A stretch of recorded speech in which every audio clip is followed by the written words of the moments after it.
序言：我们的孩子怎么了？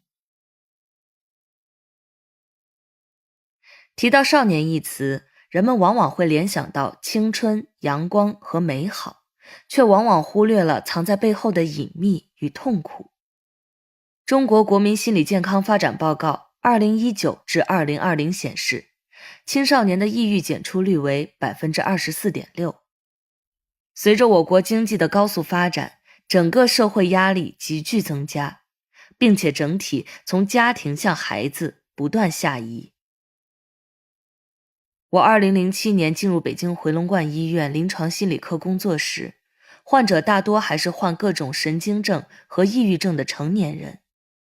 到如今的这10多年间，门诊和住院病房中抑郁和情绪不稳的青少年越来越多。青少年正处于从儿童到成人的过渡阶段，体内的激素水平的变化、自我意识的急剧发展以及学业等各方面的压力，本身就容易诱发情绪的巨大波动。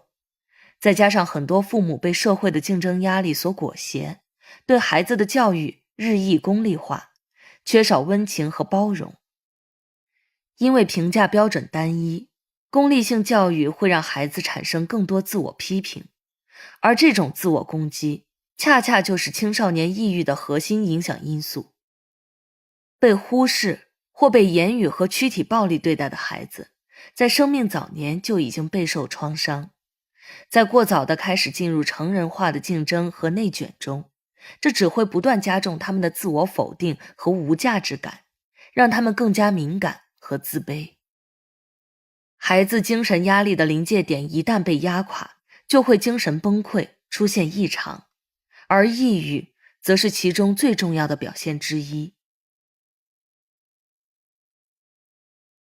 青少年抑郁症的病因主要包括4个方面： 1. 遗传因素； 2.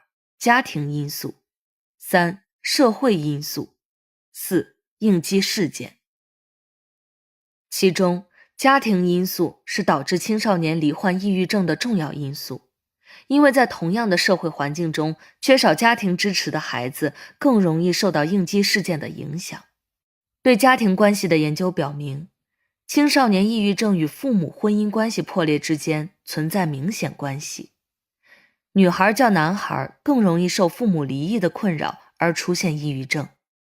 关于教养方式的研究表明，父母严厉惩罚、过度干涉和保护将导致或加重青少年的抑郁症状，而给予更多的关注、理解和情感上的温暖，将能减轻青少年的抑郁症状或减少患病的概率。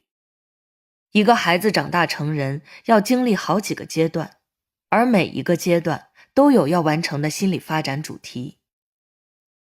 脆弱无助的婴儿期需要建立基本的安全感，婴儿完全依赖于照料者提供的良好环境才能健康长大，而父母作为照料者，本身也是孩子成长环境很重要的一部分。母亲可以说是婴儿的全部世界。如果婴儿的母亲情绪温和稳定，全心的关注关心婴儿，对他的需求很敏感，婴儿的每次哭泣都能得到母亲的回应，那么婴儿感受到的世界就是温暖的、安全的、可信赖的。因为只要他需要，就会有人来关心他、帮助他。他也会觉得自己的任何感受都是合理的、可被接纳的。这样的孩子长大后会自信且待人友好，做事有自己的内在标准，不会为了得到肯定而去刻意迎合外界。如果母亲情绪不稳、抑郁、冷漠，或以自我为中心，对婴儿的哭声不耐烦，不能及时回应，甚至还会责骂婴儿，这都会让婴儿感到无助，感到没有人关心在意他，就会使得他们不理解、不接纳自己的感受和情绪，对自己的需求感到内疚，也很难去信任别人。这个简单的母婴互动例子，足以证明父母与孩子互动的方式对孩子的身心健康有多么重要的影响，而孩子的每一个成长阶段都同样重要。在学步期，孩子需要获得自由探索世界的自主感和胜任感，母亲是否能够在保证孩子安全的前提下放手和给予鼓励。在俄狄浦斯期，孩子需要建立自我认同和规则意识，母亲能否适度退出，并引入父亲的引导和参与？在有弟弟妹妹时，父母能否依然关心大孩子的需求？在之后的学龄期和青春期，父母能否持续对孩子的情绪给予关注，帮助其答疑解惑，克服困难，能够做到给予足够支持的同时，又不过度控制。一个孩子的健康成长，父母既要随时在身边关怀、帮助和支持他，又需要给他足够的自由去探索，给他自主决定的空间，让他能够成为自己。这是一个既简单又复杂的过程。每个孩子天生就有学习和成长的内在动力，如果父母本身性格稳定、温和可靠，对孩子宽松包容，只要能顺应孩子60%的需求，孩子就能在自身动力的驱动下健康长大。而那些性格暴躁、容易焦虑或本身就有人际交往困难的父母，很难给孩子一个安全、稳定、温暖、包容的环境。他们还会把自己的焦虑和愤怒转移到孩子身上，对孩子要么忽视，要么过度控制，要么责骂、殴打。在这种环境下长大的孩子很容易出现性格缺陷或心理问题，而这些问题会对他们未来的人际交往造成阻碍，进一步加重他们的困境和痛苦。用恰当的方式抚养孩子，对于他们来说是件困难和复杂的事情。他们不是不爱孩子，而是很难超越自身的局限。如果他们愿意通过心理咨询或其他方式获得人格的改善和成长，将会给孩子带来更好的家庭环境。其实抑郁症只是一种精神疾病，就跟我们平时听说的心脏病、高血压等病一样，需要接受正规的治疗。而我们一直倡导的就是早发现、早治疗，这个病越拖越难治。因为对抑郁症的病耻感，患者很可能不愿意就医，患者家属也很难接受，因而拖延治疗，加重病情。对抑郁症的污名化，很容易导致周围人对患者造成二次伤害，从而酿成悲剧。这样的例子在本书的故事中随处可见，比比皆是。说了这么多，我相信大家会跟我有同感，我们需要这本《少年抑郁症》。这本书没有晦涩难懂的专业知识，而是通过患者及其家人的故事，让大家看到抑郁症患者的真实世界是什么样的。每个故事后面我都做了一些简单的科普性表述，都比较通俗易懂，也是为了让更多的人能够认识、了解这个病症。大家总说孩子是我们的未来，但是如今我们的很多孩子真的不快乐。孩子们在患病的过程中，因为自己或家人的病耻感，得不到及时治疗，得不到理解和帮助，痛苦找不到出口，只能在黑暗中艰难挣扎。本书的孩子都是最终努力走出黑暗的人，所以他们的声音更应该被听见。别再问孩子怎么了，而是我们怎么了。希望未来这本书能够被更多人看到，能让更多的人了解抑郁症到底是怎么回事，孩子在什么样的成长环境下会增加罹患抑郁症的概率，作为父母应该如何跟孩子相处，孩子患抑郁症之后该怎么办，父母该怎么办，等等。也希望未来能有更多的人在自己力所能及的范围内去帮助患者。我所希望的其实远不止这些，也不是单靠一本书就能实现的。这本《少年抑郁症》如果可以作为一个起点，借此星火燎原，帮助到更多的人，也就不辜负我们作为医者的初心了。于洪华，原北京回龙观医院临床心理科主治医师。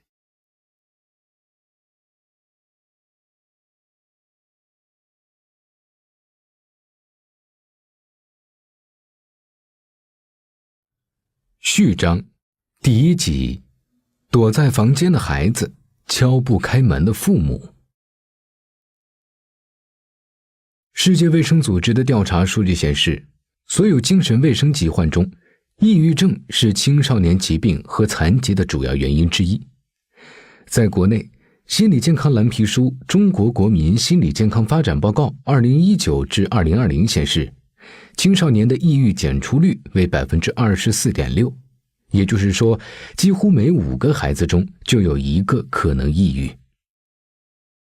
但青少年抑郁依然没有得到广泛的重视与讨论。和成人抑郁症患者不同，孩子们与社会连接微弱，难以有效求助，甚至无法意识到自己身上究竟发生了什么。他们的痛苦隐没在学校和家庭的方寸之地，无声地蔓延。1. 孩子厌学崩溃，父母后悔不迭。对初一学生孟秀来说，等待考试排名就像等待一场判决。上学期，孟秀的成绩是全班第1名。一直以来，他是班里学习最好的孩子，也是最听话的孩子。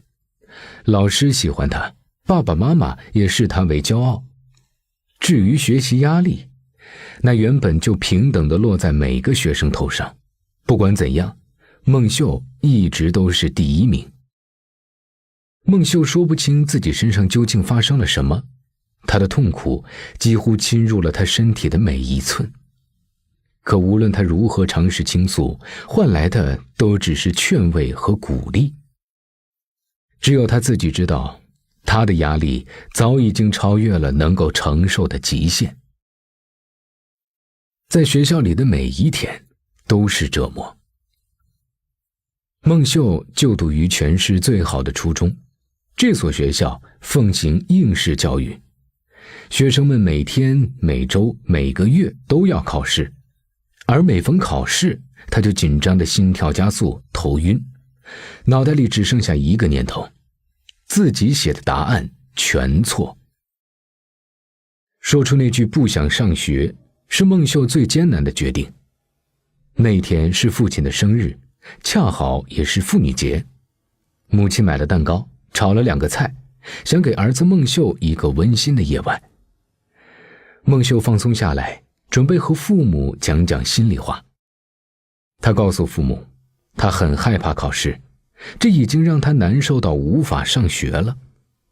他记得父母当时坐在自己的对面，母亲哄着自己说：“你是学生，你的任务就是学习。”那晚，班主任竟被父母请了过来。在老师的威严面前，除了点头，孟秀做不出其他动作。在他的理解里，班主任一条条地列出上学的必要性，背后隐藏着一个不可更改的答案：孟秀必须上学。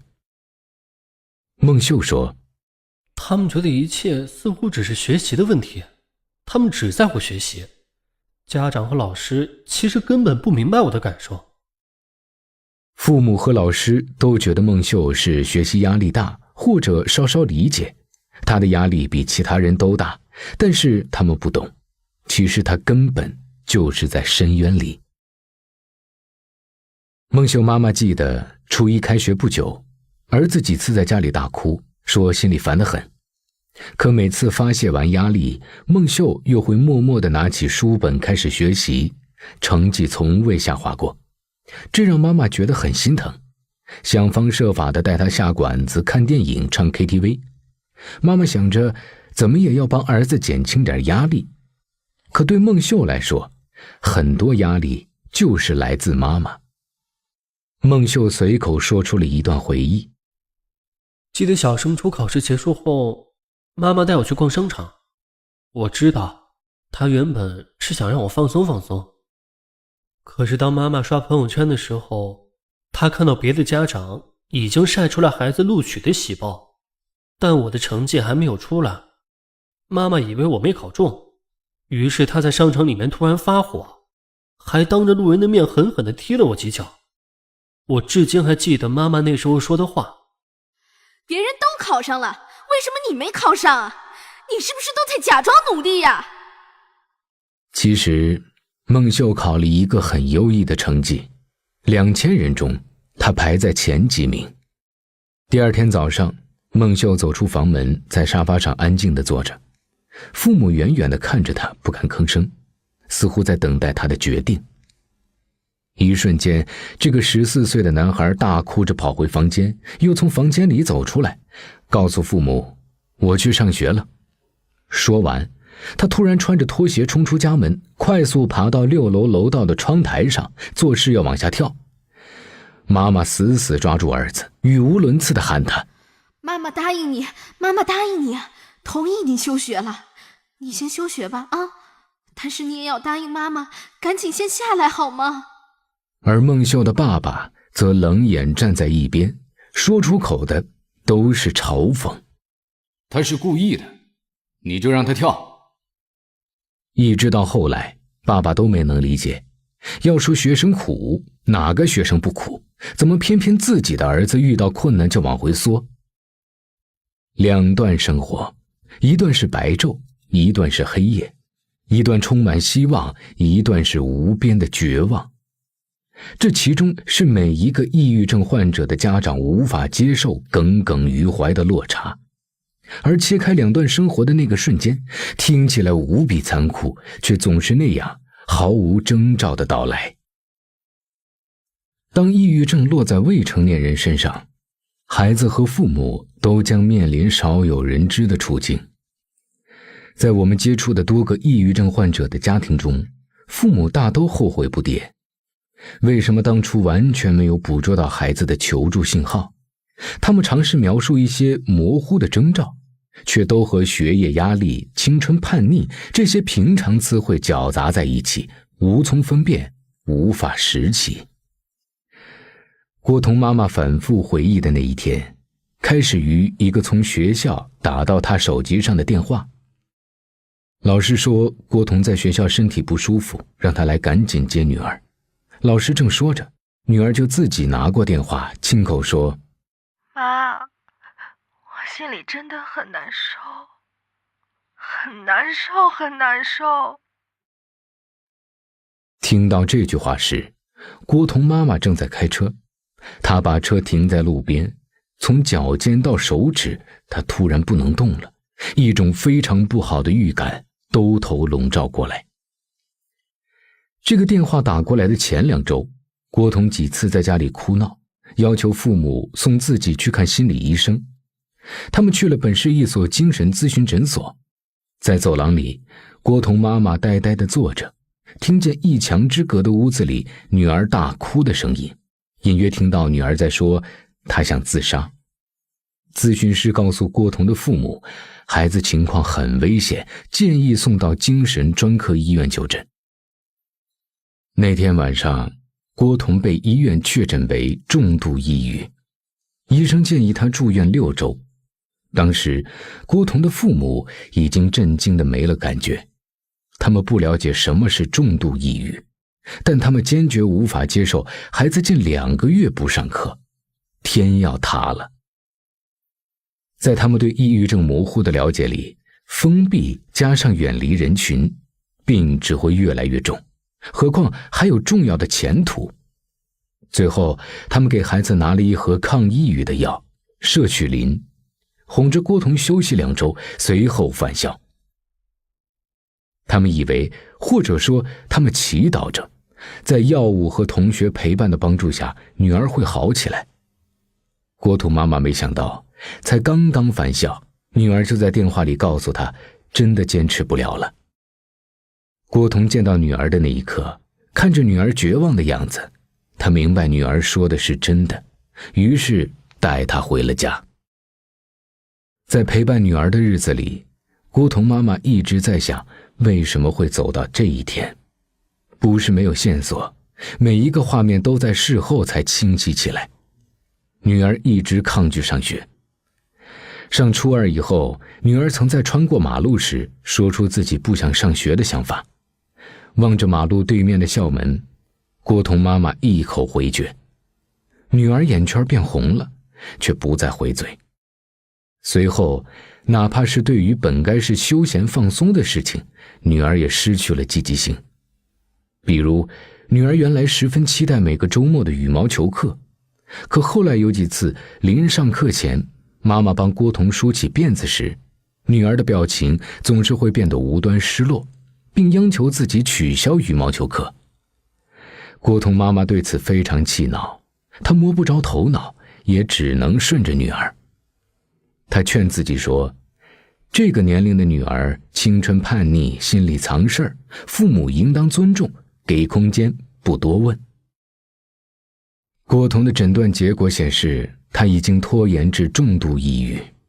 原来那种痛苦早已超过这个孩子的身心极限，但郭彤就这样沉默着坚持了很久。他发出的每一个信号，爸爸妈妈都没有接收到。想到这一点，郭彤的妈妈总会心如刀绞。他人即地狱，这句话道出了抑郁症患者最大的生存困境：误解和偏见。也正如伯顿所说，所有这些疯狂皆源于我们自己，但最能使我们遭受重创的还是他人。抑郁症患者的康复依赖于周围世界的温度。瑞莎第一次被诊断出抑郁症，是同学陪着她去的医院。去之前，瑞莎曾经恳求父母给自己联系心理咨询师。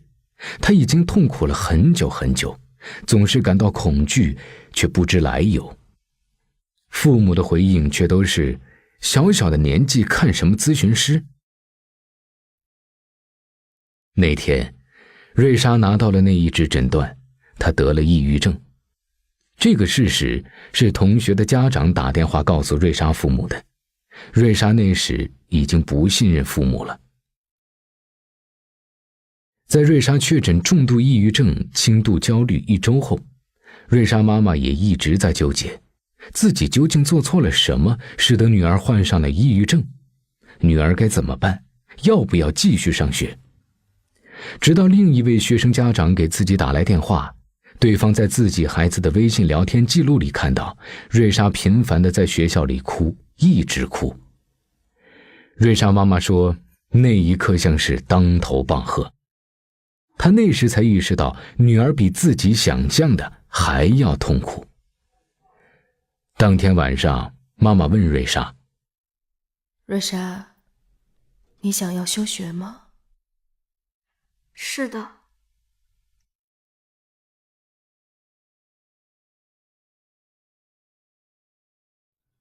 序章第2集，孩子离校休学后陷入迷茫。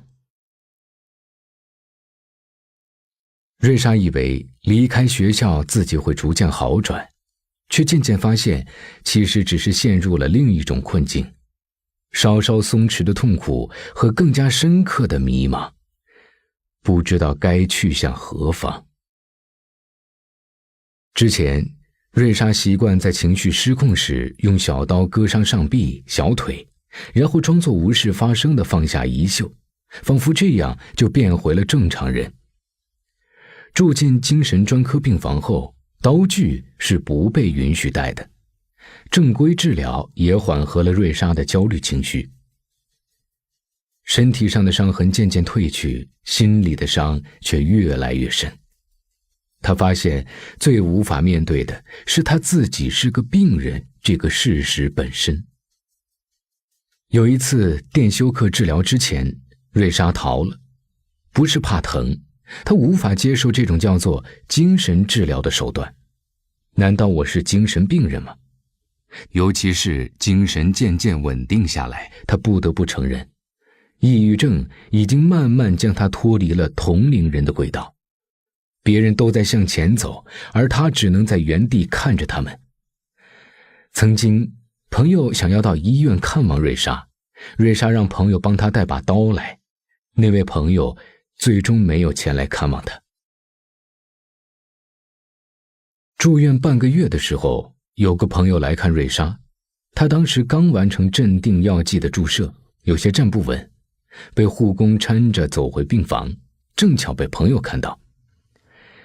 瑞莎说她一下子就烦躁起来，刚注射的药剂也压不住。后来瑞莎知道，这种感觉叫做病耻感，是生病的一部分，她必须学会接受。尽管心里翻江倒海，但瑞莎尽力维持着脸上的微笑，像从前那样和朋友寒暄，谢谢朋友带给她的课堂笔记。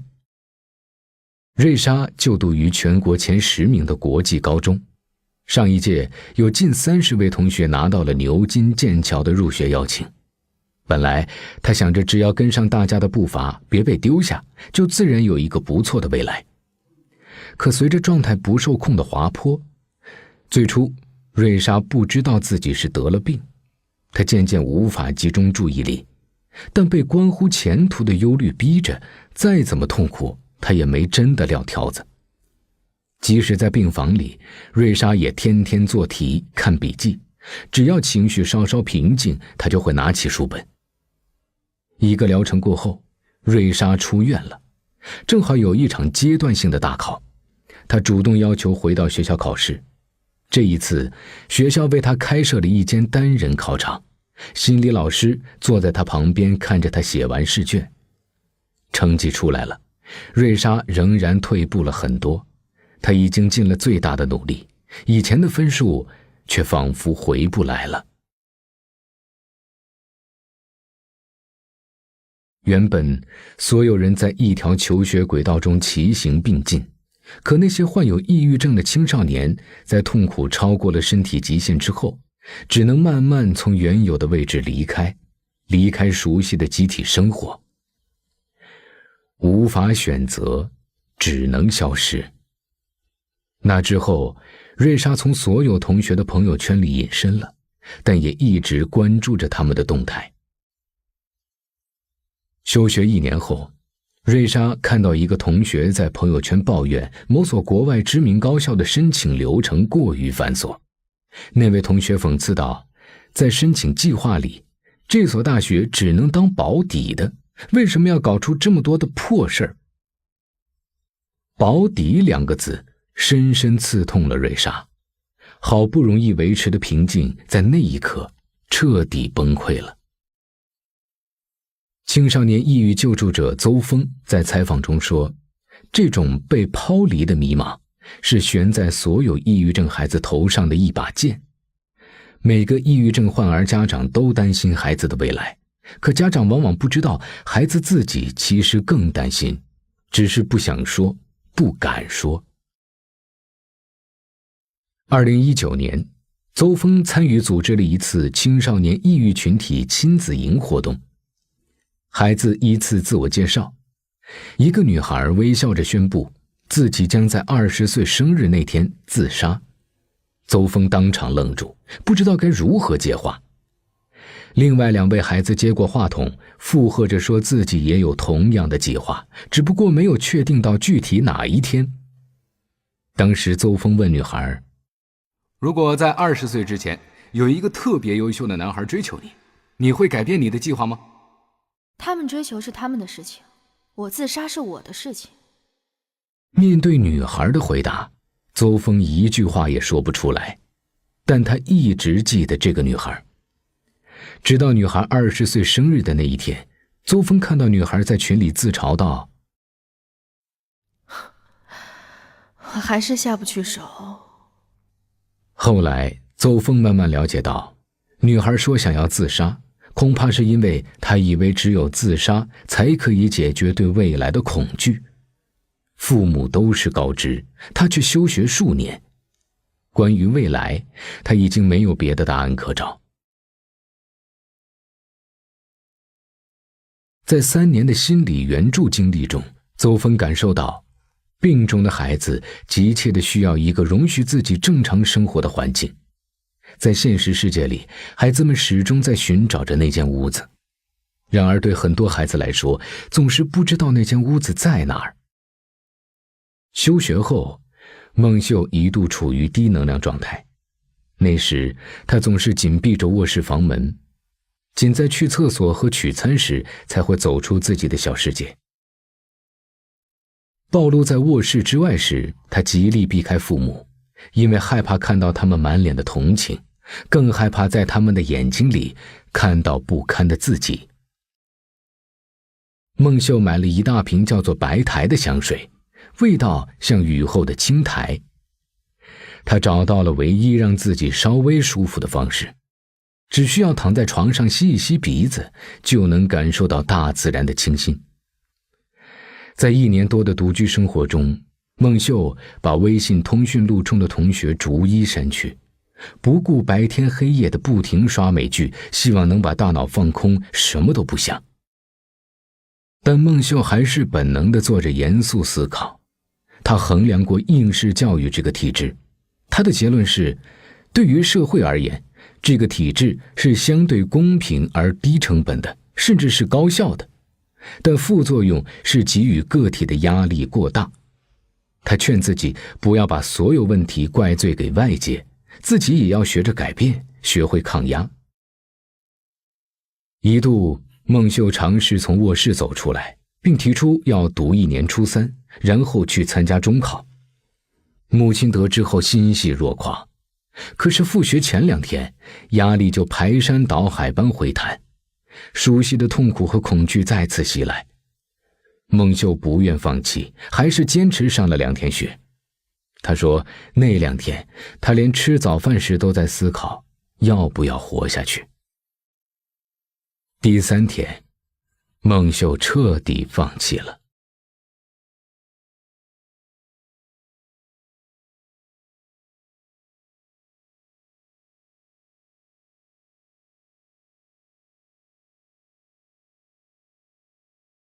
序章第3集，父母被孩子的抑郁症拉入深渊。几位抑郁症孩子的妈妈都觉得，即使搜索所有的经验，他们还是无法完全共情孩子。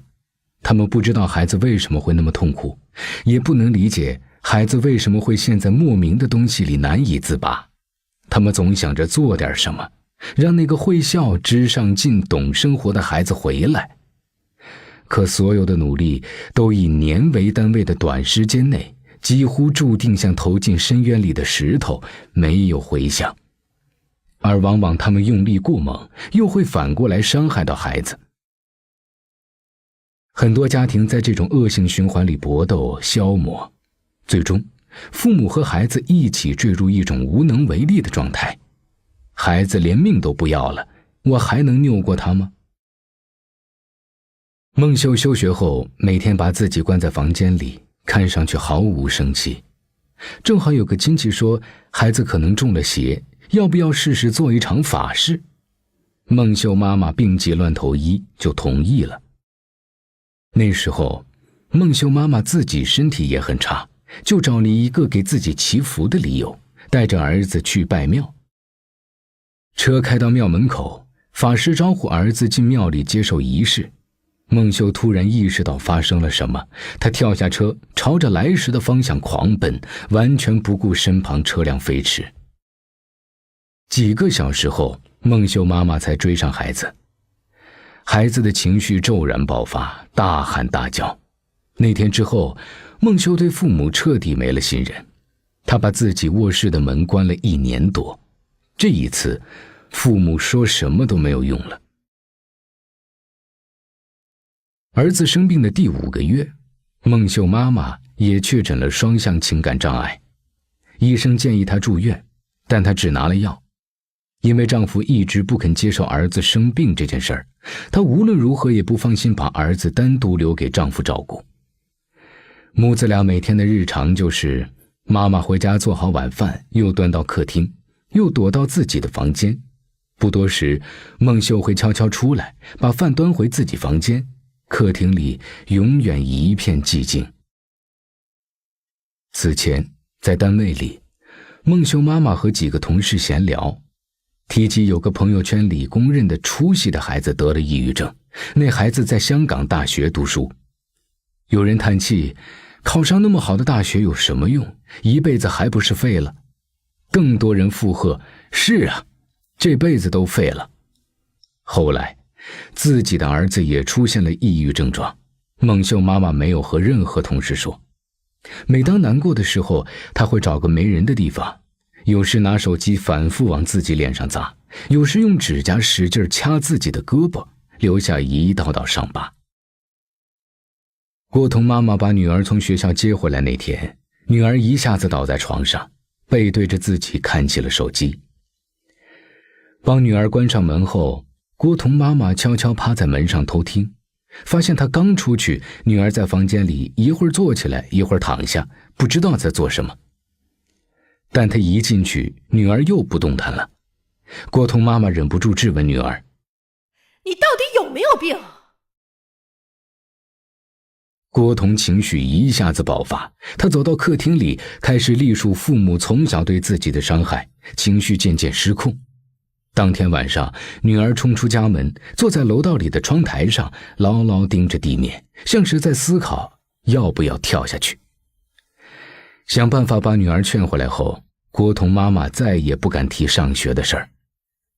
郭彤妈妈是这么形容自己那时的感受：女儿不上学以后，有一段时间，我觉得天都塌了。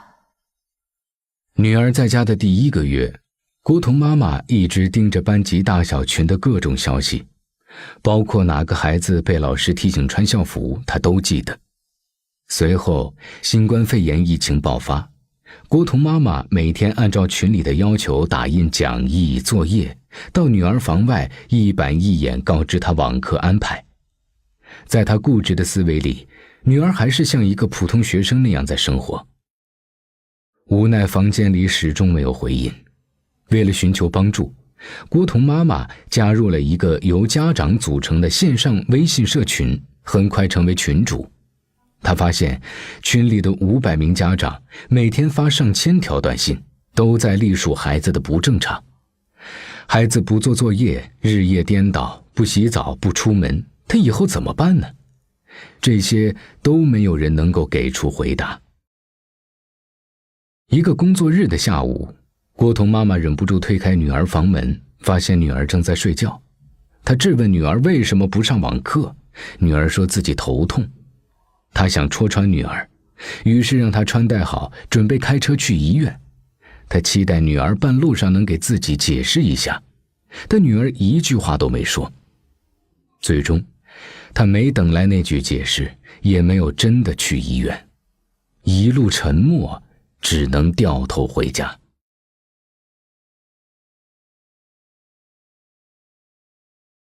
瑞莎躲在自己的空间里2年多，她感觉自己在一个无尽黑暗的地方，她需要紧紧抓住什么理由，好让自己活下去。比如，一件网上淘的裙子，尾款还没付，她告诉自己裙子到货之前不能死。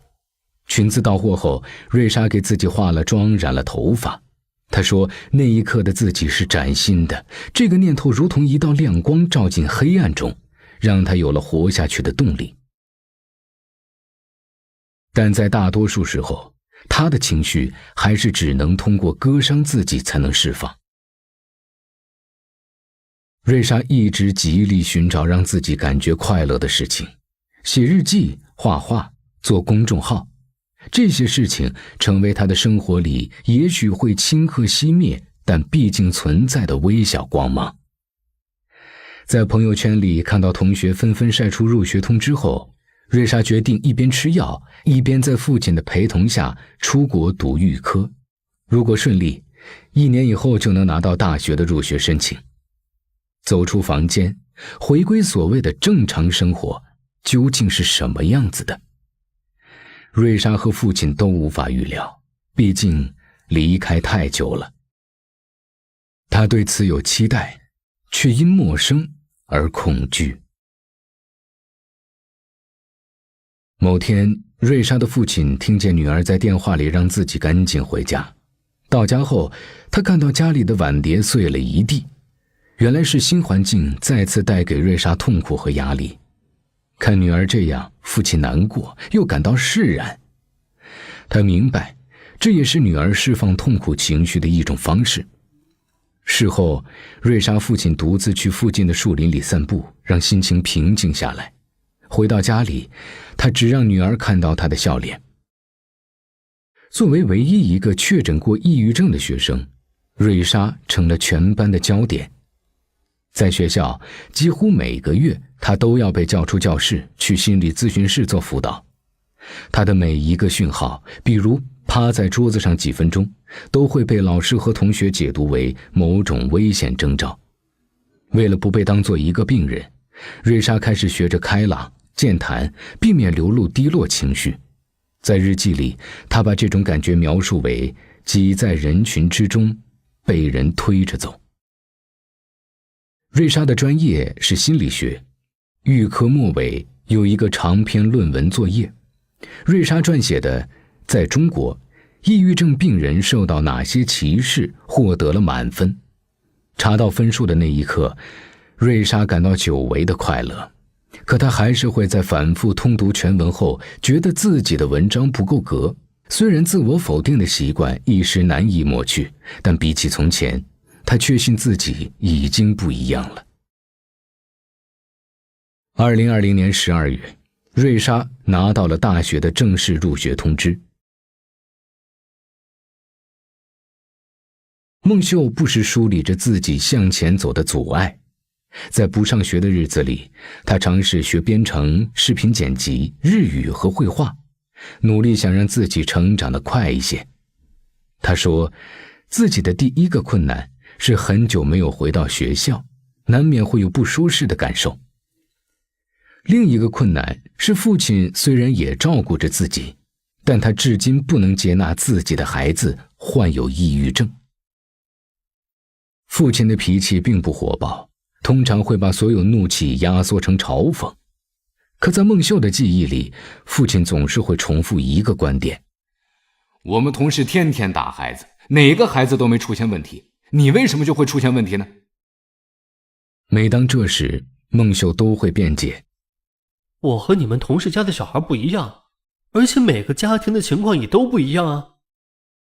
每次说到这一点，父亲总是试图终止话题。从去年下半年开始，孟秀学着不再关注父亲的反应。他决定再一次改变自己，试着去接纳这样的父亲，接纳父亲无论如何也不接纳他患病的事实。只有这样，孟秀才能说服自己平静下来。在收拾女儿房间时，瑞莎妈妈发现女儿在为一本名为《活下去的理由》的书中做了大量标注。女儿画了和作者共有的症状，在作者列举出的书单和音乐下方，她也一一注明自己的兴奋，似乎每一次被书中的观点吸引，都给了自己希望。那时，瑞莎已经就读于一所环境相对宽松的私立学校。母亲本以为自己已经很懂孩子了，但在那一刻，她发现女儿在病中走过的路远比自己想象的艰难。同样，隔着校门口的伸缩门，郭彤妈妈也看到了女儿的另一面。从开学第一天起，郭彤每天给母亲打电话至少一次，每次至少1个小时。对郭彤来说，这所国际高中充满挑战，他时常失去信心，隔着听筒流泪。有一次，学校保安破例打开校门，郭彤一下子冲进母亲怀里。还有一次，郭彤一定要请父母吃午饭，转身去食堂打包外卖。郭彤妈妈站在门口，从人群里看到女儿的肩膀上似乎同时绑着几件外套，这是流行的穿法，但又显得潦草。女儿拿着打包好的食物走出食堂门口，在人群里四处张望，搜寻着父母的身影。郭彤妈妈一阵心酸，之前觉得女儿在家里总和自己作对，此刻才意识到她也一直在被迫成长。女儿把饭给他们之后就走了，她和丈夫舍不得浪费女儿的心意，在学校对面的公交车站寻了一块空地，坐下来把饭吃了。过了2个月，郭彤每隔几星期给家里打一次电话，她开始不再为疾病烦恼，逐渐融入了同龄人的世界。孩子的抑郁症也是父母的一堂课。有些父母在漫长的挣扎中毕业了，懂得了医学意义的抑郁症是怎样的状态，以及如何和这样的孩子相处。也有些父母一直徘徊在里面。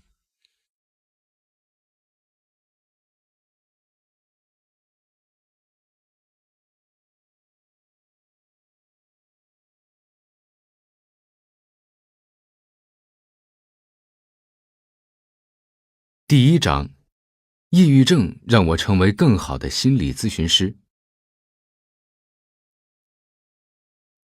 中国科学院心理研究所《中国国民心理健康发展报告2019至2020》显示，我国青少年抑郁检出率为 24.6%， 其中重度抑郁的检出率为 7.4%。 我国有大量患者根本没意识到自己患有抑郁症，更没有进行过诊治，造成了患者不自知、医生难识别的现状。抑郁症患者如果得不到及时有效的治疗，会导致病情加重，还会衍生出其他难以治疗的病症，严重者会自残或自杀。今天我们要讲的故事就从这里开始。患者档案：姓名张文京，病状重度抑郁、失眠多梦、情绪失控、酗酒易怒、出现幻觉，有自残行为，有自杀倾向。家庭情况：家人普遍性格强势，以爷爷为绝对权威。父亲情绪极端，做事冲动不计后果。母亲被负面情绪主导，习惯情绪勒索。家庭氛围恶劣，经常爆发严重争吵。第1节，对抑郁症的误解和无知，迫使学霸同学休学。我最早听说抑郁症是在高中的时候，那是2002年的12月，学校还秉承着高考成绩代表人生地位的教学理念。当时我们作为省重点高中的重点班级，学业重，压力大。出于某些原因，当时我的一位同学患上了抑郁症。在他最初表现出抑郁症状的时候，大家对心理疾病都不了解，因此根本没人重视。老师甚至还让他少作，说考出来好成绩才是最要紧的，别想那些没意义的东西。老师总会说，就要考试了，你居然还有时间抑郁？不把心思花在学习上，不是好孩子。再不听老师的话，将来会没有前途的。老师是为你好呀。半年后，这个女孩的抑郁症越来越严重，伴随着强烈的焦虑、惊恐。有时候她会控制不住的大声求救，使劲敲打床板，歇斯底里地喊出一些没有意义的音节。但大多数时候，她都是在半夜失声痛哭。其实，无论是当时还是现在，我都蛮理解她的。当时的她已经没有正常的学习能力了，成绩一落千丈。她的成绩曾经很不错，是他们那个村子里面唯一一个考上省重点的准金凤凰。老师每天都会批评她不把心思花在学习上，逼她尽快恢复到以前的成绩。她做不到，但也觉得一切都是自己的错，于是越来越愧疚。那是一种很强烈的折磨。他告诉我们，他每天早上起来的时候就想，如果不提升成绩，就会辜负大家的期望，一定要好好学习，否则就没法提升成绩。他试图强迫自己停止抑郁，但这只能让他陷入更深的抑郁。每个夜晚对他来说都非常难熬，毕竟一觉醒来就又要去面对他无法解决的局面，那些不可控的情绪。当时没有人能为他做什么，宿管老师还会因为他频繁的症状发作，投诉他半夜作妖，闹得其他同学不能休息，影响大家的学习状态。班主任只好连夜的把他送到医院去，但是医院查来查去也没有发现他有什么生理疾病。于是医生就建议带他去看心理医生。但是当时那个时候的医院是没有心理科设置的，于是他就被送到了精神病院，最后确诊了他是抑郁症。医生就开了一些抗抑郁的药给他。虽然他并不是真正的精神病患者，但是学校还是让他退了学。很不幸，在00几年，在我们那样的小地方，以当时人们对心理学的了解，并不明白心理问题和精神疾病的区别。相关的校领导听说他的病要送到精神病院治疗，虽然他正常服药就肯定能够控制症状，但是学校出于所谓对学校的声誉、相关影响，还有其他学生的安全考虑，还是当即决定让他退学回家。不过最后还是给他预留了参加高考的机会。他走的时候没人送他，只有班主任和家长进行了简单的对接。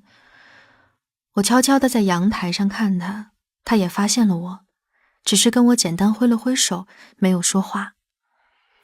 我记得后来我问班主任，我们能不能为他做点什么？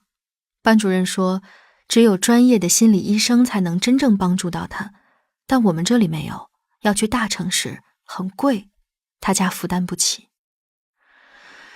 那是我第一次见识到抑郁症的威力，它摧毁了一个农村女孩想要通过高考改变自己命运的梦想。后来我再也没有见过她。现在想想，我当时能在某种程度上理解她，大概是同病相怜的人之间一种微妙的心理感应吧。但那时我还没有意识到，我一直以来的痛苦也是抑郁症导致的。抑郁症不应该被妖魔化，但同样不应该被轻视和消解。下一节，张文京将细细描摹他为何患上抑郁症，这背后又是一个关于家庭的故事。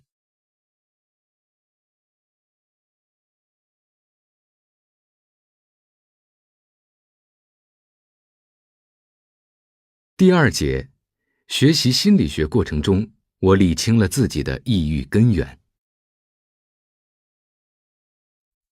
高中毕业以后，我提出想学心理学，但是被家里以没有前途为理由拒绝了，于是上了一个工学专业。但人生中的有些事情，我觉得仿佛注定你是要去做的。2005年的10月，我大一，当时国家号召所有的学校都要设置心理咨询室，并配备相关心理服务人员。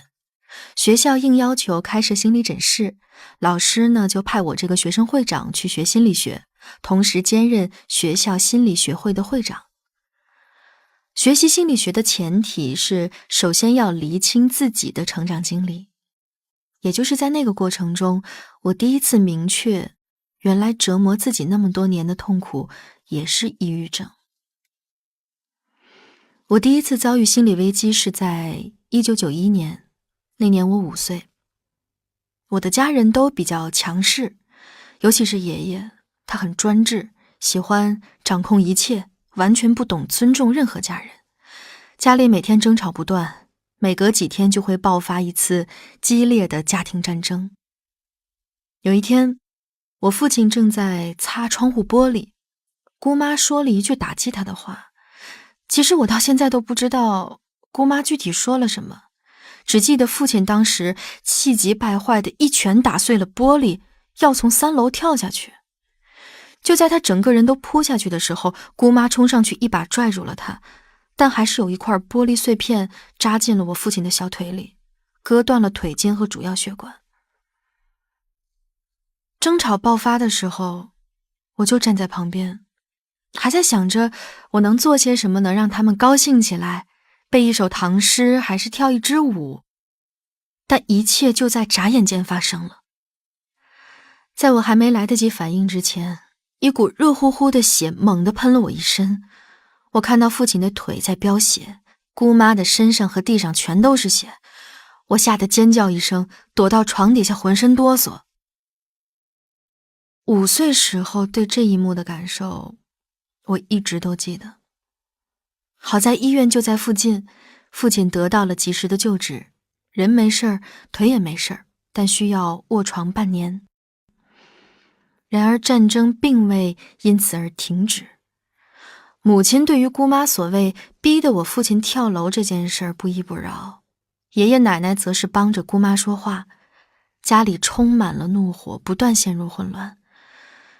后续情况是，父亲在休养期间没有什么收入，母亲因为经济压力开始埋怨父亲，父亲无法下床，于是心情更加郁结，总是叫嚣着去死算了。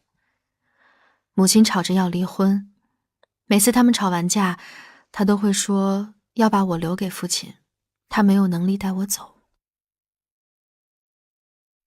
每个大人都被困在自己的不开心里，没人意识到这件事对我的冲击和伤害到底有多大。我的安全感是在那一瞬间被彻底击溃的。我甚至经常会自责，是我没有能力让他们高兴起来，所以他们才会不停地吵架。我开始经常回忆起父亲要跳楼的画面，频繁地做噩梦。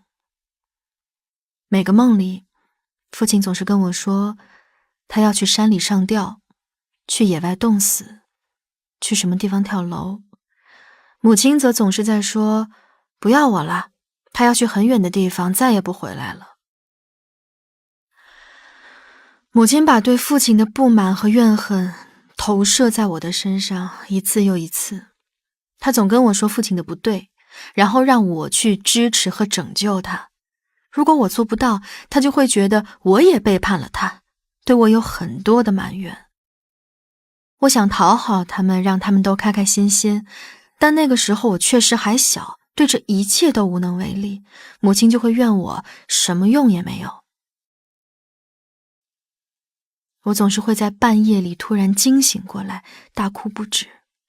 其实这是典型的创伤后应激障碍，但是没人发现。他们只会责怪我，让本来就压抑的家庭氛围雪上加霜。他们质问我为什么不懂点事儿，说只是父亲这边的事儿就够烦了，我这是在干嘛呀？于是后来，我每次惊醒之后，就学会了把眼泪憋回去，强迫自己再去睡。有时候一夜会醒3、4回。从几岁到10几岁的这段时光里，我每时每刻都在面对各种家庭战争，每天都在担心会不会闹出人命来。我变得越来越敏感，一旦察觉到家里谁的情绪不对，就会战战兢兢地主动去讨他们开心。这一切让我变得越来越自卑。上学以后，我也总是唯唯诺诺的，很呆，很木，所以不受老师待见，还陷入了一场长达6年的校园霸凌中。被欺负到绝望的时候，我向老师求助，老师却问我人家为啥不欺负别人。向家里求助，爷爷和父母问我人家为啥不欺负别人。我也不知道为什么，那就只能是我自己的错了。我觉得我可能真的是个很令人讨厌的人吧。直到上了大学，我一直都坚信自己什么用都没有，一点被爱的价值都没有。我从来没有真正的开心过，我觉得生活里的一切都没有意义。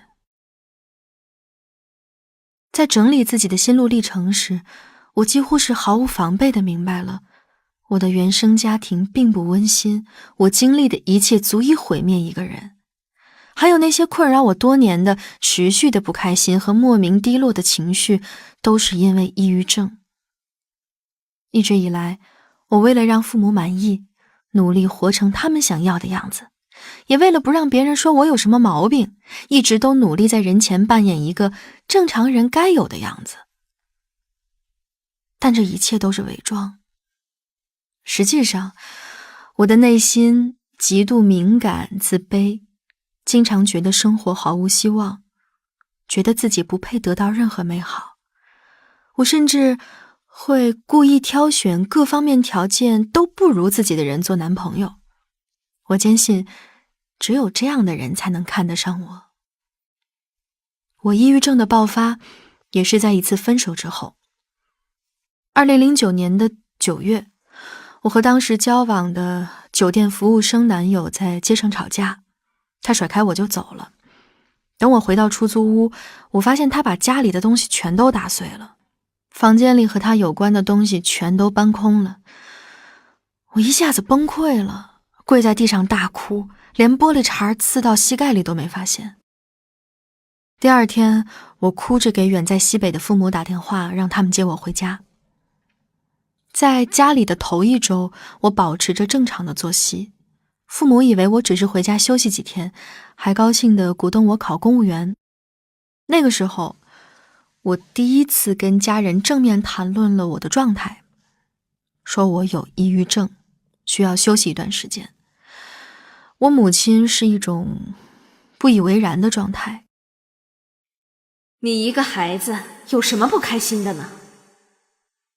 这是一个抑郁症患者很容易听到的话除此以外可能还有一句，这句来自我爷爷。我的家庭是这样，有点封建，以爷爷为尊，他的话就是圣旨。他说，你的抑郁症纯属扯淡，都是父母没有教育好你，你才会用这种借口说谎不求上进。我能理解他们，毕竟我糟糕到没有能参加大学的毕业典礼。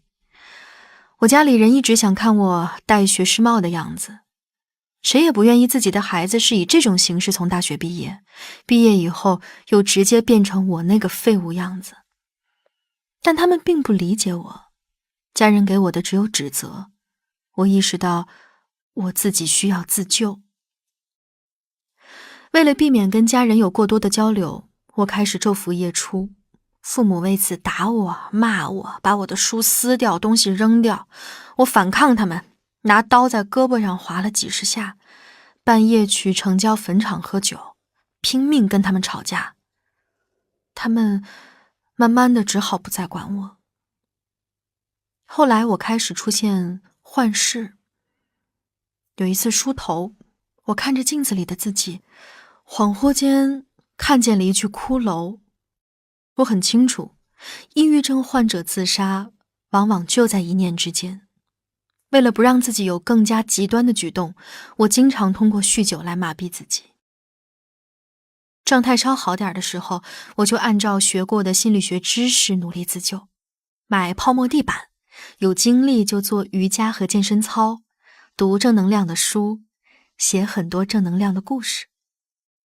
实在觉得活不下去的时候，我会看各种真实尸体的照片，诡异的杀人案，告诉自己死了就是这么难看。我还曾经通过制定自杀方案，写下遗书来排遣，避免真的去执行。现在看看，那1年多过得神魂颠倒，黑白不分，好几次濒临崩溃边缘，也算劫后余生。当抑郁症发展到有自杀倾向时，已经接触过心理学的张文京意识到了自我调节的重要性。他究竟如何走出这内心的重重困局？下一节将展开一个关于救赎的故事。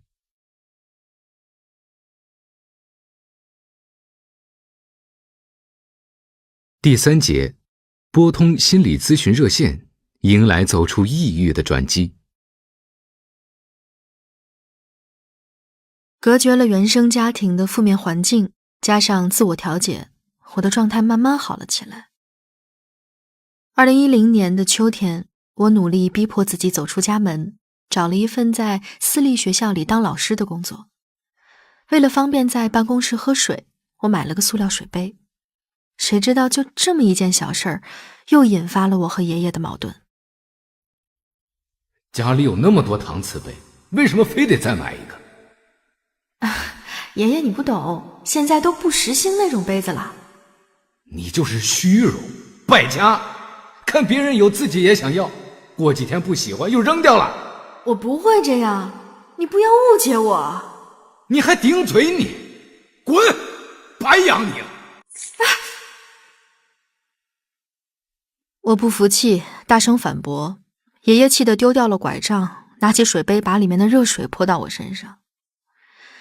激怒爷爷后，我和家人的关系彻底崩坏，再也没法在家里待下去。到第二天，我辞掉工作，坐上了开往省城的火车。买完车票，我当时身上只剩下37块钱。到了省城以后，我又一次的急性抑郁发作，给心理咨询热线拨去了电话。电话的那头是一个年长的男人，我怕他不靠谱，就问了几个心理学常识问题和几个很刁钻的咨询难点，听他对答如流，我才放下心来。和老师的这次相遇，对我来说是一次很大的转折和救赎。历时半年，他用他深厚的心理学功底为我做了很多事儿。他告诉我什么是自己，什么是原生家庭，自己和原生家庭之间应该是怎样的关系，和原生家庭和解有怎样的意义。他让我明白，每个人看到的世界都不一样，我的走投无路，可能正好是别人的绝处逢生。要看到全局，不要陷在自己的苦难里。他送给我很多书，让我看看已经走出来的智慧的人是怎么做的。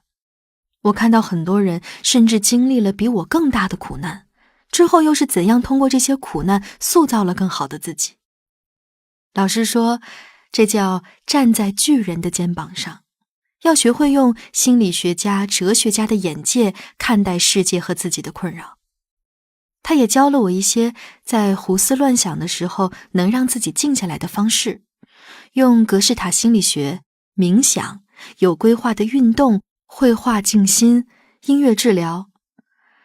他让我试着把抑郁症当朋友，然后跟他好好玩耍。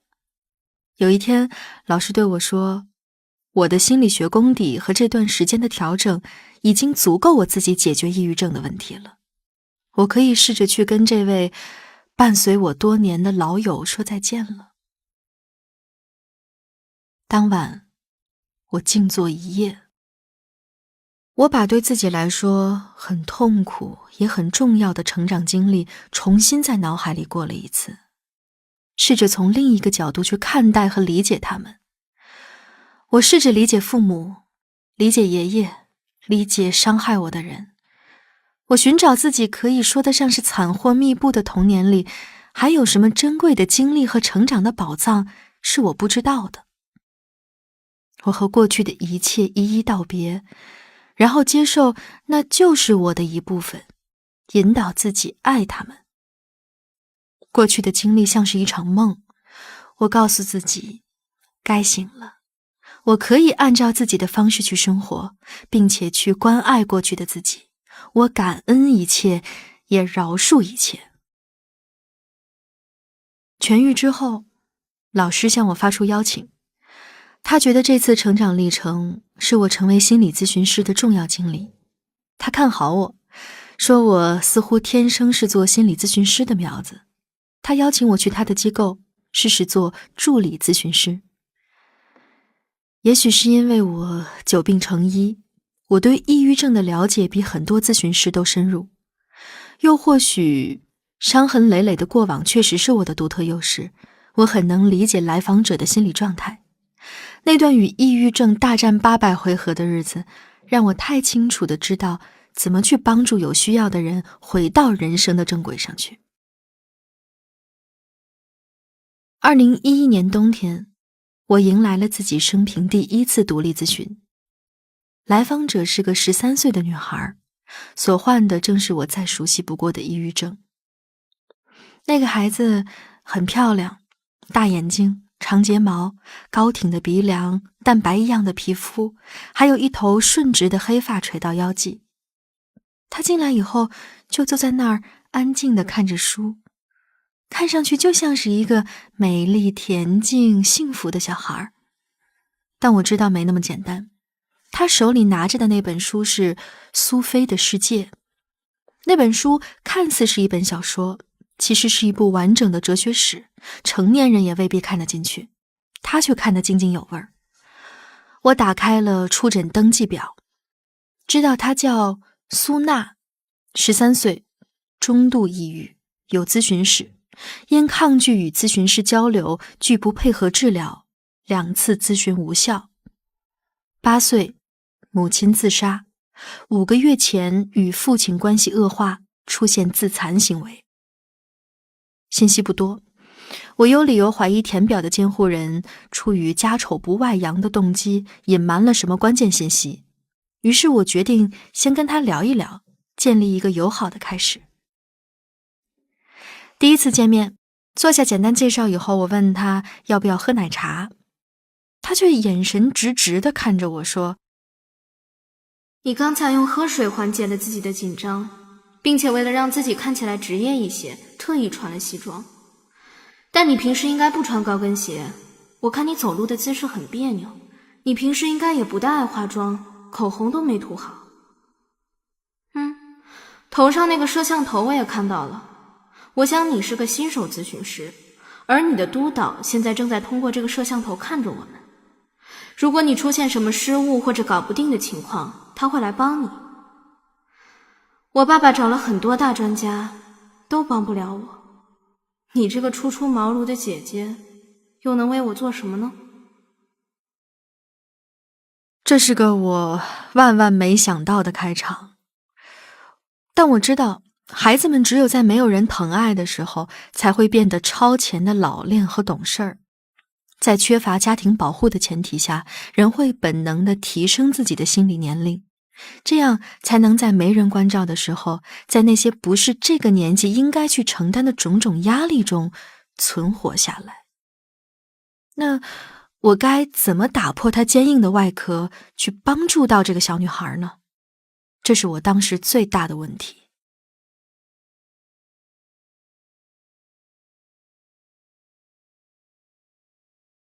第4节，成为心理咨询师，迎来第一个抑郁患者。苏娜只有13岁，却已陷入中度抑郁。这个美丽、犀利又充满脆弱的女孩，令张文京回想到了自己的少年抑郁期。这会让她更容易走入苏娜的内心吗？苏娜的家庭很明显对她缺乏基本的保护和关注，这样的孩子往往具备超前的能力，但是外强中干，内心敏感，防御性高，不会轻易相信任何人。我也不想强逼她快速地配合我。我告诉苏娜，如果她不想跟我说话，今天可以先回去，书带着看，下次来的时候再带来就好。她说，你这里很安静，你也让人舒服，我喜欢在这儿看书，你可以陪我聊聊这本书。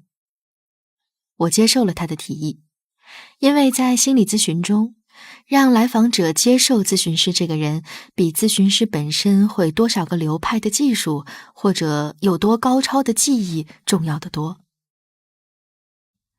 和苏娜的第一次见面，我们一起读同一本书，讨论各自对哲学的见解，还有一些对生活的感悟。我觉得那次是个不错的开始。之后，苏娜都会如约来找我，我们相处的还算愉快，会聊很多东西。虽然她仍旧不太愿意跟我说太多的心里话，但很明显，我们的关系渐渐开始深入起来。有一次，她还是如约来咨询室找我，我问她要不要像以前一样继续看书。她说，我爸爸说这几次都没什么进展，你一定是骗钱的，这次不太想让我来的。但我现在想要配合治疗，你要把我治好。我觉得在你这里比在家舒服多了。他总是把这要不是我的孩子该多好写在脸上，我真的很烦。我知道这父女俩的思想不在一个频道里很久了，在家庭中得不到应有的支持，不管对谁来说都不是一件愉快的事儿。对于苏娜随便聊的提议，我当然不会拒绝。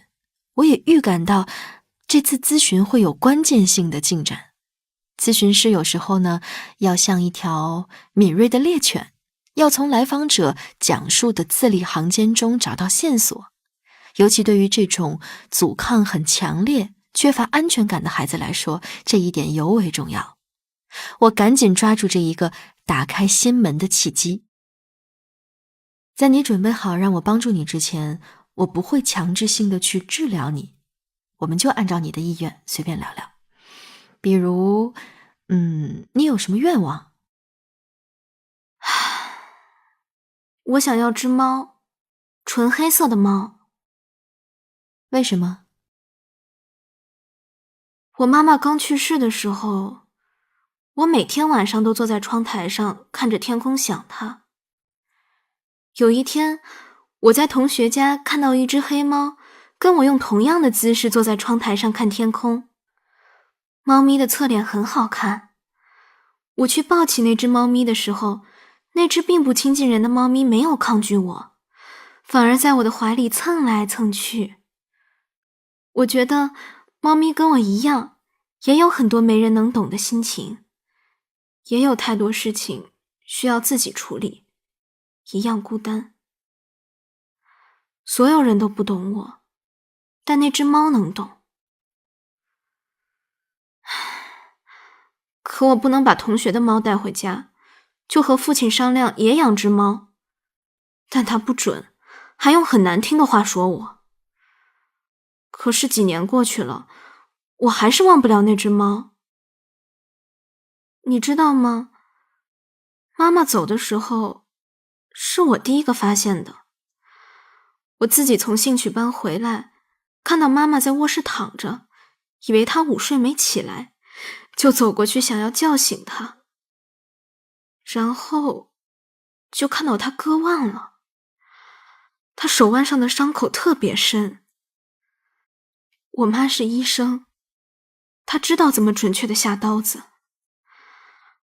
我看到她躺在血泊里，好多好多血，已经凝固了。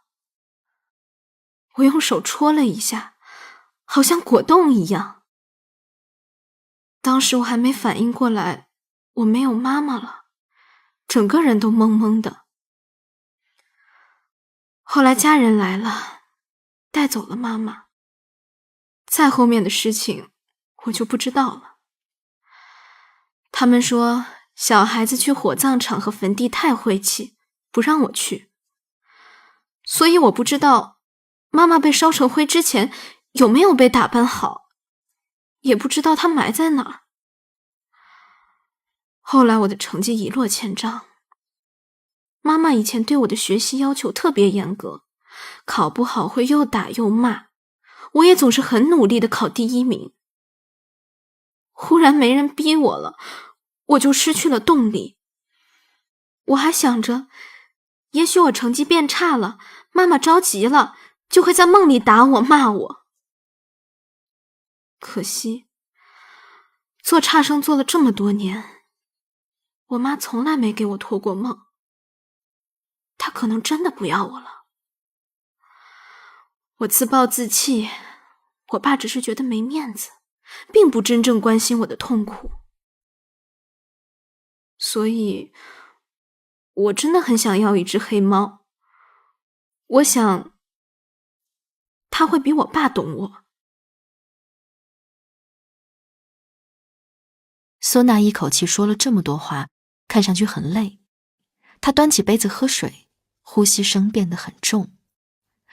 等她平静下来以后，我说也许我可以送给她一只黑猫。唢呐却犹豫了一下。不用了，会被我爸扔掉的。他害怕猫身上有细菌、寄生虫，对我不好。其实他对我才最不好。我有些累了，该回去了。说实话，遇到这样的事情，我不觉得有什么咨询师可以帮到我。唢呐跟我要了一面化妆镜，确定自己的表情恢复成了自己刚进来时的冷漠后，对我轻轻鞠了一个躬，说了一声老师再见，就走了出去。唢呐走后，我开始写咨询报告。我的判断是对的，这是一次关键的会面。他曾经告诉我，前几个咨询师知道了他的困扰之后，并没有什么办法帮助他，也就讲讲道理，让他多为父亲着想。苏娜其实并不是不关心他的父亲，只是这孩子自身难保，也实在没有再为别人着想的能力。苏娜说，那些人有一点站着说话不腰疼的意思。经过这几次的会面，我强烈地感受到，苏娜一方面觉得没人能帮她，另一方面又很迫切地希望有个人来帮她。她迟迟不配合治疗，一直在沟通中跟我保持一定的距离，我想也许就是这个原因。而苏娜在她的父亲想换掉我的时候，选择了不离开我，并且暴露了自己最真实的一面。这表示她开始相信我可以帮助她，开始对我抱有希望，这是很珍贵的希望。之后，我和苏娜又持续了1个月的治疗，她也越来越配合我，状态开始好转，逐渐能够用平和的心态接受母亲的离去和父亲带来的压迫感，逐渐对自己的生活有了新的认知和规划。这个时候我发现，无论我们在咨询室里面做了多少事情，苏娜的症状得到怎样的缓解，但因为她的父亲没有做出改变，还总是起到反作用，所以就会把好不容易有点开心的苏娜再次拉回到抑郁的状态里。苏娜的抑郁症还是时好时坏，好的时候一切正常，发作的时候会在凌晨自残。我的咨询陷入卡顿。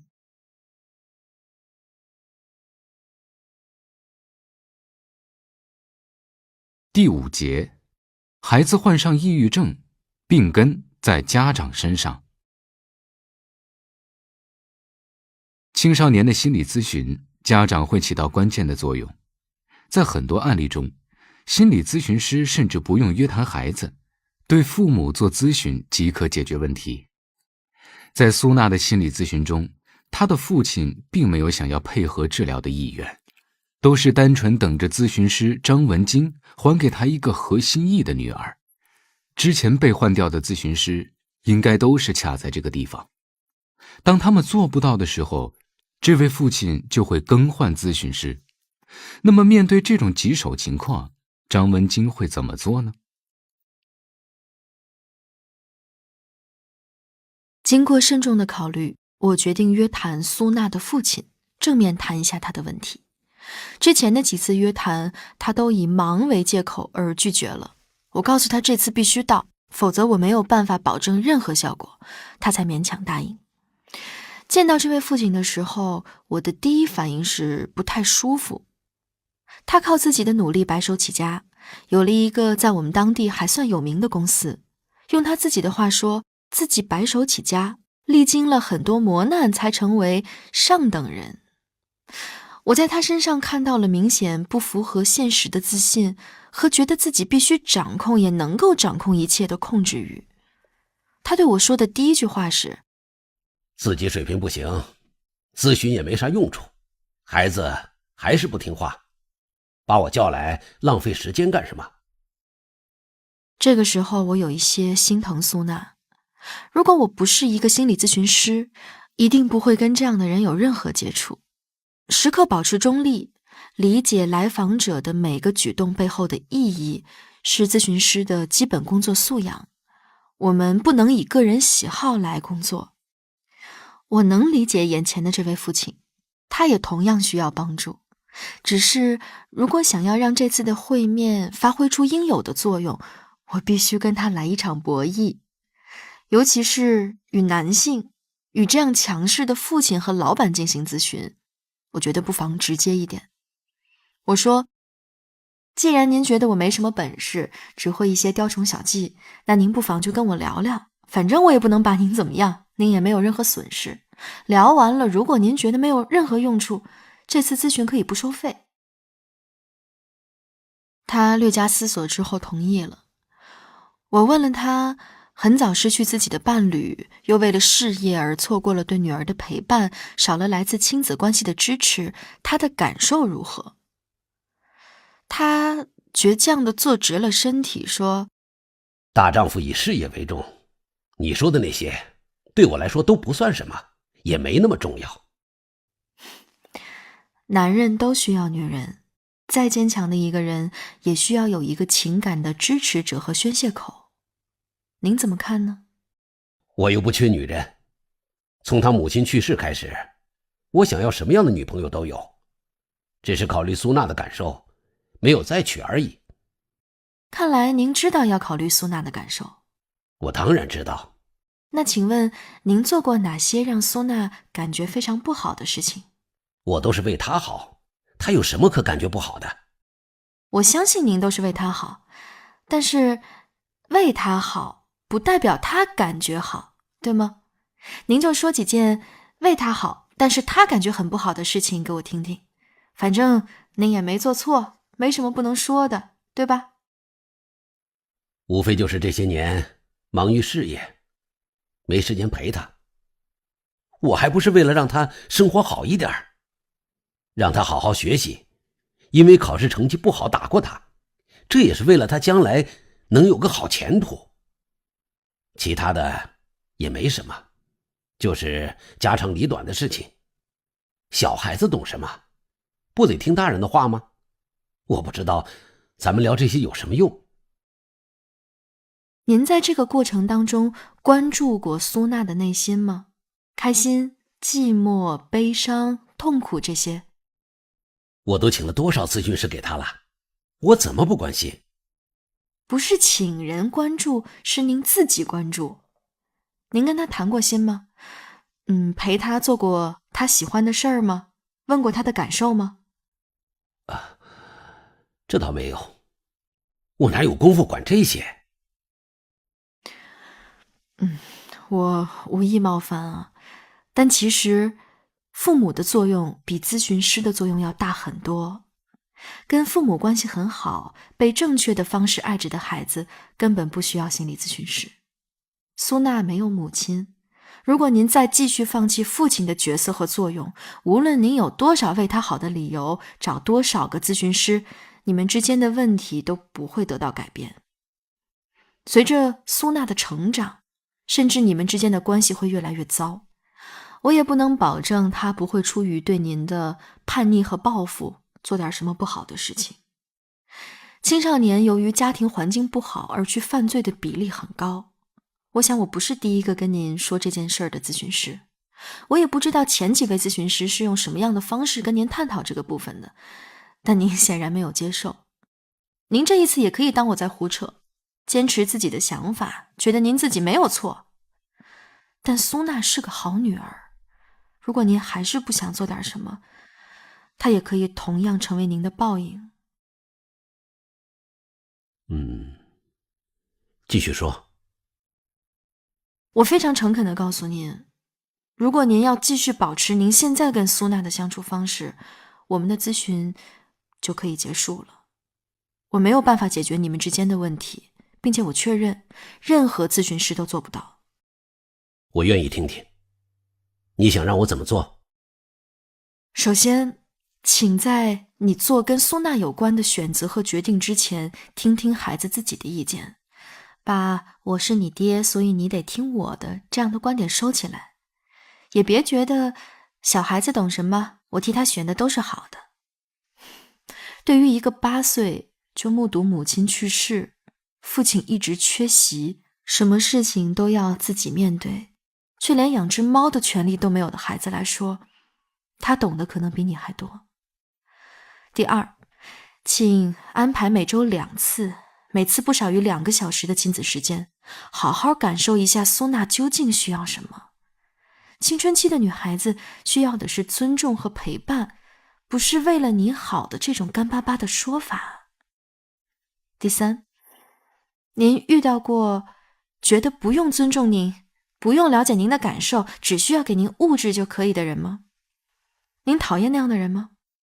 你可以单纯的做一个父亲，不去执着于孩子是否跟您想象的一样，而是用父亲的身份去爱他，给他内心真正需要的支持。在苏娜失去母亲最需要陪伴的时候，您已经缺席了。以后的日子，请您尽量做到像一个真的父亲，就算没有办法沟通，也请您做到倾听。让苏娜感觉还有人陪着她。可能还有很多很多的技巧和方法，但是请您先做到这3点。当我说完这些话，苏娜的父亲沉默了一会儿，他需要思考。在心理咨询当中，沉默有时候代表着进展。很快，他就说他愿意试试，但不觉得这么做有用。我说，您可以尽管试试。虽然咨询师不应该给来访者留电话，但您从来没有陪过孩子，一旦开始会有很多的困难。也许您会不知道该怎么做，也许会遇到很多您无法理解的事情，也许你会觉得这件事情很无聊。当你感觉无从下手或者不想再做的时候，请务必给我打电话。毕竟您到现在为止都讲不出一个有孩子参与的快乐的故事来。您的孩子感觉最开心的事情，最伤心的事情，您可能都不知道。作为一个成功人士，这也是非常大的遗憾。苏娜的父亲离开后，我松了一口气，看起来进展还算顺利。接下来就是等待。我有信心得到一个好消息。果然不久之后，苏娜的父亲来电话了。他说苏娜再次跟他提出养猫，但是他很担心，因为苏娜曾经有过敏性的皮肤病，他害怕猫会让苏娜旧疾复发。但是直接强硬拒绝似乎也不合适，不知道该怎么办。我告诉他，苏娜想要猫是因为需要陪伴，也许可以买一只她不害怕又能陪伴她的小动物。于是他送给苏娜一对鹦鹉，并且跟苏娜一起喂。他们开始交流怎样把鹦鹉养好。那之后，苏娜父亲经常跟我通电话，询问怎样跟女儿相处，比如怎样告诉女儿经期的注意事项等等。我和苏娜以及她的父亲也照旧定期见面，他们逐渐开始以我为媒介，把不愿意或者不好意思当面告诉对方的话传达过去。比如他父亲会说，其实我非常爱你。苏娜会说，我觉得你不是个好父亲，但我愿意适应你。后来我鼓励他们，如果觉得有些话说不出口，那就写给对方吧。由于他的父亲还是非常忙碌，他们决定互换日记来看。我其实很诧异，那样一个男人能为了苏娜提笔写日记，告诉女儿自己每天去了哪儿，做了什么，为什么要这么做，还有一些人生的经验，回复女儿在日记中提到的问题和遇到困扰的时候该怎么做。我们的咨询周期也从每周1次慢慢的延长到了每个月1次。虽然还是存在分歧和冲突，但他们基本上都可以自己通过沟通来解决，可以逐渐脱离我的支持了。苏娜最后一次来找我，是告诉我她决定支持父亲再找一个伴侣。虽然父亲之前跟苏娜说，在他18岁之前不会再婚，以免因为另一个女主人的到来让苏娜的日子不好过，但是苏娜自己觉得日子好不好过跟父亲有没有再婚没有关系。之前父亲觉得需要人陪伴，却害怕被人说言而无信，不敢公开找女朋友，就搞地下恋情。长时间不回家的时候，他和父亲2个人的日子都很难过。苏娜说，我有我的人生，父亲有父亲的人生，我们都有权利追求自己想要的。我爸慢慢愿意并学会了尊重我，那我也可以尊重他。张医生，我很感谢你这1年多的陪伴。我知道你让我和我爸都得到了改变和成长。我相信支持父亲再婚这个选择是正确的。我的第1次个案就这样成功的结束了。后来我为很多需要的人提供了心理咨询。在那间10几平方米的咨询室里，我见证了太多人的生命蜕变。助人工作的美好就在于，当我帮助其他人从暂时的黑暗当中蜕变成长的时候，我自己也同样会得到疗愈和成长。我的内心被每一位来访者的成长所滋养、充盈，生命也会变得愈发鲜活起来。多年以后，我来到中科院进修心理学，并留在了北京，在圈里小有名气。当时的苏娜正在北师大读书，我们一起去喝了杯咖啡，苏娜的气质也变得温和起来。她最后笑盈盈地说：父亲再婚以后挺幸福的，我也会用心过好自己想要的人生。那1年多的心理咨询让我懂得，所谓的苦难都是包装得很丑的礼物而已。只要你不放弃，生活就会对你有所交代。阳光下，我的脑子里也出现了我年少时期的种种痛苦、抑郁和艰辛走出的时光。那些回忆好像很远，又好像很近。虽然对面的苏娜都不知道我的故事，但是我又相信在那一刻，我们非常理解彼此。因为我也蛮感谢那段抑郁的日子，是他帮我推开了心理学的大门，让我遇见了不一样的人生。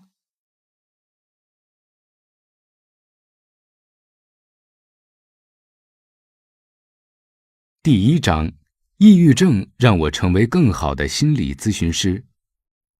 医生说，主讲人，国家2级心理咨询师嫣然。由于对抑郁症的认知匮乏，很多抑郁症孩子不能及时得到诊断和治疗，再加上社会普遍存在的病耻感，家长经常以孩子患病为耻，无法支持孩子积极就医，导致有太多的孩子病情被耽搁，继而衍生出大量的悲剧性事件。就像故事中的主角的同学那样，一旦出现严重的心理问题，大部分学校都会选择让学生退学。这样一刀切的办法，简单直接，既不会影响其他学生，又消除了危险隐患。但是呢，完全没有考虑到会对当事人的内心造成什么样的影响。学校对于青少年来说，是仅次于家庭的第2重要场所。在这里受到不公正待遇，会让他们产生严重的被抛弃感和对自我价值的否定，这其实会对他们造成更严重的伤害。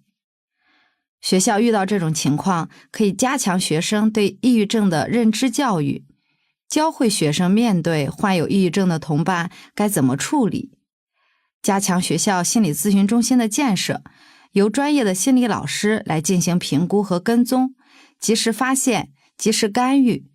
对于病情不严重的孩子，学校可以为他做一些个性化的学习计划，在减轻学生的精神压力的基础上，保证学业不中断。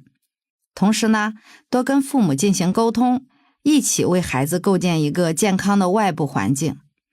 那对于病情严重的同学呢，也应该给予明确的休学期限和安慰沟通，最好能够让孩子在家有一个自学的方案。因为现在的网络也比较的发达，所以在家自学的这种方案是非常可以实现的。那尽可能呢，让孩子配合治疗，尽快的回归到现实的生活里来。其实导致抑郁症的成因是非常复杂的，同时也因人而异，每个人患抑郁症的表现可能都有所不同。那有几个非常重要的因素，在这里也帮大家归纳了一下。首先呀，就是这个生物因素，比如遗传性的因素。抑郁症在血缘亲属中更为常见。如果你的父母或者是祖父母患有抑郁症，那么你患抑郁症的概率就会较高。但这并不意味着父母患抑郁症的孩子都会患抑郁症，只是可能性会更大。基因会影响人格，也可能会改变大脑对压力的反应方式。那同时，神经递质是大脑的一种化学物质，它向身体和大脑的其他部分发送信号。当这些化学物质异常的时候，便也可能引发抑郁症。那基因呢，也会影响一个人人格的形成，尤其是儿童青少年，他先天特定的一些气质类型等等，都会影响父母对待他们的方式。比如一个安静的、身体健康的、睡眠和吃饭都很规律的孩子，和一个吵闹的、难以满足的、爱哭的、高敏感性的孩子相比，给父母养育带来的胜任的体验肯定是非常不一样的。那易养的孩子呢，父母的胜任力就好，和孩子早期的人际关系模式呢，就会更富有支持性，更温暖。孩子呢，也会形成这种内在的安全感，更自信。而高敏感的孩子，父母会经常感觉到疲惫、悲观，觉得这个孩子非常的难带，所以就非常容易烦躁，和孩子之间的早期关系也会更加的不安全，充满矛盾和焦虑。这样的孩子长大后也更容易感到沮丧，容易哭泣，容易引发抑郁。同时，这种人格类型也更容易遭受霸凌。所以你看，这都形成了引发抑郁症的压力因素。故事里的主角呢，也是遭受过学校霸凌的创伤。那还有一个很重要的因素，就是童年创伤事件。童年时期的创伤经历，比如父母去世，或者是目睹了一些暴力的行为，就会导致大脑发生变化，从而增加抑郁症的概率。故事里的主角在童年就目睹了父亲跳楼、受伤、父母争吵、闹离婚等，都属于特别严重的负性应激事件。包括他成为咨询师后接的第一个来访，孩子在8岁时目睹母亲的自杀，其实是非常严重恶劣的创伤事件，是需要长程的心理咨询慢慢修复创伤的。作为家长呢，需要平时多注意孩子的心理健康。孩子的发展除了成绩和学习，更重要的是品德和性格。父母要对孩子的情绪反应和微小的反常行为保持敏感，及时发现孩子的问题。同时，作为家长呢，需要平时多留意孩子的心理健康。孩子他除了学习和成绩以外，非常重要的其实是发展品德和性格。父母要对孩子的一些情绪反应，还有一些微小的反常行为保持敏感，及时发现孩子的问题。那同时呢，作为父母也要及时的反思我们在养育中有哪些不足的地方。一旦发现孩子在心理上有问题，就要放下这种病耻感，和孩子一起在专业的心理治疗师或咨询师的帮助下及时干预，早日帮助孩子回归到正常的工作和学习中。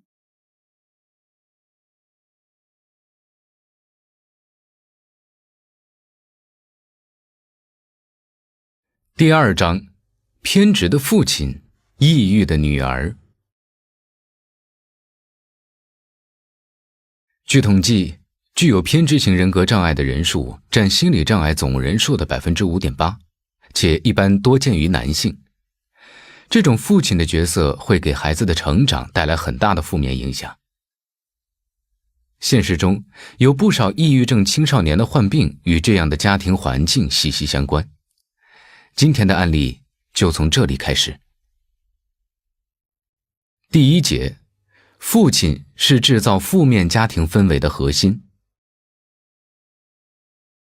患者档案：姓名小妍妍，编号002，病状：中度抑郁，紧张焦虑，头痛失眠，健忘，心跳加速，全身发麻，悲观厌世，暴食，自残。家庭情况：父亲是偏执型人格障碍，暴躁易怒，严肃冷漠，喜欢指责他人。母亲外向开朗，积极乐观，说话直接，不会控制情绪。父母关系不和谐，经常争吵且恶言相向，家庭氛围紧张。2017年8月23日，我被诊断为中度抑郁症。在回学校的公交车上，我告诉了最好的朋友，我说自己有预感会得这个病，但真正确诊后还是有些害怕。医生给我写了一张纸条，说抑郁的时候多看看，里面包含开心的去做正确的事，做不好没关系，不烦躁，有耐心，控制情绪，减少伤害自己的行为。这些话虽然是老生常谈，在外人看来可能无足轻重，但对当时的我来说是救命稻草。还在家的时候，我的情况已经很严重了，脑海里无数次想象着下一秒要割腕自杀，想活着究竟有什么意义。每天到了晚上就头痛欲裂，在床上辗转反侧，怎么也睡不着。我知道，再这样拖下去迟早会崩溃，就提前回学校，让室友陪我去医院。回到寝室，我按照医生的嘱咐吃了药，接着习惯性地把床帘一拉，又沉浸在自己的黑暗空间中。第二天，在备忘录里编辑了一串长文字发给爸妈。事实上，我也好几次想要开口跟他们当面沟通，但一张嘴就因为委屈哭得说不出话，也就只能用这种方式了。我自己也知道，我患上抑郁症很大程度上都源自我的家庭。父母经常在我面前不分场合时间的争吵，口无遮拦，什么难听的话都敢说。我爸不仅跟我妈吵，回老家了跟爷爷也吵，跟我姥姥关系也不好。我爸这个人很奇怪。在我小时候，我爸还是一个修理匠，小到钟表、收音机，大到空调、冰箱，只要到他手里的电器，几乎都能死里逃生。那时候我是他的忠诚小粉丝，经常趴在旁边看他修东西，偶尔帮他拿下小工具。我对修理没有任何兴趣，只是想多享受一会儿属于我们俩的时光。爸爸总会出其不意地回头看看我，给我一个宠溺的微笑。后来，或许是因为生活压力太大，他天天皱眉头。刚开始这种严肃表情对我来说是一种父亲的威严，慢慢的变成了一种让我害怕、反感甚至厌恶的东西。发展到后来，他开始经常发火，指责我妈。我想保护我妈，但又不知道该说什么，以至于他每次快要发火了，我就很紧张、很焦虑。我们交流越来越少，有时我觉得父亲只是一个冷冰冰的提款机，从未参与过我的生活。他心疼店里的冰箱、洗衣机，担心会留下刮痕，却不会对女儿说一句关心的话。看起来，他只是在小时候短暂地爱了我一下，长大后，我们就变成了陌生人。我不止一次地盼望着父母可以离婚，尤其是高中毕业那年，他不满意我填报的志愿，训斥我和我妈。我俩辛苦几天的研究成果被他贬得一文不值。关键是当初问他的时候，他口口声声说听我们的。我跟他大吵，情绪失控到当着他的面扇了自己几巴掌。这也算是彻底夺走了我对他最后的一丝好感。我当时给他们写了一封信，内容大致是这样的：爸爸妈妈，你们知道吗？我现在特别害怕过年，特别是大年30。每次我回家，都会看到你们生闷气，不理对方。我既要讨好妈妈，又要讨好爸爸，真的好累。其实，每次回家的火车上，我都特别期待见到你们。但是一回家，我就会看到爸爸皱得很深的眉头，肯定又是生意上的烦心事儿。我就会特别后悔回来，我也不想说话。我脑子里每天想的，几乎都是下一刻我要割腕自杀。我觉得生活好艰难，就算回到家里，也还是个局外人。我记得有一次我在家里大笑，爸爸问我说，小妍妍为什么每天都那么开心？其实我大笑是想放大在家里的那种开心，想让你们和我一起笑。毕竟我哭的时候也不想让你们看到。我写这么多不是想让你们自责和内疚，只是想让你们意识到自己有意无意的行为会对我产生伤害。既然我写出来了，也说明我心里其实已经放下了，我不会再像原来那样伤害自己了，我会慢慢改变，慢慢成长。希望你们也能和我一起成长，尤其是爸爸，在性格上多向妈妈学习一下吧，不要只顾埋头做生意，忽略了身边真正需要关心的人。闲的时候少看手机，多帮妈妈做点家务。还有就是对爷爷的态度好点吧，我每次看到爷爷佝偻的背影都特别心酸，对姥姥也是，毕竟她是妈妈的母亲。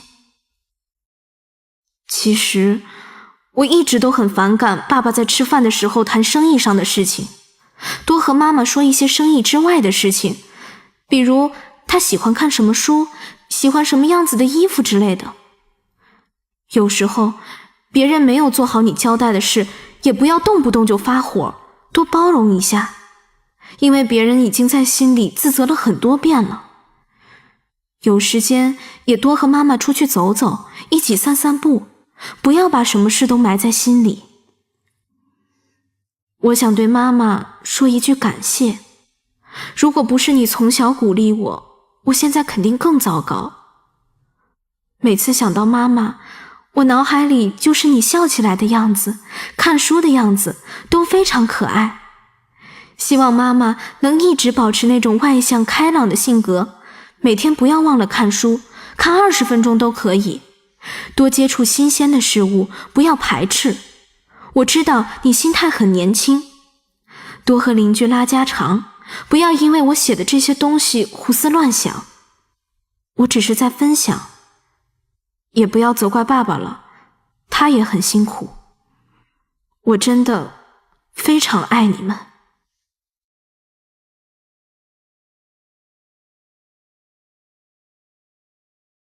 这封信发出去第2天，爸妈打电话说要来看我，我没有反抗，在网上给他们买票，订好房间。他们凌晨3点多到了长沙，我把他们带到房间去休息。第2天，父母对我异常关照，甚至可以说讨好。总是愁眉苦脸的爸爸也难得露出了笑容，说话时多了一分小心翼翼。我的鼻子像被芥末呛到一样，很酸。那天我鼓起勇气告诉他们，每次吵完架，我都会用小刀割破皮肤惩罚自己，那种快感可以给我带来片刻的安宁。我常常在被窝里泪流满面，失眠到天亮。幼时的冷落和高中的压抑让我喘不过气。我现在什么都做不了，只是一个累赘，可能连毕业都有问题，再也无法像正常人那样生活下去。委屈、质疑、担忧、恐惧、自责，这些日日夜夜在我内心发酵的情绪终于发泄了出来。爸妈向我解释道歉，说他们的苦衷与无奈，让我好好治病，不要多想，他们还养得起我。我不忍心看到父母这样，只是安慰他们说，没事儿，一切都过去了，你们以后不吵架，不随便发脾气就可以了。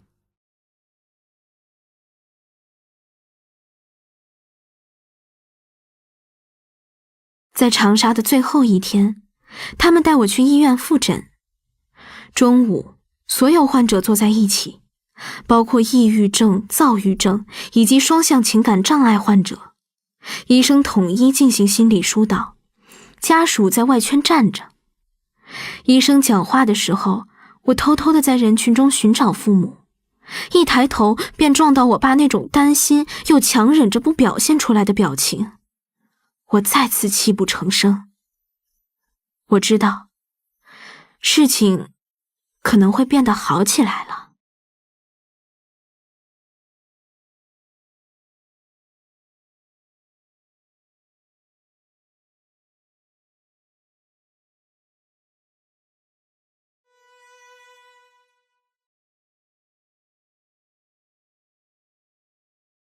第2节，父母开始学着在我面前克制情绪。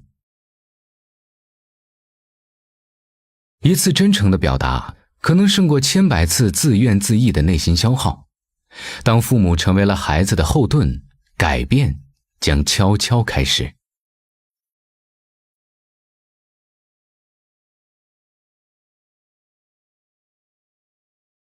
送走父母之后，我差不多就开学了。除了陪我去医院的室友，没有人知道我生病。我照常和他们一起上课，只是话少了很多。我努力保持清醒，害怕记忆衰退，所以每天记录自己当下的感受和心理状态。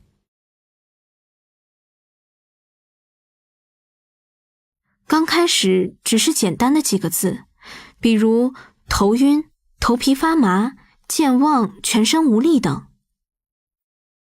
后来我写得更详细了，除了客观描述外，我还会加一段文字鼓励自己。经过这次打击，你一定会更强大，连死都不怕，还有什么值得害怕呢？会慢慢走出来的。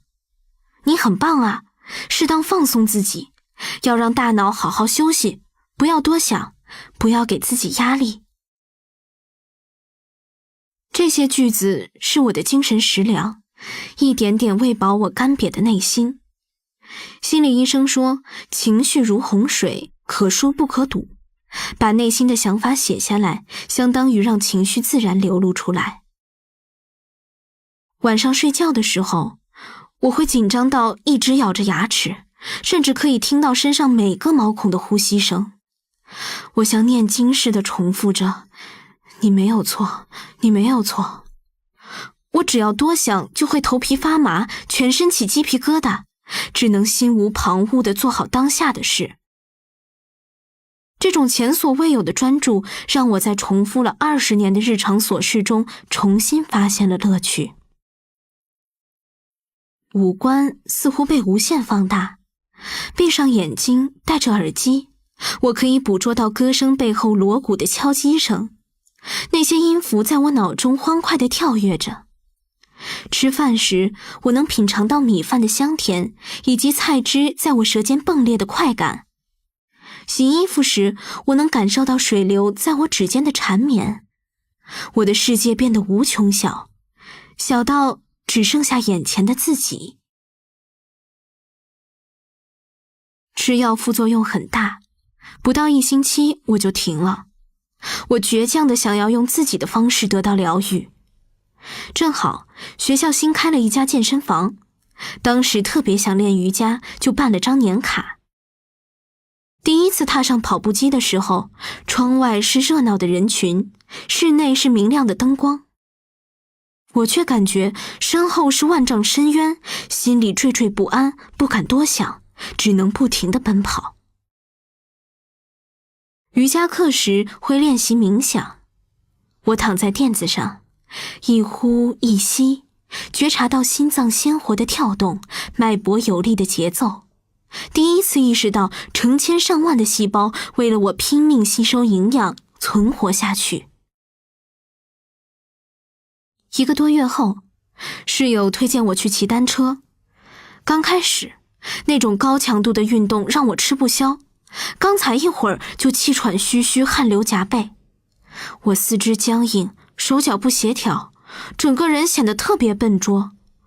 而且单车房躁动的气氛让我有些无所适从。坚持一段时间后，我渐渐可以跟上老师的动作，随着音乐的节奏和大家一起摇摆。这时，我的大脑和内心全都放空了，什么都不想。音响里的歌声像是有磁性似的，把我所有负面情绪都吸走了。我不再压抑自己，使出全身的力气使劲蹬着车。后来我对单车彻底上瘾了，一天不踩心里发痒，每个动作都熟记于心。战歌响起，周围的一切都消失了，我就像嗑了药一样疯狂扭动身体，想要甩掉老天赐予我的痛苦。1节课踩完，酣畅淋漓。那时在健身房每天一节瑜伽课，一节单车，在一静一动中，我得到的不仅是放松，更多的是解脱。没有任何舞蹈基础的我，在瑜伽房学会了劈叉，下压的时候耳朵贴在地面，闭上眼睛，从外面嘈杂的声音中挣脱出来。我的成绩也没有想象中的一落千丈，虽然与奖学金失之交臂，但还是保持在班级前10。从9月份一直到过年放假前，我每个晚上都在健身房度过。期间我坚持不吃药，虽然过得战战兢兢，但身体和心理状况都没有出现剧烈的波动。过年在家，爸妈不再争吵，我们一家3口变得非常和谐。没有做过家务的爸爸竟然开始摘菜洗碗，说话时也尽量注意措辞。我觉得自己终于在一个正常的家庭里了。但这种转变却让我多了一份拘谨和惋惜。我忍不住会想，为什么非要在我忍受生不如死的痛苦之后才会改变？为什么以前的懂事换来的总是愁眉苦脸？既然结婚时家庭条件不好，为什么还要生下我？如果把我放在孤儿院，我会不会更幸福？新年第3天，我的病第1次复发，昔日的记忆猝不及防地砸向我，我再也不想面对亲戚露出的虚假笑容。我放声大哭，说我好难受，要一个人待着。爸妈有些吓住了，不知所措，只好听我的话，把门锁上，跟亲戚一起走了。他们走后，我2腿再也站不住，立刻倒在凳子旁。我歇斯底里的哭，全身发麻，失去知觉，嘴里自言自语。之后，我慢慢平复下来。妈妈进了房间，我问他们怎么那么快就回来了。他说我爸担心我，半路就急着往回赶。我已经记不清那一天是怎么度过的，只记得那种绝望。我怀疑，我是不是再也没办法恢复到一个正常人的样子了。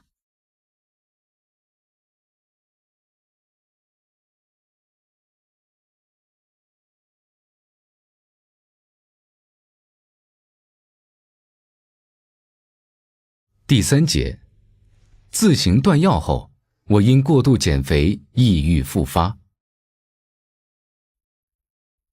很多人在对抗抑郁时都会选择找一个抓手，小妍妍的抓手是健身，但当抑郁情绪到来，这个抓手竟然也可能变成一种新的伤害。大3下学期，我已经沉迷于健身无法自拔。有时下午最后一节有课，我就把衣服提前准备好放进书包里，铃声一响直接往健身房奔，常常没有时间吃晚饭。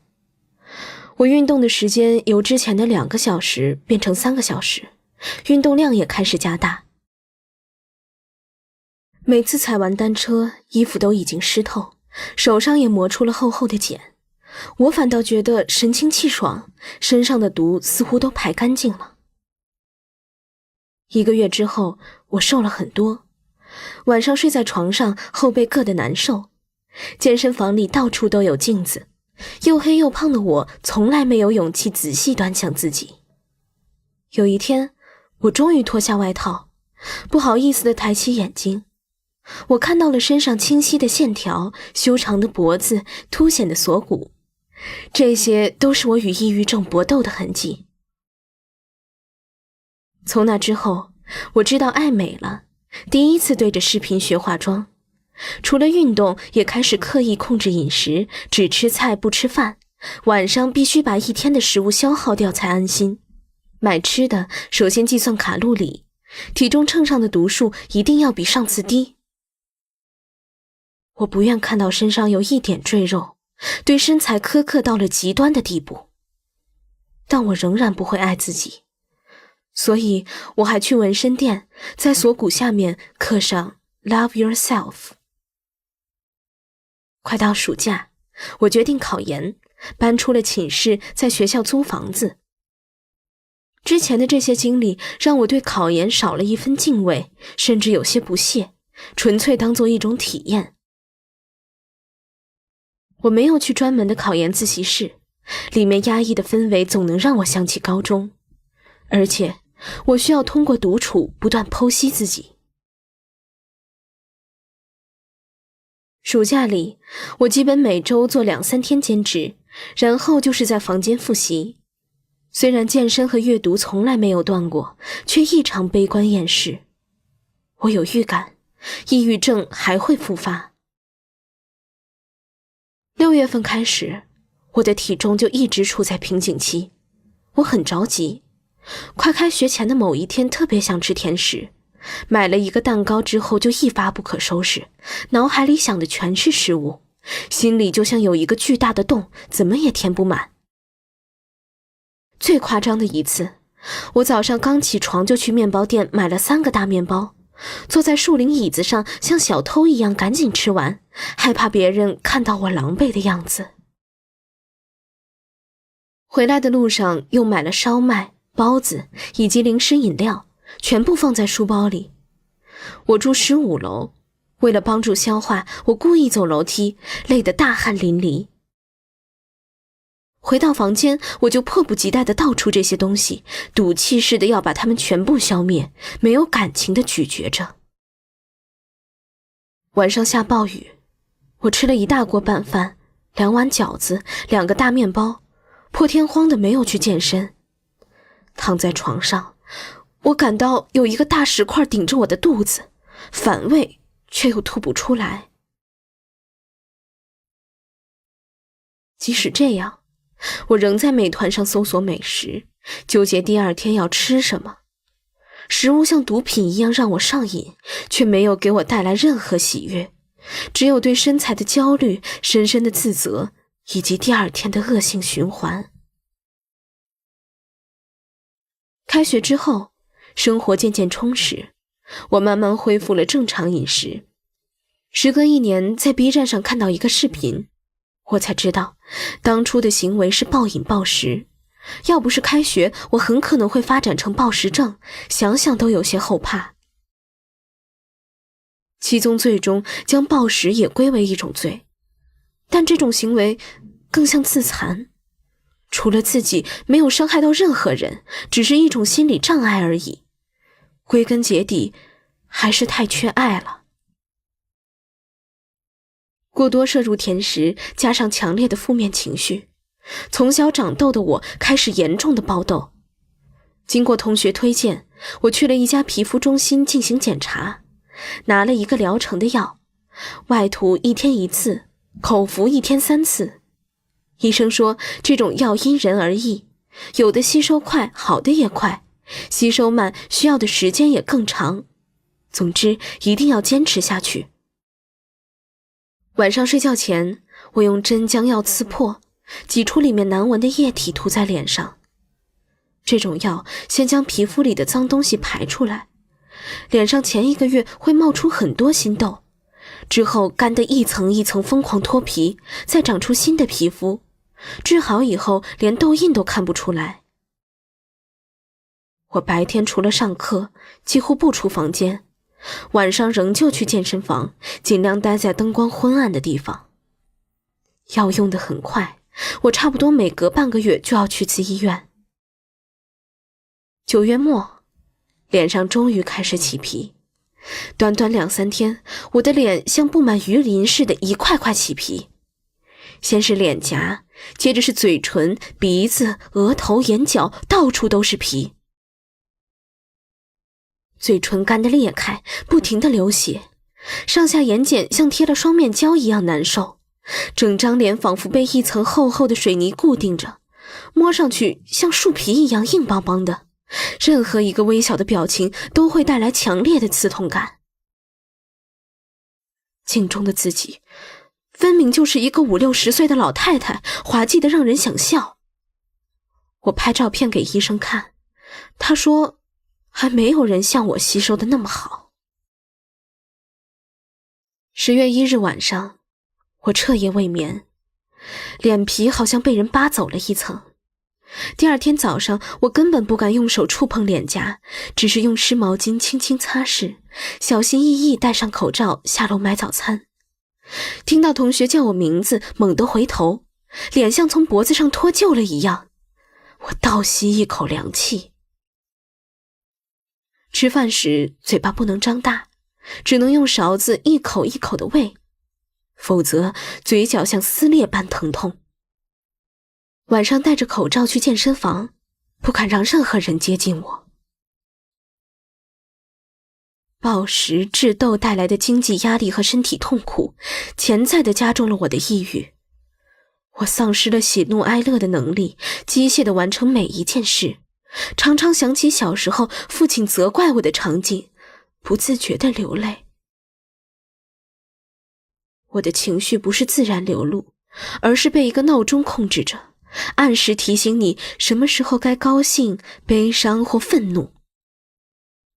本来觉不多的我，睡眠质量更差了，经常半夜3点多惊醒，熬到快6点起床背书。有次4点多起来不想学习，练起了金刚贴。我打算毕业后去寺庙当尼姑。11月份，我已经习惯了脸上的不适，每天大声背书，任由嘴角的血往外流，然后不停喝水。那时我嗓子哑了，父亲在电话里不耐烦地问了一句：“怎么又感冒了？”我全身炸裂，吼了他一句。为了克制自己，我死死攥着拳头，好像要把骨头捏碎。那句“还不都是你们害的”，终于让我咽了下去。挂了电话，我又哭又笑，身体像气球一样不断膨胀，随时都要爆开。我赶紧吞了半粒药，2只胳膊完全麻了，感觉无比沉重。我给最好的朋友打电话，还没说上几句，我就哭得撕心裂肺，脸上的疼痛似乎也消失了。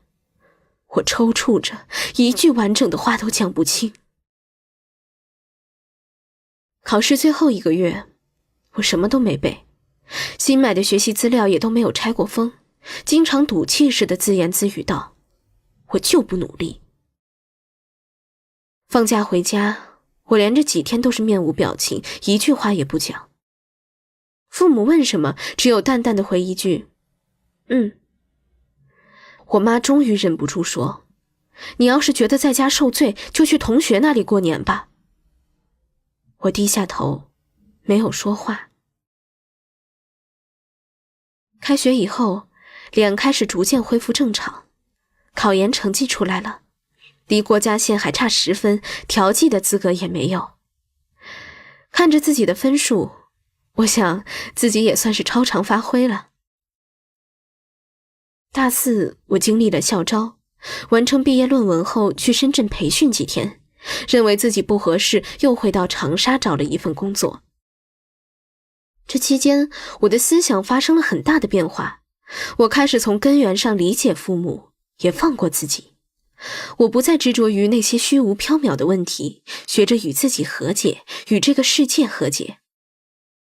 我在备忘录里记下了泰戈尔的一句话：有一个夜晚，我烧毁了所有记忆，从此我的梦就透明了。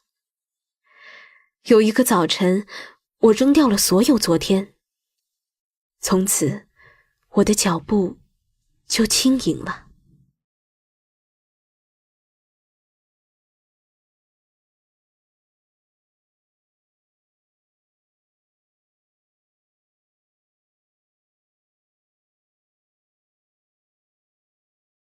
第4节，医生给我治疗时，发现了父亲的偏执人格。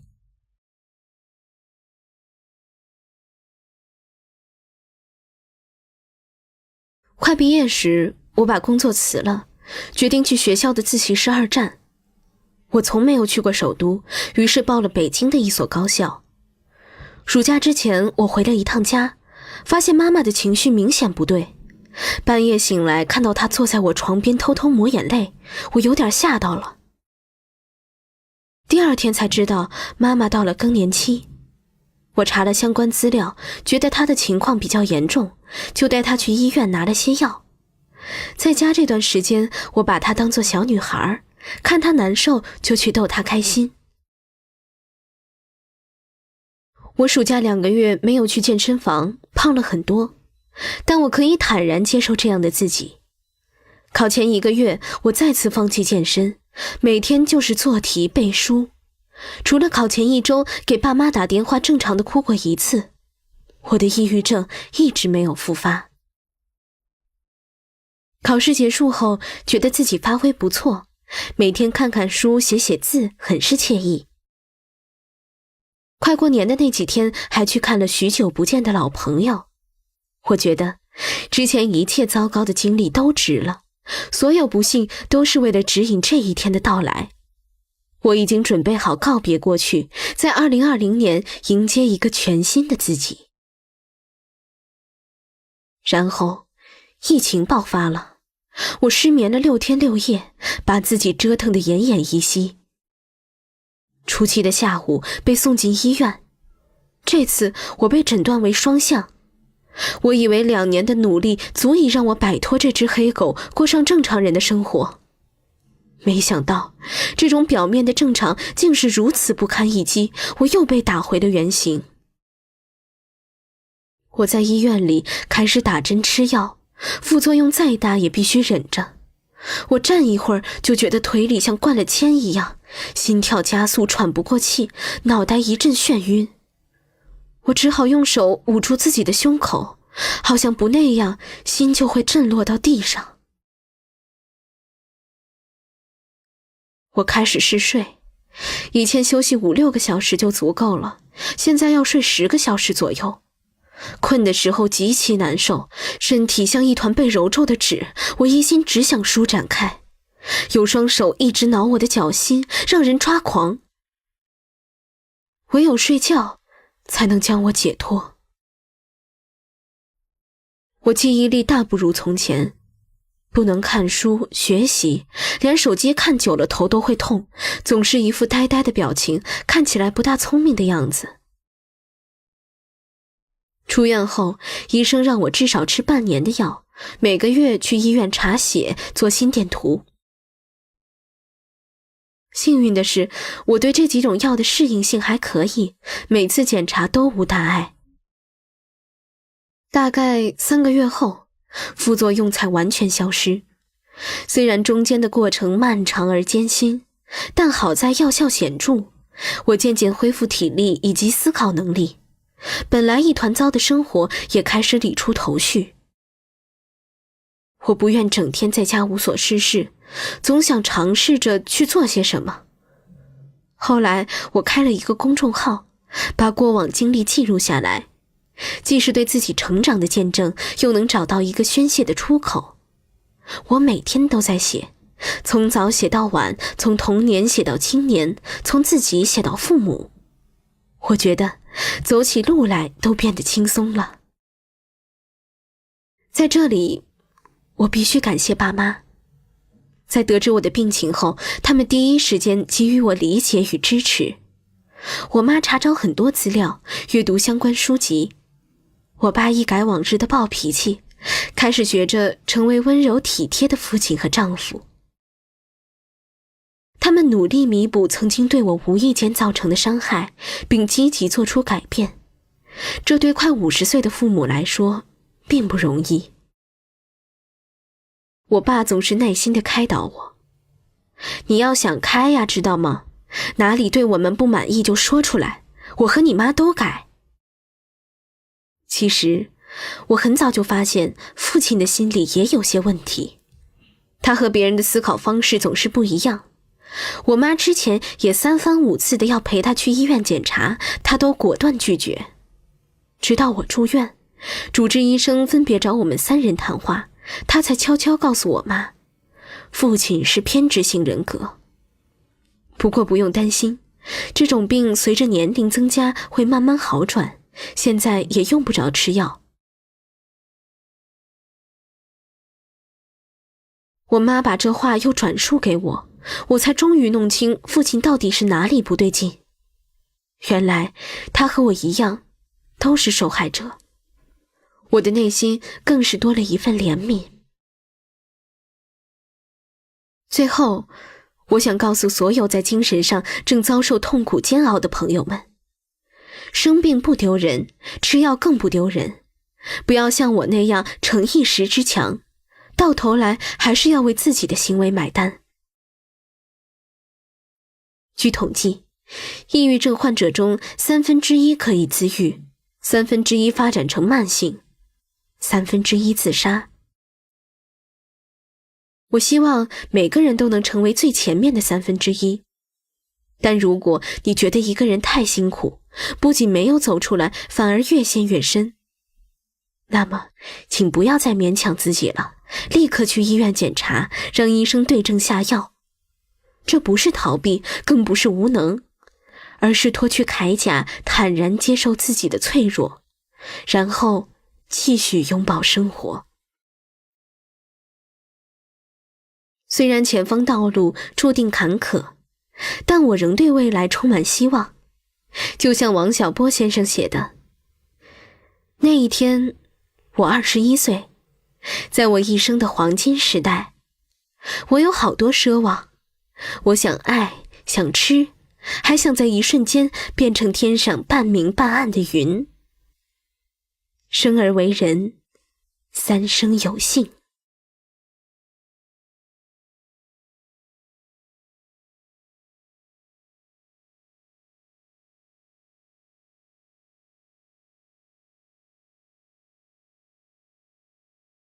第5节，小妍妍母亲的自述。在小妍妍写完这段经历后，她跟母亲进行了一次交流，母亲决定把自己的想法也写下来，是记录，也是对其他家庭的提醒。以下是母亲的自述。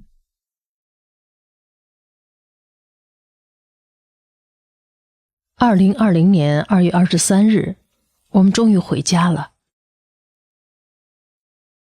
女儿这次发病比之前更加严重，从抑郁发展成了双向。受疫情影响，当地的安定医院不允许家属陪伴住院。经过24天的药物治疗和心理疏导，我们只好提前回家。回到家后，我和老公逐渐改变了以前不太友好的相处模式，收起各自的盾牌和长矛。老公也学会了调节家庭气氛，每次他上楼吃饭时，女儿会悄悄地躲在门后，在他开门的瞬间，出其不意地大叫一声啊，他就会故作惊悚状，继而两个人就会像孩子似的笑起来。这个3岁小孩的游戏不断地在我们一日3餐中上演，给我们枯燥乏味的生活注入了轻松和温暖。每天晚饭后，我们会在楼下的院子里打羽毛球，最精彩的就是女儿和她爸爸羽毛球男女混合双打了。小小的羽毛球上下翻飞，像一位空中舞者。父女俩经常打的是暗淡了刀光剑影，远去了鼓角争鸣。结束后，我们会坐在台阶上歇息片刻，上楼继续打扑克。由于老公常常犯迷糊，不知道谁是朋友谁是敌人，老是出错牌，常常把我和女儿气得怀疑人生。没办法，我们就罚他洗牌。有时我们还会一边打牌一边看孟非主持的新相亲大会。对于男女嘉宾最终能和谁牵手成功，女儿总是能猜到8、9不离10。在这种轻松的家庭氛围中，女儿慢慢地放松下来。她之前晕车特别严重，现在她爸开车启动时都会很小心，车子减速时也会提前踩刹车，尽量避免急刹车带给她的不适感。以前她爸可是个粗人，现在他每次都坐副驾，戴着耳机，脱掉鞋子，把脚放在前面，一副很惬意的样子，就算是跑高速也不晕车。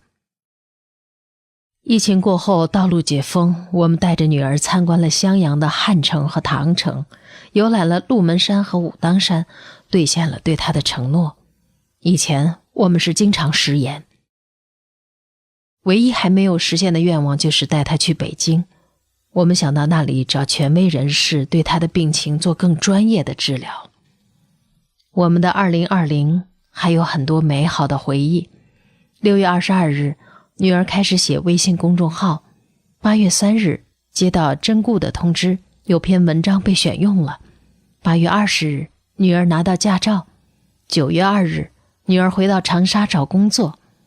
而2021年还有更大的惊喜等着我们。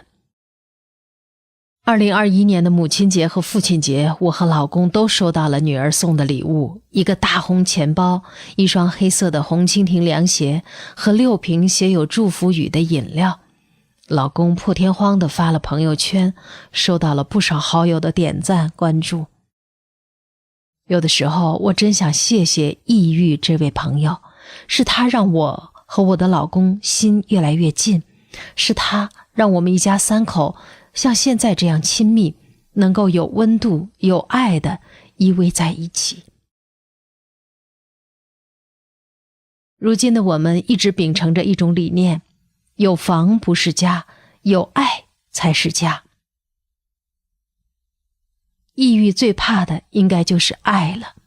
我和老公现在用心经营着我们的店铺，细细品尝着一蔬一菜一粥一饭带给我们的宁静和满足。如今女儿也在长沙找到了工作，还谈了朋友。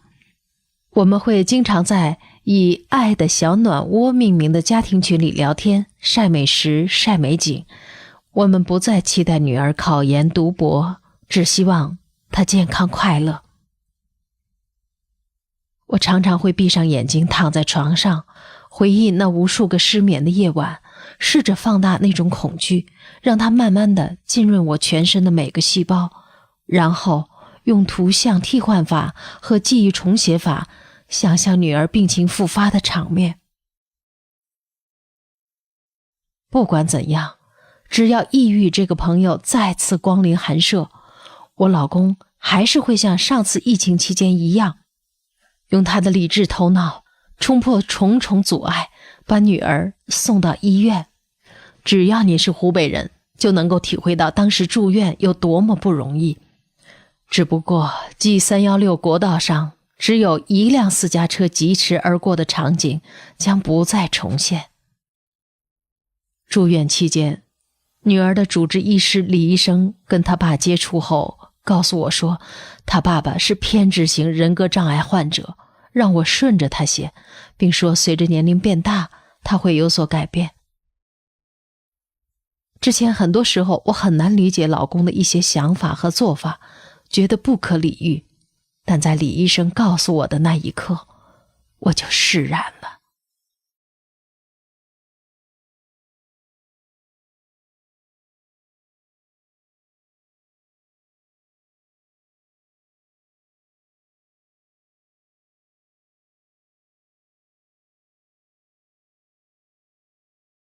第2章，偏执的父亲，抑郁的女儿。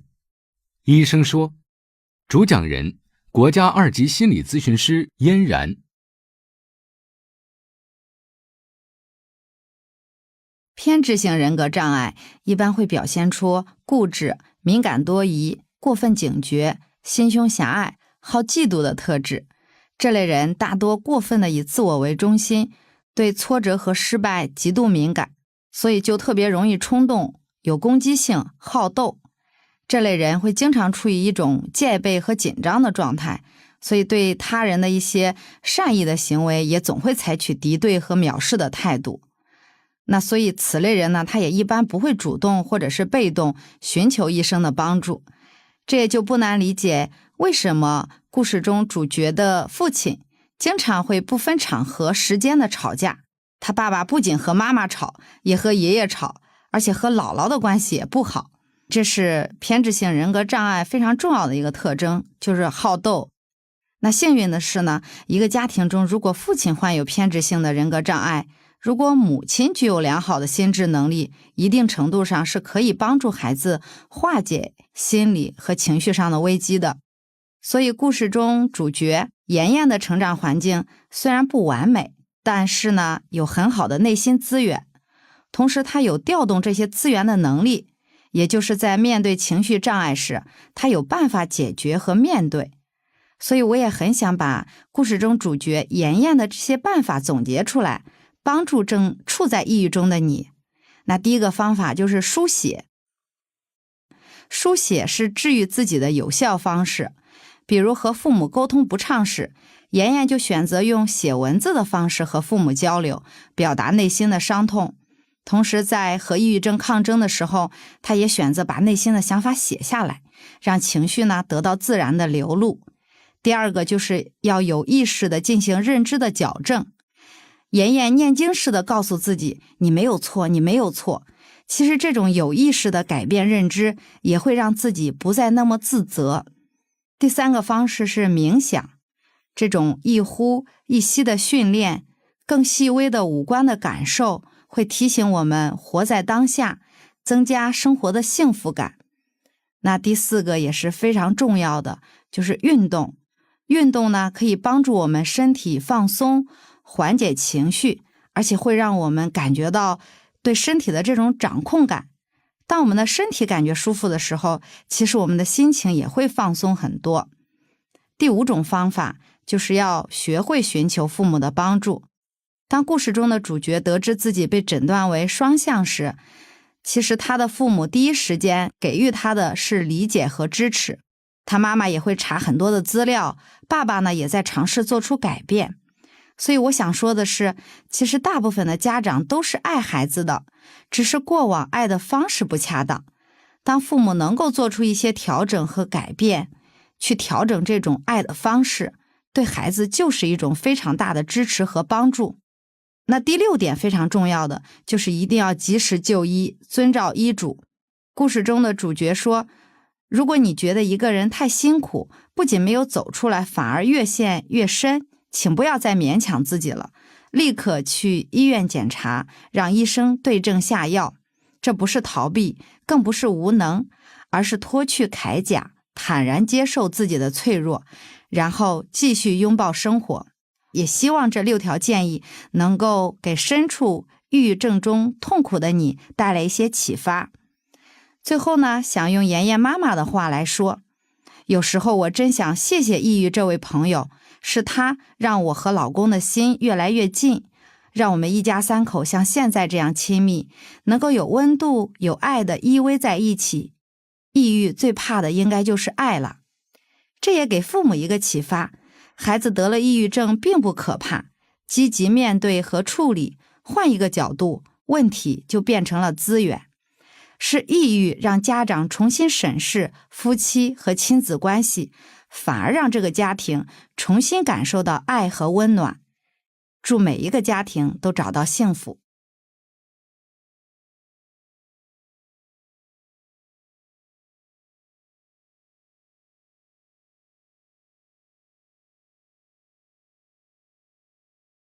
第3章，寄养在亲戚家的我，最讨厌的是自己。寄养就像一副慢性毒药，蚕食着孩子幼小的心灵。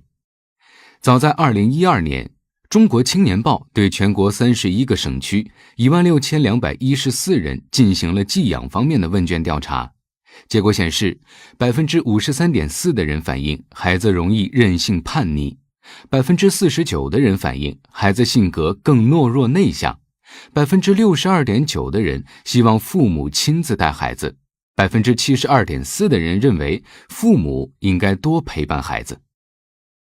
今天我们听到的案例就是一个关于寄养的故事。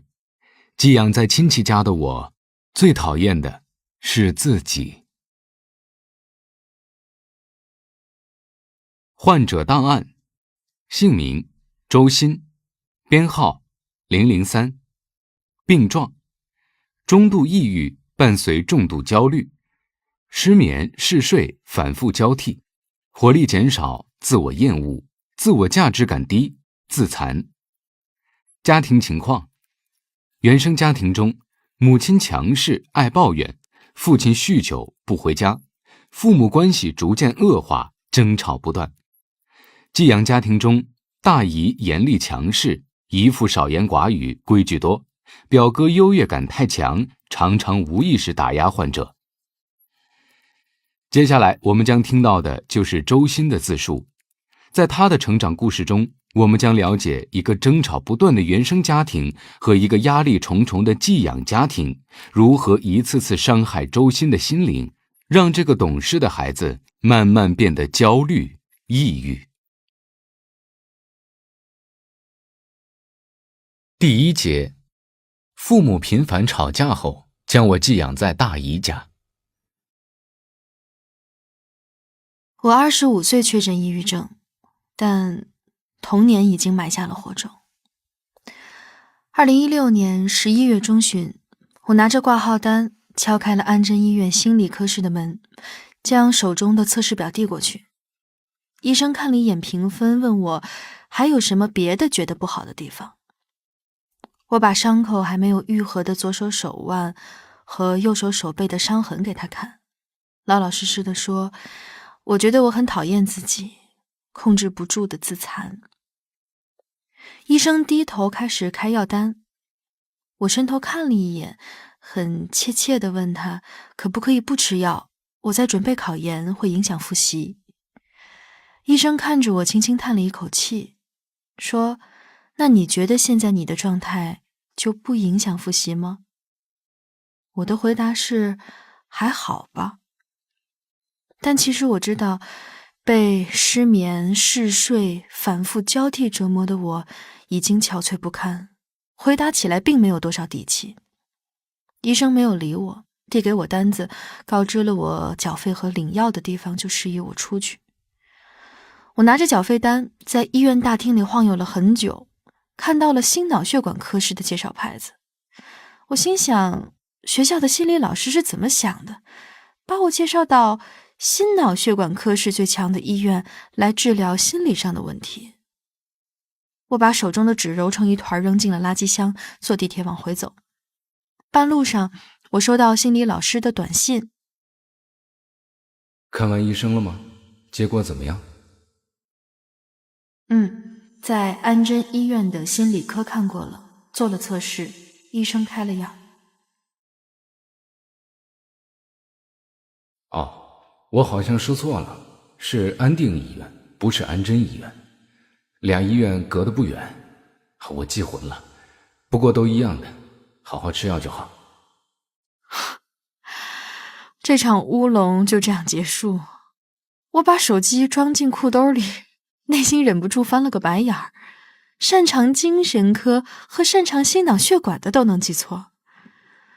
同时，我又松了口气。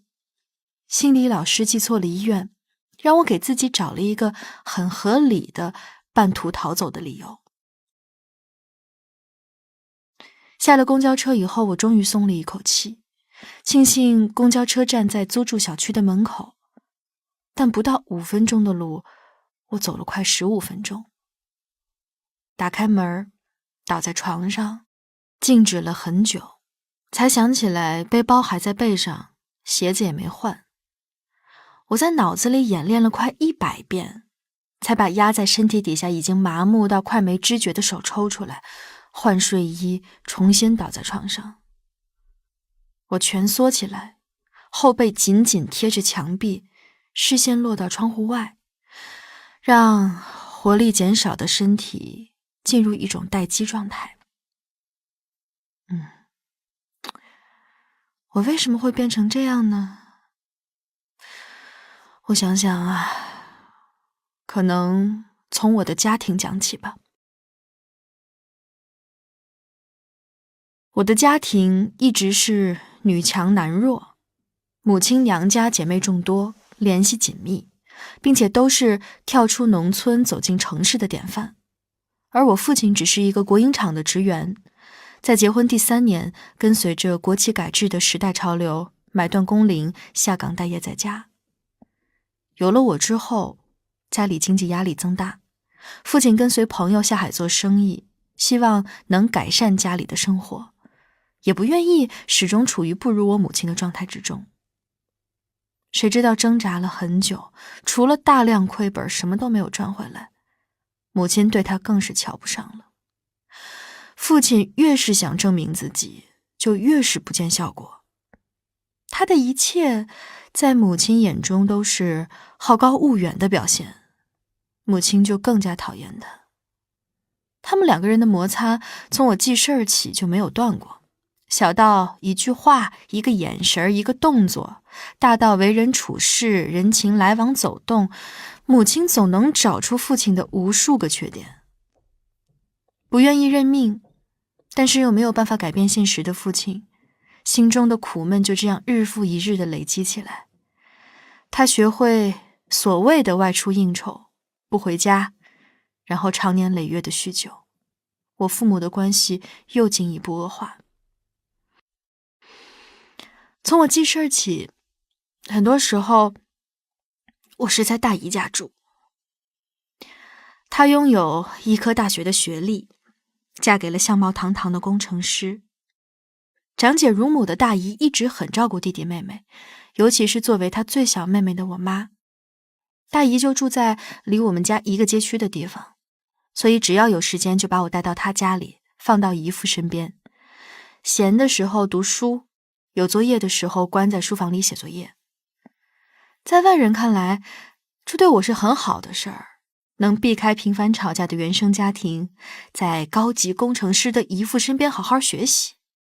大姨家生活富足，只有哥哥一个孩子，一直想要女孩的大姨就把我当成自己的孩子一样去对待。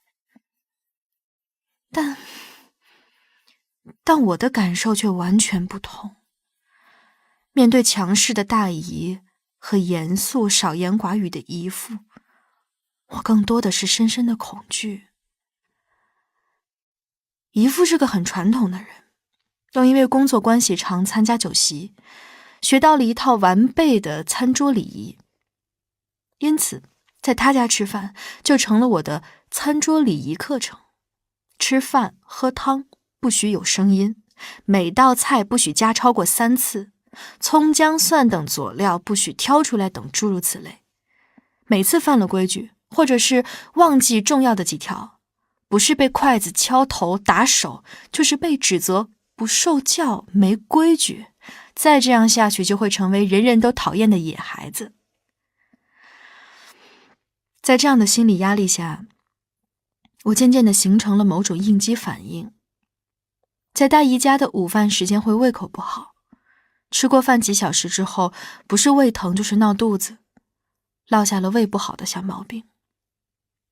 姨父和姨妈也不会温柔地表达爱关心，他们看到我胃疼呕吐，就指责我贪嘴吃零食。久而久之，我如果不是难受到实在忍不下去，就自己忍着，绝对不说出来。在这种情况之下，我还要学着去讨好他们，摸索出在姨父家能够惹人喜欢的法则。吃饭要做到完全没有声音，就用汤碗遮住脸，然后用舌头慢慢舔汤汁。还可以把面汤先喝完，然后夹碎面条用勺子舀着吃，这样真的一点声音都没有。吃过饭以后要主动刷碗，一边刷碗一边跟姨妈聊天，要听话顺从主动。这是我从幼年到少年这个阶段所摸索到的生存法则。父母看到我在姨父家里面被培养成了乖孩子，就意识到他们是我的命门。我如果周末睡懒觉或者考不好，在学校里犯错，我爸妈总会不轻不重地叮嘱一句：哈，你这样要是让你姨父姨妈知道，可不知道会挨什么样的教训。每次听到这句话，我就像一只一下子被掐住后颈皮的猫，只有蜷缩起爪子的份儿。在不知不觉里，我开始每天都生活在恐惧当中，怕被责罚，怕他们失望的眼神和语气。这种感觉日积月累，直到深入骨髓。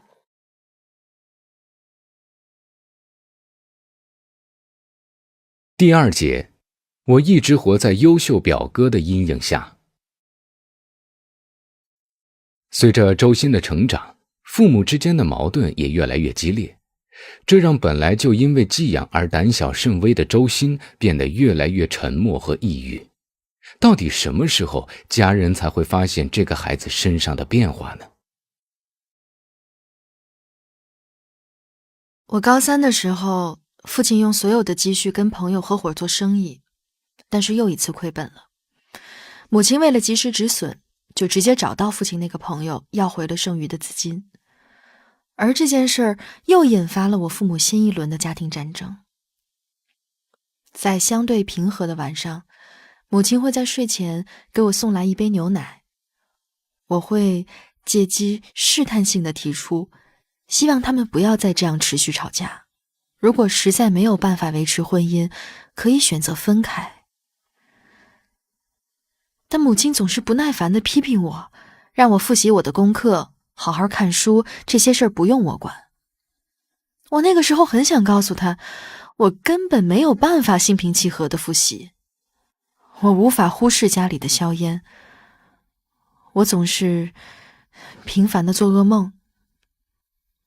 但每次这样想的时候，我的脑子里都会自动浮现出姨妈对我的那句叮嘱：不要让你妈操心，你要学会做一个让人放心省心的孩子。每每想到这儿，我向母亲倾诉的欲望就都会被强行压下去。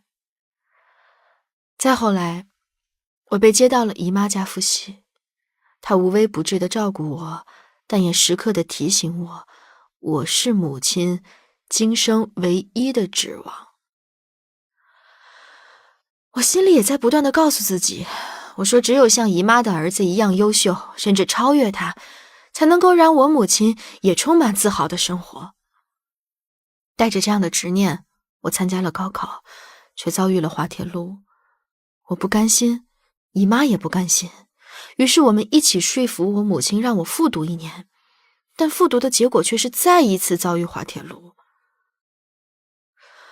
我只记得我昼夜不停地读书，我只记得我在考试的时候，我像强迫症一样的对每道题目仔细检查，可我却不记得我自己是不是焦虑，是不是紧张，是不是因为过分的紧张而导致了思维混乱。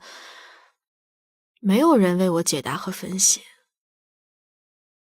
第2次高考以后的整个假期，我都沉浸在巨大的失落和绝望之中。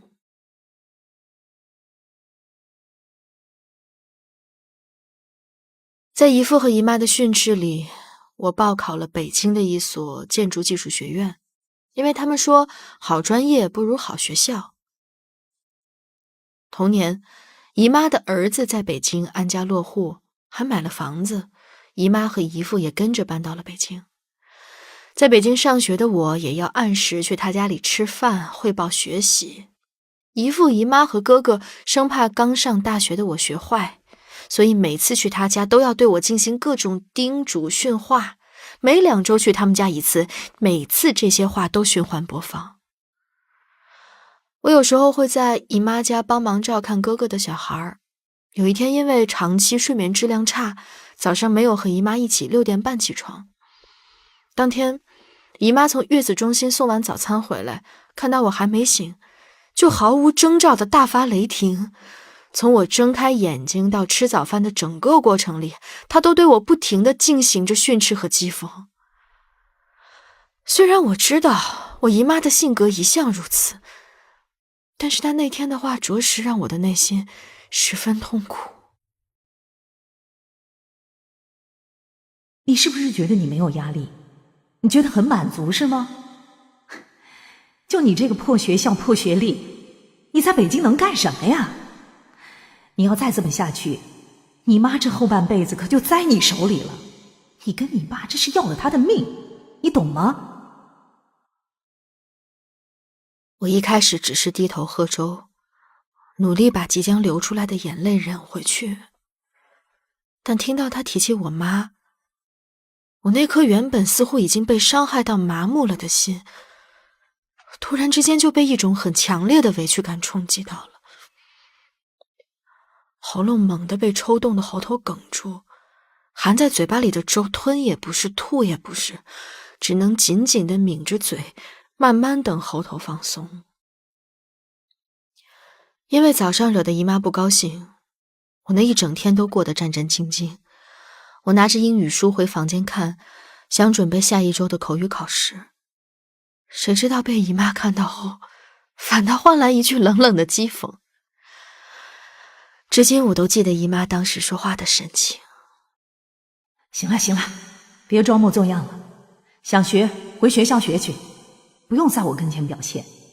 到底是学习了还是没有学习，只有你自己心里知道，给别人看管什么用啊？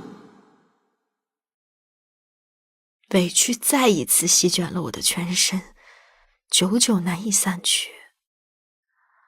我想知道，如果只是因为我高考失利念了专科，我就不该被家人疼爱，不该被温柔对待吗？如果你们这些人是因为厌恶我的父亲，也要连带着厌恶我，那当初我母亲为什么要选择留下我呢？为什么不打掉？为什么不在父亲开始被嫌弃的时候就把我送人呢？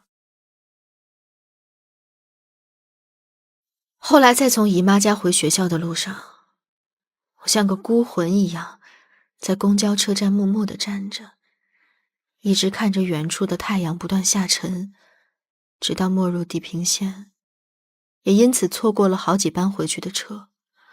快到深夜，我才像行尸走肉一样的回到宿舍。从那天开始，我的睡眠和精神状态进一步恶化，绝望感无时无刻不折磨着我。我不停地背英语单词，看专业书，画设计图。只要做一点点和学习没关系的事儿，巨大的罪恶感马上就会把我包裹得严严实实。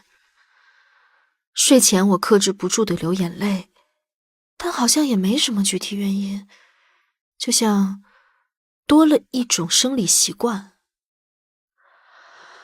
我找不到自己存在的价值，感受不到家人对我的爱。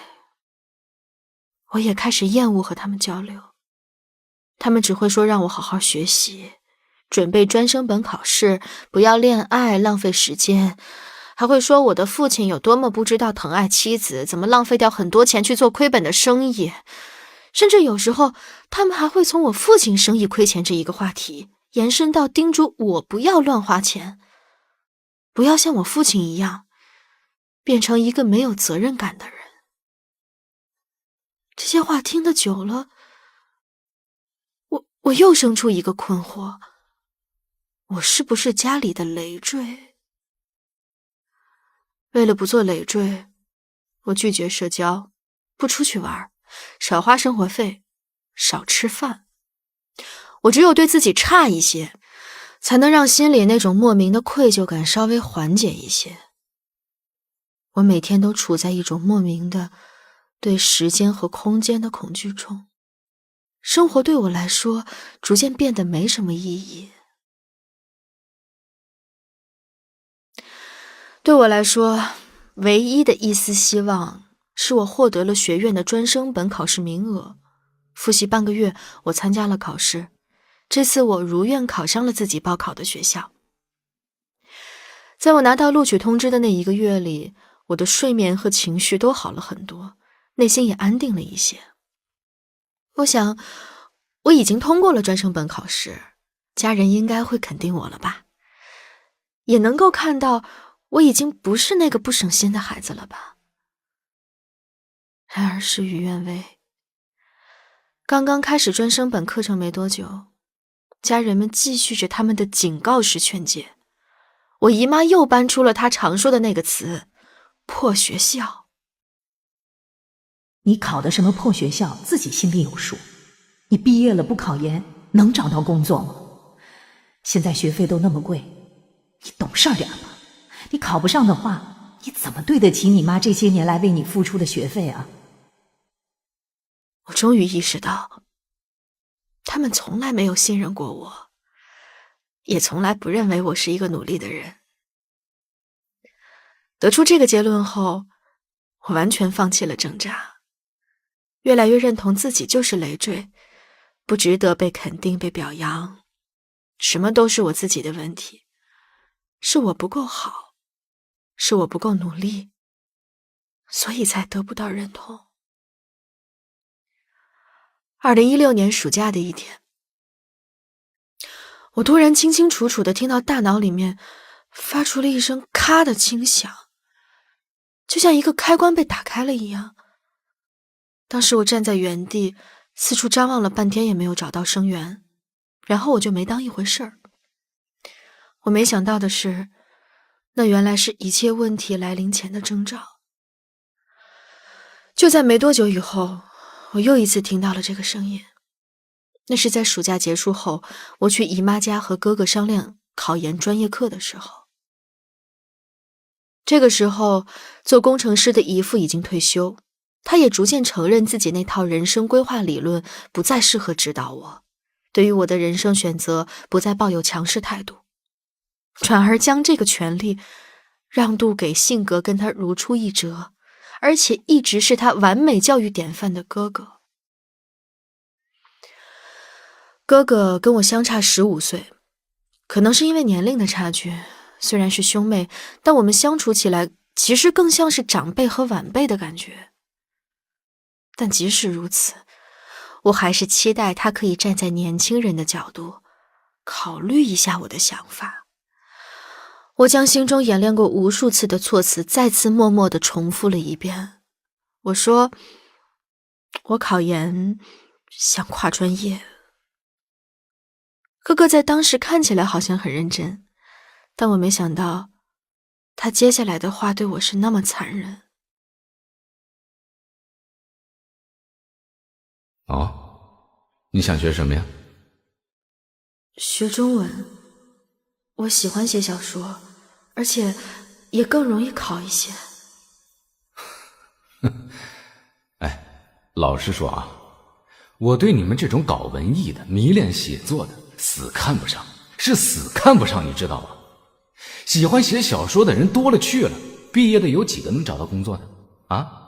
你放着已经学了快5年的专业不继续学，要去从头学这个连饭都吃不饱的专业，你都这么大了，思想怎么还这么幼稚啊？你这是对自己不负责，对自己的未来不负责。哎，你去问问，靠爱好吃饭的有几个不挨饿？哥哥轰炸一番之后，扔下一句你自己好好想想，就回了房间。但我哥哥说完还没有结束，姨妈还要继续补刀，好像是生怕我还不够难受。你去看看，这写东西的有几个工资高过得好的？你好好一个研究生读出来再没有工作，你说你妈这些年的钱不就都打水漂了吗？20多岁的人了，别让你妈真的没了指望。又是钱。我听了姨妈的话，我真的是在心里只有默默的叹气。从小过得也算是衣食无忧，但是每次听完他们的话，好像我是最贫穷的人。这里的贫穷并非是没有，而是在他们看来，这样的我不配享受家庭中的财富，无论是情感财富还是物质财富，因为我不够优秀，不够懂事儿，所以我什么都不配享有。从周欣的讲述中，我们能够发现，在周欣的成长过程中，父母和姨妈一家人都扮演了很重要的角色，但他们对周欣都有着相似的态度，过分的期望，不停的打压和强烈的质疑。周欣本来把表哥当作被理解的最后希望，却也事与愿违。在这样的重压之下，周欣该怎么做？他又是如何发现自己在精神状况外，生理上也出现不适的呢？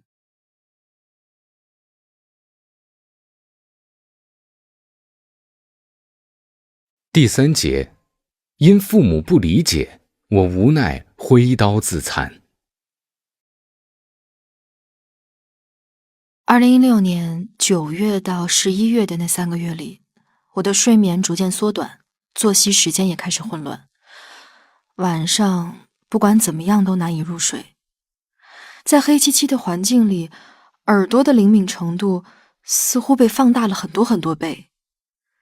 在那样漆黑的环境里，秒针滴滴答答跳动的声音，电线偶尔迸发的电流微小的波动，窗户外的鸟叫、虫鸣，甚至是蚊子在空气中扇动翅膀的声音，我觉得一切都特别响，听得特别清楚，就连空气中的灰尘好像都是在微微震动，互相摩擦。当我好不容易睡着了，也是无穷无尽的噩梦。早上睁开眼睛以后，我会在脑子里面一遍一遍的演练起床、洗漱、穿衣服、吃早饭的流程，但清醒过来以后，却发现我依然是躺在床上，姿势都没有变。因为长期保持一个姿势会四肢僵硬麻痹，直到默默的失去知觉，我才能略微的换个姿势蜷缩起来。一个小小的动作，我都要用尽全身的力气才能去完成。因为实在熬不住了，我才听从心理老师的建议去安贞医院做了检查。我的朋友林瑞发微信问我去看了吗？怎么样？我告诉他，老师说错了地址，去了安贞医院，做的测试有点草率，没拿药就走了。林瑞好像不知道该怎么回复我，隔了很久才回过来一句说，那你还是要去专科医院看的。我依旧把头埋进被子，久久地趴着，直到合租的室友回来，我才起身扮演一个元气满满、努力复习考研的样子。失眠越来越严重以后，我在网上买了褪黑素，每天吃2倍的药量，维持着基本的睡眠时长，一直到考研结束。初试、复试一路通过，最终拿到了录取通知。我妈可以说是欣喜若狂，语气里的惊喜几乎隔着电话听筒能溢出来。我爸平时就算是感性，在这个时候更是喜极而泣。我却反而开始心慌意乱，因为我发现我自己没有办法感受到喜悦，好像也失去了发自肺腑开心的能力。而当我妈问我怎么样的时候，我只是说没什么，只是觉得不是开始想去的那所985，只差了一点分，调剂到这所学校有点遗憾。被录取的喜悦并不能缓解自我厌恶，我的身体里充斥着对自己的莫名愤怒。在朋友们上班的时候，我就在床上痛苦的翻滚，太阳穴两侧酸胀难耐，突突的跳着，就像一只飞快弹着琵琶的手，在拨弄着我大脑里的每一根神经。我没有别的办法，我就用头撞墙。我觉得那种钝痛感好像能缓解大脑里的神经痛。我有时候也会伤害自己，当别人问的时候，我就说是被猫抓的。我已经学会扮演一个没有抑郁痕迹的正常人。但还好，我有一个朋友林瑞，他是最早察觉出我不对劲儿的那个人。当他看到我手背、胳膊日渐增多的疤痕，看到我辗转难眠时候发的微博，出于关心，他一次次的约我出去吃饭聊天，想转移我的注意力，缓解我的痛苦。这样的善意对我来说，像是在悬崖边上唯一能够抓紧的藤蔓。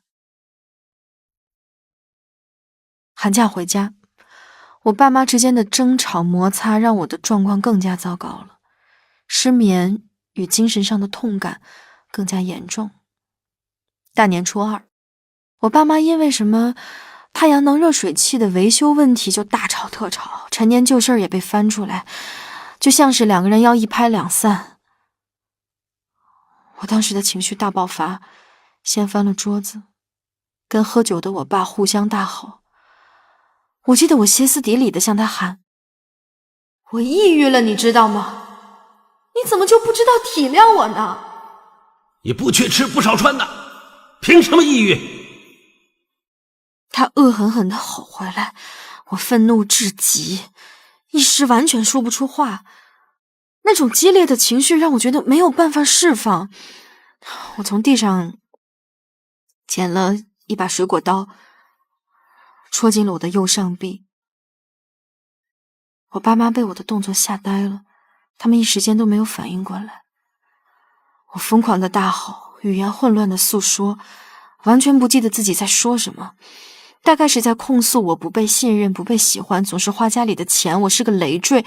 我就拼命的想把这么多年的委屈悉数的全部的倾泻出来。当体力彻底消耗尽以后，我跌跌撞撞的摸到椅子附近，瘫在旁边，用仅剩的力气肆无忌惮的哭。我爸妈明明什么都不懂，却都说是为我好。父亲被我疯狂的举动震惊到，没有继续吵闹，默默地蹲下收拾被掀翻的桌子和打翻一地的餐具。我母亲坐过来，语气有些无奈，又有一些震惊。从什么时候开始的？你怎么都不说呢？很早就开始了，很早很早，我就睡不好觉。我永远都在害怕，害怕被姨父和姨妈说，害怕考不好被打，害怕我考不上大学，害怕不能专升本，害怕我考不上研。我觉得我像是一个累赘，浪费了你好多钱，也没有像别的儿子一样考名校。妈，妈，要不是为了你，我早就去死了。我受够了，我受够了，知道吗？你怎么能这么想呢？我就你这一个孩子，赚的钱就是让你吃穿读书的，怎么可能觉得你是累赘呢？钱花了就花了，你毕业工作不就能赚回来了吗？至于你爸，他喝醉了就是那个德行，醒了什么都不记得，你跟他生气犯不上。他们说你也是希望你好，方式方法不对，以后你不要那么频繁的去他们家，改变不了他们，咱们自己避开总好吧。宝贝，咱们有病看病没事儿，你要是有个好歹，那妈咋办？过完寒假咱们回去就好好看病，会没事儿的。那天晚上，我像小时候一样和我妈睡一张床，靠在她的身边，碎碎念地说了很多以前童年少年时期的事儿，被老师欺负，被男生校园暴力，中学时期在学习上的焦虑，好像说了很多，一直说到我睡着。那天晚上，我得到了少有的安宁和踏实的睡眠。回到北京以后，我在安定医院做了一系列的检查和各种检测，确诊了中度抑郁，并伴随重度焦虑。当我走出医院大门口的时候，我觉得我的心里竟然感觉到了一丝轻松，好像是原来这么多年的挣扎和痛苦，都是因为我确实有病。这么想的时候，自我厌恶也就减少了一些，似乎一切都找到了理由。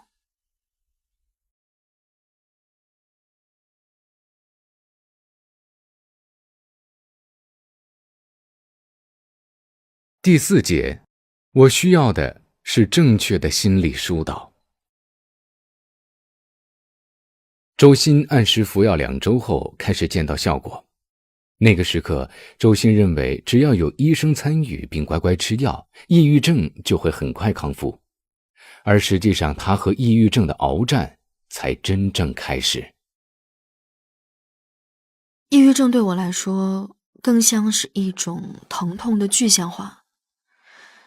原本只存在在概念里的疼痛，好像从字面意义被抽离出来，变成了一股时时刻刻包裹着我身体的力量，黏糊糊的，好像只有吃了药才能松快一些，精神肉体上才能多一点活力。但药物的副作用使我的情感变得麻木。在出去玩的时候，在一片笑声中，只有我面无表情地坐着，没有开心的感觉，也没有办法感受到别人的开心。在不用上课的时候，我就不由自主地发呆，脑子中会回放成长过程中发生的一切，一次又一次，亲人的否定，校园暴力，焦虑又孤独的高中时期。想着想着，眼泪就又会掉下来。因为长期处于痛苦之中，对身边难能可贵的陪伴，我有一种近乎病态的依赖。我每天都找话题和林睿聊天，周末约他出去吃饭，看着他亮闪闪的眼睛隔着镜片发光，我就能感受到一点愉悦。我越来越在意我病人的身份会不会影响我们之间的关系。因为性格里强烈的自尊，我不能忍受被当作病人看待，不愿意得到额外的同情和帮助。我既依赖林睿，但是我又害怕在他心里，我只是一个需要帮助的抑郁症患者。我不断地问他，我生病会影响我们之间的关系吗？你会觉得我不正常或者很奇怪吗？一遍又一遍地追问。我总是忘记他之前已经耐心的、诚恳的回答过我很多次，直到最后把他激怒。你觉得你这样有意思吗？我已经回答过你很多遍了。我只是有点害怕。你自己好好想想吧，我也冷静冷静。我以后不这样说了，你不要和我绝交。我没有说要和你绝交，你好好休息吧，我工作了。林睿看起来非常疲惫。接下来的很长一段时间，我会试图弥补自己犯下的错误，和林睿分享共同喜欢的明星，约他出去玩，找话题聊天。但是他都以很忙、没时间、要工作做理由，不软不硬的推脱。每次被拒绝，我都感觉得到和他的距离越来越远。就在这个时候，我妈生病了。她长期处于争吵不休的婚姻中，甲状腺出了问题，生长出来的囊肿里发现了初始状态的癌细胞，需要进行手术切除。当时我就每天在学校、实习公司和医院3点一线的奔波。陪床的夜晚，即使有药物帮助，我也很难睡着。我侧躺在陪床的沙发上，面对着母亲身侧的窗户，洁白的月光柔和地洒进来，感觉不到一丝凉意。母亲睡得也不踏实，她总是隔一阵就会醒。那个时候我就闭上眼睛假装睡着，尽量的不让我母亲感觉到有任何情绪恶化的痕迹。在黑暗里，我能感觉到她正在看着我，目光中有一直没能说出的爱意，还有很多复杂的情绪。我就在内心轻轻地说，没关系的，妈妈，我不怕失去你，你去哪儿我就跟你去哪儿，不管是人间还是什么别的地方。2018年年末放假的时候，我一个人躺在家里，连续10几天没有出门，甚至没有开灯。有一次我勉强站起来去厕所，路过洗漱间的镜子，看到了一张非常非常憔悴的脸。我很久都没有反应过来那是我的脸。我就那样愣愣地看着镜子，忘了刚才要做什么，也记不起来上次照镜子是什么时候。林睿看我很久没有更新社交状态，过完元旦的第2天就主动联系我，约我出去吃饭。他跟我讲了他这1年的经历，投资失败，旅游被抢，和恋人分手，亲人去世。他说因为自己这1年过得太糟糕了，没有能力给我足够的支持。说起亲人的离世，他掩面痛哭。他说那些所谓的去世了的人会化身神灵陪伴，会变成星星在天上看着之类的话都是骗人的。人没了就是没了，再也看不到了。那天我们从日式火锅店出来以后，又去了附近的星巴克，聊到星巴克打烊，又去肯德基，直到聊到街上所有的店面都关了门，我们就各自回家，然后用微信聊到了第2天的凌晨。和林睿和好的同时，母亲也终于康复。在车站送走母亲后，我找到一位小有名气的纹身师，把我和母亲的合照画成了剪影，纹在了左肩上。当震动的针尖儿把我和母亲的剪影一针一针地刺进我的皮肤里，我觉得好像我们之间多了一层连结。我跟母亲开始经常的视频电话，她反复告诉我，只要我高兴，喜欢什么就做什么，喜欢写小说就写，想要换专业就换，什么高兴就做什么，只要我好好的。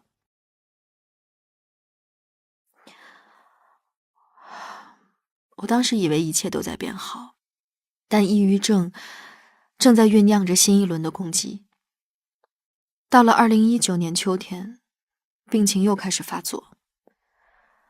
林睿给我推送了一个他的微信好友的微信名片，告诉我说，这个女生在美国念心理学博士，在心理咨询中心实习很长一段时间了，以后有情绪不好的时候可以和她说说的。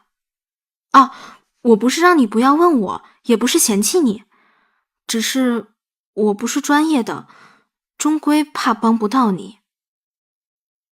这个博士女孩叫林庭安，她确实是专业人士，很快就聊到了我的童年经历。她给我的反馈是，成长的环境对你不友好，可是你对自己也很残忍的。我对自己残忍吗？我只是觉得要变得更好，才会被家长更好的认可啊。那你定义的好和被认可是怎样的呢？能去名校读书，1周可以读3本书，早晚背单词，周末呢就学习专业知识和练习自己喜欢的小说写作，要勤运动，多跑步，早点好起来。都没给自己休息的时间，那你换过来想想，你会用这些条款去要求你在乎的朋友们吗？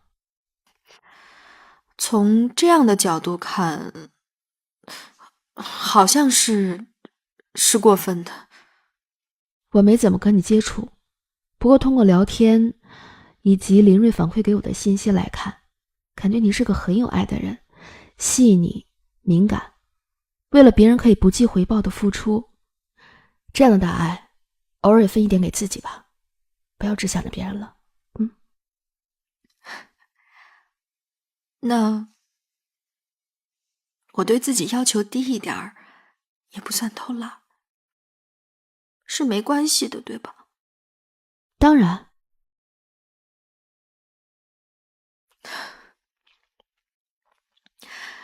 林庭安的每一个字都像是环抱在我心上柔软的手，带来属于人间的热热暖暖的温度。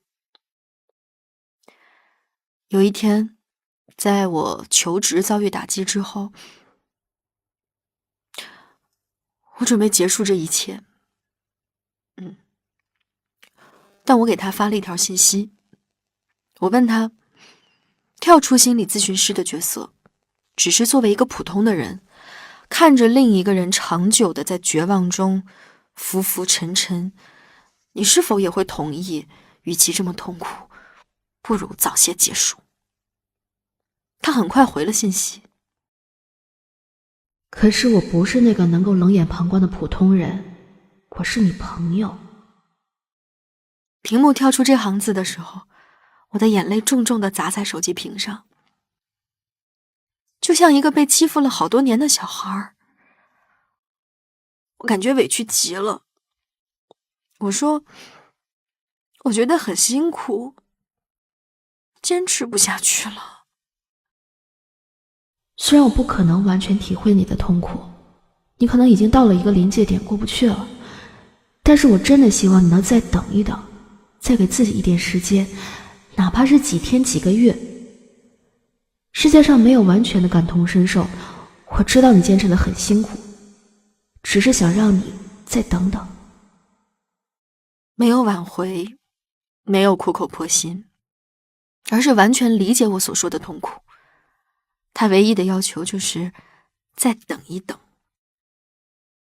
你一定要记得，即使你认为全世界都不在意你会自杀这件事情，我和林睿也是非常非常在意的。林庭安似乎知道我内心所想，再一次直击内心要害。我问他，会吗？我和你认识也没多久。那也是朋友了呀，况且我在乎林睿的感受，而林睿在乎你，他在乎的人当然我也会放在心上，这就是双重在意啊。林庭安说得很温柔，很诚恳。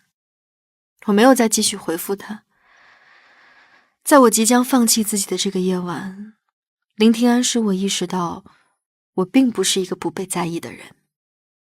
也因为认识到这一点，我放弃了了结自己的计划，找了一个没有人的角落，放声的痛快的大哭了一场，然后揉着红红的眼睛回到寝室，继续大多数时间勇敢，偶尔懦弱的生活。睡前，林庭安发来了一句话：世界是一个闭环，你从来都不是废物，你永远都被这个世界需要。这一句话打开了周欣的新世界，当自己发生改变，周遭的一切也都随之拥抱转机。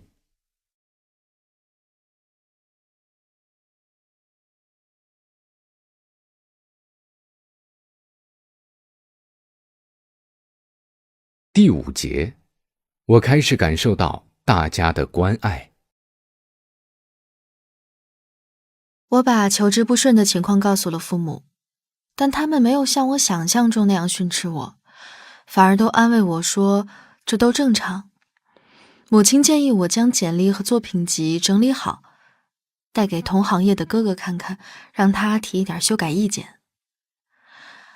其实我哥自从知道我的抑郁症以后，从来没有发表过任何意见，只是不再像之前一样那么频繁地否定我。他一边翻着简历，一边说：你已经很好了，从专科一直读到研究生，很努力，很听话。其实我也不知道为什么，我们明明是同辈人，相处模式总像是隔了一代。每次训斥完你以后，我也很难受，但就跟控制不住一样。以后你长大了，我们就平等的交流，我再也不说你了。走出哥哥家大门的时候，我觉得心里轻松了很多。在新冠肺炎疫情期间，就职报到被顺延了，我就在家里跟父母共处了很长时间。他们对抑郁症有了更加深入的了解，也会主动查询我所吃的药。其实我也是从父母的描述中得知，我姑姑、奶奶，包括父亲和爷爷，都多少存在一些抑郁症的可能。我可能是遗传，不过这也不是一个什么明确的答案。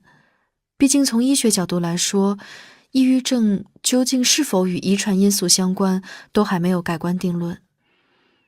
但这些信息可能让我理解了我爸为什么会毫无缘由的失控。在他控制不住情绪发疯的时候，他可能也是挣扎的。在疫情缓和以后，我和很久没见面的林瑞再度相聚，还有见到了一直活在微信里的林庭安。林瑞即将结婚，那天晚上我们都喝了一点酒。林庭安开车先送我回公司寝室，路上我妈发来视频，我爸爸在旁边抱着家里的狗，跟我吐槽那是一个贪吃能睡爱惹祸的家伙。我挂掉电话以后，闭着眼睛感受从车窗飘进来的凉凉的夜风。我想起了不久以前看的一部电影《丈夫得了抑郁症》，想起里面妻子陪伴一个抑郁症丈夫的艰难，就喊身边的林瑞。林瑞，我觉得你好难得，没有人能够坚持陪伴我这么久的。关键还在你自己，我们只是辅助而已。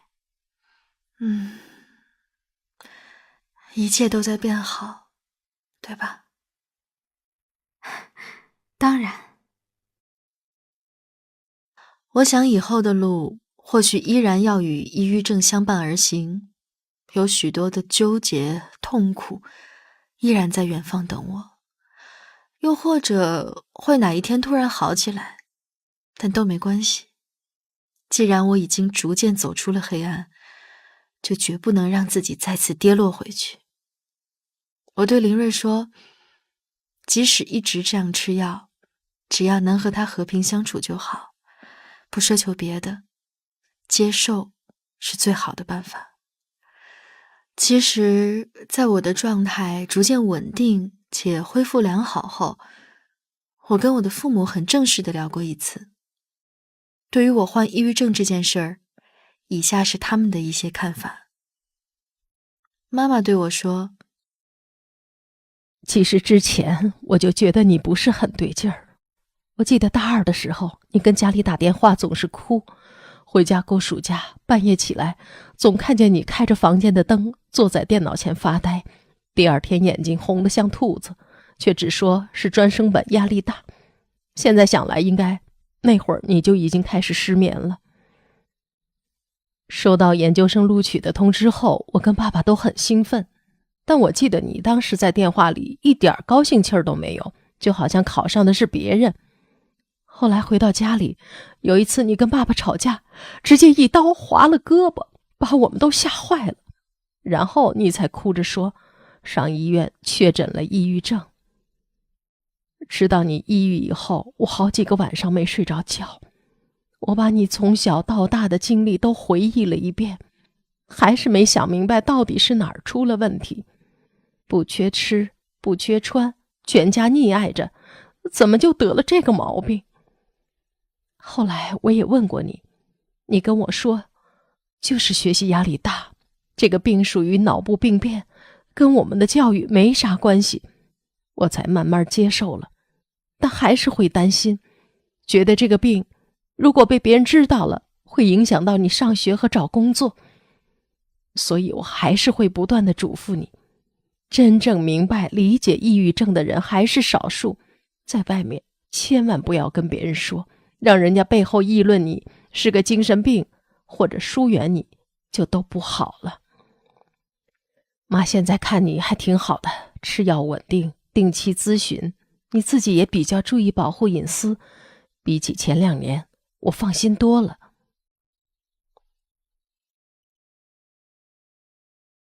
爸爸跟我说，之前根本没听说过抑郁症。其实刚开始我挺难理解的。我的成长经历比你可惨多了，年幼丧母，过继出去，寄人篱下，我也没抑郁。但是当我看到你疯了似的割自己胳膊，我才意识到这个病真的还挺严重。刚开始我总是劝你大度，要想得开，但是你跟我说这个毛病就是脑子病变了，没有想开的能力，所以才有各种症状。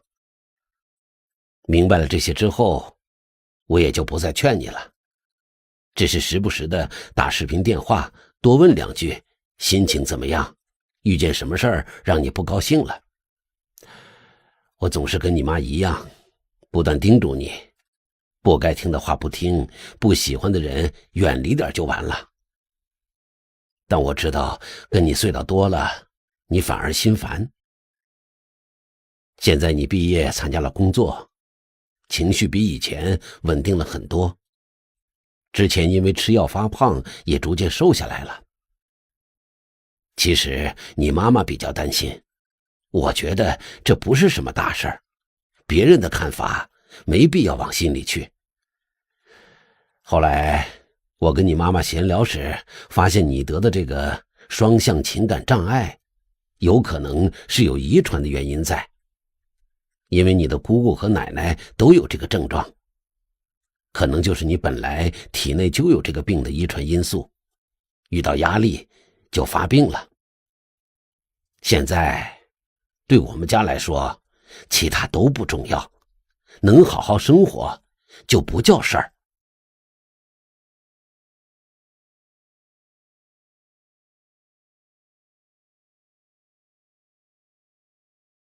第3章，寄养在亲戚家的我最讨厌的是自己。医生说，主讲人国家2级心理咨询师嫣然。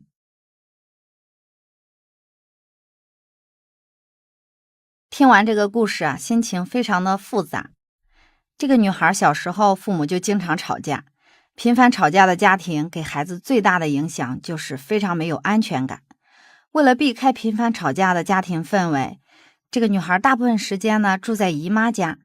从外人的角度看，她好像得到了更好的物质条件，但从心理学的角度看，姨妈只是以爱的名义，让孩子背负了更严重的情感负担以及深深的负罪感。姨妈的强势和姨父的严苛，使得这个女孩非常的紧张、不安，甚至恐惧。我们说，身体是情绪的家，无法表达的情绪就会体现在身体的不适上，所以这个女孩就落下了胃部不好的小毛病。这也提醒我们的听众，如果你的胃经常的不好，其实是和你的紧张有很大的关系的。但即便是胃疼这样强烈的感受，不仅得不到姨妈一家的关爱，而是进一步的指责她贪嘴吃零食。其实孩子非常明白，他是无力改善这种生存环境的，同时呢，也没有办法向他的父母诉说。那不仅不能向他的父母诉说呢，他还得为他的父母心惊胆战，因为父母之间的争吵从来没有停过，而父亲呢，经商又总是失败，总是被这个家庭贬低。所以你想，孩子的内心其实是非常的复杂和沉重的。那为了更好的生存下去呢，就会发展出一种防御机制，这种机制叫做讨好。讨好这个名词大家都不陌生，为了讨好对方呢，我们就要让自己表现得更乖一点，更可爱一点。所以这个女孩也是通过讨好她的姨妈、姨父，从而让自己减少被批评，让他们更高兴。但实际上，这并不是孩子真实的自我，而他真实的自我、真实的情感已经被他深深的压抑在心底。他做的所有的表现，只是为了让他的家人感觉到开心，而呈现的一种很好的状态。另外这个孩子感觉到的爱也是非常有条件的，那就是不能像父亲一样不争气，要考上好大学、好专业，要节俭，要省钱，要争气，只有这样也许才值得被爱。就像这个女孩的叙述中不停地去表达这样的一种感受和观点。同时呢，姨妈和表哥不停地打压，不仅让她感觉到这种爱是有条件的，时间长了她感觉到的更多的是自己的不配、不值得，就像他在文中表达的，他觉得自己不配享受这个家庭的财富，不只是物质财富，也包括精神财富，感觉自己其实是一个非常不懂事的人，又不上进，又很幼稚。你想，这些内在的感受以及评价，让这个女孩深深地否定了自己的价值，所以她一直处在一种非常焦虑的状态里，用尽所有的力气，就是为了考上好的学校，否则呢，对不起任何人，也对不起姨妈和妈妈的付出。久而久之，这种压力得不到缓解，而且会极大的扭曲女孩对自己的认识。最后就像她说的，自己就是个累赘，如果你们不爱我，你们当初为什么要把我生下来呢？这种不被爱、不被信任、被否定的感觉，其实是让人非常非常难受的。那痛苦呢，没有办法疏解，以及永远都没有办法被人理解的时候，人就会用自残的方式证明自己还活着，让身体的痛来麻痹神经，从而让自己好受一点。其实非常的让人心痛，而且惋惜。我们再来说青少年的同伴关系，对于在这个家庭里没有办法得到的情感关系，那就很希望能够在朋友那里得到补偿。这也是青春期以及成年时候我们非常重要的特点，就是同伴关系对于我们来讲是非常重要的。所以这个女孩呢，也很依赖她的朋友，但是她的朋友毕竟不是专业的咨询师，她这么巨大的情感的需求，朋友其实是很难满足她的。而她那些复杂的情感感受，朋友其实也很难给到她正确的回应。久而久之呢，对于朋友来讲就会是非常大的情感的负担，所以导致他们俩的关系啊渐行渐远。其实对这个女孩来讲也是一次二次伤害。但非常幸运的是，这两个人呀最后和好了，而且帮她找到了一个具有咨询师背景的朋友来帮助她去缓解身上的那些自我评价的枷锁。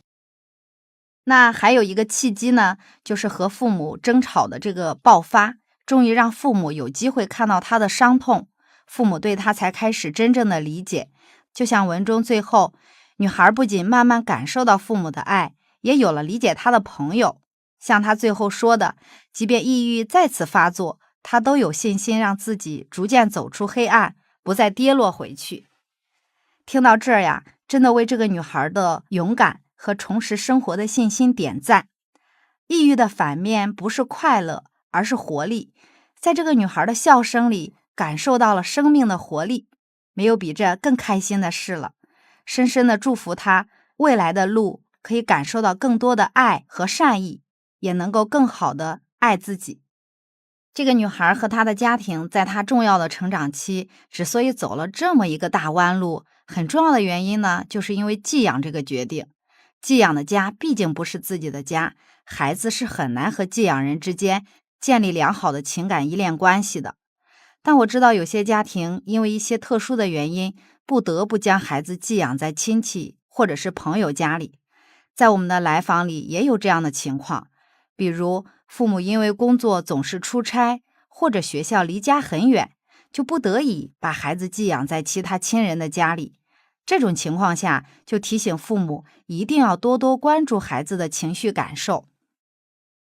那首先呢，一定要和孩子做好充分的沟通，同时呢，让孩子理解为什么做出寄养的决定，要让孩子明白寄养不是抛弃，是父母不得已的选择。虽然我们不生活在一起了，但父母的爱和关注一直都没有变，会一直用心的陪伴他。那接回孩子以后呢，也要给孩子一定的时间和空间来适应。也许父母和孩子之间没有办法变得非常的亲密，甚至有一点点疏离感，这些都不要担心，不要去试图掌控孩子的生活，也不要去埋怨他，你为什么不和妈妈亲了？为什么什么事情都不和爸爸说了？要给孩子一些时间，用耐心、陪伴和爱来慢慢的再增加彼此之间的亲密度。那第二个非常重要的方法就是一定要多联系、多沟通，和孩子之间定期的打个电话呀，或者是发个微信视频，能够看到孩子的状态。和孩子打电话的时候，一定不要只关注孩子的学习，你今天考得怎么样等等哈。最重要的是，我们一定要多听听孩子讲一些故事，比如说和朋友之间的故事呀，和老师之间的故事，听他们多表达、多分享，并对孩子表达的这些故事感到好奇，让他多讲一讲他内心的感受，给他一些时间，能够真正的去理解他，去倾听他的内在的声音。我想这才是父母对孩子最重要的陪伴。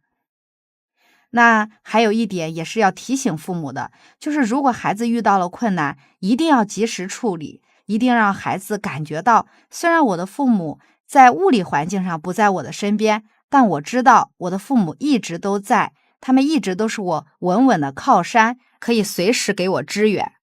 那无论怎样啊，孩子最好还是要在亲生父母身边长大会比较好。只要是能克服的困难，咱尽量还是要克服。当然了，也要提醒父母，为人父母之前一定要想想作为父母该负的责任，而且呢，一定要减少家庭之间的争吵和冲突，尽量的给孩子提供一个安全的、稳定的、具有支持性的养育环境。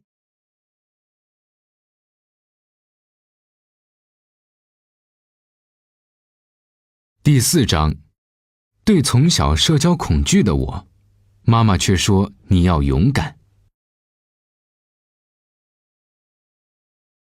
根据中国抑郁障碍防治指南的研究显示，抑郁症患者的复发率高达 80%， 经过治疗后第一次发作的患者以后的复发率是 50%， 发作2次的患者复发率为 75%， 3次发作后的患者复发率高达 90%。 复发率如此高，患者的治疗预后护理工作就显得尤为重要。今天的故事是一个重度抑郁患者病情不断反复，但最终走向了平静和阳光。他到底经历了什么？他在这其中看到了什么？人的自由不是被赋予而来，而是赢得而来。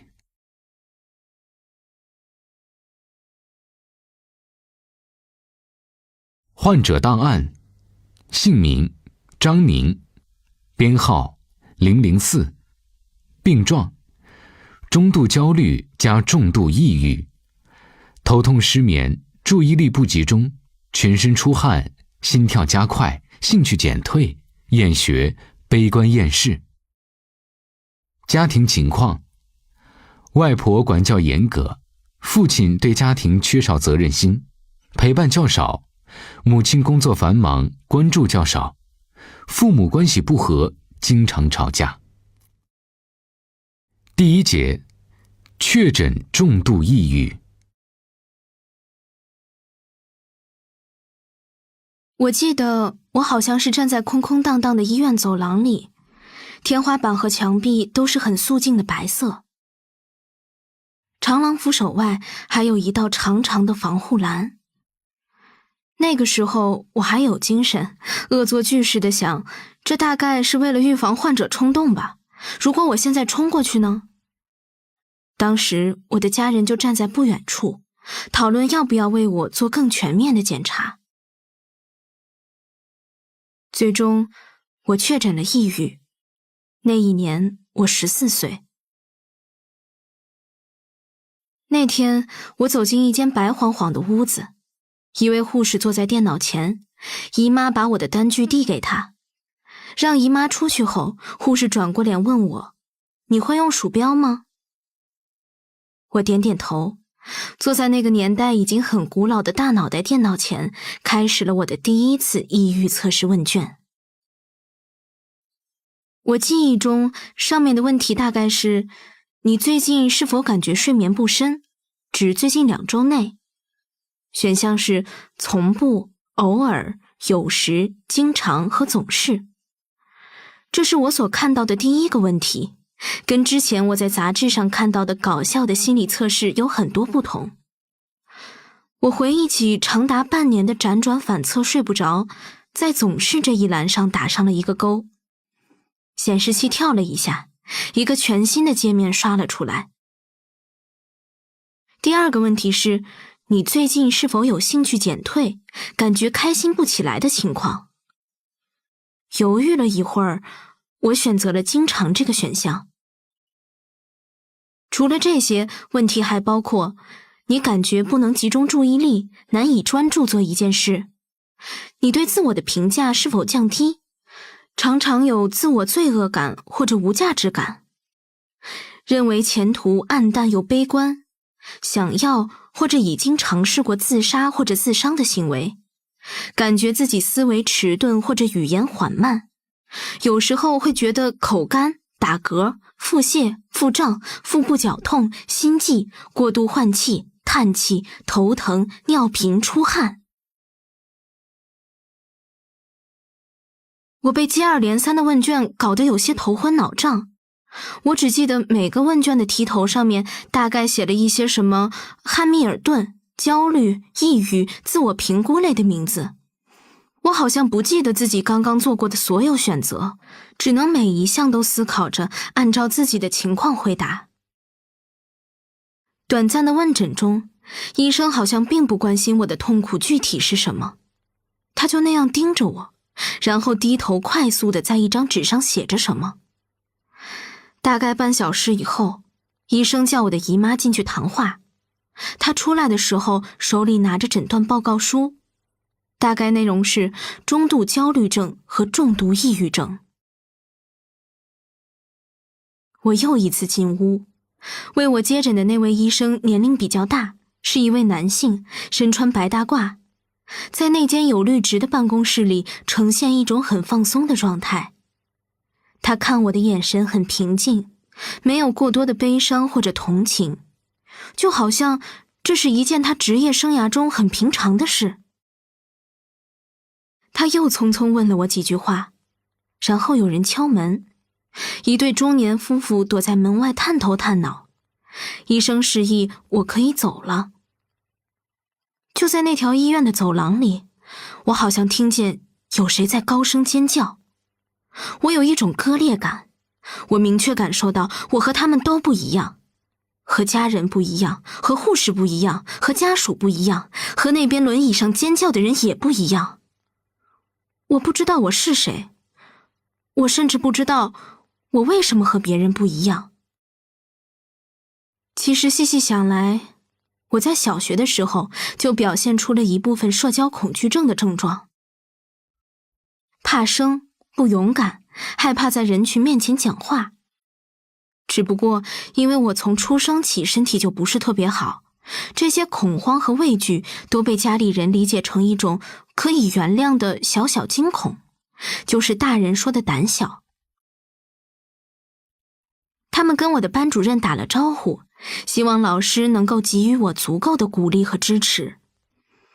那个时候，我的情绪已经不是很稳定，有时甚至会突然恶化，可能会被一次老师骂人，或者一只连体蜻蜓轻松地吓到。家人知道以后，带我去了儿童心理咨询室。我记得咨询一次200块钱。咨询师所在的大楼非常安静，只有窗外时不时有鸟叫的声音。咨询师阿姨带我去了一个色彩缤纷的游戏房间，让我躺在她的泡沫地板上，身心完全放松。她让我闭上眼睛，说我现在会看到森林、流水，逐渐引导我进入意识深处，问我现在看到了什么，有没有什么动物。他试图让我沉浸其中，可我总能听到他手上笔尖在白纸上滑动的刷刷声，好像有时候他会因为我的回答写下一长串话，有时候又一动不动。我就那样闭着眼睛，悄悄用手指抠他的泡沫地垫，摸它们参差不齐的边缘。这种感觉让我好像一半在他构筑的童话世界里，另一半则躺在午后的旧小区地板上，有点分裂。虽然我觉得除了放松训练比较有用外，其他的暂时看不出意义，但我很愿意配合他。这样我的家人就会在我每次治疗回来后，保持几天不再吵架，不把我当个出气筒。即便我和同学们有一点点不一样，但我仍觉得我是一个正常的孩子。那是从什么时候真正出现问题的呢？可能是直到初二上学期，我开始失眠，脑子里空茫一片，就算什么也没想，也只能迷迷糊糊睡上3-4个小时。我在课堂上常常出现头痛，一旦发作，就感觉教室的环境好像是扭曲而怪诞的迷宫，在我视野里旋转成不规则的圆，让人感觉天旋地转。考试的时候，我常常看着考卷上的试题陷入茫然，我理解不了试题上的一切。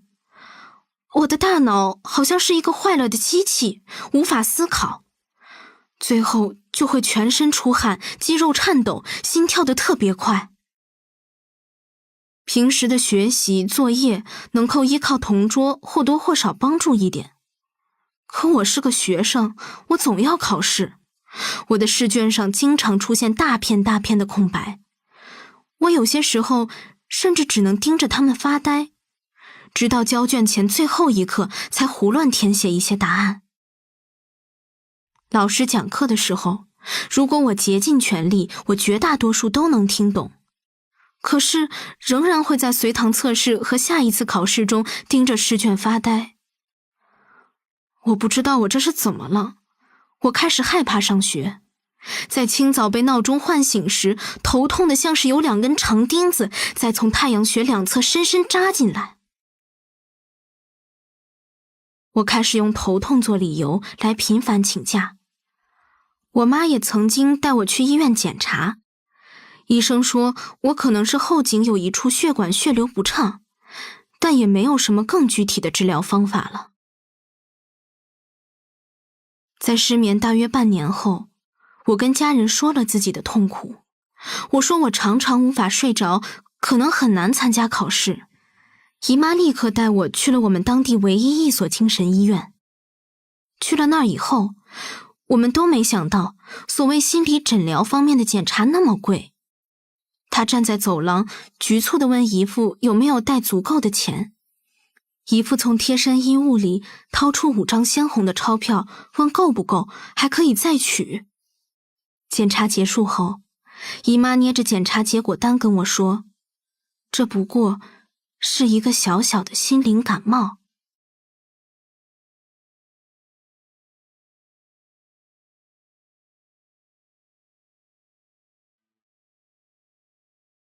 第2节，我在痛苦的治疗中反复发病。在医院被确诊后，张宁与他身边的家人、老师都开始了对他的拯救行动。姨妈那一句“这只是一场小小的心灵感冒”，给了张宁莫大的勇气去克服这一切。而与病魔的战斗总是曲折艰难，张宁所经历的一切也是很多抑郁症患者的沉沉浮浮。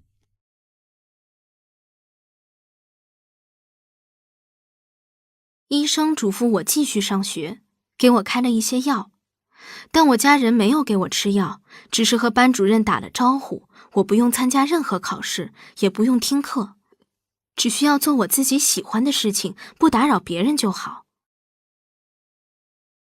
我还记得远在外地打拼的姐姐用第一笔工资给我买了一部电子书，好像是汉王的品牌，接近4000块，有厚厚的保护套。她知道我喜欢看书，那时候我主要看武侠小说，喜欢苍月、江南和步飞烟。新武侠看完了就找旧武侠，古龙先生的全集我大致都看过，尤其喜欢陆小凤，那种跟着逍遥的人去见世界的感觉真的很不错。有了古龙先生的小说，每当教导主任在走廊里隔着窗户查看听课情况时，我只要把书套立起来，就能隔绝外面的现实世界，一脚踏入江湖。我身体还是不太好，只有坐在角落里看书，把一摞又一摞发给我的卷子叠好，丢进书桌，每周5带回家里，好像是某种机械性的行动。我和同学也渐渐疏远，不用考试的我和他们已经缺乏了共同话题。班主任给了我特许，我在心情特别差的时候，可以不经过任课老师同意，直接离开教室出门放风。我也的确常常在课堂上突然觉得情绪崩溃。当时我的班主任老师说，不要被巡查老师发现啊，要记得躲起来，但你心情好是最重要的。有时候我也会坐在走廊里，或者去走廊尽头找恰好没课的班主任。班主任的办公室是学校废弃的一间教室，很小，里面还摆满了淘汰下来的桌椅。他就一个人在里面收拾出一小块地方批改我们的作业或者备课。我给他取了一个外号，叫做企鹅，因为他走路的样子很可爱，身材有点胖，又很温柔，萌萌的，和动物世界里毛茸茸的企鹅挺像。他是个很好的人，他女儿比我小了一届，也在我们学校读书，总是年级第1名。我常常在升旗仪式后的表彰大会上听他发言。其实我也不知道要跟班主任说什么，更多时候只是想逃避吧。我会在课间告诉企鹅，我想和你谈谈，而他就默契地在下节课开始前把我叫走。我觉得这个方式足够体面。看吧，是老师要找我的，不是我自己撑不下去，不是我非要离开课堂。有时候我会跟企鹅讲我最近看的书，或者讲我的咨询师。更多的时候，我告诉他我的焦虑和不安，我父母的逼迫。我原以为他不能理解我，教出年级第1的女儿的爸爸应该很严厉吧，尤其还是老师。他应该会更多地站在父母的角度让我就范。但他不会，企鹅只是做个倾听者，眼睛直视着我。我有时候会哭。后来我发现他在办公桌上放了一包心相印的抽纸。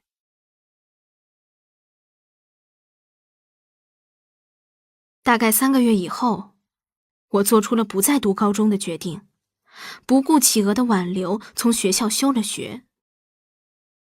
我当时通过与咨询师的长谈，我正视了自己，我的确已经做不到了，假装都假装不下去了。离开学校会觉得寂寞，但我再也接受不了我最要好的同伴告诉我说，真羡慕你不用考试啊。每次听到他这样说，我都会想起小学时候没法参加舞蹈排练，只能坐在教室里看着那些同学大汗淋漓的回来。他们也说好羡慕你呀，不用排练。我好像是个废物。从学校回到家中1个月后，母亲带我去过一趟省会。医生姐姐问我是否觉得自己智力有问题，我坚决点了点头。我想，如果能把责任推卸到我是天生智力残疾上，那么一切都有了解释。可是，智力评测结果出来了。尽管我仍然害怕考试，但在面对智力答卷时，我还是取得了超出平均值的成绩。我不是傻，我只是抑郁吗？回到家里后，我开始服用抗抑郁药物舍曲林。舍曲林的味道很奇怪，又苦又辣，它融化的速度很快，只要我吞咽稍一迟疑，它就会在我舌根融化成白色粉末，粘在舌头和牙齿上。在吃药1周后，我的四肢经常控制不住的颤抖，手臂悬空，肉眼能清晰地看到肢体末梢在抖动，没办法静止。颤抖、失眠、恐惧、食欲减退，这些副作用在我身上一个又一个的显现。姨妈带我再次去了一趟本地医院，医生开了一些安眠镇静药物给我。吃了镇静药物后，我开始嗜睡，白天黑夜都困，大多时候都是躺着。半年以后，身高1.55米的我，体重达到了130多斤。为了对抗药物的副作用，也为了抑制胡思乱想，在难得清醒的时候，我开始接触网络游戏《魔兽世界》。在游戏群里，我认识了一位比我大1岁的男孩子，我们一见如故。他是个南方人，声音很好听，会做饭，热爱做家务，但就是胆子小。他会在所有在线时间陪伴我，线下也随叫随到。半年后，抑郁症加重，我的情绪越来越低落，而他不再愿意安抚我的情绪，态度越来越敷衍。我想让他哄哄我，就赌气说，我想和你分开了。短短10分钟内，那个男孩删除了我的所有联系方式，甚至游戏里的好友关系，从我的世界里彻底消失了。其实，我还没打完字，在他秒回好之前，我就想说，但是我想了想，又不想分开了。但你们知道的，抑郁症患者最容易患得患失。既然早晚都会失去，为什么不趁早失去，还免得白白伤心？我想，这样的结果也好。抑郁症发作的时候，我对一切事情都没有兴趣，包括喜欢吃的美食、爱玩的游戏。就算想要和闺蜜一起出门溜达一圈，也会因为浑身无力而缩回脚步。我躺在床上，不想吃，不想玩，不想和人沟通，也不想听到任何人的说话声，不想动，不想上厕所，不想出门，不想睡，也睡不着，不想起来做任何拯救自己的活动，或者说，我想起来，但我做不到。我连洗脸和刷牙都懒得做。有时候，为了让家人不要担心，我就撩点水打湿牙刷和牙杯，好像是一切都失去了色彩，我看不见未来。感觉稍好一些的时候，我还是会努力挪动一点身体，尝试找点好吃的东西，或者查找本地有什么有意思的小店。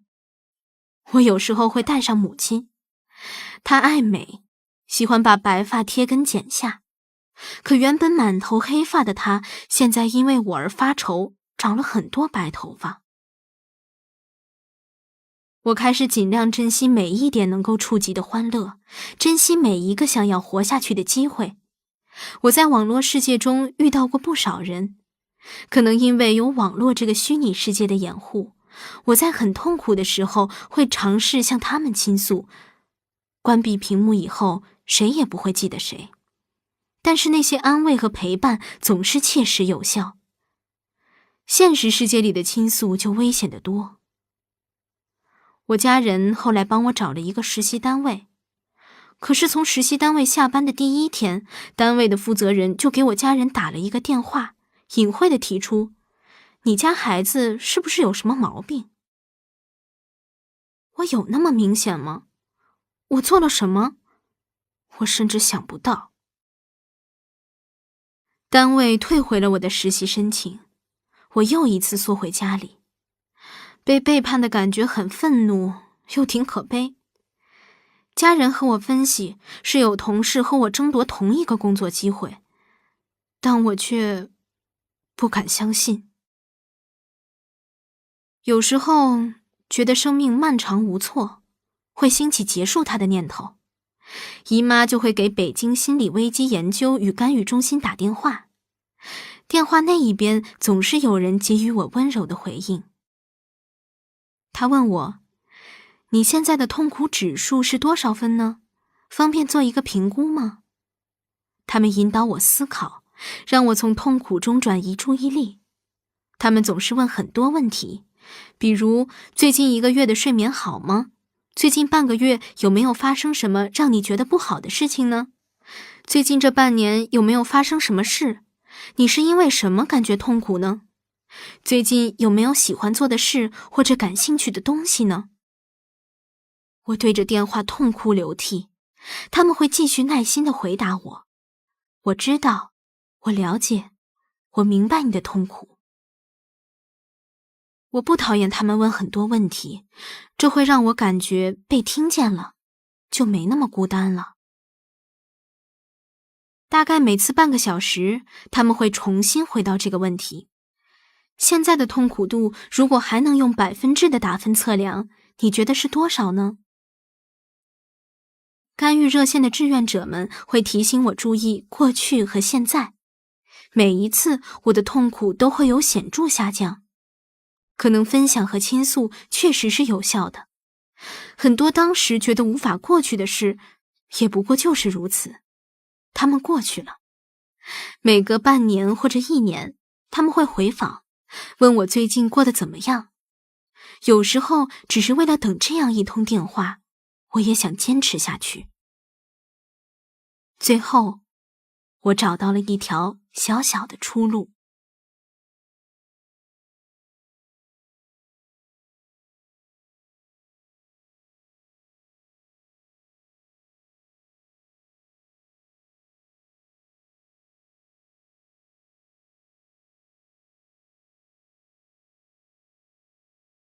第3节，通过做手工找到疗愈出路。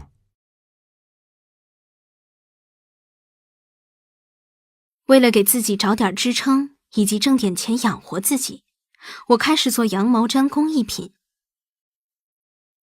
这是一种以羊毛为主要材料的工艺品，将它们铺在海绵垫上，以戳针不断戳刺，塑成玩偶、娃娃、首饰等各种形状。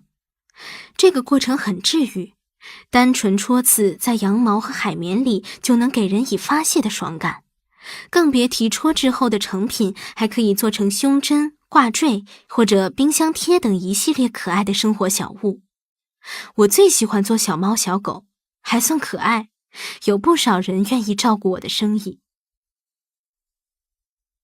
最开始我做羊毛毡的时候非常容易扎手，就算戴了牛皮指套也不能避免。工具针特别尖锐，所以才能深入羊毛内部，利用针上的倒刺进行粘化。我把这个难处告诉手工群里的朋友，有人为我直接定做了一副牛皮加猪皮的可弯曲指套。后来旅行青蛙这个游戏流行时，我送了他一个呆呆端坐在手上的瓜儿子。后来我发现我不太擅长做仿真的猫狗，素描老师说是因为形盲和没有空间结构感的关系。但是好在我做的一些其他小东西都很可爱，也或多或少有人会喜欢，总有用处的。这种让我觉得自己还有用的生意，大大缓解了我的痛苦。我喜欢给我的工作定一个明确的交付日期，这份责任催促我能从床上爬起来。我想前进，做一个能正常生活的姑娘，有收入和工作，也有属于自己的一份爱好。好几次我躺在床上，想要放弃生命，会因为想到某些单子没有做完，某个承诺没有兑现，一份一份退定金肯定特别麻烦，就鼓励自己，你看，还有人需要你的，有人喜欢你。在给予我帮助的人中，有一位自称凯文汪的朋友，我真的很感谢他。他是我在一款猫狗游戏中认识的，他曾经收养过一只和我网名一致的小流浪猫，正好花色也是我最喜欢的橘色。他后来给这只小橘猫定制了许多毛毡产品。因为我本身体质糟糕，不能养猫，凯文汪就会给我发许多橘猫的照片，给我讲很多橘猫的故事。它是一只稍微有些暴躁的小猫咪，似乎不太喜欢自己的主人凯文汪。凯文汪向我解释说，这是因为猫狗关系常常不融洽。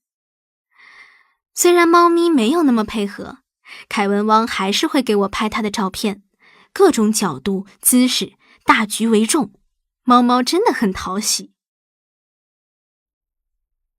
有时候我向凯文汪安利我喜欢的漫画作品或者喜欢的演员，他也会认真和我一起欣赏，认同我，和我一起讨论。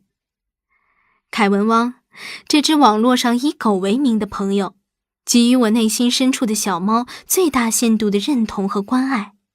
他告诉我不要死啊，虽然生活艰难，可还是有希望的。20岁那年，我重新捡回了写作的老本行，在接单的小小圈子里也算是有了一点名气。虽然生活仍然难以自给自足，身体仍然孱弱，不能长时间劳动，可是总算能够挣上一点零花钱，为自己算是迎来了一线活路。从被诊断出抑郁症已经有10年了，按时吃药也已经超过8年。期间我更换过一次药物，也曾经在全国最好的精神心理医院住院。我复发过大约3次，想要死亡几10次。可是3650多天过去了，我还能够每天拥抱早晨灿烂的阳光。身体稍微有了些好转，在住院期间发现同病房的女孩在护肤，我也跟着讨药，装模作样的涂匀抹在脸上，想自己是个正常姑娘。我逐渐学会了和抑郁症这只黑狗相处，虽然旅途遥远，可我总是在努力。家人和朋友们也不一定常常照顾到我的情绪，可我知道他们爱我。我尝试做饭，认真护肤，偶尔喷一点香水。最重要的是，每天都遵照医嘱按时足量吃药。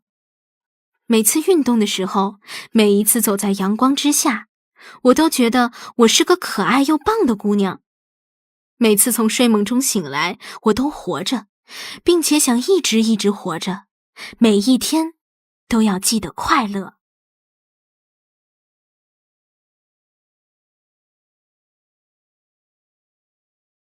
张宁的故事里有很多令人共情的细节，但最令人触动的应该是他最后对自己说的话。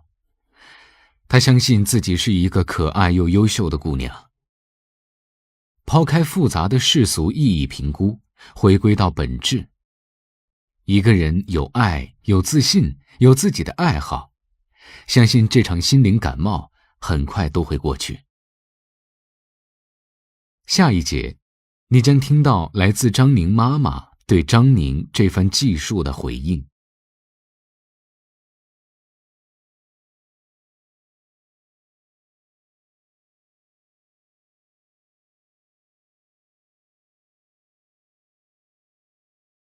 第4节，妈妈的话。作为母亲，我很佩服我的女儿。女儿写的这篇文章，我看了2遍，很震撼。看第1遍时，我情绪特别激动，不知不觉已泣不成声。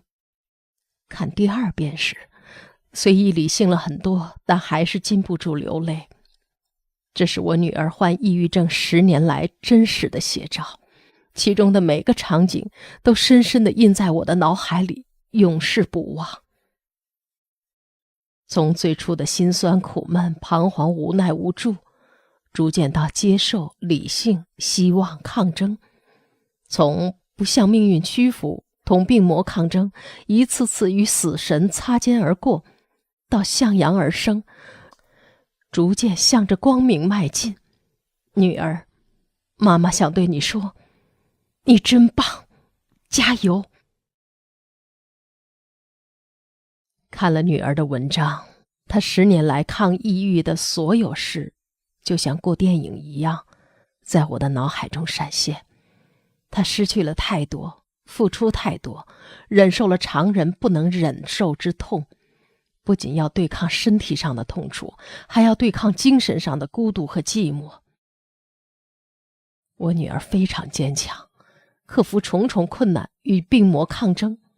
作为母亲，除了给予精神上的鼓励，创造好的养病条件之外，总是觉得力不从心。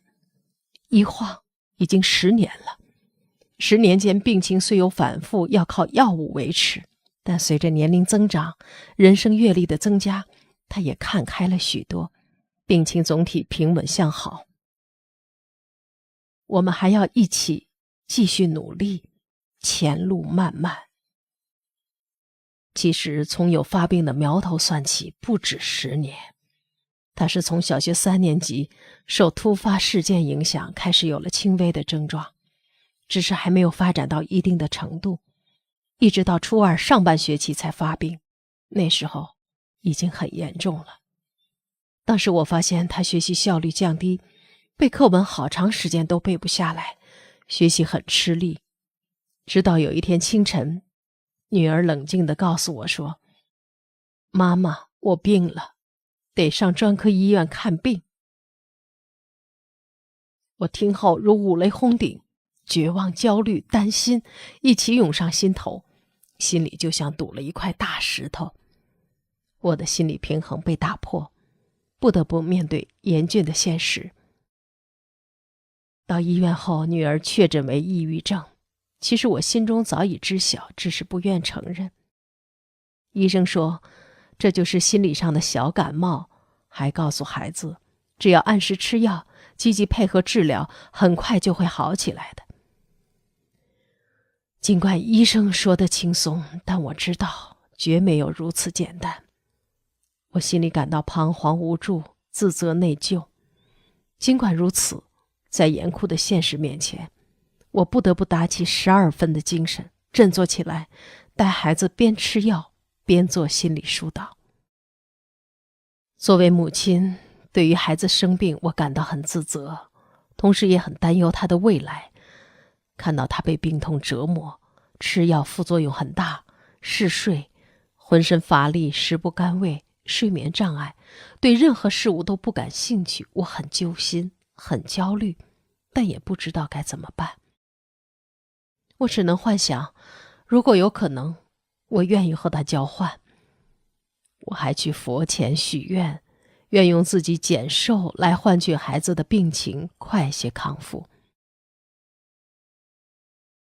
有一阵儿，我觉得自己甚至都要抑郁了，心就像被一个铁箍箍着，堵得密不透风，喘不过气来。好在我自控力强，意识到不能倒下，要做孩子的坚强后盾。通过自我调整，心态平和了许多，情绪也稳定了。现在我已经看开了，对于一切人和事，都会用一颗平常心去对待。中国有广大的抑郁症群体，虽然病因千差万别，但症状基本都是相同的，主要体现为情绪低落、兴趣丧失、无快乐感、精力减退等等。我女儿患病的原因是多重的。首先，她性格要强，自尊心极强，也很敏感，凡事都要追求完美。这种性格特质的人做事认真执着，但很容易钻牛角尖，遇事不会变通。上小学时，为了激励她更上进，我曾半开玩笑地说，到18岁就要她自己独立了。不成想她竟然当真了，这给她增加了无形的压力，为她之后的患病埋下了祸根。对此我追悔莫及。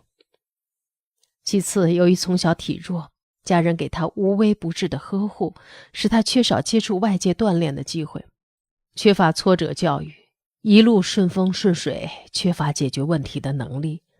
这种过分的宠爱并不是好事儿。再有就是外婆的严格要求，加上父亲对家庭的责任心不强，与孩子单独相处的时间非常少，我们还总是吵架。这样的生活环境给女儿造成了心理创伤。还有小学3年级的突发事件，曾相隔半年2次在学校的操场上遭到高年级同一名男生无缘由的殴打。虽然他事后道了歉，但对女儿的伤害已经形成，从此他变得胆小，上课不再积极发言，这成了他患病的直接导火索。以上的林林总总都和女儿患病相关。如果时间可以倒流，我想我应该知道该怎么做，才能使女儿身心健康，更有利于她的成长。可是，人生没有如果。有些事不管我们愿不愿意都要发生，有些人不论喜不喜欢都要面对。人生中遇到的所有事和人都不以我们的意志为转移，愿意也好，不愿意也罢，该来的会来，该到的会到，没有选择，无法逃避。我们能做的就是面对、接受、处理、放下，既来之则安之。我觉得不管是患者还是家人，都要面对现实，心态放平和，保持一颗平常心。通过观察，我觉得抑郁症的病因和病人的先天性格因素、从小所接受的挫折教育、周围的生存环境、童年的创伤经历都是息息相关的。抑郁症病人大多是天生的敏感性格，做事很执着，好面子，追求完美。遇到这样的孩子，要多加引导，循循善诱，告诉他们，世界上没有十全十美的事情，不完美就是最大的完美。抑郁症病人在顺境下还能做到顺风顺水，一旦环境起了变化，出现小插曲，遭遇挫折就不行了。他们不能像常人一样，从失败中总结经验，吸取教训，没有屡战屡败、屡败屡战，直至胜利的勇气。所以，家长要从爱孩子出发，从小就教育孩子勇于正视挫折、失败，并从中吸取经验教训。遭遇挫折失败并不是坏事，反而能培养孩子坚韧不拔的性格，这对他今后的人生之路也是一笔宝贵的财富。同样，周围的生存环境在孩子的成长过程中至关重要，甚至起到了举足轻重的作用。外部环境、家庭环境对孩子的身心都有影响。试想，孩子如果生长在有爱、和睦、理解、平等、尊重的家庭氛围中，那么肯定会成为阳光、乐观、开朗、活泼友善、积极进取的孩子，否则就会成为阴郁低沉、沉默寡言、消极懈怠、冷漠的孩子。家长们要努力给孩子营造一个有利于成长的环境。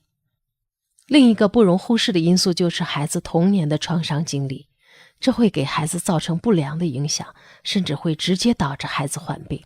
我女儿就是个例子。作为家长，在孩子的成长道路上责任重大，不但要照顾好吃穿，更要注重心理素质方面的教育，从多层面呵护孩子，使他们尽量不要受到伤害，即使受到了伤害，也要引导他们从事件中尽快地解脱出来。女儿患病期间获得了许多人的无私帮助，既有家人、老师、医生，也有素未谋面的网友。在这里，我要向你们说声谢谢了。由于工作忙，很多时间都是孩子二姨替我接管他，替我照看孩子，上学时接送、看病开药、精神上引领、倾听、安慰等等。孩子对他非常依赖，什么事儿都爱跟他二姨说。她不是妈妈，胜似妈妈，付出的精力比我都多，这种恩情没齿难忘，我一直铭记于心。特别感谢女儿的初中班主任贺老师，就是孩子叫他是企鹅的那位老师。他平易近人，对女儿和蔼可亲，与女儿亦师亦友。在孩子人生低谷时，理解尊重孩子，经常和孩子谈心，开导孩子，给予了他无私的关怀和帮助，甚至特许孩子在感觉情绪崩溃时，可以不用请假，直接走出教室，稳定情绪。在毕业照时，孩子没到场，为了不给他留下遗憾，提前预留出位置，最后把孩子的照片 P 上去，让女儿有了一张特别有纪念意义的毕业照，也是唯一的一张。我女儿小学、中专都没有照毕业照。还有网上许多知道名字或者不知道名字的网友，是他们在网上不厌其烦地倾听、理解、支持、开导、安慰女儿，陪女儿玩游戏，转移注意力，使女儿的情绪逐渐稳定，以及心理热线的咨询师，用款款细语安慰开导，给予我女儿心灵的慰藉，把女儿一次次从情绪崩溃中拯救出来。女儿现在的状态是与太多人的付出分不开的，我真心的感激他们，在这里道一声，恩人们辛苦了。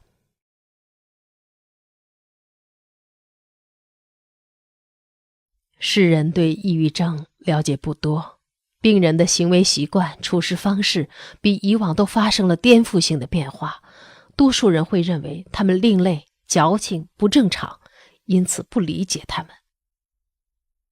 抑郁症被称为精神上的癌症，病因不详，得上很难治愈，而且还爱反复发作。女儿曾经跟我说，感觉就像掉到一个深洞里，深不见底，四周充满黑暗，对一切事物丧失欲望，那种感觉很特别，总有想死的冲动，想获得解脱。但每次想到亲人的付出和期待，他又会恋恋不舍。得了这种病是很痛苦的，我们虽然不能感同身受，但尽量做到不歧视他们，要理解包容，尊重他们，给他们温暖、关怀和帮助。抑郁症患者都非常敏感，他们的思维和常人不一样，我们听起来很正常的一句话，到他们那里就变味儿了。他们的情绪上一秒还艳阳高照，下一秒就狂风暴雨了，堪比川剧的变脸。不能用直白的话刺激他们，有些话能说，有些话不能说，有些感情只能埋藏在心底。作为患者，则要认识到，患病不是以我们的意志为转移的。既然得了病，就要面对它，既要重视它，又要藐视它，要有战胜它的信心和勇气。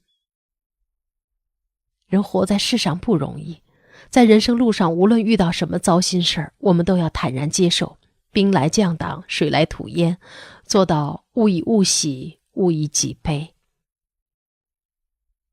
一位禅师曾经教导小徒弟要用一颗平常心去对待事物，做到随时、随性、随遇、随缘、随喜。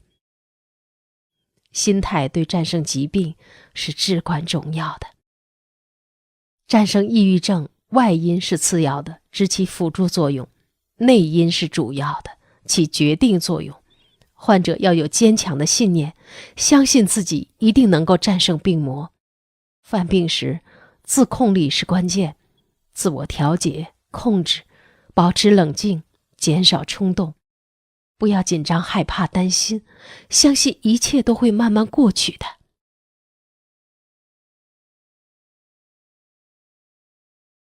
我们家在抗抑郁的路上也曾有过误区，我的经验是有症状就要早发现早治疗，有病要趁轻治，不能等，不能拖，要到专科医院去治疗，积极配合医生治疗用药，定期到医院复查。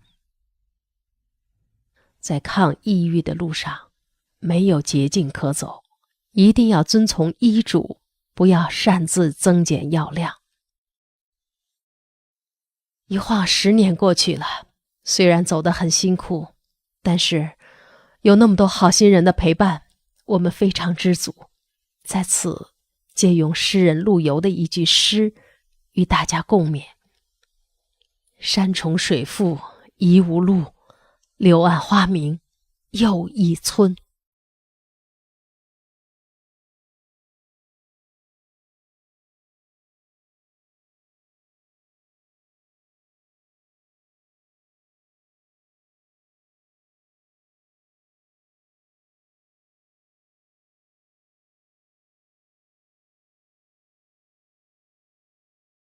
第4章，对从小社交恐惧的我，妈妈却说你要勇敢。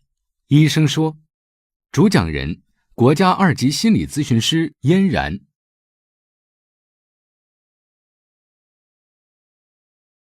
其实，经过治疗恢复的抑郁症患者呢，仍有30%会在1年内复发，因此，抑郁症患者需要进行维持治疗，预防复发。第一次发作后治疗恢复的患者，药物的维持治疗时间为6个月到1年。若为第二次发作呢，主张维持治疗的时间为3至5年。若为第3次发作，应长期维持治疗，甚至终身服药。暨南大学附属第一医院精神医学科主任医师潘吉阳教授曾表示，抑郁症患者都有一个错误的认识，认为只要一次治愈就好了。其实精神心理科的疾病与内科的其他慢性病，比如高血压、糖尿病等是一样的。一旦复发3次以上呢，最好能长期坚持服药，防止病情复发。在病情缓解后，很多人就开始问什么时候能停药。抑郁症的药物治疗最怕过早或不遵医嘱自行停药，因为药物治疗虽然可以让病情缓解，但其实改变不了抑郁症的自然病程，也就是说，要等到身体的自我修复功能恢复才可以。所以如果停药太早，病情呢就会复燃，再次出现抑郁。临床上主张抑郁症患者应该服药至少6个月以上，患者的看护人也要注意观察患者是否自行停药或者是经常漏服药，发现这种情况呢，就要提醒督促他们按时服药。其实抑郁症复发的诱因有很多，比如再次出现的压力事件、季节的变换、体内激素的变化等等。在患者病情稳定后，根据具体的情况，需要调整对患者的期望和人生规划。假如患者家族中有抑郁症、双向情感障碍或者是其他精神疾病的先例，那患者童年又经历过虐待、忽视、分离等等负性事件，或者呢，患者在发病时病情严重，曾尝试过自杀等，其实这都预示着患者复发的可能性更大。所以患者后续呢，就最好避免从事一些压力很大的工作，包括精神压力和身体压力。那患者如果能够保持规律的生活，按时进食，拥有良好的睡眠，其实这些比什么都重要。患者自己也要做好心理建设，这样在疾病复发时才不至于感到挫败。要继续呢按医嘱治疗。故事中的主角呢，发病是在小时候，在学校有2次被莫名的暴力伤害导致的，但是围绕在他周围的大部分人都怀有爱和善意，有父母亲人的理解和支持，学校老师的耐心和陪伴，网络上陌生人的开导和倾听。其实这都是非常良好的资源，来帮助患者从抑郁症中修复回来。所以相对于很多患者来讲，故事中的主角其实是非常幸运的。就算是这样，他的病情呢也反复了10年，而他病情的复发大多是和自己的性格相关的，自我要求高，凡事追求完美，要强、偏激等等，这些都会形成一种内在的压力，不断地冲击着患者的心理防线。为了防止抑郁症的复发，患者首先就要做到信任医生，能够严格遵守医嘱，不要自行停药断药，可以通过一定程度的运动来进行辅助治疗，但是切记不可过度运动，否则可能会得不偿失。有很多疗愈性的活动也非常有利于患者的恢复，比如说音乐、绘画、手工等等。但是要注意，不要带着功利心去做，只是把它们当成自我投入的一种方式，然后帮助我们获得内心的喜悦和平静，它就会达到一定的治愈的效果。那家庭其他人员也要配合患者，积极的创造良好健康的内部环境，比如父母关系的和谐、亲子关系的亲密、日常的鼓励、沟通、倾听、拥抱等等都很重要。对于自我要求高的孩子，父母呢要学会给孩子的思想减压，不断的引导他们放松的面对生活，不要太过紧张焦虑，不要给自己太大的压力。抑郁症是间歇性病程，虽然治疗后会有很长的平稳期，但还是有可能复发，所以患者和身边人都要做好心理的预设，有这样的心理预期的准备，在此基础上呢，还是要怀有希望，相信一切都会好起来。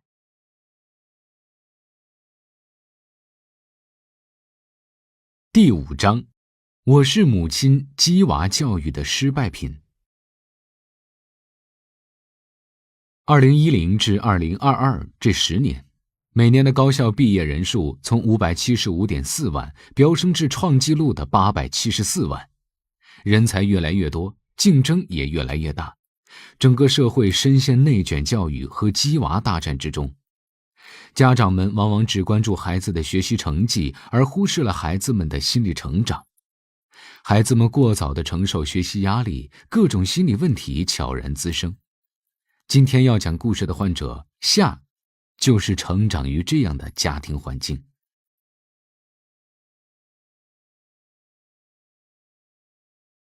患者档案：姓名夏，编号005，病状中度抑郁，注意力不集中，思维迟缓，烦躁失眠，情感麻木，自我厌恶，有自杀倾向，病耻感强。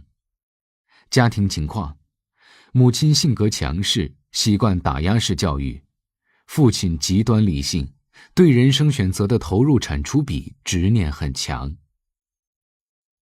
第1节，我被父母逼成刷题机器。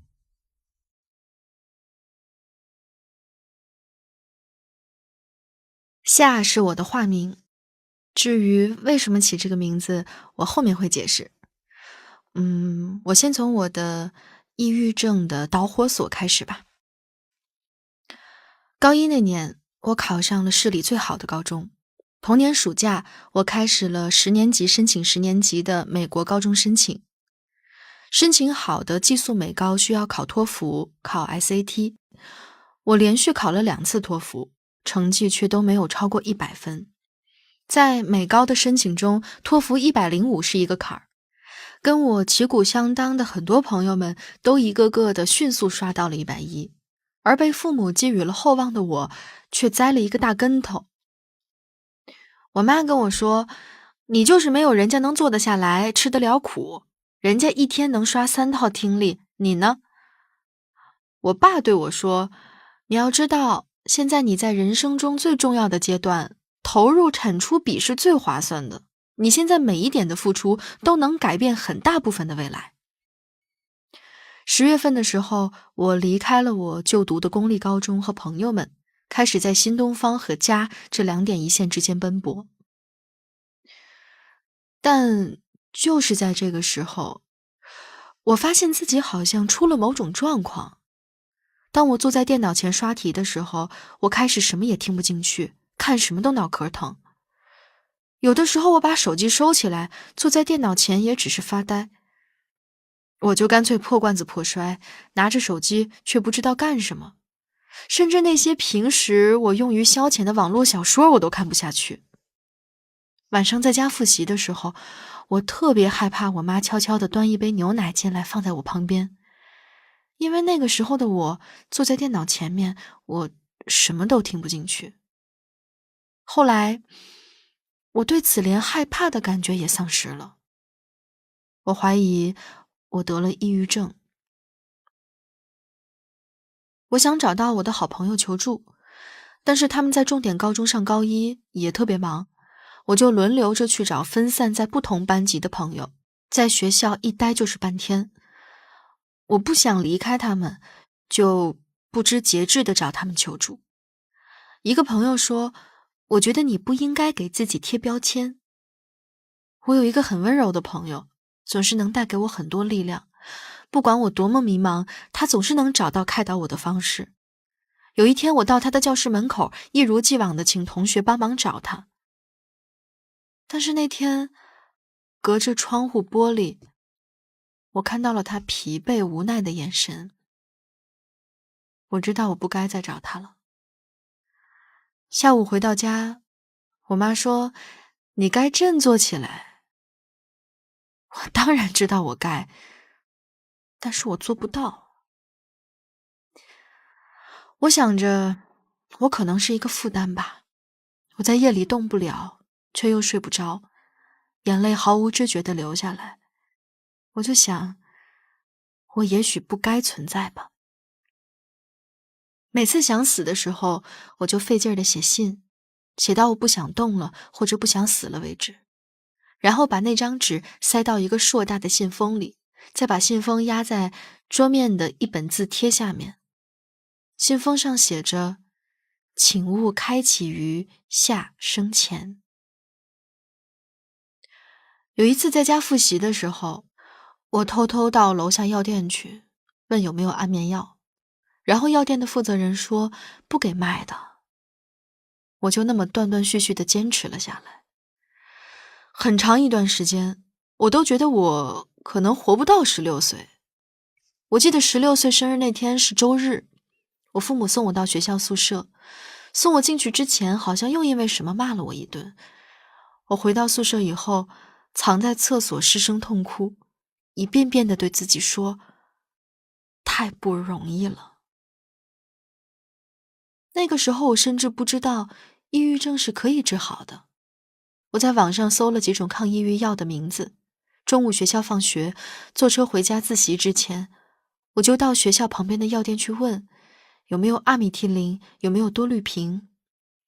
有一家店坚决不卖给没有处方的人，另一家和我说，我们这儿没有这2种，但是有另一种，不然你去问问你的医生。我说我先买吧，回头我再问医生。我就用攒了好久的100多块钱买下了那一盒我已经记不清楚名字的药，看完说明书，然后开始吃。后来我一直把药藏在书包的夹层里。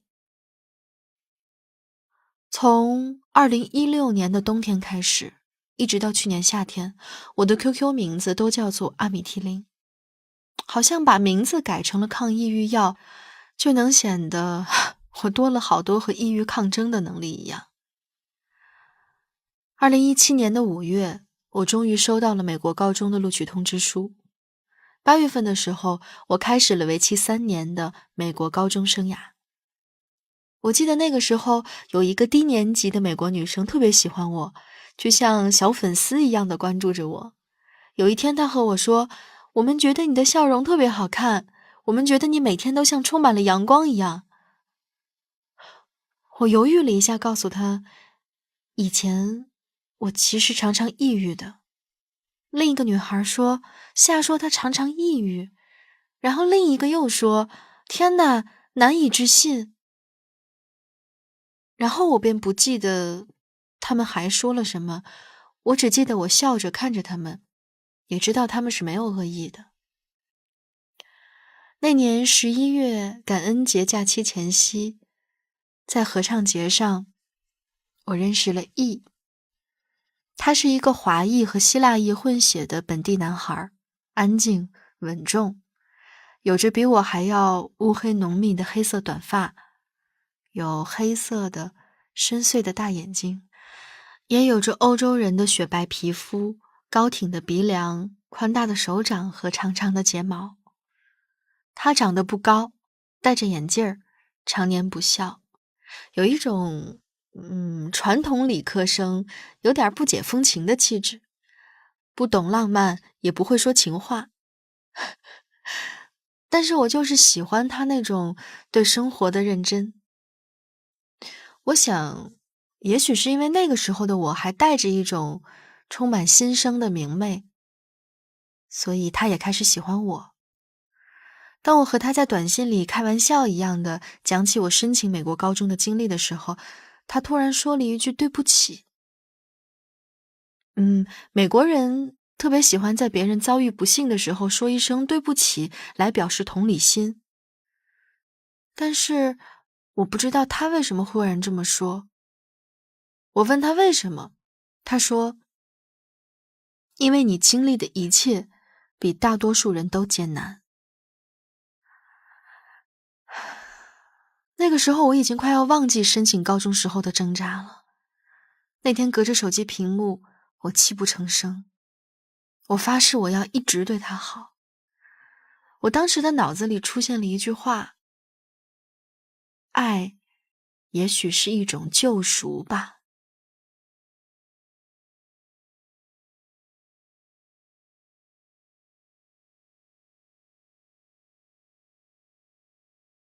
第2节，母亲的态度让我觉得自己不配被爱。圣诞节的时候，我第一次回家，我妈告诉我，第1学期玩没有关系，但10年级的第2学期就要开始准备 SAT 2，然后就要开始学习 SAT。我妈好像还批评了我12月没考好，我的耳边就又开始充斥起了你应该去学习了之类的话。我不停地安慰自己说，熬到我回学校就好了。当我终于拉着行李回到学校宿舍的时候，看着空荡荡的走廊，我突然恍惚了起来。我就知道，有些东西好像没有好。我的老朋友，抑郁症，他又回来了。我开始不想上课。之前我在课堂上一向最积极，甚至被一些同期的中国留学生嘲笑。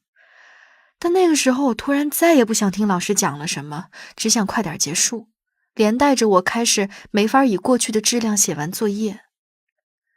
当我从这个教学楼走到那个教学楼的时候，我常常觉得我的腿有1000斤那么重。我变得很容易哭，而哭的原因可能只是宿舍同学的一个眼神。一次考差之后，我可能一整个晚上都不想动，哪怕第2天还有另一个考试。我就算独处的时候也会变得十分烦躁，跟朋友们在一起的时光也变得十分煎熬。甚至跟E打电话的时候，我好像也没什么感觉了。这种变化让我心慌，我去了学校的心理咨询室。一方面，这是一种有效的逃课方式；另一方面，我知道我也的确需要帮助。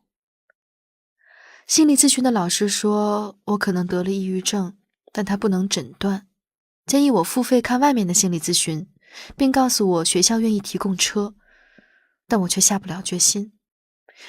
因为就在那一年，有一个同学因为抑郁症被送回家3周，他本来是戏剧表演的主角，但他回来的时候，他的主角场次要分给别人一半。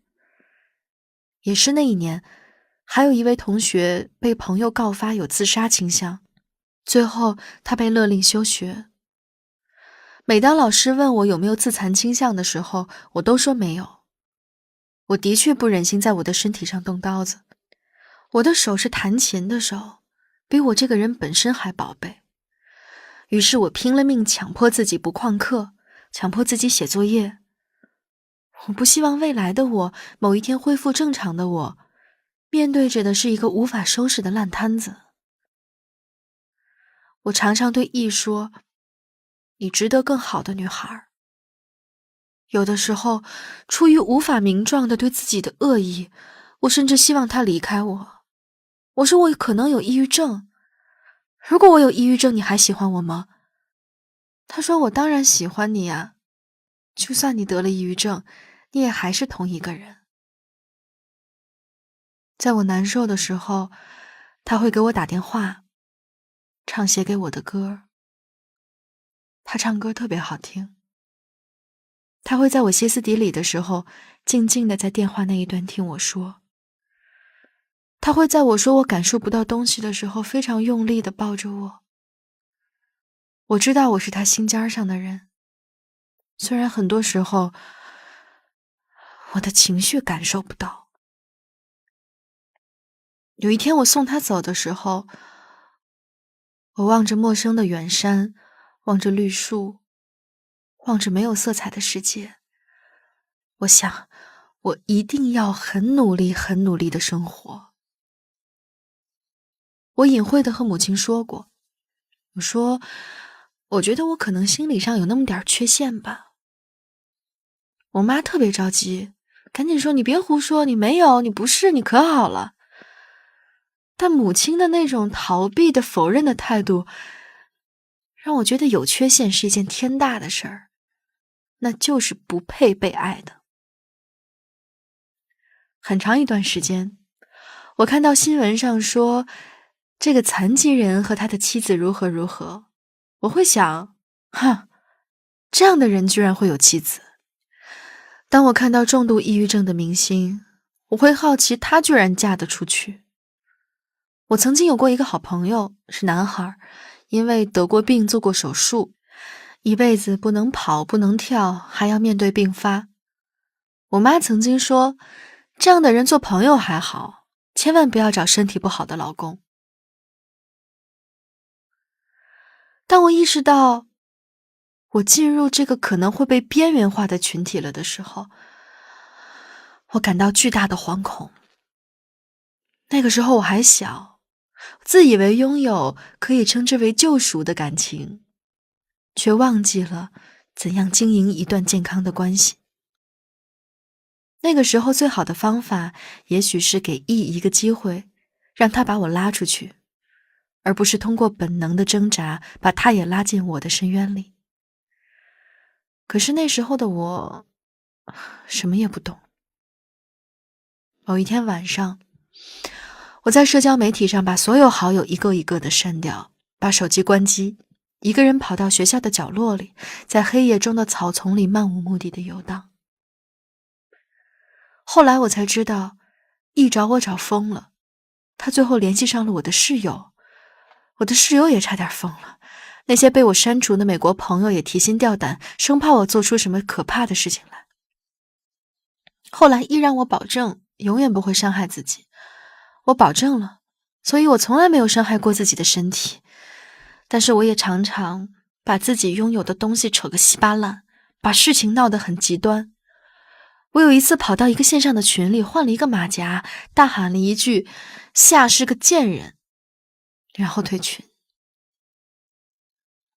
在某个没有 E 和我吃饭的中午，我端着餐盘站在他吃饭的不远处，面无表情地看着他。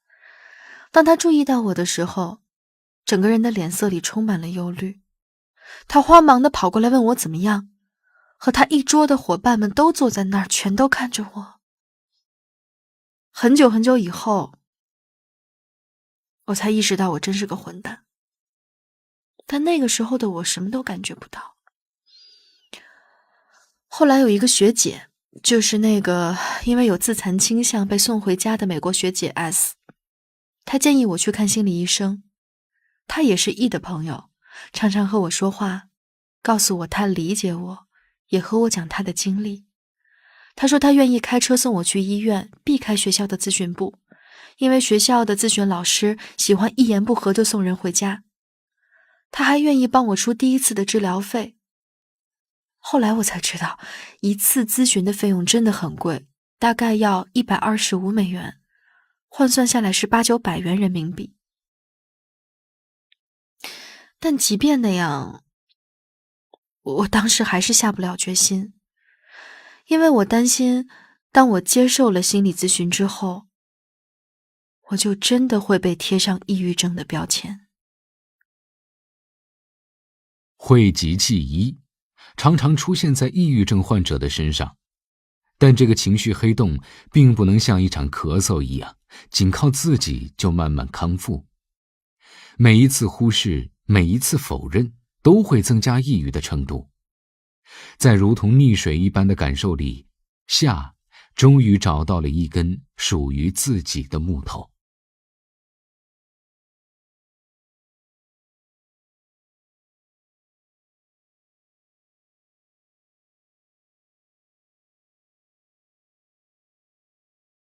第3节，在公益活动中找到自我价值。在美国的第2年，我的状况开始急转直下。开学之后的第2个周末，E来学校见了我一面以后就匆匆要走。我恳求他多陪我玩一会儿，他却说要做作业。我问他为什么周6有时间玩游戏，周日却不能到学校多陪我一会儿。我想，我那个时候的表情一定是冰冷的、恐怖的。他非常惶恐地抱住僵硬的我，抱得特别紧，紧到我觉得难以呼吸。他不停地说对不起。第2天，他找我谈话，说要分开。他说话的时候，我看着他手臂的肌肉摆动，特别不真实。我看到他上了他妈妈的小白车，我往回走，快到转角的时候，我转过头去，发现那辆小白车还在那儿。我站在那儿凝视着他，他也停在那儿凝视着我。我们在那儿站了好久。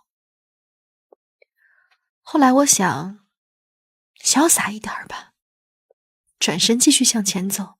可是等我再回头的时候，他已经不在了。分开之后，我除了晚上会大哭以外，反而没有了其他抑郁的症状。我好像憋了一口气，无论做什么都要非常拼命，甚至拿到了一个在市里实习的机会。我好像要竭尽全力向人证明我没有心理问题。S 学姐再一次找到我，建议我去看心理医生，我没有回复。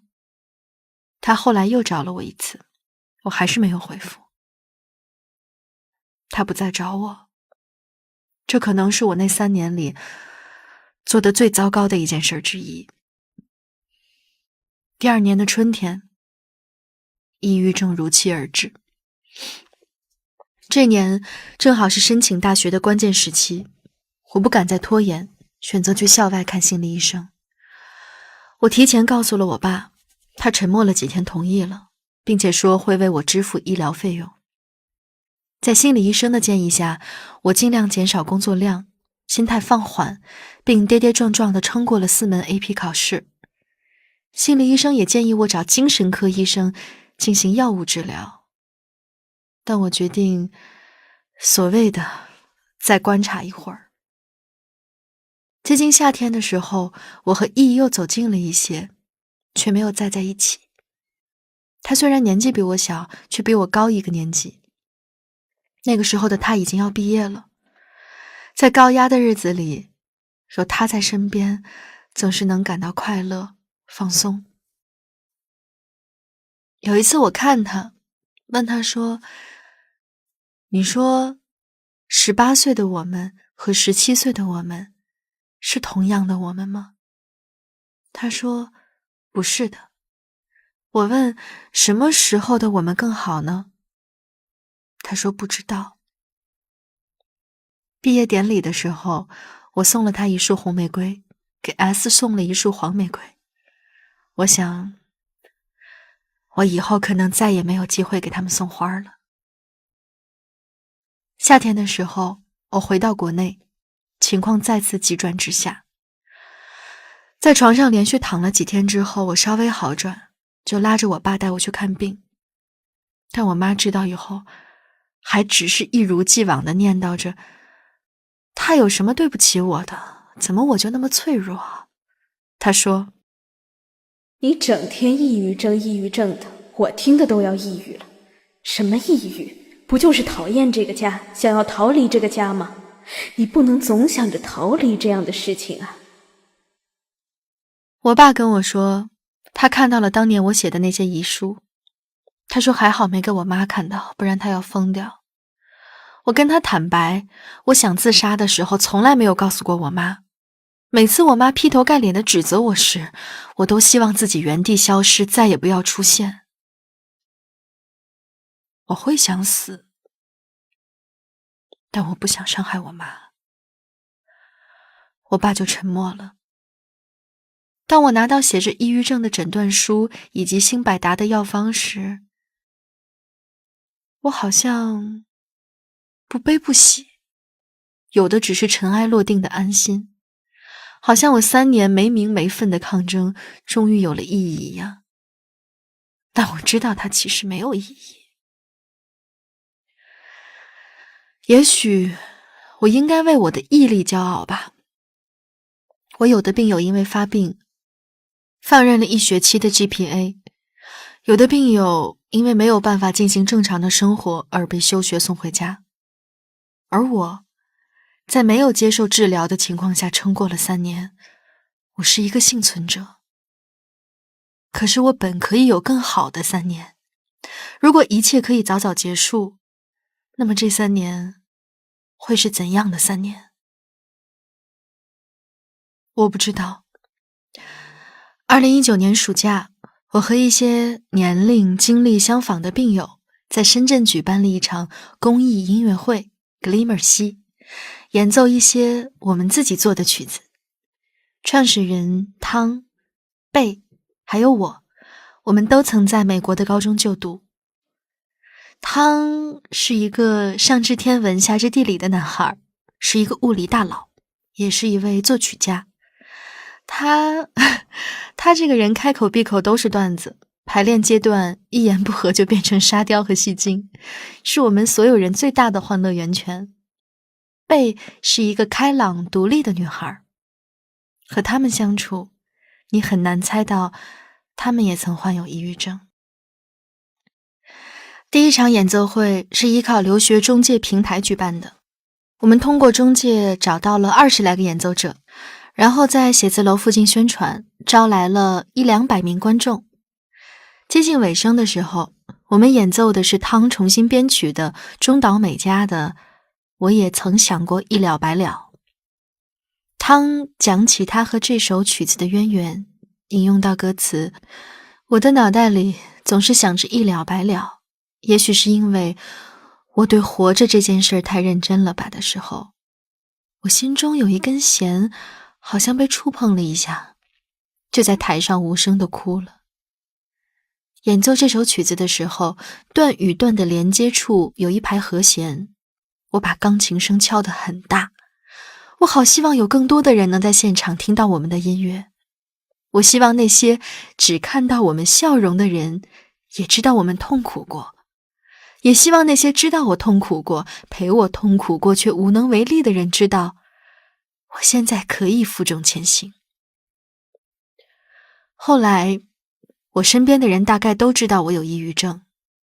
母亲告诉我，我不应该把这些事儿告诉别人，因为我活得很轻，我这么说会让别人觉得我有很大的问题，不堪重任。但后来她大概也还是接受了我有抑郁症的事实，但是她还是时不时告诉我要振作起来，要有意志力，或者焦急着问医生要不要给我停药。有的时候我会想起E，很长一段时间里我都对他念念不忘。我会想，假如我没有抑郁症，或者我早早的开始接受抑郁症的治疗，我们的结局会不会不一样？我们现在会不会还在一起？那样一个温柔的男孩子，如果我们最后能走到一起的话，一定会很幸福的吧。有的时候我会想起 S， 在他毕业的时候，我和他正式的道了歉。今年我们策划的第2届 Glimmer 在8月就要上演了，明年还会有第3届，之后还会有第4届、第5届。我们中的不少人将要上大学了。春天的时候，我拿到了很好的大学的录取通知书，汤和贝也都去了美国排名前20的大学。我曾在知乎上看到过，自称抑郁症患者的人很多都是在消费抑郁症，而真正的抑郁症患者总是不敢说出口。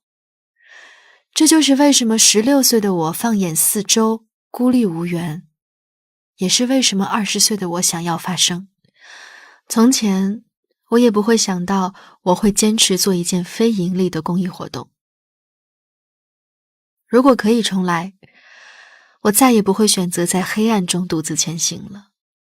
但人生不能重来，那就给后面的人点一盏灯吧。毕竟不知道有多少人曾想过一了百了，但是在这世上，我们其实还可以互相救赎，就像夏天能够带来那么多的生机。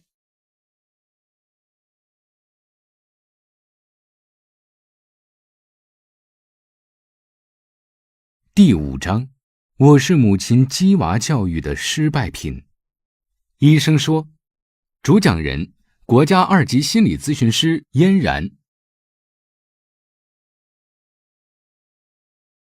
鸡娃内卷是近几年的网络热词，我们在咨询室里也经常接触到来咨询的青少年，明明是朝气蓬勃的年龄，但看到孩子含胸驼背、眼神无光、肉眼可见的疲惫时，其实还是非常心疼孩子的。当了解孩子的学习情况和日程安排时，会非常惊讶，一个小小的孩子的日程比一个大人都要满。除了早上7点准备上课，到晚上回来做作业，还要练琴、补课，孩子经常要11点才能入睡。周末的课程更是从早到晚安排得很满。由于学业压力，其实父母和孩子之间的亲子关系也在变差。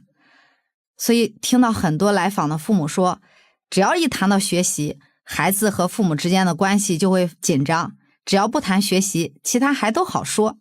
其实有一种现象，尤其是那些在学业上非常优秀的孩子，很乖很懂事，被称为是别人家里的孩子，恰恰就是这样的孩子会忽然向父母提出说我不想上学了。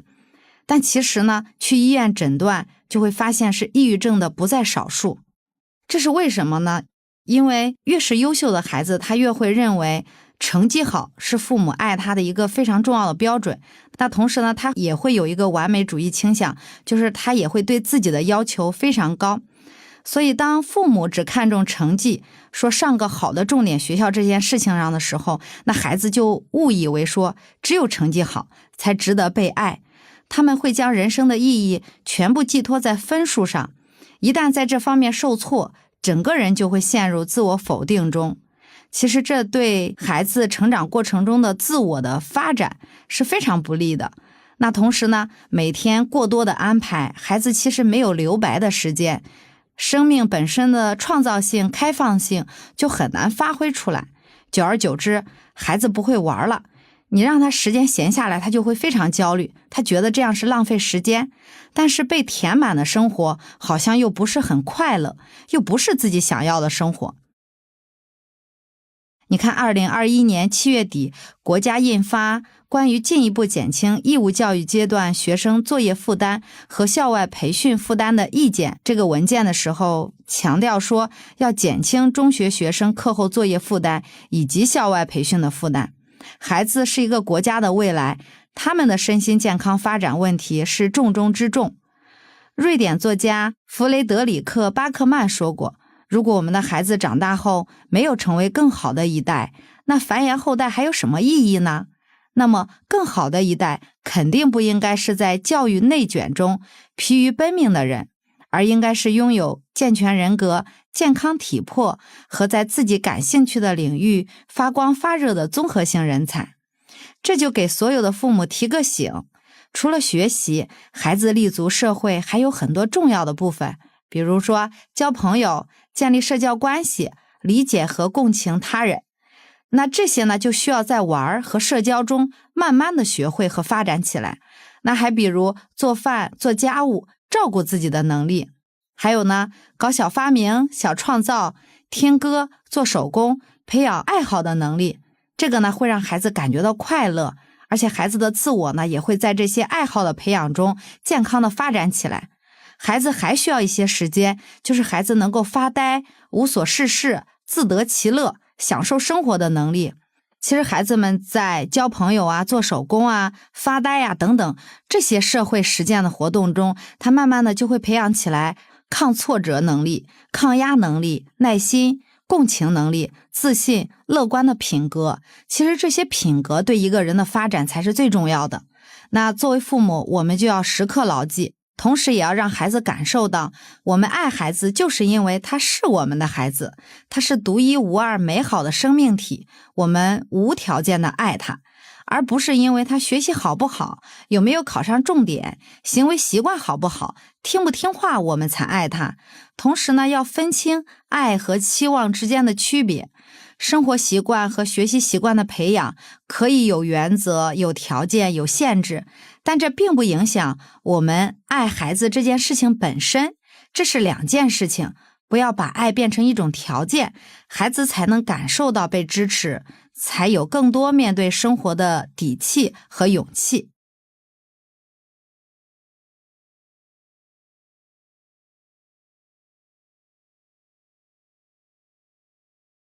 第6章，被孤立的优等生。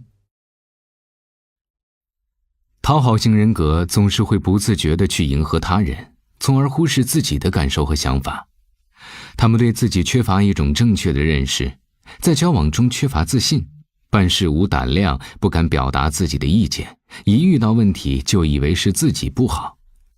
他们内心脆弱而又敏感，想通过获得他人的爱和关注来缓解自己内心的焦虑。近几年在社交语境中，这个词已经被越来越频繁地使用。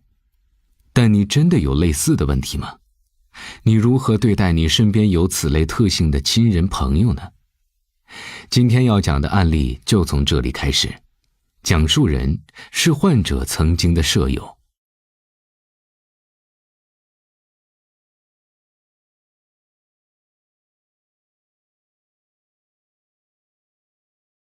患者档案：姓名杨帆，编号006，病状重度抑郁，情绪失控，暴躁易怒。情绪失控，行为失调，多次自杀未遂。家庭情况：原生家庭父母对抑郁症不理解，不耐烦，家暴。第一次婚姻，被全家人嫌弃，被公公语言暴力，被老公家暴。第二次婚姻，被丈夫呵护支持，开始接受治疗。第一节，高考前夕，她因抑郁崩溃服毒。我想呢，先从一个画面开始讲起。那是2006年的春天，杨帆只有17岁，离高考还有不到2个月的一天。清早醒来，杨帆便开始哭泣。杨帆母亲呢，正在客厅吃饭，她着急和丈夫一起去市场进水果。抽泣声传入耳朵，她开始烦躁起来，将碗摔在地上。杨帆父亲呢，当时正在院子里发动3轮汽车，听到摔碗声也发了火。他踹开杨帆的房门，冲进屋，抡起拳头就捶他的脑袋，揪着他的头发给了他一耳光，骂女儿是没有出息的废物。见吓坏了的杨帆不再哭出声，夫妻俩坐上车就出门了。在很长的时间里，杨帆每天呢都陷在沮丧、绝望的情绪中。他的反应变得很迟钝，情绪总是慢同学般拍。上课时呢，他会忽然流泪，记忆力下降，从前能轻而易举记住的知识点，现在复习却变得困难。因为在学校坐立难安，他经常要请假逃回家，父母无法理解，会强逼他返回学校，过不了2天，他就又逃回家里。学校里关于杨帆的流言呢，也此时越来越多。杨帆祈求母亲说，班上同学都说我有精神病，你能带我去看看心理医生吗？但父母却认为他只是想要逃学，缺乏锻炼，矫情。这天早上，杨帆莫名的哭泣，父亲打了他。父母离开后，家里一片死寂。杨帆就坐在床上，泪眼模糊地凝望着自己房间里小小的坏掉的窗格。天光明亮，他却觉得屋子格外的阴暗冰冷。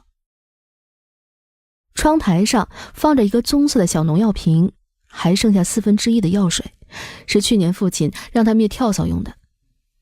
杨帆喝下农药，迷迷糊糊的在窗边坐着。大约2个小时后，他听见门口传来自己从小常听到的柴油3轮车发动时的突突声，是父母进货回来了。求生的本能占了上风，听到母亲开门的声音，浑身瘫软的杨帆努力掀开被子，身体前倾，控制不住的脸朝下摔到地上。母亲上前呢，扶起他。杨帆哭着告诉母亲自己喝了农药。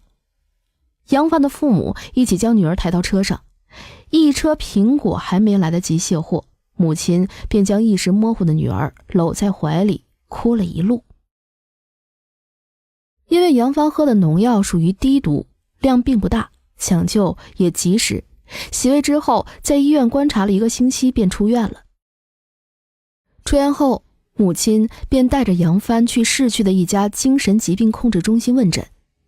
一名须发尽白、略显富态的医生给杨帆看诊。杨帆和母亲试图将连日来的情况告诉医生，对方呢却很不耐烦地打断了他们，只让他们照着药方开药回家。我知道这件事情以后呢，真的非常非常的心痛。在我的印象中，杨帆本是一个善良开朗的女孩。我们是舍友，高一年的冬天，我骑自行车摔伤了胳膊，羽绒服蹭了好大一团污渍。杨帆这时候就主动提出要帮我洗羽绒服，他先是把毛巾打湿后又拧干，从2个袖子开始把羽绒服整个擦了一遍，然后又涂上肥皂擦了一遍，最后还要用清水再擦洗2遍。这时候同寝的姑娘都说杨帆把羽绒服擦洗得这么干净，问他能否帮自己也擦擦。这时候杨帆都累得直喘气了，还是硬撑下来。行，明天。我从未见杨帆在学校里拒绝别人，什么逛街啊、烧东西、帮忙打扫、去厕所，他无时无刻不善解人意，对任何人都有求必应。和杨帆走得近了，我才了解到他内心的自卑和压抑。杨帆的父母是靠水果零售谋生，开着一辆农用的柴油3轮车出摊，有时候也走街串巷。夫妻2人忙于生意，认为在物质上满足孩子就够了。他们不擅长表达爱意，更疏于关心青春期女儿的心理变化。杨帆每星期有20块钱的生活费，那时在学校食堂吃顿饭要花上1块钱左右。杨帆再想添置生活用品基本上是没有可能的。有年夏天，杨帆的球鞋被脚趾顶出一个洞，他母亲忙着进货也没时间陪他买新的，他就坐在床边拿针线缝合，没想到越缝越烂，他就穿着那双露脚趾的球鞋一直挨到了周末放假。那个星期呢，他抵触去操场、食堂、厕所等人多的地方，想将那只穿着破洞鞋的脚藏起来。回家路上，他看到一个捡破烂的老人，两手又干又黑，绿色的棉线裤子卷起边儿。这时候17岁的杨帆觉得自己也是这样落魄的。在家人那里感受不到肯定和关爱，自卑又敏感的杨帆希望获得集体的认同。他努力合群，但需要拼命迎合的友谊总会让人疲惫。没多久，他就开始独来独往。杨帆试图通过学习成绩证明自己。高一时，杨帆的成绩能排在班级前10名。当时班上的老师更偏爱活泼外向的学生，杨帆性格内向，鲜少获得老师的关注。有一次数学课，全班有16个同学做错了数学题，老师唯独让杨帆一个人站在教室外罚站。杨帆的英语成绩在年级名列前茅。高2年呢，学校举行英语竞赛，他却意外的不在参赛名单之列。这时候杨帆就认定老师不喜欢自己，渐渐的他索性主动落单。他脸上再难见笑容，眼神迟钝，同学聚在一起谈笑，唯独他毫无反应。而学校里关于杨帆的流言便多了起来，精神病、奇怪这样的评价围绕着他。有时同学还会当着杨帆的面吐槽。体育课3、5成群的活动，杨帆一走近，兴奋聊天的同学们立马进了声。距离高考还剩几个月时，一次他和邻座男生发生争执，那男生便很恶毒地对他说：“你有病就去看医生。”杨帆坐在座位上，脸因为羞愤涨得通红。当天下午，杨帆没有出现在教室，晚上也没回宿舍。之后的半个月，杨帆的座位常常空着。杨帆遵照医嘱开始服药，药物的副作用显现，他不再无故哭泣，但也不会笑，话很少，眼睛空洞无神，每天木然的吃饭睡觉，就像一台机器一样。这时候杨帆家的气氛变得沉默，一方面呢，杨帆父母对女儿愧疚又担心，另一方面，他们对抑郁症不了解，认为女儿得的是精神病，这病无法治愈，她的人生已经废掉了。他们内心觉得不光彩，也担心村民呢散播关于自己女儿的流言，影响杨帆以后的婚事，便选择对外隐瞒杨帆的病情。很长一段时间，杨帆母亲都埋怨父亲，觉得他对孩子太粗暴，把杨帆害成这样。杨帆父亲则总是沉默，他辛劳一生，希望孩子替他出人头地，对孩子要求严格，现在这个梦一下子碎了。有一次，姑姑和表姐来家中看杨帆，杨帆听见父亲在姑姑面前哭，杨帆才知道父亲也会为他伤心。他一直希望找出证据证明父母爱自己。父亲的眼泪让他确认了这一点。思量几天，他决定振作起来，回学校继续复习，完成高考。没想到，却把他自己进一步推向了深渊。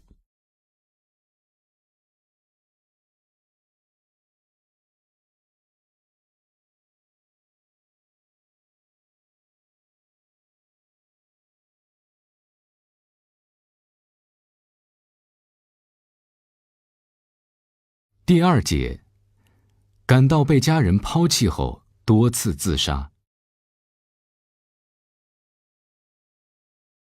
重回教室后，因为严重的神经衰弱，杨帆呢已经很难集中注意力。他强迫自己反复背诵考点，但实际上呢，他只是机械地张开嘴巴。那时他甚至无法将书本上的句子连起来读，更别提理解和记忆。2006年6月底，他拿到自己的高考成绩444分，能上一个普通专科。那时候他已经极度厌弃外界，只想待在家里。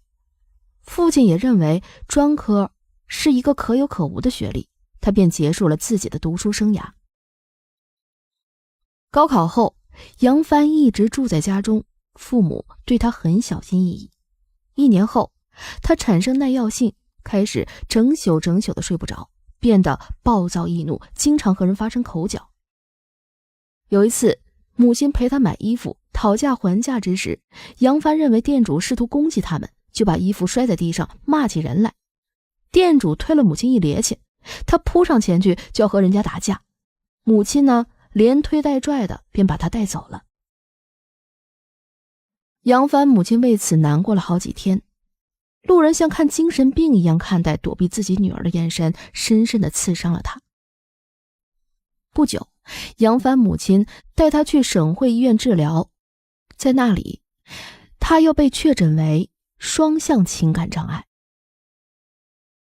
他们在医院住了半个多月，每天花费800多块钱。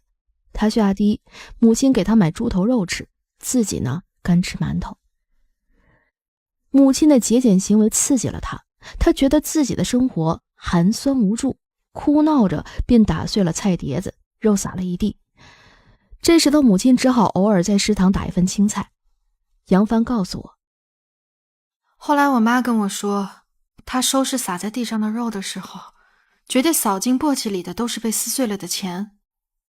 她在收费口排队交费，想到我不可理喻的样子，在人堆里哭起来。之后，杨帆换了新药，人也变得兴奋，总是叽叽喳喳的，手舞足蹈，像个2、3岁的小孩子，但总算又有了一点正常人的样子。在家中住了几年，父母考虑到他们在的时候尚可以养活他，一旦他们老了，他的处境会很艰难，于是呢，便开始为他安排相亲。这个相亲对象呢，家境贫寒，无业，身材肥胖。杨帆和他一起出去吃过2回饭，家人就开始商量让他们结婚。杨帆在家里哭闹，你们就这么着急把我脱手，随便找个什么人就要把我推出去打发了。他的母亲呢，对此只是哭。杨帆身高1.70米，长相也不差，但是很残酷的一点是，眼下还有什么人肯跟他结婚呢？2008年，杨帆的妹妹考入重点大学。那天，妹妹和同学聚会回来，脸上挂着抑制不住的喜悦。当时，杨帆正在吃药，妹妹脸上的兴奋刺痛了他。他端着水杯，默默地回到自己的屋里。对照妹妹的前程似锦，再想到自己是个病人，无法进行日常的社会交际，学历也不高，联想到家里安排的结婚对象，他感觉人生已经完全没有指望了。说不清是一时冲动，还是仇恨开始庆祝的家人，杨帆服下1周剂量的安眠药。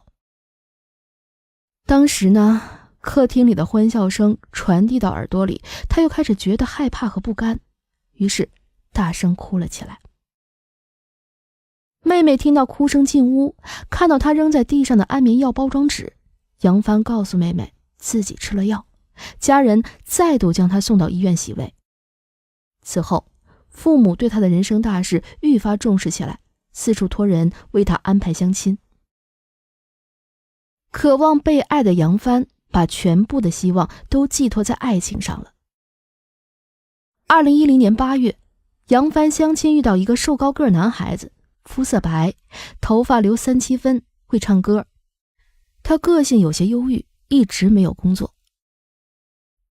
大雪过后，马路上厚厚的冰还没化开，他推着电动车，把自己那些失意和不满，以及对周围的感受讲给他听。同病相怜的感觉让杨帆的心里觉得安全和温暖。认识1个月，他们便结婚了。婚后呢，她住在丈夫家里，因为长期服用镇定类药物，杨帆每天早上要睡到8、9点。没结婚前，父母早上从来不敢打扰她睡觉，公婆却无法忍受，总是明里暗里的讽刺她。一天早上，杨帆正在睡觉，公公突然推开卧室的门，开始责骂他。只穿着睡衣的杨帆倍感难堪，他拉上被子，公公的责骂越来越难听。他躁狂发作，举起床头灯砸在地上，口齿不清地嚷骂起来。公公开始骂儿子，整回家里这么个东西，给你父母吊丧啊！两口子都在家里睡大觉，喝老人的血，还有脸在我面前摔东西，你就让这个疯婆子气死你爹妈吧！这时，平时说话轻声细语的丈夫也狂躁起来，他翻身将他踹到地上，用拳头砸他，用脚踢他。杨帆趴在地上，视线里只能看见公婆的脚。此时，他觉得自己身为人的尊严被彻底碾碎了。杨帆将自己受到如此侮辱的原因归咎于父母急着把她嫁出去，他便给远方上大学的妹妹打电话。他们都想让我死，我没地方可去，没地方可去。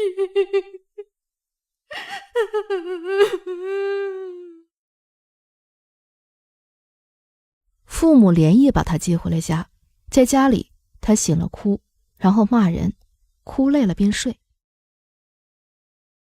母亲进屋喊他吃饭，他开始推搡母亲，哭嚎着骂他们嫌他是累赘，急着把他脱手，不是人。杨帆母亲气得扇了他一巴掌，说：读书读不成，变成这个疯样子，这么多年我忍着你让着你，你横竖立不起来，在外面受了气，回家里拿你亲生父母撒泼出气，你一辈子都成不了个人，一辈子都这么窝囊。母亲说完便推门出去，杨帆再度服下安眠药自杀。门外的父亲听不到哭声，拍他的门不应，踹开门发现他静悄悄地躺着，立马叫母亲收拾东西准备去医院。那天父母把他抬上车，母亲泪簌簌地流，街坊邻居挤在门口，像是欣赏某种奇观。父亲低声呵斥母亲，看着在门口看热闹的大人小孩，欲言又止。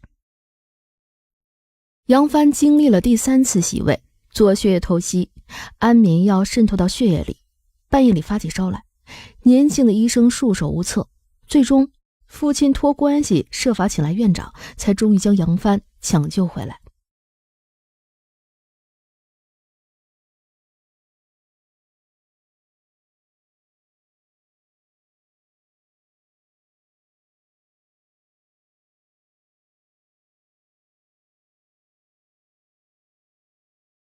第3节，终于获得的幸福婚姻。当杨帆屡次自杀，他身体里那些曾经闪闪发光的活力和梦想也跟着一次次消失。作为讨好型人格，每一次现实中的让步都是个人人格的一部分让步。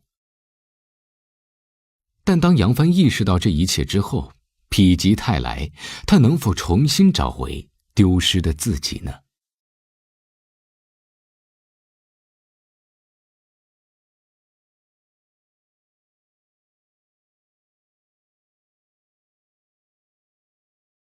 杨帆告诉我，当他从医院睁开眼睛时，父亲抚摸着他的头发，泪从眼角淌下来。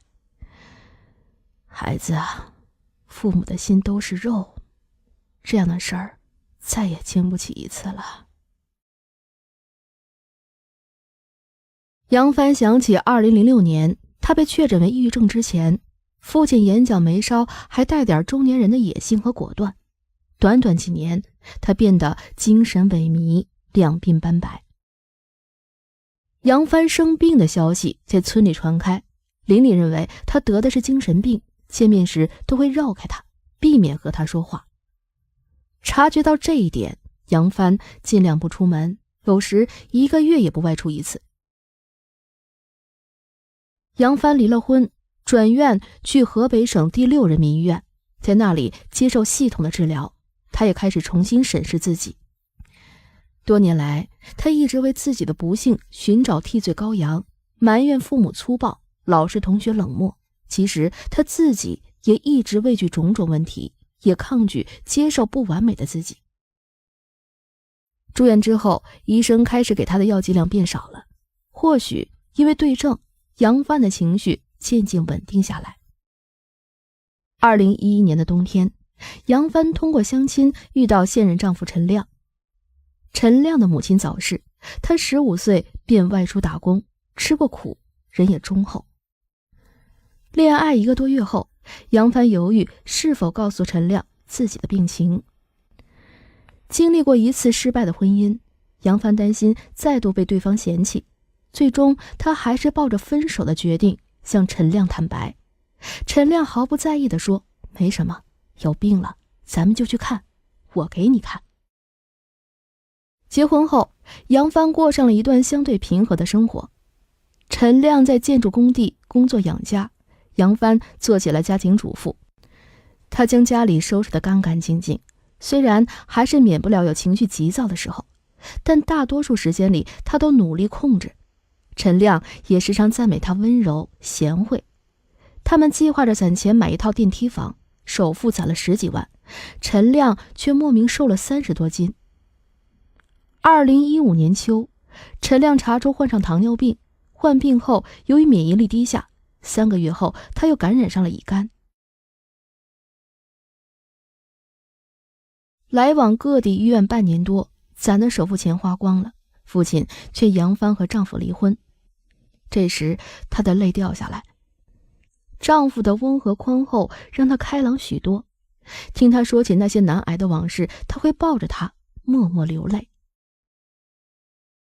她的生命好像经历了漫长严寒的野草，在春天一点一点恢复生机，可是现在她汲取营养的土壤却要流失了。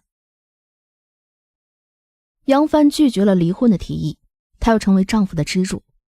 家中2个病人，开销大，她开始跟随陈亮一起跑工地。她站在脚手架上工作，他在下面拿给他需要的锤子或螺丝钉。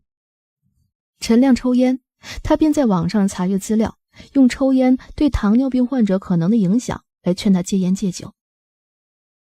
陈亮因为不希望他情绪激动，一直也很听妻子的话。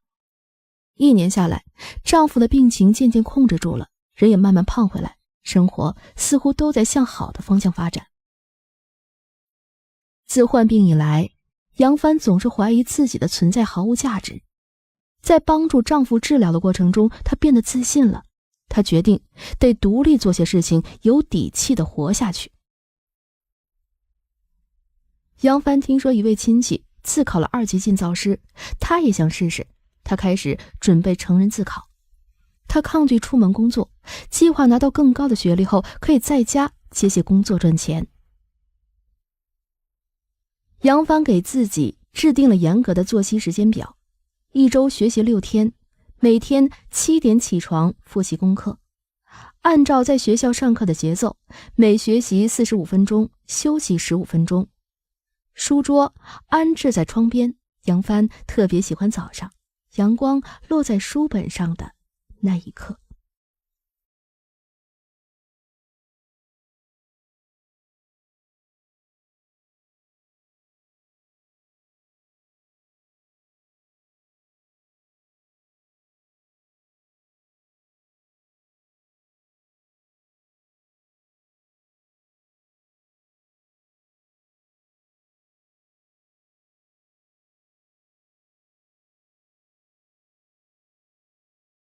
第6章，被孤立的优等生。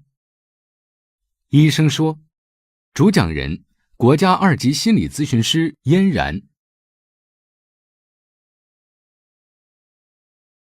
讨好型人格是我们大家都很熟悉的，它其实就是指一味的讨好他人而忽视自己感受的人格，是一种潜在的不健康行为模式。那这一行为背后的本质呢，是一个人的低自尊。这类人通常会表现出习惯性的主动道歉，迎合他人，没有自己的原则，不懂得拒绝，害怕给别人添麻烦，默默承受，内心呢又自卑，害怕他人的负面评价等等。讨好型的孩子通常都是因为原生家庭中父母的忽视，导致他们从小就缺乏自我价值感。因为在家庭成长中无法获得的关注和认可，他们就会通过外界他人的认可来得到补偿，从而弥补自己内心的缺失。但长期的这种自我价值感的缺失，其实会严重影响到一个人对自己的认知的。这个故事里的主角杨帆，就是因为父母忙于生计而忽略了对他的关心和陪伴，甚至当他意识到自己可能出了问题跟父母求助时，也遭到了这种忽视。那家庭中缺失掉的情感，他试图在学校得到弥补，他就通过一味的迎合让大家喜欢自己，结果呢并不顺利，所以就试图通过学习成绩让老师喜欢自己。而这些努力呢都通通失败以后呢，他就转而去爱情中寻求自我价值的认可。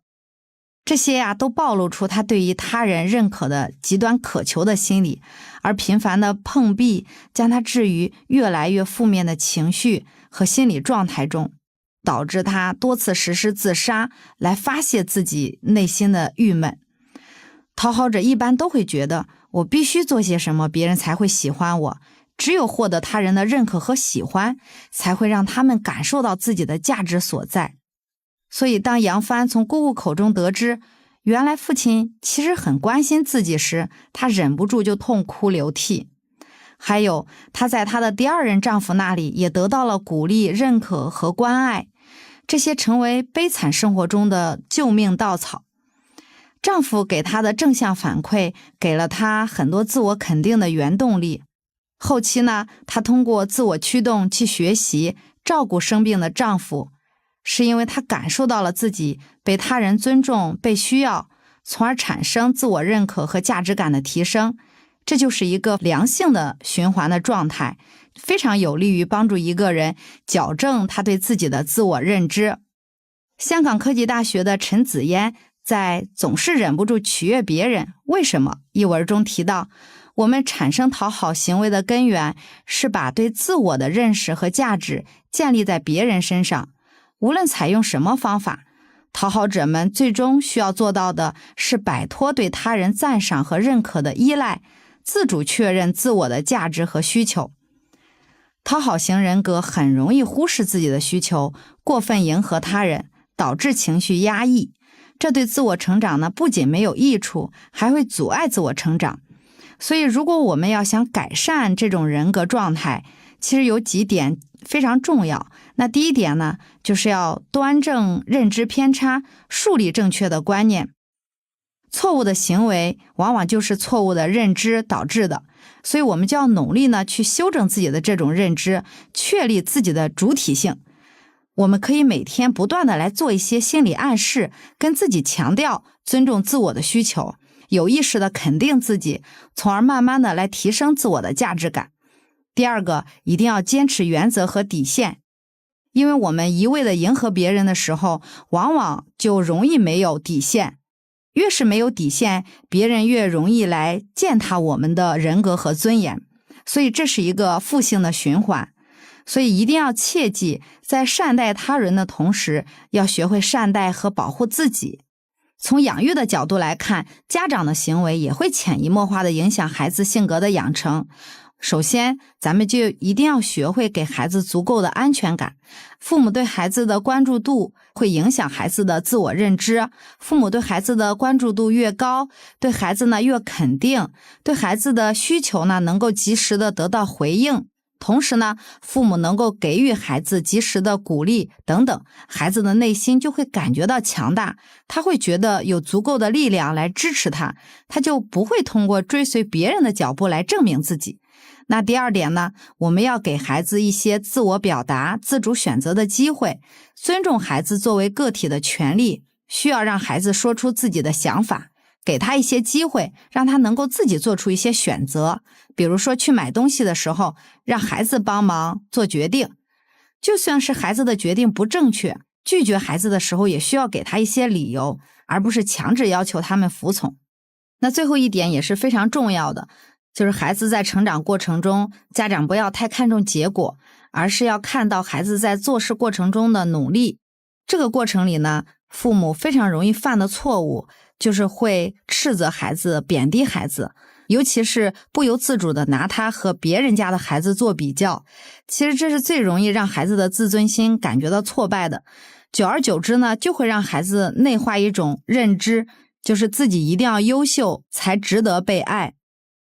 最后想告诉大家的是，其实父母也要不停的去加强一种认知，有意识的提醒自己，我们爱孩子本身就是没有条件的，也许那种纯粹的爱，那种无条件的爱，才是对一个孩子的成长真正的滋养和富养。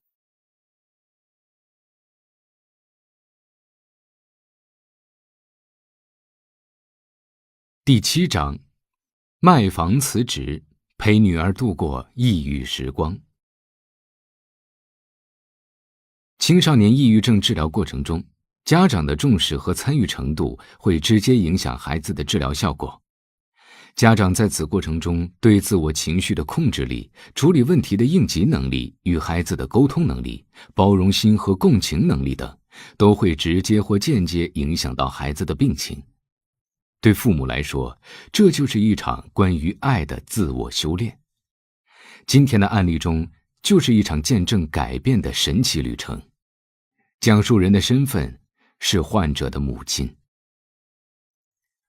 患者档案：姓名小柳，编号007，病状重度抑郁、恐惧焦虑、易怒狂躁、过度消费、离家出走，多次自杀未遂。家庭情况：父母离异，跟母亲一起生活，父亲情绪阴晴不定，没有责任感，对孩子不闻不问，偶尔心血来潮会对孩子进行棍棒教育。母亲在事业上强势干练，在家庭中却隐忍软弱，对于丈夫教育女儿的方式敢怒不敢言。第1节，作为母亲，我还学不会放手。2020年9月底的有一天半夜，我被防盗门哐的一声巨响惊醒了。16岁的女儿离家出走。意识到发生了什么之后，我立刻从床上弹起来，匆忙地追了出去，找遍了家附近的几条街都没找到人，女儿也一直不接电话。随后呢，我就赶到了派出所调取监控，也没能找到她的行踪。在警察的劝慰下，我的情绪才逐渐平复。这时候收到了女儿的微信消息，我只能通过聊天慢慢地安抚她，劝她把位置发给我。4个小时之后，我才终于找到了她。这一晚之前积累的所有的问题全都暴露出来了。复学失败导致情绪失控，过度消费导致的网贷，生活失控导致的离家出走等等。以前我的女儿聪明自律、乖巧积极，是全家的骄傲。如今她却把我们的生活搅得天翻地覆，而这一切的罪魁祸首就是折磨女儿的抑郁症。我女儿是在2019年确诊的重度抑郁症，在家休学1年多以后，她开始着手准备复学事宜。对于她是否能够顺利地回到学校，我一直非常焦虑。她自己也怕引起不必要的焦虑情绪，很回避跟我谈论这个话题。因为离开生活正常的轨道太久，回归学校的难度很大。作为家长，我一方面担心她无法回到正常的状态，另一方面呢，又担心不给她一条备选道路会逼着她走极端。我只能一边积极地鼓励她，一边又劝她不要有太大的压力。按照专业医生和心理咨询师的意见，她目前是有能力回归学校的。按照普通高中学籍管理办法，有3年休学的机会，实在无法坚持，还可以继续休学。每当看到网上复学孩子病情复发走上绝路的案例，我就会不断地劝解自己，读不了书，总归不会要了孩子的命啊。因为马上要结束休学，我提议抽空可以带女儿出去旅游一趟。女儿听了之后呢，立刻就同意了，并且提出要去广州。本来只是出于好意，想让她放松一下，结果呢，却让我备受折磨。女儿动了心思之后呢，就开始不断的要求我立刻动身。我告诉她疫情期间不安全，而且我现在工作忙。我提出延期安排的时候，她却执意要走，还说就算回来要隔离也要去，甚至最后开始威胁我了，如果我不能满足她的要求，她自己一个人也要去。那最后我只能无奈妥协。让人崩溃的是，直到快下飞机，女儿突然告诉我，她其实是想来见认识10多天的一个男网友，一个打游戏时在网上认识的男孩子。这个消息就像一颗炸弹一样在我脑子里炸开了，我非常气愤，并且无法压制住自己的情绪，全程黑着一张脸。女儿知道自己做的不对，开始向我道歉，并表示以后绝不再这样任性。看我情绪稍有缓和，她开始进一步游说我，说这次的事情也许是个能让她变得更好的机会。一个生病期的16岁的少女，作为家长，我坚决不支持她与网友见面。出于安全考虑，最后我跟女儿协商后约定，我可以在保持一定空间距离的前提下，全程充当他们约会的电灯泡。还好男孩是个长相清秀的16岁的少年，初步判定不是骗子。他见了胖胖的我女儿，也表现得很友好，2个人相处愉快。我在一边开始做难了。作为家长，我首先想到的肯定是保护好女儿，不要让男孩子伤害她。但是看到女儿开心的样子，我又特别希望在她艰难的岁月里，男孩子能给她带来一些光和温暖。旅行很快就结束了，整体还算愉快。女儿呢，也挺感谢我这次对她的配合。回来之后，有朋友给我建议，复学前应该逐步恢复学习节奏。跟女儿商量好之后呢，她积极配合的去联系了英语补习班，这是个不错的开始。但是我还是不断的嘱咐她，以后回到学校要当一个快乐的学渣就好。之前医生和心理咨询师都告诉过我，要多鼓励女儿走出家门，参加有益的社会交往活动，多出去散散心。但是当他告诉我他要单独的去参加一个在重庆的社团活动时，我还是拒绝了他。这一来会影响他恢复学习的节奏，二来也太不安全了。女儿开始是软磨硬泡，她说自己已经16岁了，什么时候才能放她单独出去啊？我虽然理解她的诉求，但我能做的退让就是必须陪她一起去。虽然会给她交朋友造成一定的困扰，会让别人觉得她有一个控制狂妈妈，我知道，但我还是跟去了。到了现场之后，我发现这个社团参加活动的人都很有礼貌，玩的活动呢也都是剧本杀之类的新潮游戏，这才放下心来。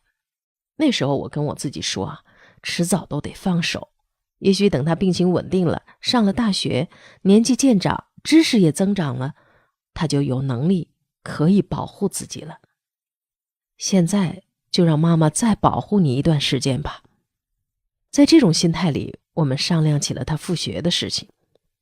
但是我当时没有想到，他的情况好像并没有好转。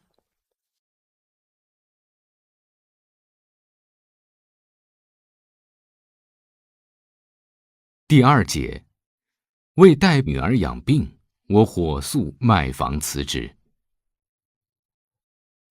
办理复学手续那天，女儿表现得异常的积极主动。她早早的起床，去医院排队办理复学评估，之后呢，又去学校找分管校长盖章签字，一直从早上忙活到下午4点半，才凑齐了所有的手续。校长一再强调，这次如果还不能适应，班主任或年级主任向他反映有问题的话，就得退学。女儿信誓旦旦地表态说，自己已经想明白了，不会再去苛求排名前列，自己尽力学习就好。虽然女儿表现得很好，但是校长还是不断地跟我强调，高一是高中生涯中压力最小的阶段，如果不能顺利复学，就不要再考虑考大学了。到了高3，压力会更大，到时候可以找一个职业学校学技术也是不错的，要不然复一次学压力增大，病情会复发加重，对孩子更加不好，很有可能以后日常生活都会有问题。我恳求校长能不能给这样的特殊学生更宽松的要求，让他按照自己的学习节奏。校长说他不管这些，建议我可以自己去找班主任商量。经过反复沟通确认，女儿终于顺利复学了。这次分到了一个班主任和气耐心的普通班。我女儿休学前是直升班，他们学校整个年级分为直升班、实验班和普通班。班主任非常和善地接受了我的请求，我悬着的心总算落地了。女儿复学后第1周，整体还是有些磕磕绊绊，期间请了2个下午半天假，2个晚自习假。每次她请假的时候，我就会不受控制的冒火，会不由自主地谴责她。又不要求你考好成绩，只要遵守学校纪律就好，你都办不到，那干脆直接去找校长办理退学算了。学校又不是我开的，学校是有纪律要求的，你能不能别给我添麻烦了？现在每每想起那时自己的处理方式，我都会万分自责。当时我自以为强迫威胁有用，完全不考虑他的处境。好不容易坚持到周日晚自习下课，结果他回家一进门就哭着说感觉坚持不下去了，还提出想去上国际学校，说那里只有几门课，他英语好，应该压力会小一些。我以经济条件不允许为由，果断拒绝了他的提议。第2天中午，他又提出想退学在家参加自学考试，后来又提出继续休学，再转到另一所非重点高中。因为这所非重点高中学习压力相对要小一些。我被弄得精疲力尽，苦不堪言，差一点再次情绪崩溃。幸好我努力控制住了自己的情绪，并耐心地给他做思想工作，事后又去和老师沟通，老师同意他晚上可以不上晚自习，只要认真上课，按时完成作业就可以。老师也答应不给他学习上的压力，给他时间和空间来慢慢适应正常的学习节奏和校园生活。但是事情并没有朝我期望的方向发展。女儿开始找各种机会和理由逃避上学。教师节那天下着中雨，学校开展教师表彰活动，女儿以淋雨感冒为由，当然了，周六她确实开始发烧了，向老师请假回家，之后很长一段时间都没有去过学校。后来她趁我出差的时候，自己去学校找班主任，提出想在家自学参加高考。班主任答应去问问学校的意见。我回来以后一知道了就质问他，如果学校不同意，他准备怎么办？他只说不知道。这时候我意识到事情已经开始逐渐失控了，只能强忍着怒火，调整自己的心态，不断告诉自己，不管多不理解他的想法和行为，也要先尊重他。下午接到了班主任的通知，说学校同意女儿在家学习，然后参加高考。我悬着的心再次放下了。我向班主任请求给女儿一个适应的时间和空间，她如果想清楚了，愿意回学校学习了，也希望班主任能再次接纳她。对方很爽快就答应了，总算保住了女儿的高中学籍，也给她预留了可以走回头路的机会。但女儿当时也气坏了，就出现了一开头我讲的她离家出走的事情。这一次虽然女儿的失控已经到了离谱的程度，但我知道指责和发脾气也解决不了任何问题，甚至还会带来新的问题。我开始恢复理智，着手处理眼前的一地鸡毛。首先，我耐心地说服女儿，告诉她这些都不是她的错，她只是生病了，不用内疚，不用道歉，只需要去配合治疗就好。其次，我要先帮他把网贷全部清零，注销各个贷款平台，注销银行卡号。然后我准备带他去住院治疗。最后我们需要商量一下出院后的陪护问题。经过这一晚的惊险之后，我的思想发生了很大变化。之前女儿多次请求我辞职在家，专心陪她，都被我断然拒绝了。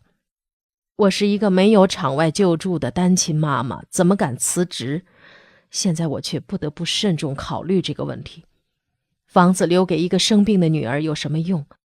离家出走，下落不明，网贷，分分钟败光家产。谁知道后面她会不会做出什么更出格的事情？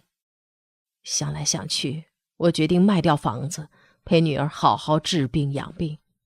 我坚信，等她状态好了，什么都会好起来的。住院期间，我发现同病房就有3个复学失败的初中生，都是被现实打败，自主选择了退学。看到这些后，让我更加坚定了自己的选择。我不愿再用病情复发加重做筹码，让女儿再次尝试复学，而且学校应该也不会再给机会了。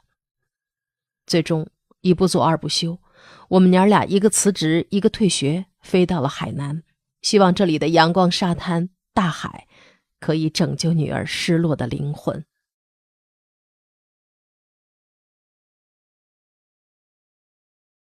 第3节，为人父母的无奈，有时没道理可讲。来到海南后，女儿的情绪状态逐渐趋于稳定，每天作息规律，生活充实，真希望日子可以永远维持在这样的状态。但无常才是人生的常态。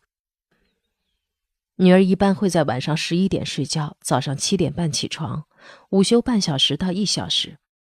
她开始有计划地锻炼身体，有时会到小区外面跑跑步，更多的时候还是在家里走来走去。她也开始有规划地恢复学习，上网课、学英语、做笔记、唱英文歌，偶尔打打王者放松一下，有时候还会下厨做新菜。她还帮我修好了不能正常开机的新电脑，之前我找了专业人员都没能处理好。女儿觉得自己很胖，这让她非常自卑，不爱出门，还开始对减肥有了执念。上个月底面诊心理医生时，她答应要出去工作，也食言了，说要瘦下来再说。除了加强身体锻炼，坚持隔天吃素之外，他还开始吃很多营养蛋白粉。我担心会吃坏身体，但反对了也没什么用。我是一个毫无权威性的妈妈了。大部分人的人生规划是相对稳定的，可是我们因为抑郁症这个大黑狗的存在，总是飘忽不定。情绪不稳定的人真的很难相处。有一天，女儿突然情绪崩溃，说想回重庆。我当时顿觉眼前一黑，果然好日子维持不了几天。女儿一直哭闹，虽然我真的很不愿意且非常气愤，但我最后还是妥协了。本来说好再待1个月，等重庆气温回升，新冠肺炎疫情缓和一些再订机票。后来他再一次临时变卦，要求3天后就走，最后变成了第2天马上走。我收拾东西退房需要时间，他嘟嘟囔囔着要自己一个人先走，或者我先送他回重庆，再回海南办理后续事情。别人的孩子都在努力完成学业，为自己的前途付出努力，而我的女儿每天变着花样的折磨我，但我的负面情绪只能自己消化。重庆比海南的温度低了足足20摄氏度，女儿天天缩在床上，状态比在海南差多了。但是房租贵了很多，海南房租每个月1250块，重庆房租每个月1800块。每当我抱怨这些的时候，女儿还会强词夺理，说海南虽然气候好，但不繁华不好玩，她不开心，对养病也没有好处。回到重庆虽然冷，但她很开心。最后她还质问我，养病不是应该尊重病人的感受吗？在女儿情绪反复无常的过程中，作为包容度最大的妈妈，我也经常会觉得受不了。她的社会功能受损相当严重，照这种情况，作为一个极端任性的巨婴，男朋友也会受不了吧，更别提工作了。我真的很担心她的未来。马上跨年了，日子过一天少一天，银行账户的钱也花一分少一分，但女儿的冲动消费行为没有任何改善。我眼见着她又网贷了4万多元，上个月买了6000元的笔记本电脑，上个月买了1万多元的手机，信用卡到现在还没有还清。这个月又要买3000元的游戏账号，说人生太无聊，游戏能让他更充实更开心。当下的经济压力已经压得我喘不过气了，我已经没能力满足他日益膨胀的消费欲望和任性行为，但他还是一个劲儿地逼我拿钱出来，让我感到非常绝望和无能为力。我开始越来越担忧，他成年之后为了筹款满足自己的欲望，会不会做出违背道德法律的事情。我反复给女儿强调家里糟糕的经济情况，以及一旦经济破产之后会对她未来造成的直接影响。我非常严肃地告诉她，我能给你最后的爱和保护，就是把你送到封闭病房，限制你的自由，约束你的欲望和行为。女儿对此表示理解，也同意尝试调整冲动消费的行为。这边刚答应完，而转身他就忘了。有一天早上起床之后，女儿跟我说她又犯病了，想买东西。她昨晚做梦，爸爸给她买了个 iPad， 醒了就非常想拥有，所以一定要让我给她买。这次我都被气笑了，既然梦里是爸爸买的，为什么不干脆让爸爸买？他近2个月来已经买了快2万元的东西，如今喝西北风都快没袋子装了，还不克制自己。但是女儿显然对我的气愤已经免疫了，她直接提出可以分期付款，分6期，每期2000元。我只能耐下心来对她反复劝说，她才终于作罢。以前听别人讲他们的孩子不听话，我还会在心里纳闷，怎么孩子可以这样不讲道理？家长又怎么能容许孩子这样离经叛道？如今我身处其中，尝尽痛苦，才知道父母的身不由己，有时候根本没有道理可讲。女儿曾经跟心理医生说过，从小爸爸对她管教严厉，是她患上抑郁症的病根儿，而爸爸造成的后果，最后只能妈妈来承担，永远都是这样。他爸爸是一个极度追求自由和个人享乐的人，总是有意无意地逃避家庭责任，留给我的只有多年的丧偶式婚姻和育儿。但他也不是完全不管，毕竟他作为家长的权威，偶尔也需要展示。通过他那一套奖罚措施，把孩子管到了抑郁。幸福的家庭才有可能造就幸福的童年，幸福的童年治愈一生，不幸的童年用一生来治愈。幸福的家庭谁不向往？可是缺位的爸爸必然造就焦虑的妈妈，在这样的环境里，孩子根本不可能健康长大。最后我忍无可忍，让出去大部分利益，才离婚成功。我成了一名单亲妈妈。离婚前我也征求过女儿的意见，那时候她才5年级。她听了我的话后，表示举双手双脚赞成，还责怪我离婚太迟。最后她还不忘告诉我，珍爱生命，远离我吧。离婚后，我还是希望女儿能拥有完整的爱，所以还是很支持她和爸爸正常来往。每隔一段时间，爸爸就会带女儿出去玩，吃些好吃的。偶尔女儿会问爸爸要点零花钱，爸爸大多也是同意的。距离产生美，我也会有意的在女儿面前说爸爸好话，所以她如今和爸爸的关系也越来越亲密了。但是对于女儿的抑郁症，她爸爸一直无法接受，虽然他也心疼难受。本来一贯乖巧懂事、成绩优异的女儿是他爸爸的骄傲，结果他却因为抑郁症突然从学霸变成了连正常完成学业都很难的孩子。他无法接受女儿的病和现状，经常让女儿别去住院，别吃药，还不断强调说女儿不是精神病，不要吃药，那样会变傻。这样的父爱，有的时候真的让我不知道该怎么办。不能帮我就算了，还要来添加更多的阻力，影响女儿治病，永远都是这样。人真的很难改变，我也就只能做好自己能做的，我尽量用爱和智慧一起去帮助他。作为抑郁症患者的家属，最辛苦的不是付出金钱和劳动，也不是被孩子的情绪所影响，而是明明很辛苦，却一定要在理智范围内控制这种表现。小柳的妈妈已经付出了很多，但母女俩间的坚冰也需要时间来帮忙融化。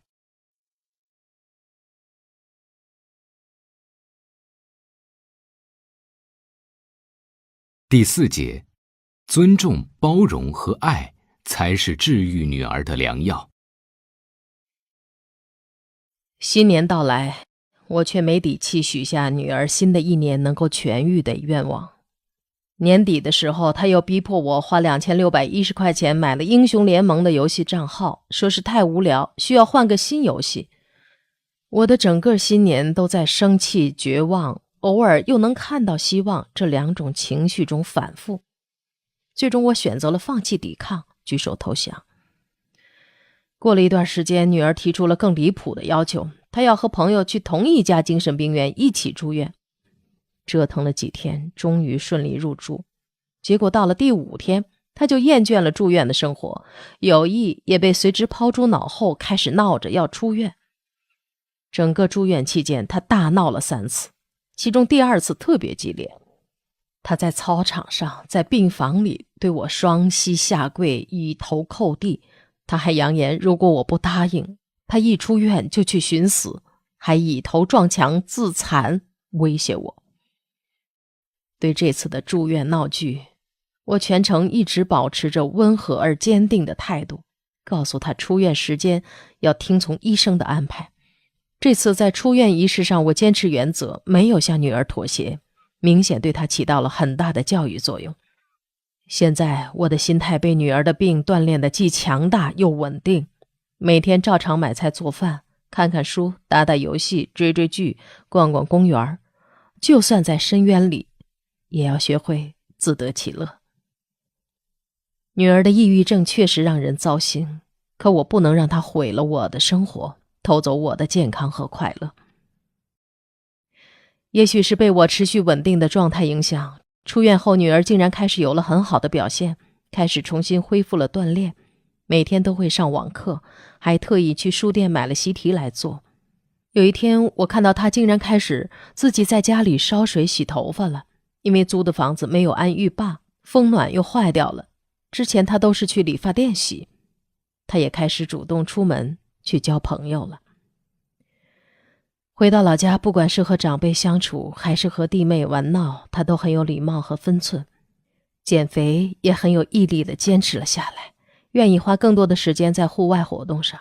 她还开始关心我的身体状况，状态明显好于从前，眼神开始灵动起来，眼睛里有光了。可惜好日子总是维持不了太久，坚持学习了10几天的女儿，如今又眼睛红红的宣布放弃了。明明昨天才买了很多习题，明明今天上午还计划要去补习一下理科。从前自立自强的女儿，如今却完不成任何一个目标。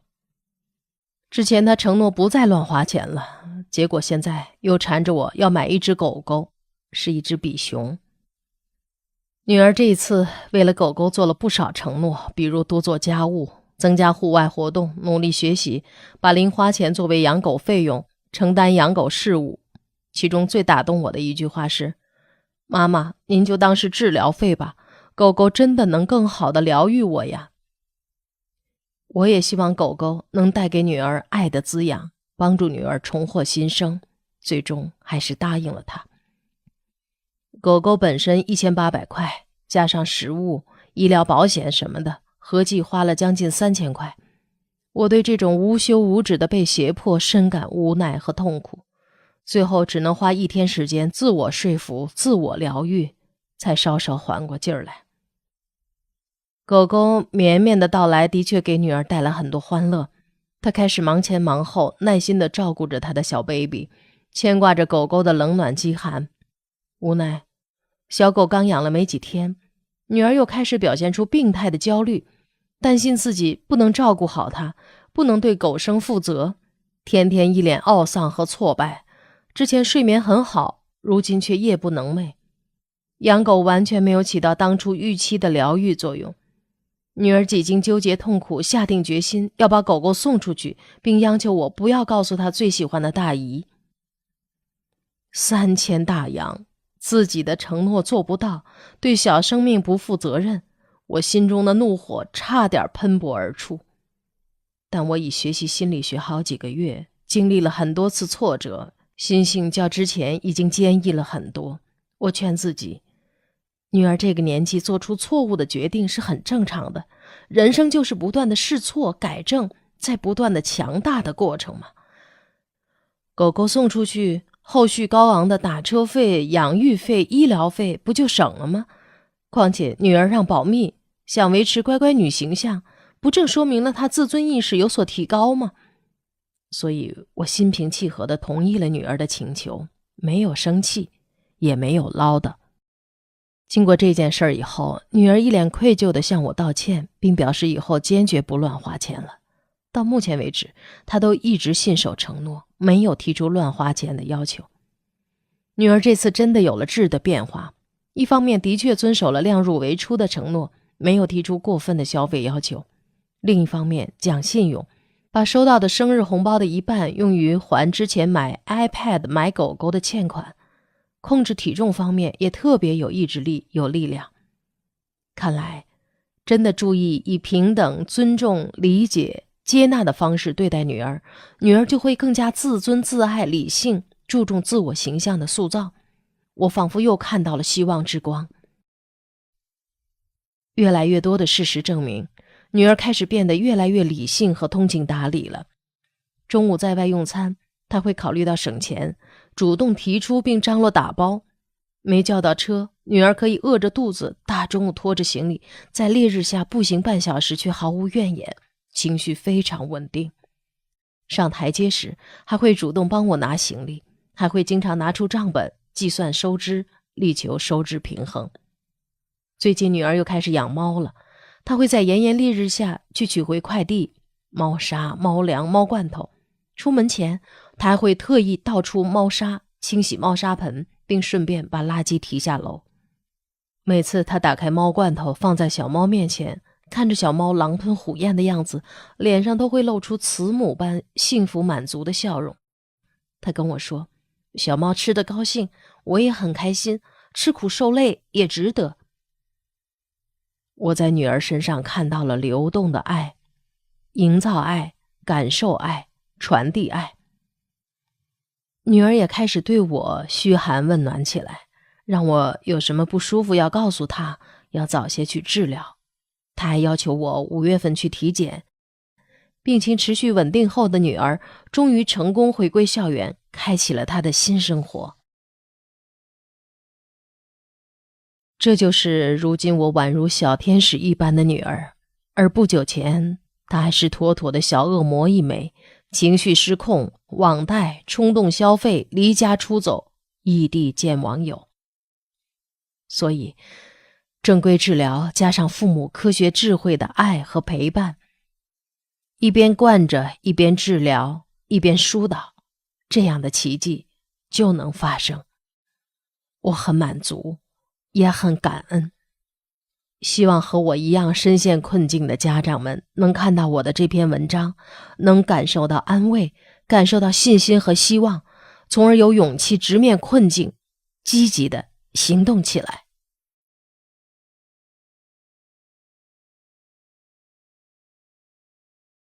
感谢母亲接受不完美的我。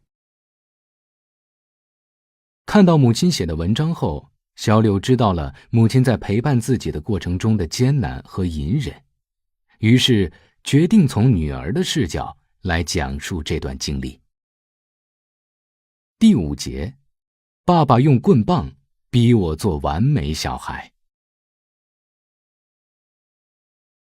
因为爸爸对我从小就严格管教，我从一个聪明自律、成绩优异的学霸，变成了休学在家、任性妄为的坏孩子。正常孩子的青春是什么样的，我好像从来没有了解过，更没有体验过。10岁的时候，我就初步认识到了抑郁症这个概念。那时的我只知道抑郁症会使人感到难过、悲伤，以至于不能好好生活。直到后来自己患上抑郁症，我才真正意识到这3个字的巨大威力。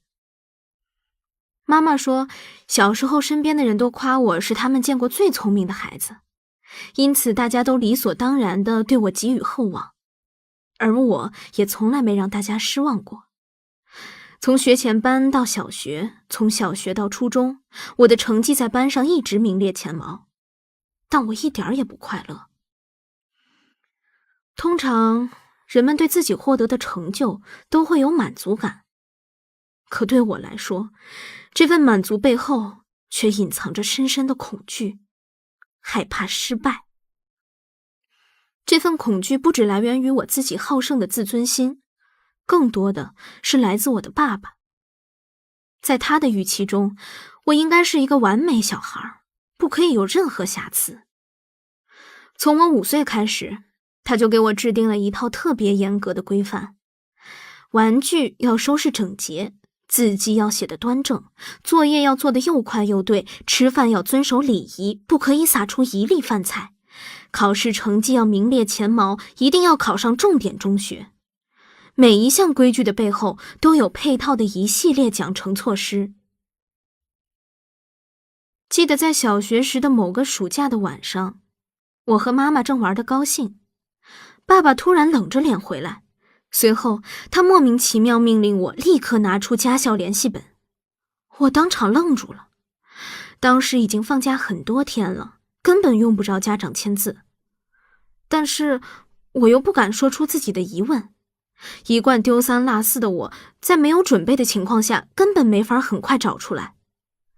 在找东西的过程中，我的内心越来越恐慌，尤其是一想到如果找不到可能会招致的毒打，我的思绪就更加混乱了。妈妈察觉到了我的慌乱，也开始帮我一起找。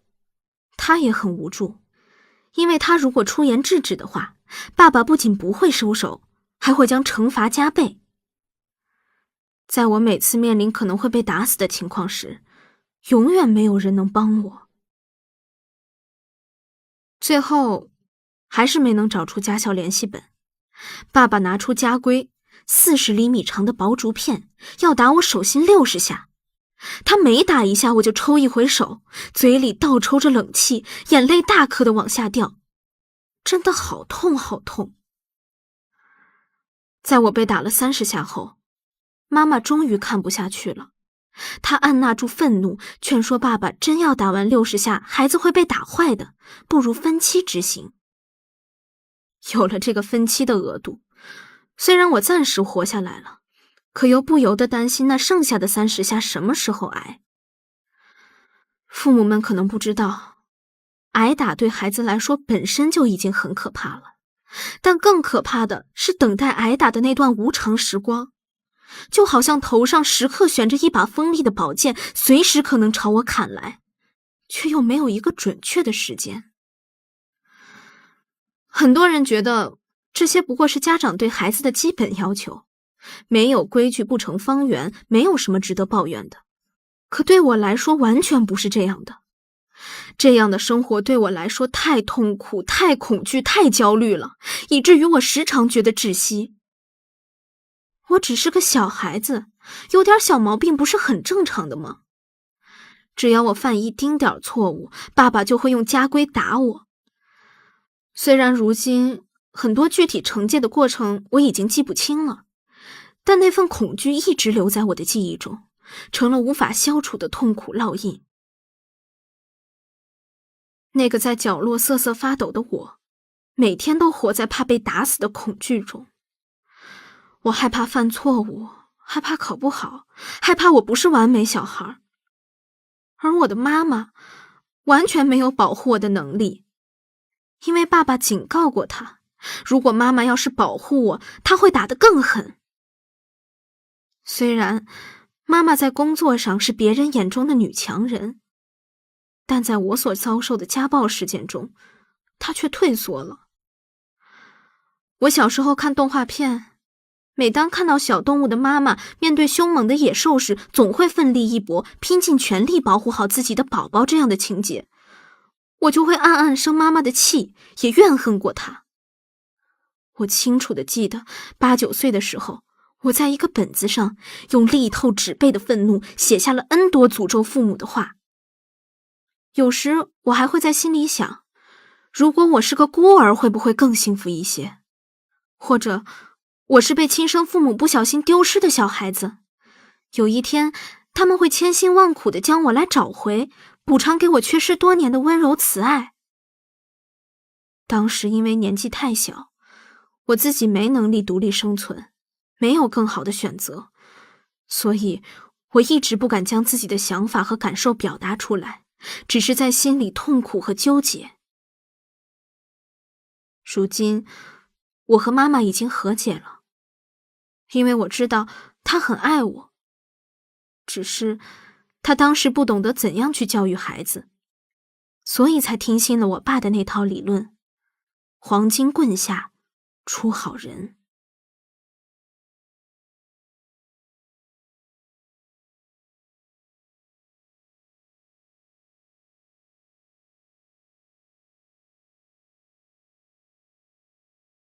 第6节，我被以爱之名伤得体无完肤。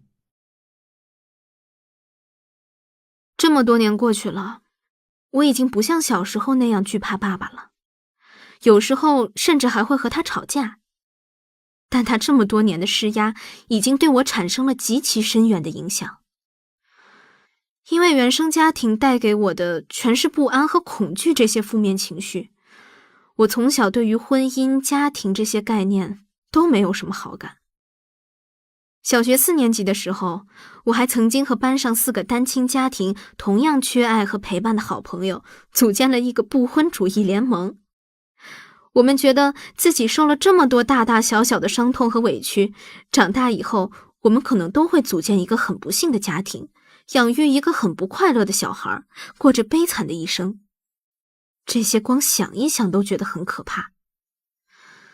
直到如今，我还是没有信心会在未来组建一个幸福温暖的家庭，因为我觉得自己已经如此糟糕了，确实也不配得到别人的爱，更没有信心当妈妈。我非常害怕和焦虑，我不想我的孩子未来会活成我如今的样子，再受我受过的这些苦。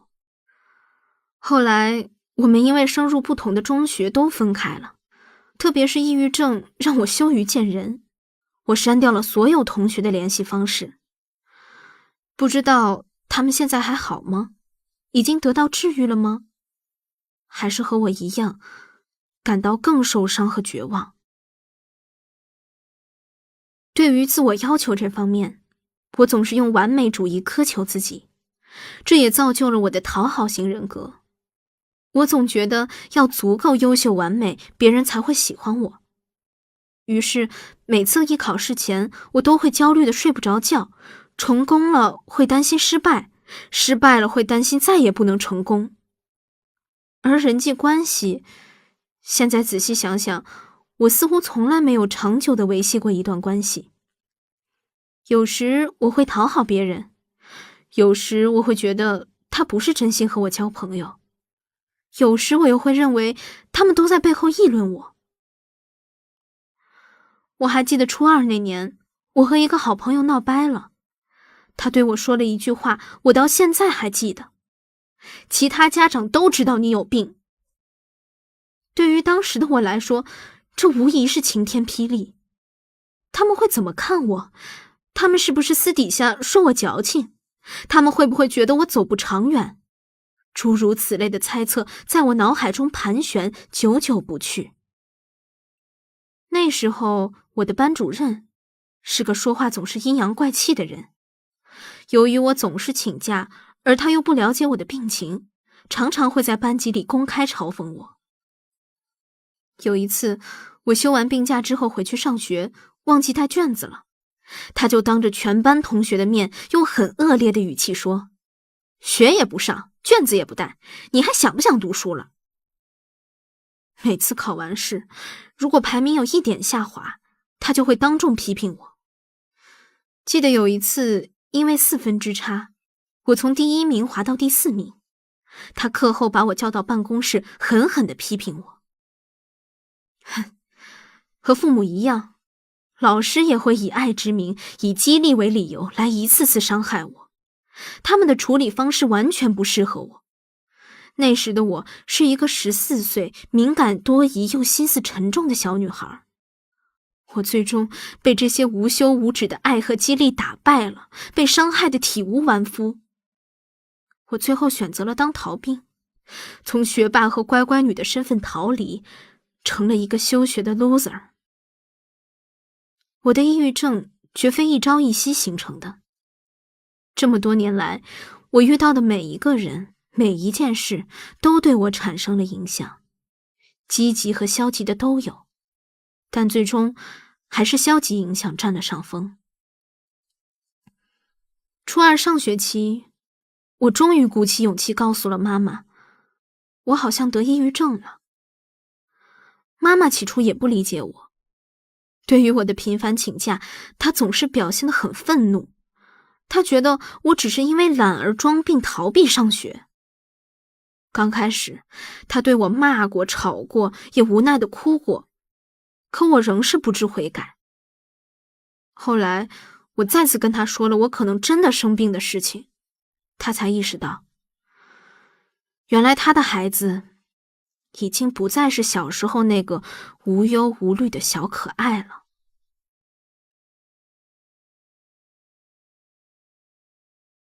第7节，妈妈给了我无条件的爱。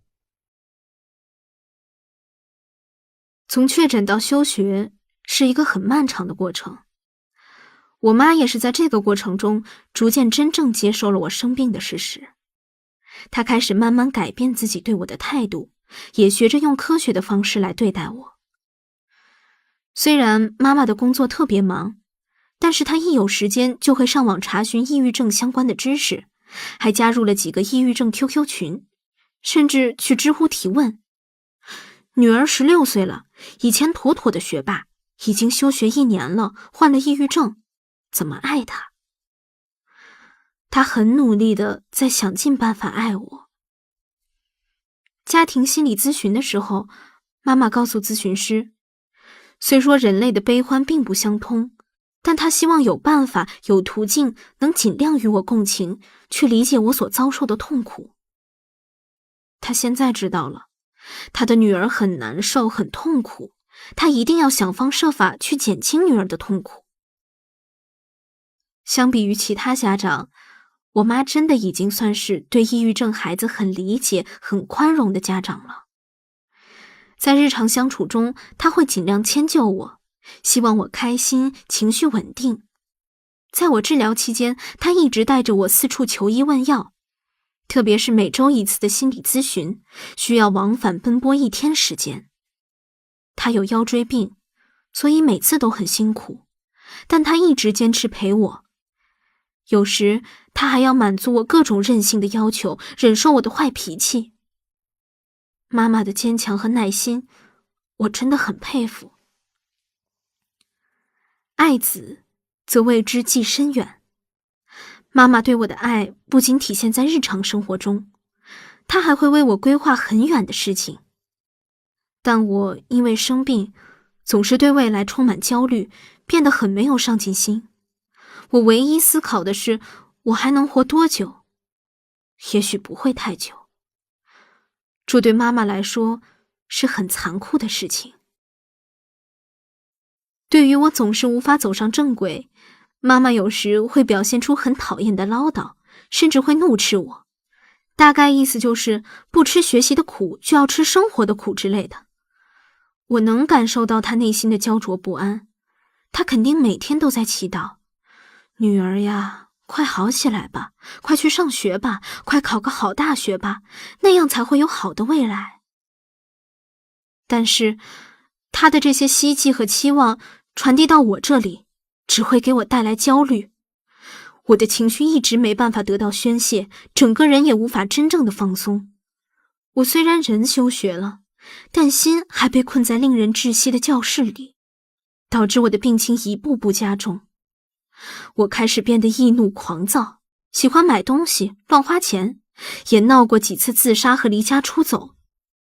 最出格的是2020年，我16岁时，借了4万多块的网贷，因为不堪压力，选择在半夜离家出走。当时的我是出于什么想法和心情，做出了如此惊天动地的事，现在已经很难解释清楚了。如今的我也无法理解当时自己的迷惑行为。当时的我就像是被一个陌生人占据了身体，一切都是失控的，每天浑浑噩噩，总是乱发脾气，不修边幅，也不懂礼貌，总是被强烈的购物欲望支配。可能是因为我觉得买了那些东西，我就能变得更好吧。也许当时的我潜意识里也是想康复的，只是不知道该怎么办，才走了极端。后来妈妈在冰冷的寒夜里找到我，当时的我又害怕又自责。出乎意料的是，妈妈对我竟然没有责骂，甚至连唠叨都没有。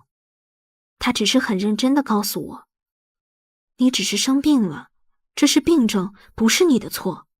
她依然相信我还是一个好孩子。妈妈很快就处理了我闯出来的祸端，帮我还清了全部贷款，注销了平台账号。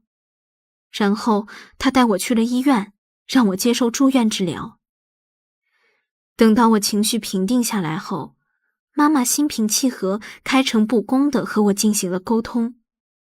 比如关于家里的收支情况，关于稳定的经济对于我们将来生活的重要性。那时候我才清楚地意识到我到底做了什么。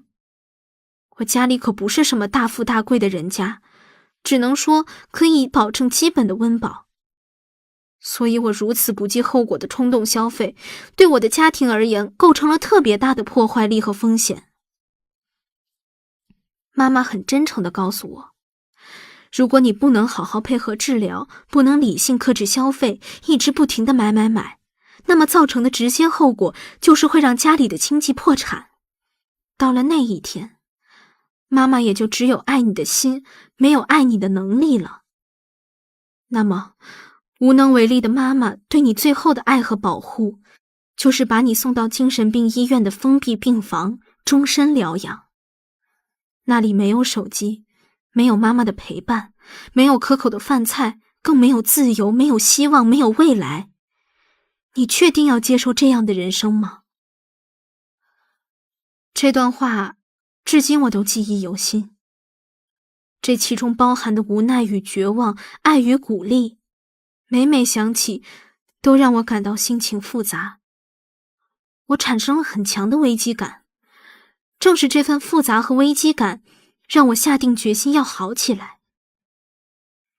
于是我开始积极配合治疗，按时吃药和做心理辅导，努力调整错误认知，甚至还会去思考自己将来要成为什么样的人，未来要过什么样的生活。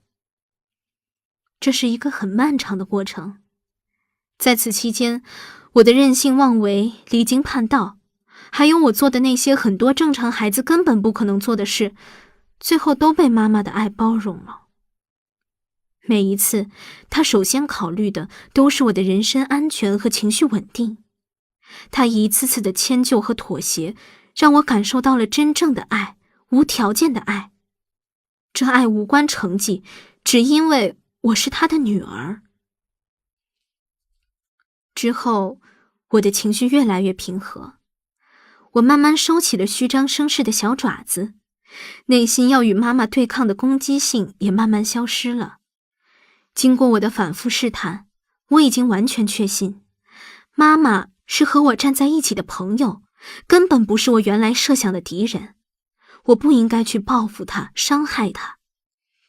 妈妈在帮助我走出困境，我也希望她能越来越好。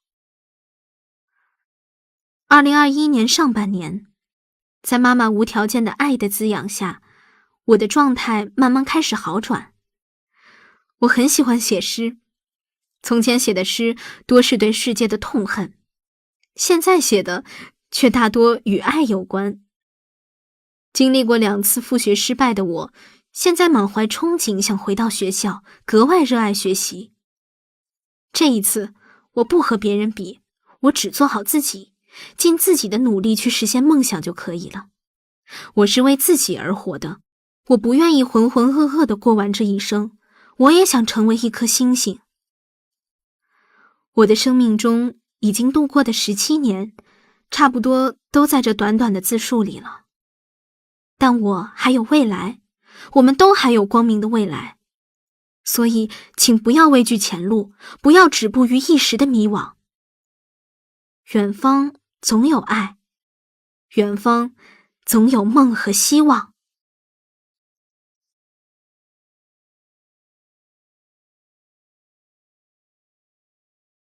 第7章，卖房辞职，陪女儿度过抑郁时光。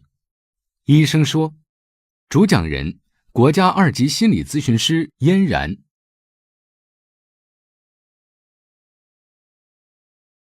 在我经手的大多抑郁症案例中，有一种现象其实非常的普遍，就是孩子的病情已经非常严重了，但父母呢依然没有办法接受和承认，其实孩子已经患了抑郁症，父母还没有做好准备来面对这样的现实。其实呢，严重的抑郁症患者在自杀之前，都曾向身边人不止一次的发出过求救信号，但这些信号总是被忽视，没有得到及时的救助，所以最后才会酿成无法挽回的悲剧。那对于抑郁症的人来讲，虽然有时候他们会表现出情感麻木的状态，但他们的内心是非常需要爱和温暖的。在陪伴抑郁症孩子康复的过程中，家长就需要有很强的自控力，才能够自己做出一些改变，从而来帮助和支持孩子。那这对家长来说呢，是一场漫长的自我博弈、自我修炼。父母呢一定要好好的学习，孩子呢才能够有所改变。所以第一点提醒父母的是，当我们得知孩子患病这样的事实的时候，我们一定要尽快的在内心做出一些调整，去接受这样的事实。那同时尝试着用一些积极的心态来带孩子进行治疗，这样呢就会帮助孩子抵消病耻感，给孩子很多的稳定的支持。那第二点呢，父母呢也要学会控制情绪。我们说孩子生病了，其实是代替这个家庭生病了。就像故事中的妈妈就做得非常好，不管孩子做了什么出格的事情，她第一时间呢就开始学习处理自己的情绪问题，等恢复理性之后再去面对这些棘手的问题，而且还不忘告诉孩子，这不是你的错，这是非常正确的做法。孩子就是在这样一次次的包容中，逐渐对母亲重新建立了信任。那第三点就是我们一定要让孩子感受到父母对孩子的爱是无条件的。抑郁症患者很普遍的一个特征就是自我价值感低，父母无条件的爱才会让孩子感受到自己的独一无二和存在感，这会给他注入重要的生命能量。爱的陪伴和共情能让抑郁症患者疗愈的过程加快。一旦孩子跟父母之间有了爱的情感流动，那么孩子就离康复不远了。对于文中提到的关于抑郁症孩子面临的休学问题，也可以辩证的去看。休学的好处呢，就是能得到充分的休息，没有那么多的学业上、人际关系上的压力。那当然弊端呢，就是延迟毕业，复学会比较困难。这个部分呢，也会给很多的家长带来心理的焦虑。其实能不能休学是一个现实性的问题，需要参考学校的情况、家庭的情况，还有孩子的严重性来进行评估。一般来说呢，重度抑郁的学生，学校一定是建议休学的，毕竟在学校的风险太大，而且学校的支持系统可能也不如家庭的支持系统更稳健。如果孩子真的休学了，父母也不要有那种绝对化的糟糕的感受，这个孩子的未来该怎么办？孩子不上学哪行啊？怎么和别人说等等。孩子休学并不意味着孩子的学习就在此中断了。其实在我们的来访里面也有这样的例子，孩子休学1年半，他的身体还有心灵都得到了非常有效的恢复，然后1年半以后这个孩子就复学了。所以休学不是说这个孩子永远没有机会上学了，等孩子的情况好转，其实孩子还是有非常多的机会再次进入到学校的。所以再次想向父母强调的是，学习只是孩子成长过程中的一部分，但它肯定不是全部。如果孩子在休学的过程中，比如他培养了兴趣爱好，他开始写小说，或者是他开始做手工，他拥有了爱好，掌握了生存的技能，这何尝也不是一件令人感觉到欣慰的事情呢？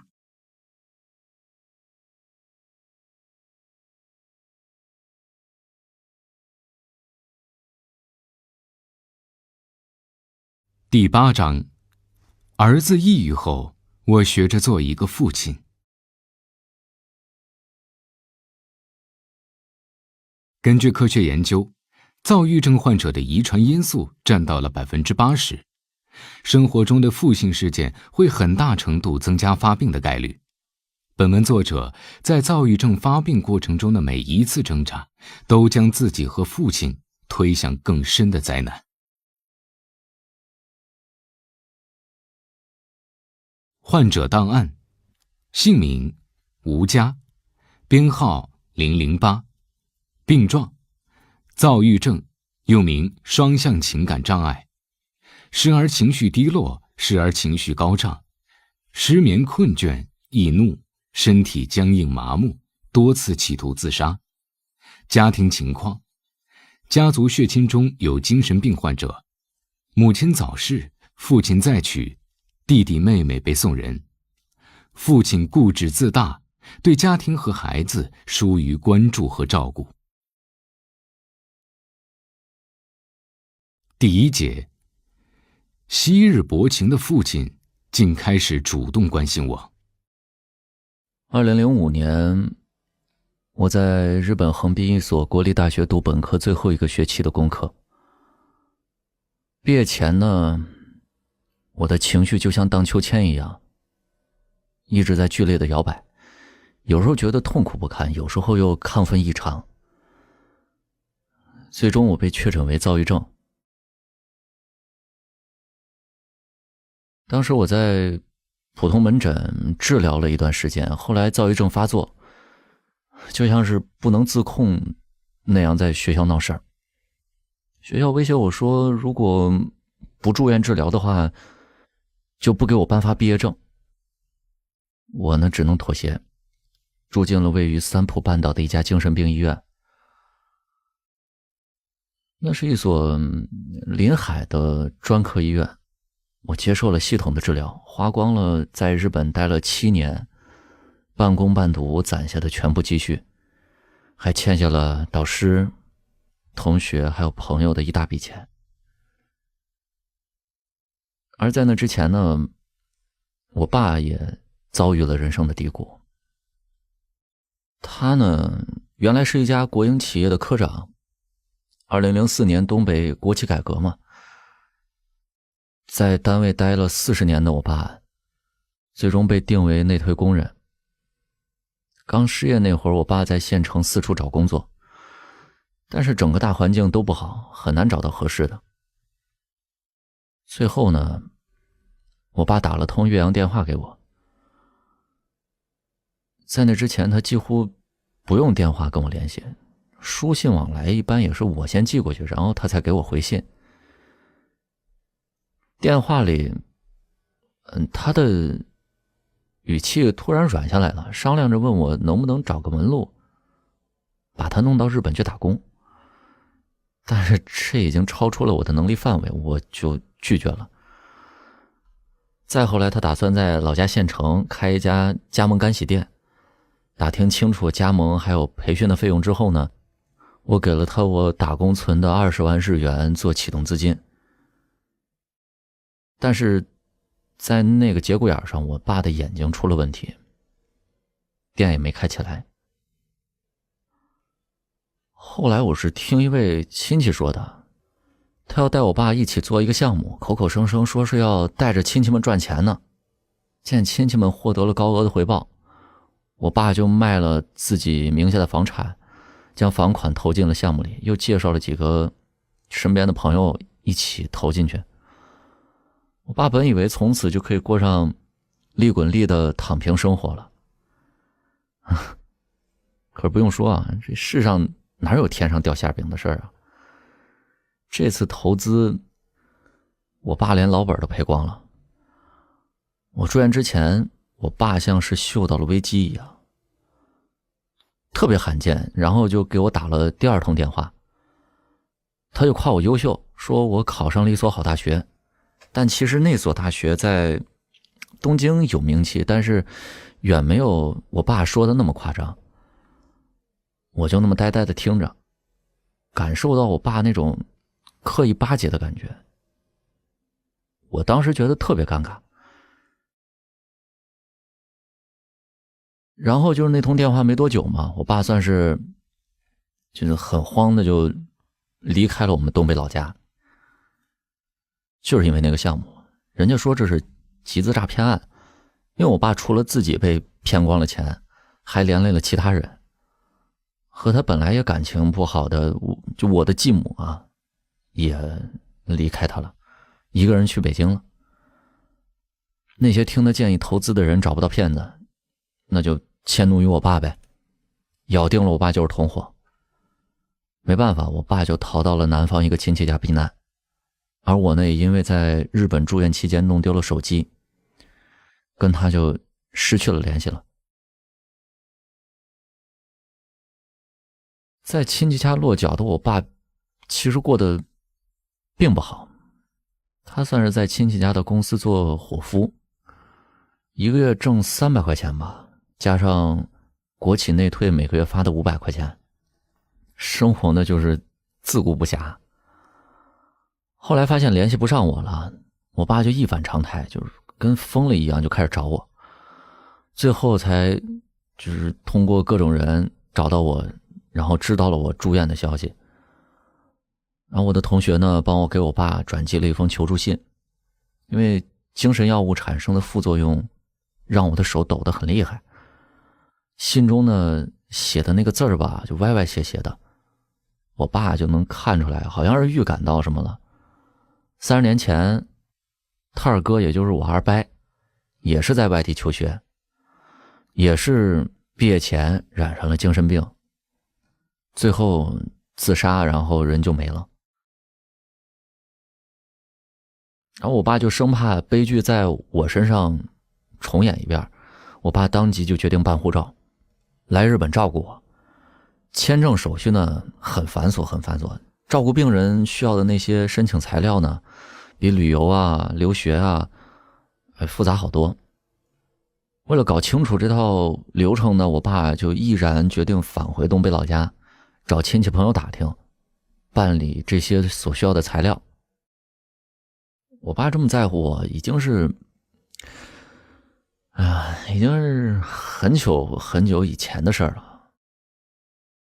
我妈病逝之后呢，我爸就娶了一个年轻漂亮的继母，把弟弟妹妹呢甩给亲戚养。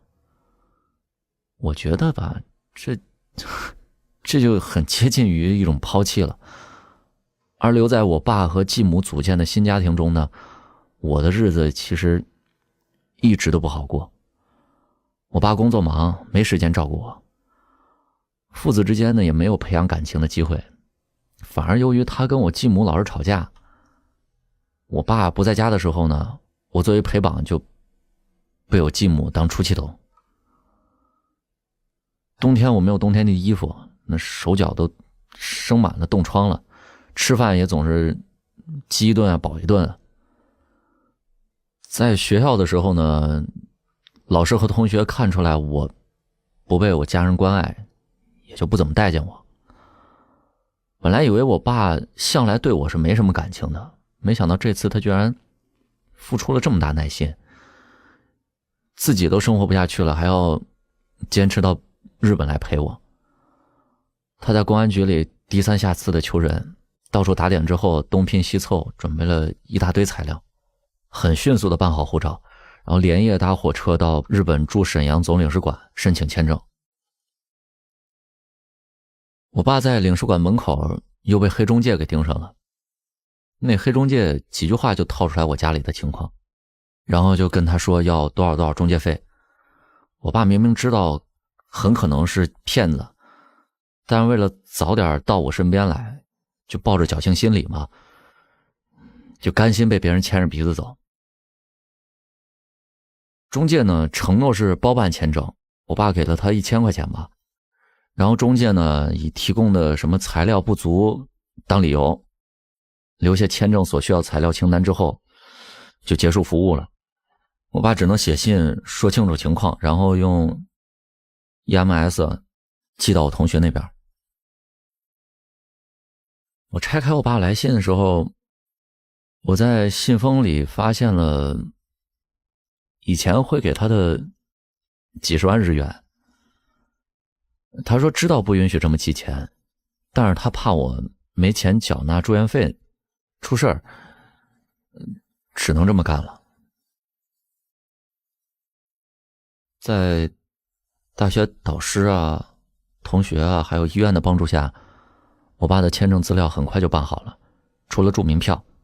住民票呢是日本一种类似于就国内户籍证明的那种材料，需要我本人到区役所亲自办理，而我在全封闭的精神病院根本就没有人身自由。我同学呢就只好将到手的证明材料先寄出，让我爸试试。我爸收到之后马上又到日本驻沈阳总领事馆，又是花高价钱请人写了申请表。不出意料，他又遭到拒签了。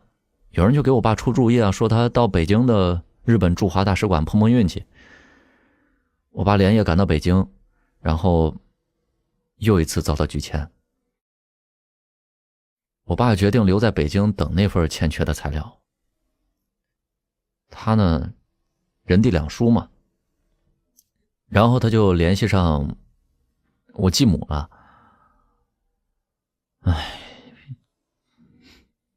赔尽笑脸，就是我继母才答应在人家家住。但是等到最后，我爸也没等到我的户籍证明，来日本这事儿呢就不了了之了。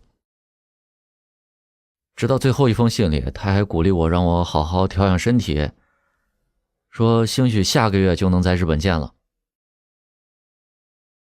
我出院的时候是2006年吧，导师同学护送我到成田一家宾馆，第二天我就回国了。我和我爸终于在青岛流亭国际机场见面。他的头发真是花白了一大半，人也瘦了好多。而我的样貌呢，也是发生了可以说是天翻地覆的变化。因为住院期间很少出去活动啊，再加上那种精神类的药物的那种作用啊，导致我整个人体态臃肿，神情呆滞，还患上了轻微的表达障碍。我爸就拉过我的手，打量了一番，他就眼圈就红了，然后他就转过脸，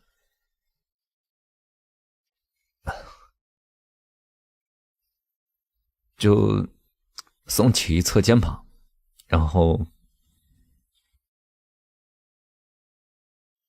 就低头抹眼泪，然后再转回来的时候就拖住我的拉杆箱，就一把就攥紧我的手，说走，咱们回家。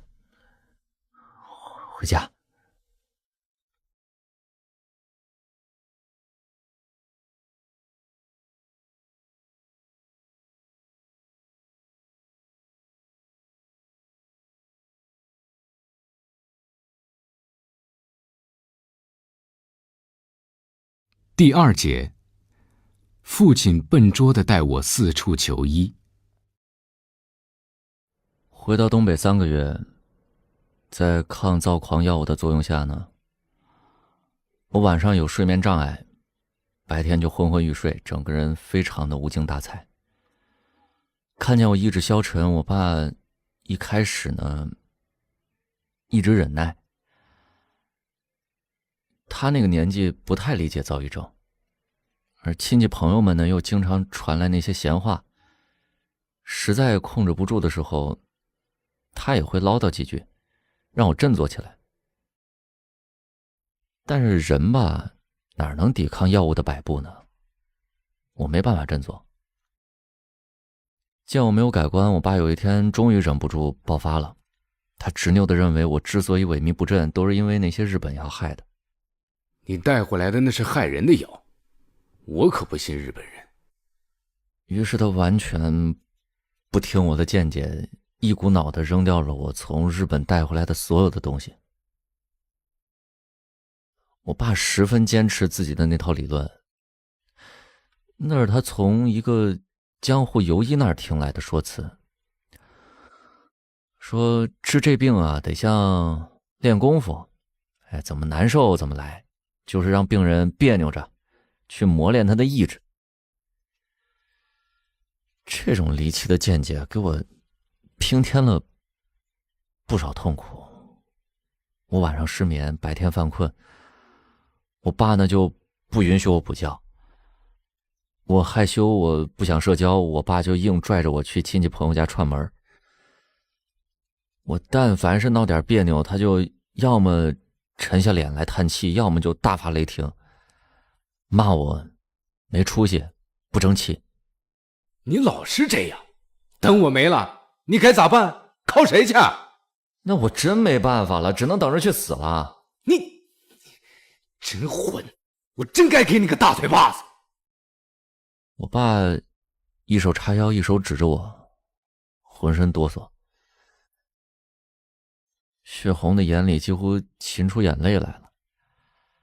说好那大嘴巴子始终没有抽过来。回忆中这两句斗嘴不过是一场巨大灾害中的荒诞续篇吧。在相处的过程中呢，我对我爸的态度由曾经的责备，到出殡时备受关心的惊恐，逐渐转变为厌弃和恼怒。2006年初，我记得暖风来得挺早的，家乡东北小城的积雪很快就消融干净了，雪水和着满地的尘土和垃圾变成了黑泥汤，涂满了马路上大大小小的沟壑。过了中午，我爸强拉着我出门寻医。他迈着干瘦的双腿，在街上的泥泞中穿行，东张西望，搜寻着挂额匾的诊所和医院，时不时还回头招呼我。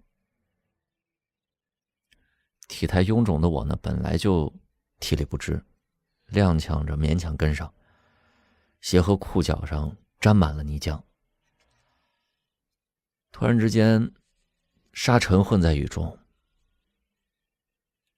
粘湿的泥点从天空落下，我和我爸呢，狼狈地遮住额头，在泥雨中躲着走。走稳点儿，打起精神。我爸带我摸到了一家正规的儿童医院前，医院出入口挂着防风门帘，被摸得黝黑发亮的。我正琢磨着成年人是否适合在这里就医，我爸果断掀开了一层门帘，一把把我推了进去。我还没有反应过来，就从那昏黄的沙尘暴跌进了医院的廊道。空气里呢，弥漫着呛人的消毒水的味道。我爸对医生说：“嘿，大夫您好，这个是我儿子，是日本留学生，在那儿有点抑郁了，现在怎么也打不起精神来，麻烦您给看看啊。”进门之后，我爸的表情一下子转换为谄媚的笑。医生接过我爸双手呈上的病情介绍，打开瞄了一眼上面的英文，就让我验血。血液检验指标是正常的。医生迟疑了一会儿说：“可能这血稠吧，整天犯困是吧？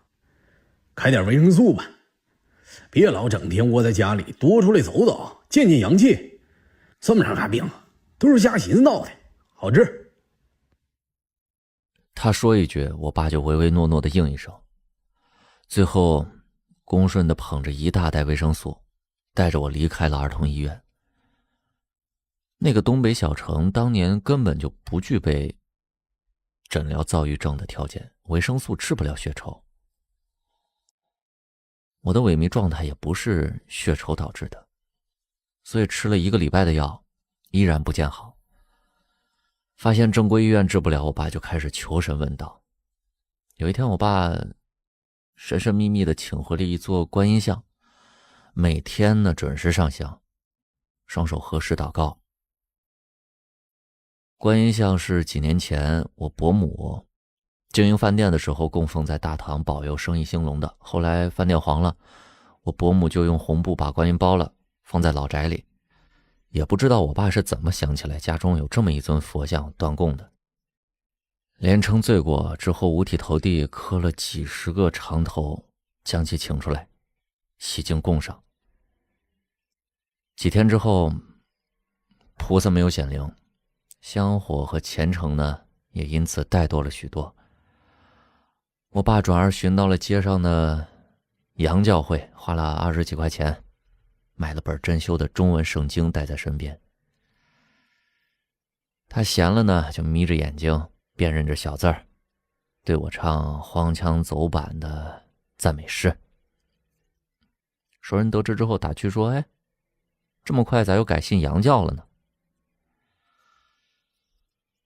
还有一天的午后吧，我正睡得迷糊，突然感觉身边有一些怪声，睁开眼吓了一跳。我爸正俩眼一闭，扎着马步，对着横在床上的我施工喘气。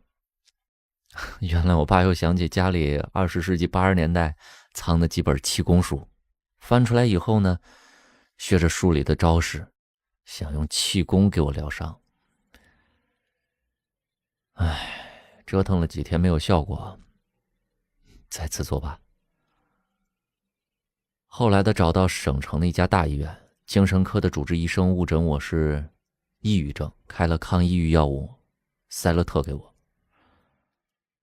换了药之后，我每天的困怠感好像是慢慢减轻了，情绪呢也暂时得到了改善。我爸见新药有了效果，以为我痊愈了，又开始做主带着我规划未来。我除了会英语，既没有特长也没有工作经验，很难在经济萧条的家乡里求职。周围人都劝我爸把我送回日本，说周围有个孩子在日本的专科学校里读书，也找到了工作了，工资合成人民币1万多块钱。可是之前在日本躁郁症发作的回忆对我来说简直就是噩梦，而且回国之前医生就告诉我，我的病情呢特别容易反复，让我找份轻松的工作，让自己零压力是最重要的。医生当时说对自己不要抱太高的期望，只求余生能够平安。但是在我爸的不停劝说下，我还是违心的答应说去日本试一试。临走那天，我爸强迫我在沙发上休息，他蹲在拉杆箱前，费劲的单手撑着地，帮我把衣物用品一件件的整理好装箱，之后把箱子推到门口，背对着我沉默了一会儿，喃喃地说：别怪爸爸，爸爸实在没有别的办法了。2006年4月，我抵达横滨，在大学导师的帮助下拿到了毕业证，同时呢获得了短期求职签证。1个月之后被东京一家海运公司录用。我爸在国内定期去医院帮我开赛乐特，跨国邮寄给我。我一直按国内的医嘱服用，直到有一天偶然在药品说明书中我发现了有躁狂史的患者禁用的字样。我在心里痛骂了千百遍汉人的庸医，然后把剩下的药扔进了垃圾袋。停药之后几天，情绪特别高涨，我隐约感觉到病情复发的苗头。很快我就因为劳累，病又复发了。在一次出差的路上，我从一座跨河大桥上跳了下去，我想自杀。警察和路人救回了我。第二天呢，我被东京都政府强制收容治疗。公司得知消息之后解雇了我。我带着新开的药登上了回国的飞机。在大连周水子机场，我爸赶来接我，父子俩相对无言。好一会儿他才安慰我：那个大连用日语的地方多，明天我们到人才市场去看看啊。没过多久呢，我被大连一所军事化管理的民办职业学校录用，当日语老师。因为暂时没有更好的办法，我爸不再干涉我用药，一边让我继续吃西药，一边寻找其他解决问题的办法。有一次我回家，他神秘兮兮地掏出了一张小广告，说你的病有救了。原来他在小报上看到了一则专治失眠抑郁的老军医的广告，就剪下来一直随身保存。等我到家，硬拉着我去了广告上的精神专科医院。我呢不忍抹杀他的善意，就跟着他一起去了那家医院走了一趟。那家医院陈旧简陋，设在背街小巷一座破烂楼里。对我的质疑，导诊的护士一直是闪烁其词。诊室里医生让我躺在一架简陋的机器上，把一根橡皮管贴近我的鼻孔，煞有介事地按了几下操作台上的按键。不到5分钟，检查结果打印出来了，说什么你这2条曲线比较杂乱，表明思维状态极其不稳定，是病态，正常人2条线是直的平行的。他胡乱敷衍的样子让我觉得我就被当成了个傻子。我骂了他们一顿，缓过神来我才发现我爸不在诊室。我当时就感觉到不对劲了，一冲出去就看见我爸正快步走上楼，拎着2个塑料袋，笑逐颜开的，在走廊另一头对我喊：儿子，这下好了，护士说大夫给你开的是中药，不伤身体，那些西药可以停了，对你的刺激太大。哎，我真是太无语了，他们竟然趁着我做检查的时候哄着我爸买了5000多块钱的药。我心一急，我指着药盒我就跟他吵了起来。你怎么那么蠢啊？那些人明明在骗你，这是治病的药吗？明明写着保健品，有钱就乱花，一点不长记性。你迟早还被人骗个精光，你赶紧下楼把那破玩意儿退了。哎呀，还真写着保健品。对，我应该先和你商量一下。哎，你别急啊，儿子啊，我这就把药退了。说完，我爸就拎着药匆匆下楼了，因为走得太急，在楼道转角处打了个趔趄，袋子脱手，药散落了一地。我爸就蹲在那儿，一脑袋的白头发，低头挪着小步把四散的药盒拾进袋子。我的心里特别的酸，我也在想，为什么我这么没用啊？我实在看不下去了，我就跟我爸说，算了，他们那些人肯定都不会退的。没想到我爸还是那么倔，拎着袋子就冲进了药房。大夫，这药啊，我儿子用不着，能不能给退了啊？您帮帮忙，我没工作，我儿子工资也不高，这还有病，攒点钱不容易啊！您给退了吧！我求求你了，您给退了吧！一下子我就又失控了，我开始跟他吼，我嫌丢人。我憋着一口闷气，我回到家，我躺在床上，侧身背对着外面。我爸轻手轻脚的进屋，沉默了一会儿之后呢，在纸上沙沙的写了什么，轻轻的放在了我的床头。我听他转动了几下钥匙，下楼的脚步声远了。本来翻身起床想追出去问他去哪儿，可一推房门反锁了。我拿过床头的那张纸，上面写着：儿子，爸爸错了，爸爸考虑不周，爸爸是为你的病着急，别怪爸爸啊！那些药啊，我再去退一次试试。你好好在家待着，千万别出去乱跑啊！直到傍晚，我爸才一脸疲惫的回来，手里的袋子变小了，里面换成了红肠、松仁小肚之类的熟食。他好说歹说的退了药，可只拿回来2000块钱。回来时候呢，顺路买了些我爱吃的，让我别再生他的气了。我就叹了口气，劝他以后再也不要胡乱寻医问药了。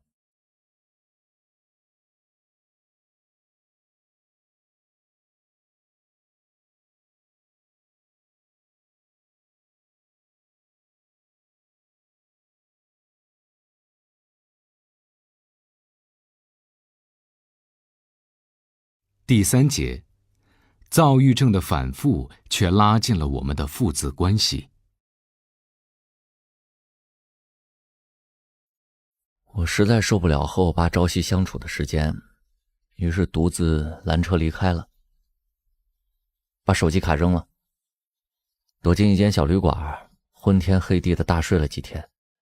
醒来之后，辗转到了昆明，在一家贸易公司找到了工作。躁狂症状渐退，我想起当时后视镜中的我爸，开始后悔在大连那样对我爸，就如同遗弃他一样。在一个深夜，我拨通了我爸的电话，向他道歉。我爸没脾气，只是反复说平平安安就好。在此之后，我常借着出差从西南各地买些特产寄给我爸，弥补我的亏欠。我爸收到礼物之后会第一时间打电话感谢我，父子关系逐渐升温。我俩呢，都小心翼翼地珍视，维系着这份隔着万里的亲密感。1年之后，公司因为某种缘故吧，濒临破产，我又失业了，最后1个月的工资也没发。求职呢也不顺，好多公司都面试不上，我就整天酗酒，酒精勾出了躁郁症。电话里，我爸敏锐地察觉到我身处险境，不顾我的拒绝，执意来到了昆明。出现在门前的时候，我爸背着我爱吃的红肠、小肚和打工半年攒的9000多块钱现金。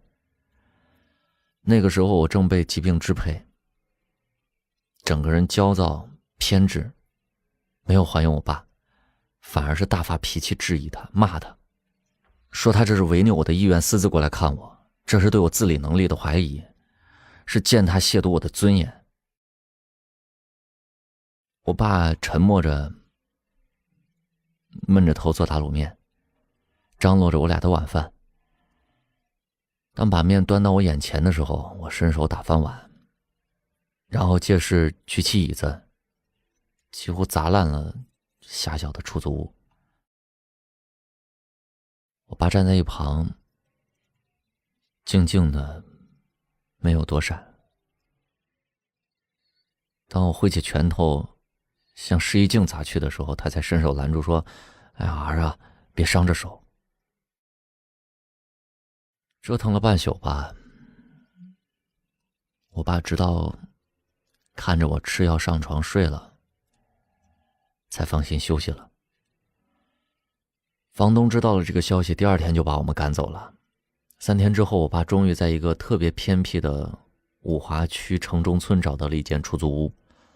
他把身上的余钱存入银行，办了1卡1折，银行卡交给我，让我随取随用。又时常偷着检查我的钱包，塞进去200-300块钱。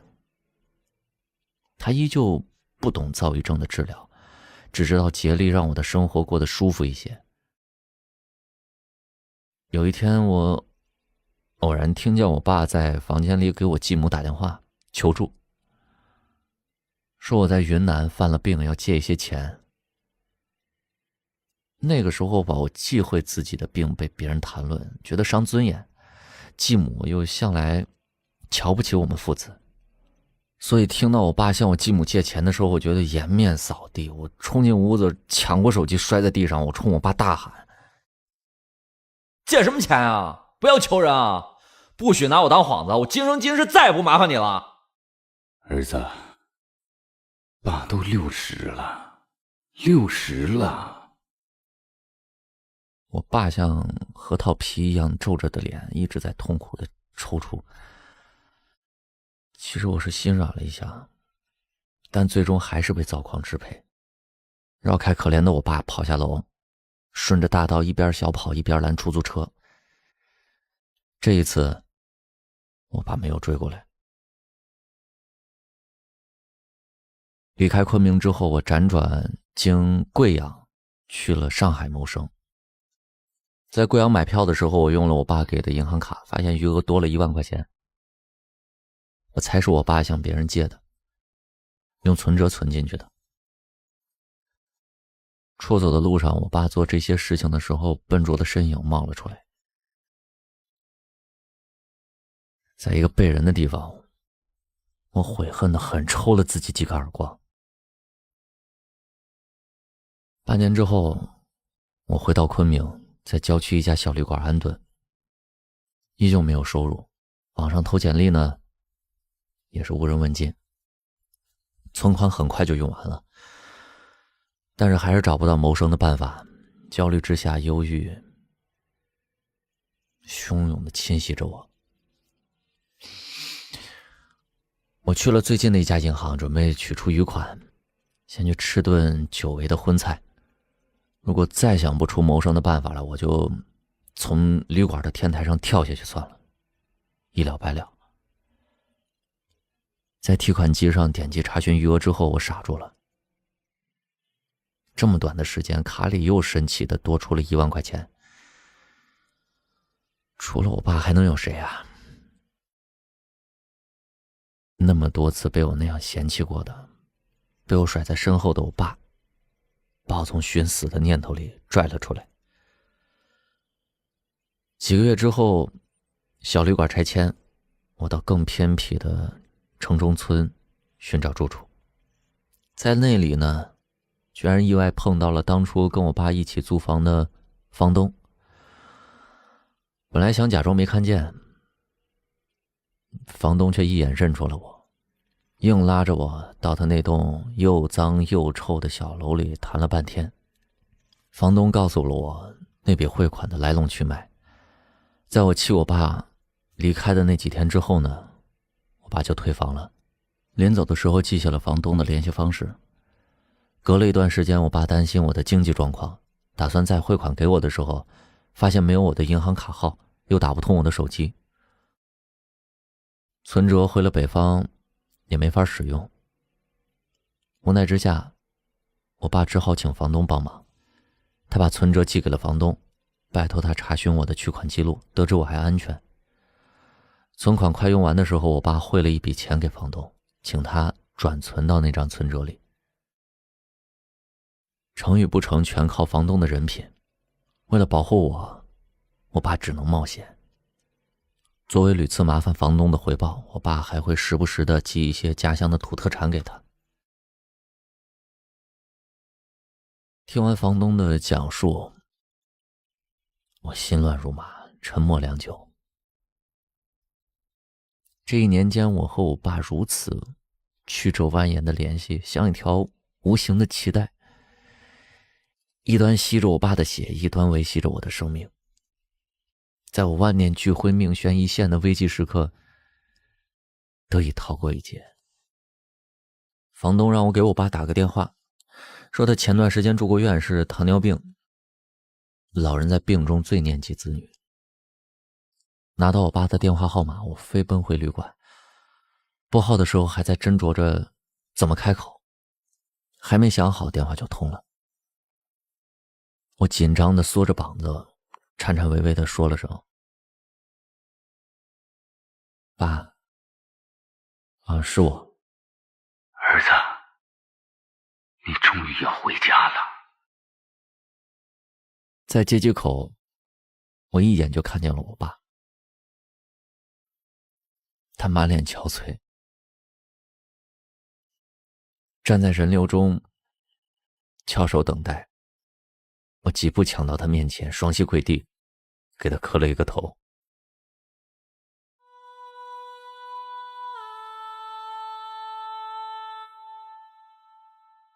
几天之后，我爸带我到省城的3甲精神病专科医院。这次很幸运，我遇到了一位医术高明、富有同情心的好医生，终于得到了适宜的治疗方案，用上了有效的药物。在我爸的精心照顾下，经过3个多月的治疗，我康复出院了。在家中休养了2年，我开始回归社会。为了生计，我试着做过更夫、装卸工、保洁员，学过厨师，摆过夜市。一旦感到厌烦或者力所不能，就放下生计休养一阵。总之，病情有很大的好转。曾经我说了我爸很多很多的坏话，现在每每想来，总觉得不应该。童年的时候，他亏欠我。这些年他对我的好实实在在，或许躁郁症是对我们父子关系一场炼狱般的考验。然而人只有一辈子，不管怎么说，这场考验未免艰难了些。2018年9月，我爸因感冒咳嗽到医院检查，发现左肺下叶有2厘米左右的病灶，医生判断早期癌症的可能性极大，建议手术治疗。当时我爸快70岁了。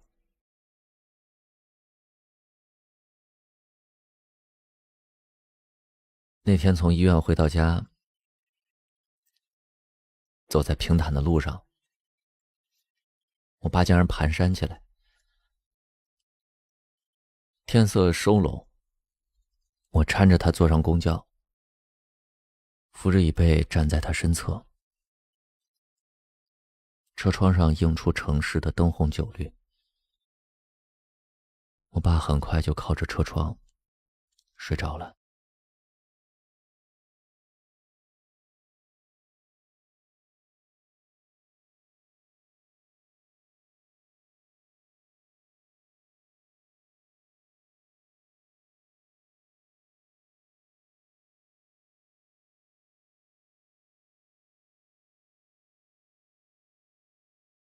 第8章，儿子抑郁后，我学着做一个父亲。医生说，主讲人：国家2级心理咨询师嫣然。躁郁症全名躁狂抑郁症，医学上称为双向情感障碍。躁狂发作时，患者会情绪高涨、精力充沛、语言及活动增多。抑郁发作时，患者又会表现出情绪低落、兴趣丧失、语言及活动减少。这2种极端的状态会在躁郁症患者身上反复交替、无规律的出现，其实是非常难受的。比利时布鲁塞尔心理中心的精神病专家达尼尔·苏艾里医生指出，一个患有躁郁症的患者就像是被强烈而不稳定的情绪所捕获的猎物，他的理智和情感之间缺少沟通。除了这些主要的症状表现外，患者还会伴随出现焦虑、失眠、乏力、性欲减退、记忆力差、学习困难、协调性减弱等症状。躁郁症的病因非常复杂，目前还不是非常明确，但大量临床研究表明，遗传因素、生物学因素、心理社会因素对此都会有一些显著的影响，而且3者之间也会相互作用。从家系研究中发现，躁郁症患者的遗传因素占到了 80%， 生活中的负性事件会很大程度增加发病的概率。我们从故事中的主角就可以发现，他的二伯年轻时就患精神疾病，因此自杀身亡。所以其实在这个家族里面是有精神疾病的遗传基因的。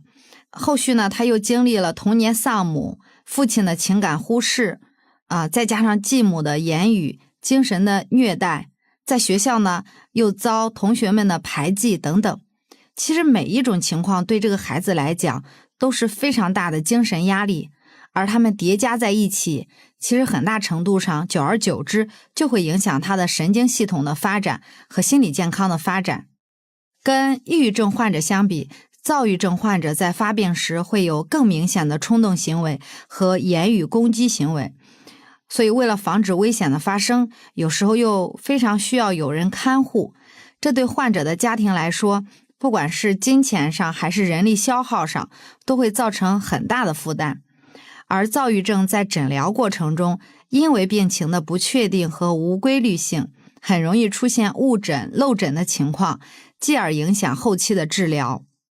所以对于躁郁症患者，一旦发现自己总是有这种反复的没有规律的状态出现的时候，一定要去及时的就医，配合医生的治疗。心理治疗加医生的治疗，两者要相结合，尽快去矫正自己的一些不良的认知模式和行为模式。那还有一点非常重要的，就是家长要共同参与到心理治疗的过程里来。因为孩子出现的很多的问题，很多时候还是根源在原生家庭的成长的环境，还有养育的背景上面。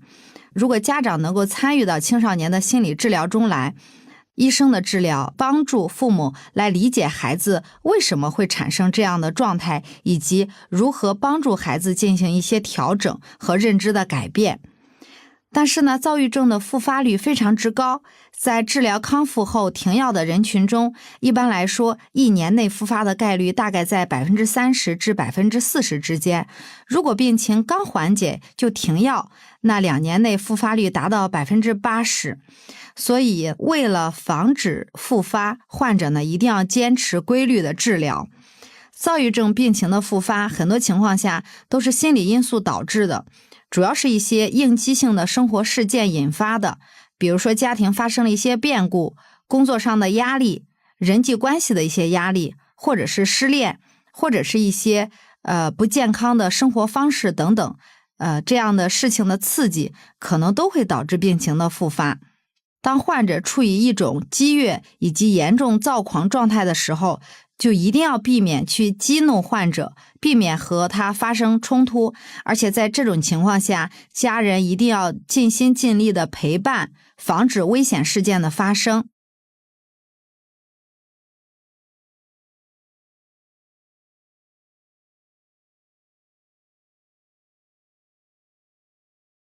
第9章，抑郁后，家人说我是吃饱了撑的。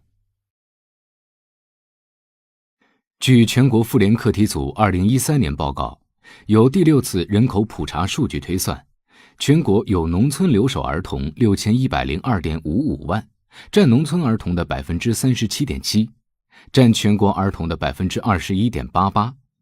这些孩子长期与父母分开，家庭环境的不稳定和亲子关系的缺失，致使他们缺乏安全感和归属感，容易形成孤僻、自卑的性格和敏感、封闭的心理。本文作者小芬就曾是留守儿童，渴望父母的陪伴与关爱，想要与父母沟通，却无法开口。成年后确诊抑郁症，在心理医生的建议下，他决定通过写信的方式向他们倾诉自己的心声。患者档案：姓名小芬，编号009，病状中度抑郁加重度焦虑，情绪失控、失眠、厌学、自残，有自杀倾向。家庭情况：留守儿童家庭，父母双双外出打工，爷爷奶奶隔代抚养。父母一走就是1年回家1次，平时也不和孩子联系。爷爷重男轻女，奶奶过分节俭，家里还有哥哥和妹妹。第1节，我的自卑与孤独。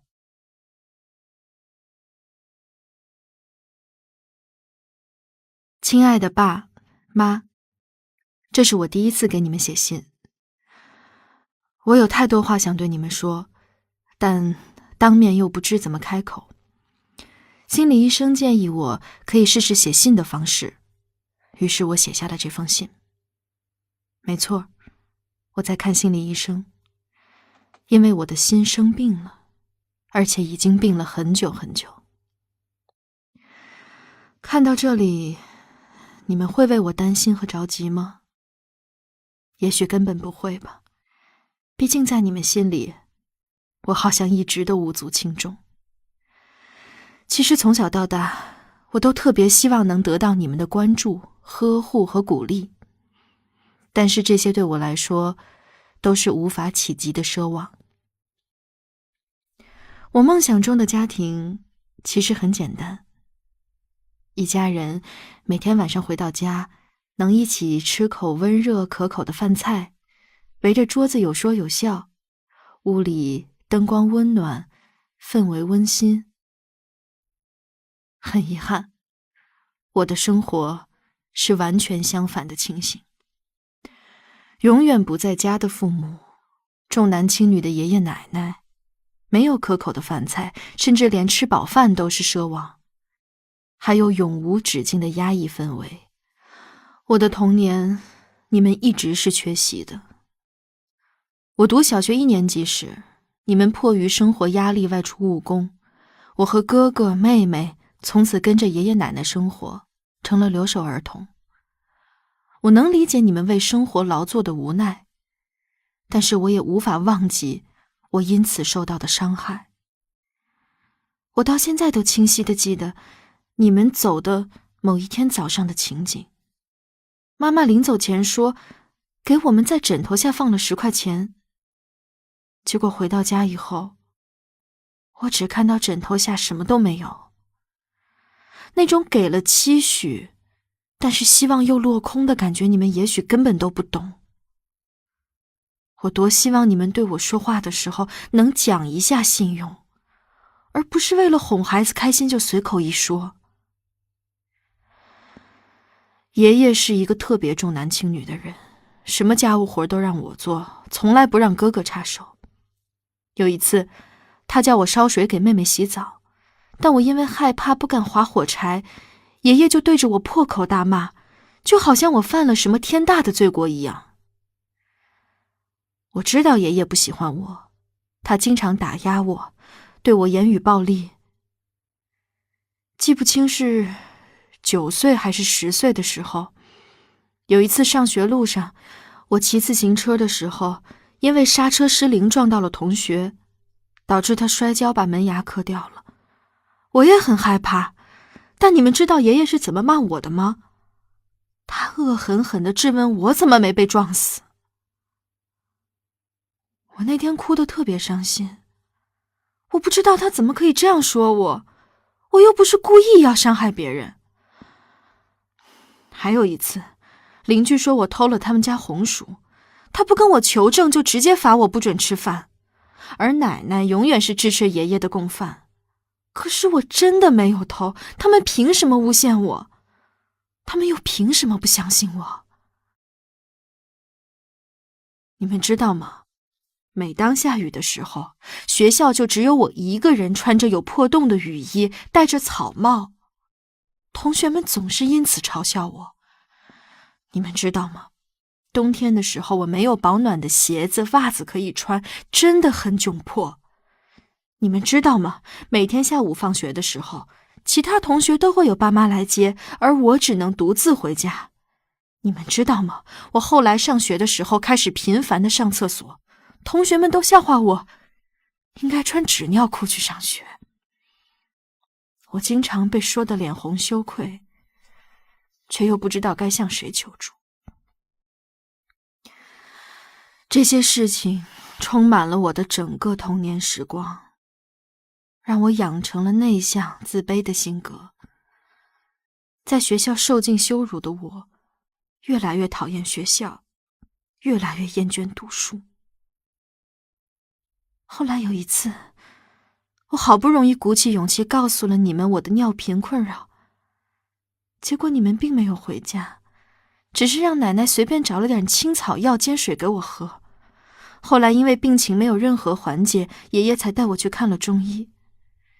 医生问我情况的时候，我哭得特别伤心，感觉自己很委屈，很可怜。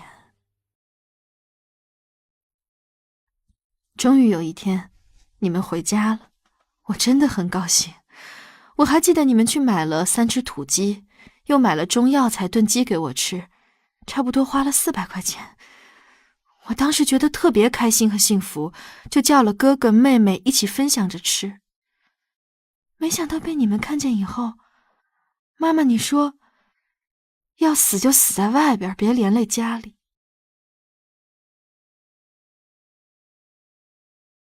我不知道我当时做错了什么，你为什么要这样对我说话？当时我特别委屈，我不过才是一个10几岁的小孩，为什么就不能考虑一下我的感受呢？那天晚上，我一个人在天津坐着哭了一夜。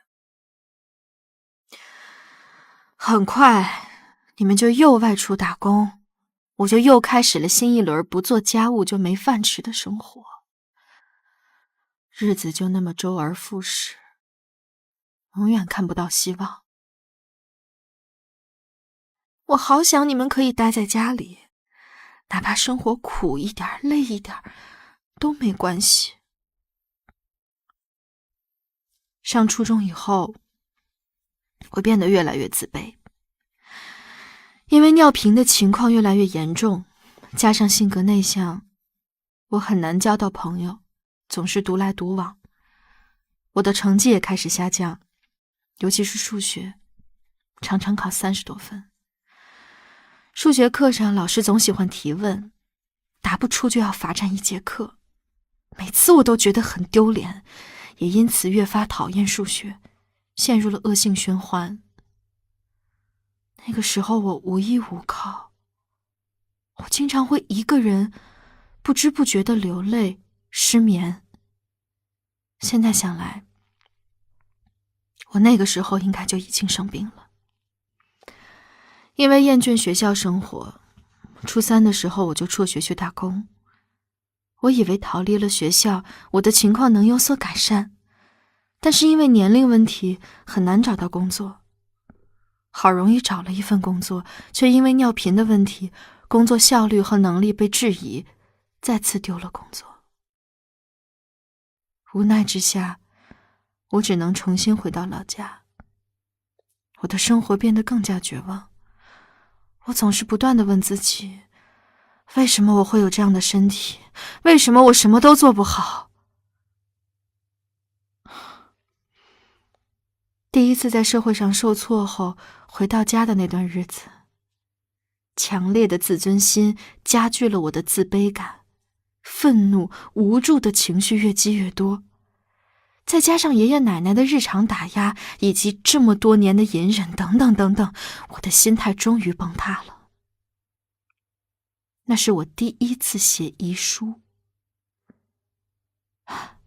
但是万幸，软弱的我没有付诸任何行动。当时的我特别绝望，我在夜深人静的时候，想象着各种让自己消失的方式，想象着我不在了之后，能否换来爷爷奶奶的忏悔。我甚至在内心不断地追问，我是你们的女儿啊，你们为什么不能回来看看我？你们知道我的无助吗？为什么到1年到头也不愿意回来一次？就因为我是女孩吗？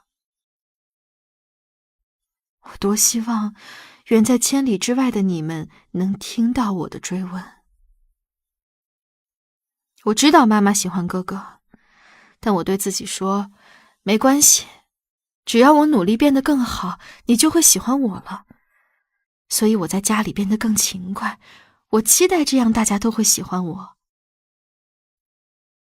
在家里调理了一段时间以后，我又外出去打工。之后我开始经常失眠，情绪越来越低落。工作的间隙，我总会趴在桌子上偷偷哭。等到晚上下班以后，就跑到宿舍楼顶去嚎啕大哭。其实那个时候，我的情绪已经开始不可控了。我常常半夜3更跑到海边或不熟悉的地方去乱逛。有时候半夜下班以后，会一个人去公园散心。我不知道可以和谁去说内心的焦虑不安。当时我还没有意识到，我其实是生病了。外出务工的那几年，我的常态就是扛不住了就回家调养几个月，等我觉得缓过来了，就继续出去打工，循环往复。没想到，后来我一心想逃离的那个家，竟然成了我的喘息地。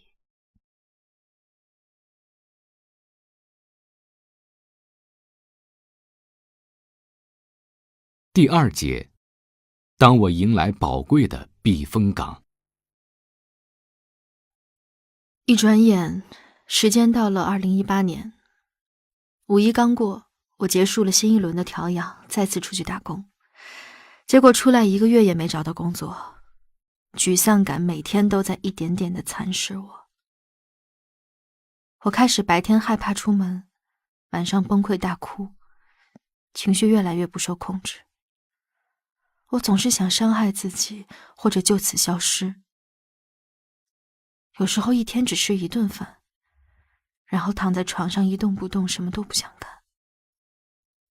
我一想到这些年来我的委屈和压抑、难过，还有前面所说的那些事情，我的眼泪就会像开关坏掉的水龙头一样流个不停。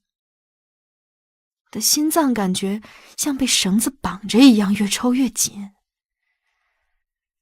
特别严重的时候，我的脑袋里会闪过很多不好的念头，好像脑子里有另一个人跟我说，也许你已经没有退路了，只有彻底消失，才能让你获得真正的解脱。每天醒来，我都会看着镜子里的自己，感觉我活得像行尸走肉，没有存在感。我只能通过伤害自己的方式来发泄，只有感到疼痛，我才觉得自己活着。爸妈，你们根本不知道你们对我的人生做了什么。你们离开以后，我觉得你们抛弃了我，所有的一切都是我的错，是我必须承担的。而我当时能想到报复你们的方式就是消失。我想让你们悔恨一生。我尤其每每想到我妈那一句要死就死在外边，别连累家里，我就觉得特别心痛。我不知道我对你们来说到底是什么样的存在。那个弱小的我真的非常需要你们的呵护，需要你们给我一点温暖和爱。好，就算做不到这些，至少对我少一点责备和谩骂吧。我多想你们能亲口告诉我，我真的是特别懂事的乖小孩，尿频也真的不是我的错。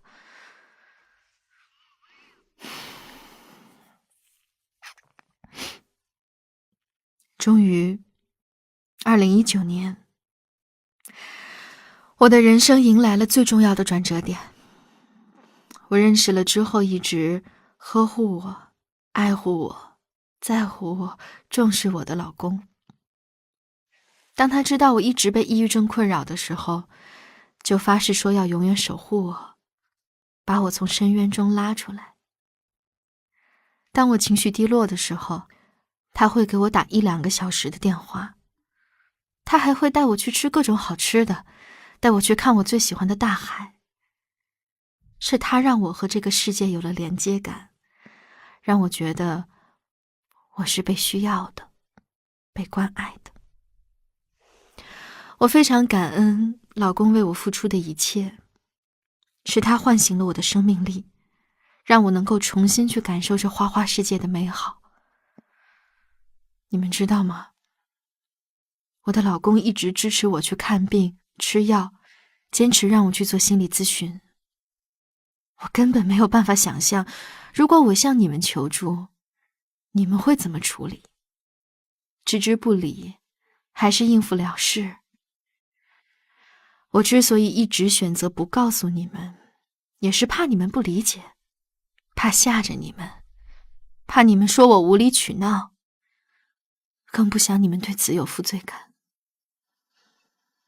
结婚以后，我决定对自己的人生、婚姻和现有的小家庭负起责任。我暗暗跟自己保证，绝不轻易动走极端的念头。婆家的家庭氛围跟我们家截然不同，他们热情、团结、温暖，而且事事为我着想，以我为主。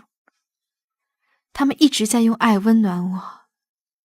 在这个家里，我第一次感受到，原来被爱着的感觉是如此幸福，如此有力量，是我梦想中家的样子。如今我就住在这儿，我住进了我的梦想之家。我的心情越来越好，很久没有自杀倾向了，上天总算开始眷顾我了。我开始了积极、幸福的备孕生活。谁知道只是因为工作上的一点小意外，就导致我沉睡很久的抑郁症再次爆发。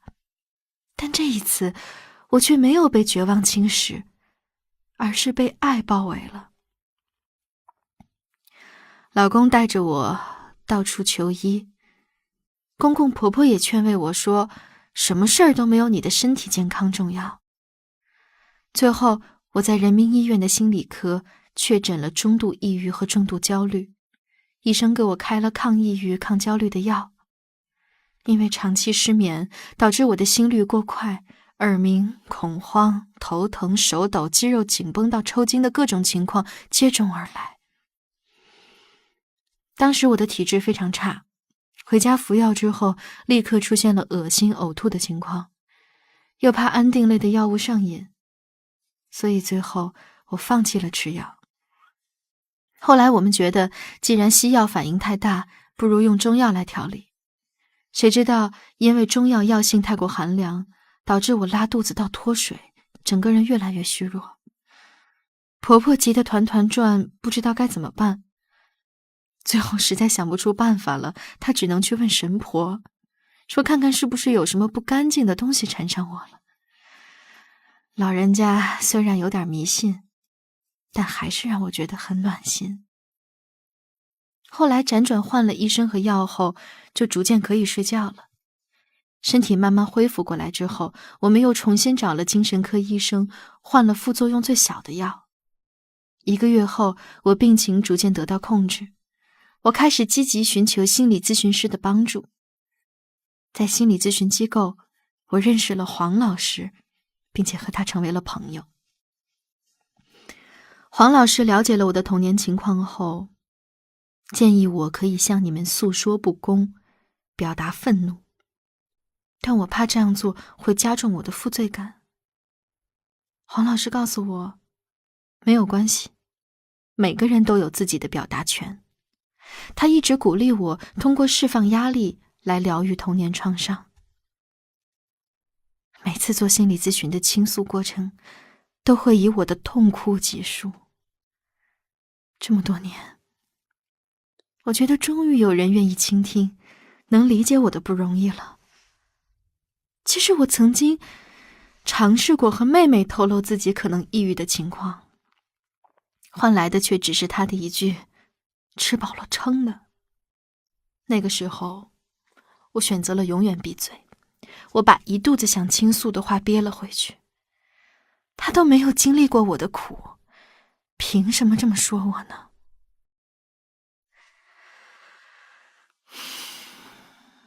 还好，现在的我不仅变得越来越勇敢，还在努力变得自信。我在慢慢改变那个当初自责、内疚、消极、胆怯的自己，学会了去为自己创造更美好的生活。我不断地练习去觉知自己的不良情绪，学会跟他们和平相处。我还有了2个很好的闺蜜，她们常常开导我，引领我，让我去感受不一样的人生体验。很感谢她们不离不弃的陪伴。我也在努力独立起来。记得第一次去医院的时候，虽然有老公陪我，但当时我整个人非常恐慌，心跳加快，两腿发抖，紧张害怕的情绪特别强烈。吃药半个月以后，复诊的时候，我是鼓起勇气自己去的医院。在新冠肺炎疫情期间，为了配合防疫工作，第一次老公强制我去做了核酸检测。一到人特别多的地方，我就特别害怕和恐慌，我只能一遍遍做着腹式呼吸，让自己冷静下来，才能顺利做完核酸检测。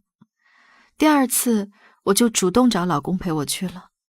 到第3次的时候，我已经可以自己去了。最后打新冠疫苗也是我自己去勇敢面对的。虽然对别人来说这都是很小的事情，但是我为自己有能力一再突破而高兴。虽然最近我又爆发了焦虑症，经常感到特别挫败，但是了解了它的发病原因之后，我觉得好像没那么恐怖了。不管是焦虑也好，抑郁也罢，他们都是让我改过自新的机会。人生总不是一帆风顺的，总要在风雨里学会成长。现在我每天都写日记，记录自己需要去改变或者进步的地方，思维方式也随之开始慢慢变得正向，看问题也会比较全面，而不是一味的负面的消极的去看问题了。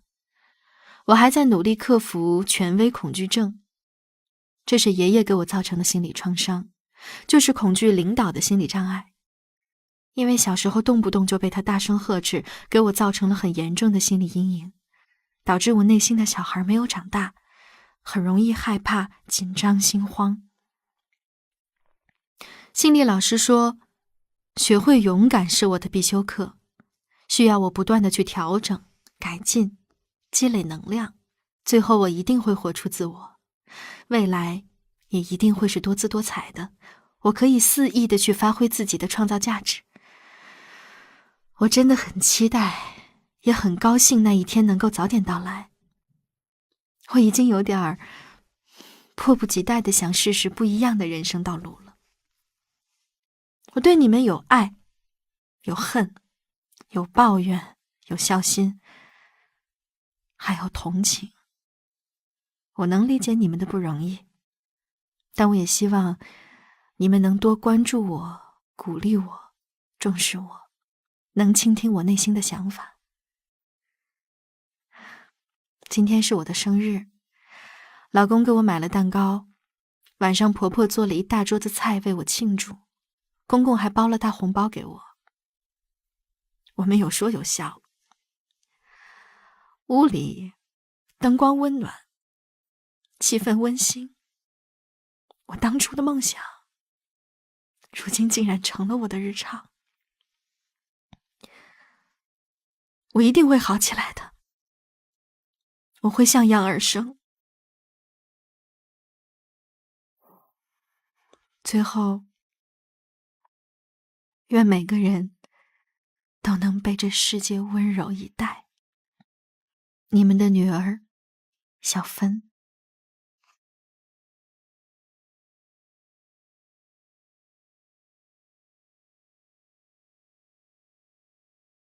失去只是一种姿势，得到并不等同于幸福。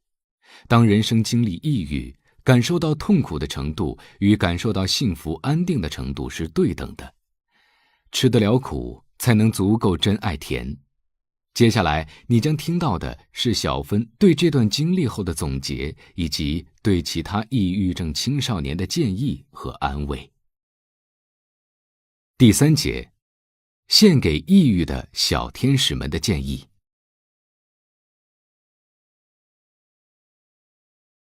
第一，没有父母是不爱孩子的，有时候只是他们用错了方式。第二，多看有能量、积极向上的书，丰富提升自己的内在。第三，自残除了让自己变丑，没有任何好处。第四，自杀不是解脱，是愚蠢、自私自利的想法。第五，所有负能量、负面想法，其实只是我们的思维出了问题，可以通过学习纠正过来。第六，抑郁症只是心灵感冒了，要相信自己一定能够好起来，接受自己可以带着躯体症状去生活，允许它的存在。正常人也还有抑郁情绪的时候呢。第七，从抑郁、焦虑走出来之后，自己能够以更轻松、自在的态度来面对这个复杂多变的世界。第八，遇到难以平复的情绪时，可以试试冥想，观察情绪，转换情绪，并驾驭情绪，学会和它和平相处。第九，可以预约专业的心理咨询师，把自己觉得困惑的情绪说出来。人生的很多坎儿都需要自己走出来，很多情绪不能积压在身体里，要及时发泄出来。如果情绪无处发泄，那么它就会通过躯体症状来发泄，从而给我们造成难以忍受的痛苦。第10，我们每个人都是这世间独一无二的个体，都有自己独有的价值。生命是在流动的，什么都有可能发生，一次两次的挫折并不能打败我们，反而能让我们静下心来，停下脚步，静思自己是哪里出了问题，从而真正了解自己想要的是什么，欠缺的又是什么。第二份寄语给家里有抑郁症孩子的父母们。孩子们来到这个世界的时候都是一张白纸，父母的言行举止会潜移默化地影响孩子的性格养成，希望父母们能以身作则，做好榜样，正确引导孩子，多倾听孩子的内心，了解他们的想法，感知他们的情绪，对孩子要奖罚适度，不能宠溺或太过严厉，要尊重孩子的话语权，鼓励他们勇敢地表达自己。如果父母和孩子之间出了问题，一定要面对面及时沟通，不要对孩子使用言语暴力，尽量不要强迫孩子去做他不喜欢的事情。没有什么比孩子的身心健康更重要了。如果发现自己的孩子生病了，首先不要慌，不要焦虑，或者说觉得不可思议或者不接受等等。孩子出现抑郁的问题绝不是1天2天就形成的。俗话说得好，冰冻3尺非一日之寒，一般都是家庭生病了，吃药的却是孩子。冷漠压抑的家庭氛围很容易导致孩子抑郁，又或者是孩子学习压力大。父母可以多鼓励孩子，没关系，考不好尽力就行，不要给孩子太大压力。如果发现孩子成绩下滑，可以和孩子沟通，问问他最近有什么苦恼的事儿，这次没有考好，下次努力就行。要坚定地告诉他们，考不好，人生也还有好多条路可以选择，不用非得考前几名，没有考好，爸爸妈妈也一样爱你。父母要降低对孩子的期望，不要那么强势，应该放手让他走自己的路。不要对孩子说没事儿，你就是想太多了，这真的很打击孩子的自尊心。你需要的是静下来，听孩子倾诉。有爱、有温暖的家庭氛围更有利于孩子的病情康复。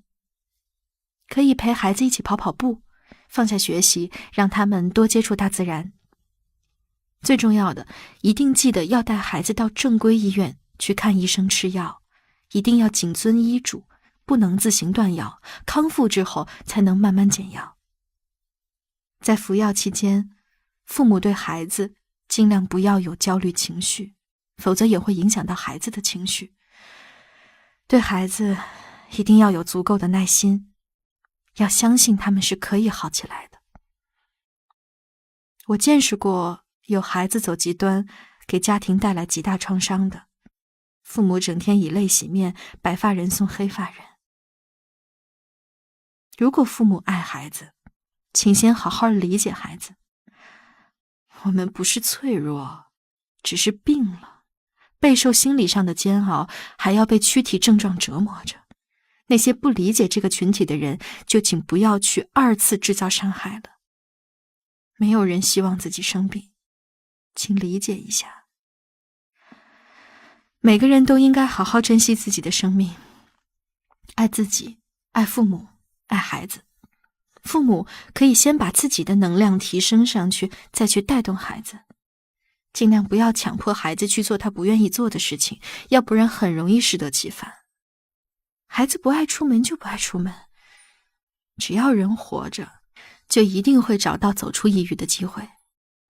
自己的孩子能有什么坏心思呢？无非就是觉得自己缺爱，不被理解。那么做家长的可以帮孩子把脚步慢下来，让他们放松身心。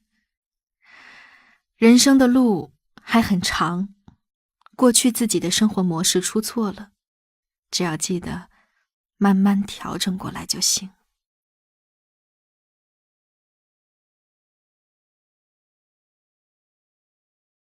第9章，抑郁后，家人说我是吃饱了撑的。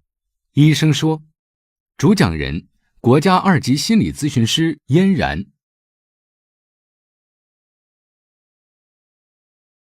故事中的主角呢是一名留守儿童，其实留守儿童的发展可能更加的困难一点，留守儿童问题是目前社会转型中的一个痛点。那在我的家乡呢，也有很多这样的现象，大部分的青壮年劳动力来到城市打工，然后孩子们就留在农村和爷爷奶奶或者是姥姥姥爷一起生活。但实际上祖父母他们很多没有足够的照顾的能力。第一呢，年龄已经很大了，他没有那么多的精力，然后足以支持他来照顾孩子。第二，由于隔辈养育，其实祖父母没有办法给到留守儿童那么多的情感上的支持，甚至是一些基本的物质上的营养可能都很难做到。所以其实留守儿童的发展是非常困难的。但是呢，被迫留守在家的孩子呢，又处在成长发育的关键时期，恰恰就是他的性格养成非常重要的阶段。那由于情感上得不到营养，心理方面出问题了，又没有人能够及时的疏导他们，所以他们就会出现一种表现。这种表现呢，一般就是内心呢就很封闭，情感冷漠、自卑、懦弱，然后不愿意和他人交流，性格内向。所以当被霸凌或者是被孤立的时候，一般他们都会选择沉默应对，不会去反抗，也更不愿意去大人求助，所以很多就变成了留守儿童心里一个隐隐的伤疤。那在成长过程中缺少父母情感上的关心和呵护的留守儿童，非常容易走向的两个极端是，第一个，有的孩子呢就会超出同龄人的成熟，变得异常的坚强勇敢。那有些孩子呢就会在认知上产生一些偏差，导致性格和心理上发展的异常。那严重的呢就可能走向行为的失控，甚至是犯罪的一些倾向。所以留守儿童这个群体的心理问题其实是非常的不容忽视的。那有几点非常的重要。第一点呢，就是父母一定要定期的给孩子打电话或者是打视频聊天，就是要让孩子感觉到家长虽然物理距离上没有在身边，但是从心里边我们的父母是和我们在一起的，可以和孩子们多分享一下自己日常的工作，孩子们能够了解我们。同时呢，我们也可以邀请孩子们多去分享他们的一些生活的状态。你看这样是不是就拉近了和孩子之间的距离？那第二点呢，如果孩子遇到一些问题，无论是经济上的问题还是人际交往上的问题，一旦孩子有这样的需求，我们一定要想办法帮助孩子去解决问题，而不是说你必须考试考到了95，我才会给你买礼物，然后你必须听爷爷奶奶的话，我才会给你买什么什么东西等等。这样的话就会让孩子感觉到给父母要什么东西都特别的困难，他也不会感觉到父母对自己的支持的。那第三点呢，就是一定要加强和监护人之间的沟通，尤其是和爷爷奶奶、姥姥姥爷他们之间的交流，及时了解孩子的学习情况，然后成长的状态。这是我想给留守儿童的父母的一些建议。那再回到这个故事，故事里的主角同样他表达了对父母非常强烈的亲情的渴望，但是很遗憾的是没有得到满足，尤其是他的爷爷在日常生活中的这种重男轻女，以及对他的这种恶语相向，包括他自己的身体出现了一些症状，然后也没有办法得到及时的治疗，所以他最后就初中辍学，然后患上了抑郁症。但是幸运的是，故事中的主角他的人生遇到了一个巨大的转折点，就是他遇到了一个好老公，新的家庭用热烈的关爱和包容弥补了他在原生家庭的情感缺失，老公和公婆对他的重视和鼓励，将他从黑暗中一点点的拉了出来。所以我也很想用这个例子来鼓励很多抑郁症的朋友们，就永远都不要放弃生命，也许再坚持一下就会迎来转机，就会看到希望。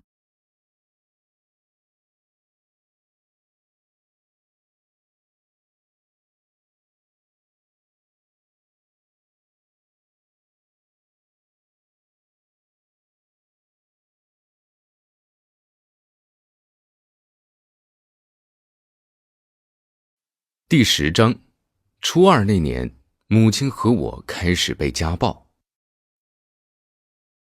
2020年全年，媒体公开报道的性侵儿童18岁以下案例332起，受害人数845人，年龄最小的受害人仅为1岁。遭遇性侵人数中，女童占90%，小学和初中学龄段儿童受侵害比例高，城市儿童被性侵案例曝光占比较高，熟人作案超70%，家庭成员性侵案曝光量大幅上升。所有侵害类型中，性侵带给人的伤害是最严重的，尤其是对三观还未形成的未成年人来说，幼年时遭受性侵害会让他们一生饱受摧残。今天的故事就从这份令人扼腕的经历开始。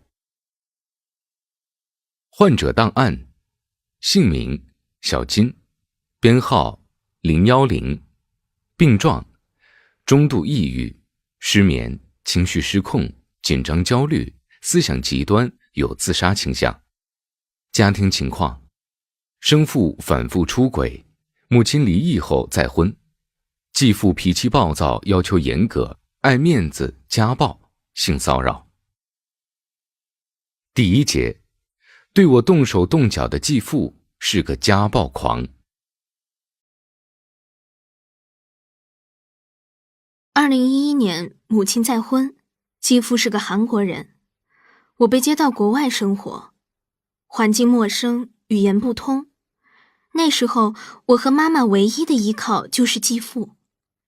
他在外面总是很和蔼，和所有人都能谈笑风生，对我和妈妈也照顾有加。但在家里的时候，他却总是板着脸，生起气来，原本细长的眼会瞪得很圆。刚来到异国他乡，12岁的我每天被迫在家学习语言，没有手机、电脑，联系不了国内任何亲戚同学。因为语言不通，也没交到新朋友。除了家，唯一的去处就是附近的小公园。我学完语言后，终于去上学了。之后我渐渐发现，继父很在意我的成绩。每次考完试，只要成绩不理想，他总会关上门和妈妈大吵一架。初二那年，我从年级第3掉到了第11名。他第一次当着我的面和妈妈吵了起来。他先是恶狠狠地抢走了我的手机，砸在地上，手机被摔得稀碎。接着，他又捡起来将手机掰成2半，丢到了垃圾桶里。后来，他又抢来了妈妈的手机，重复同样的行为。之后，他把我和妈妈喊到了屋里，开始对我们动手。我当时吓傻了，如今已经想不起来具体的过程了，只记得满地的头发，妈妈身上被撕坏的衣服，红肿的脸颊，嘴里流出来的血，肿得比萝卜还粗的手臂，以及继父手中的棍子。奶奶住在我们旁边一户，听到了动静喊来了姑姑，2个人在外面一直敲门，让她把我放出来，说孩子还小。她站起来，拽着我走向门口。门开的瞬间，我看到妈妈疯了一样的从屋里跑出来，她眼睛盯着门，喊着救救我，但还是被继父狠狠地踹倒了。之后，她把我推出门外，又锁上了门。我在门外一直哭，我哭着求姑姑和奶奶把妈妈带出来，他们只是无能为力地捂上我的耳朵。我又求他们报警，他们还是没帮我。最后，我拍着门要进去，我第一次感到这么害怕，我怕我再也见不到妈妈了。我不知道在外面哭了多久之后，门终于打开了。我看着妈妈靠在门上瘫坐着，一动不动。我轻轻地摸了一下她，喊了声妈。她只说了句疼，别碰我。那之后，家暴的次数越来越多。不仅如此，随着身体渐渐发育，继父开始对我动手动脚。晚上，他会趁着我睡觉时进到我的房间，假装给我盖被子，然后摸我。他还不让我锁门，理直气壮地说，只有在家里做见不得人的事情才会锁门。我开始一宿一宿的睡不着觉，生怕自己睡着后会发生一些不可挽回的事情。每到晚上，我都假装睡着，把自己缩成一团，幻想着这样他就摸不到我了。家里厕所的门从我刚来的时候锁就坏了，他也从来不找人修理。我洗澡的时候，他就总是找各种借口进来，尤其是妈妈不在家的时候。我不敢洗澡，不敢回家，总是在公园坐着发呆，等到天黑了才回去。初二下学期，我得了神经性胃炎、神经性肠炎、失眠症还有抑郁症。起初是肠胃不好，总是感到胃疼，而且总会闹肚子。直到严重影响日常生活后，我才决定去医院检查。医生先给我开了一些药，然后说过几日做胃镜、肠镜检查。检查那天妈妈上班，继父带着我去了医院。医生建议采取无痛检查，而继父跟医生说，不用了，也不疼，直接做就好。哼，为的是省下那几百块的差价。当时我躺在检查台上，看着医生护士在那儿忙来忙去。与继父讲的相反，内窥镜检查的管子一点儿也不纤细，在清醒的状态下检查简直太痛苦了。检查结果出来后，医生给我和继父看了照片，我看不懂，只见医生指来指去，告诉我们说这些都是炎症。医生说，炎症通常只出现在局部位置，疼起来也是只有炎症的那一部分感到疼痛。而我是神经性的，整个肠胃都有着严重的炎症，所以疼起来会不知道具体疼痛的地方，导致神经性胃炎的原因是精神压力过大。医生严肃地问我，校园生活不顺利吗？为什么这个年龄会有这么严重的炎症？他显然误会了，以为我正在遭受校园暴力。其实，我时刻都在担心继父的侵犯，但是他就在我身后。我只得含糊地说了句，不是，学习压力大。继父听到后很生气，大喊大叫，才初中生，一个小屁孩能有什么压力？不用查了，回家。说完，他拽着我就走了。之所以后来又查出失眠症和抑郁症，是我妈听我说完医生的话后，偷偷请假带我去的医院。她带我去了精神科，我做了常规检查、心理测定以及一段时间的临床诊断后，医生告诉妈妈我得了失眠症以及中度抑郁症。我并不愿意接受这个事实，什么话也不愿意讲。从医院走出来后，妈妈提着医生开的药追来，我把药放到书包里去了学校。半路上，我把药扔到了地铁站的垃圾桶里，我觉得自己并不需要。但始料不及的是，我整个人开始变得不正常。上课的时候，同桌突然问我，你怎么哭了？我拿手摸了摸脸，才发现自己居然在哭。随着这种事情发生的次数越来越多，我开始想，自己为什么活在这个世界上，这么累的活着是为了什么？我分不清身边人的好坏，和同学们也有些格格不入。同学朋友对我的关心只会让我觉得恐惧。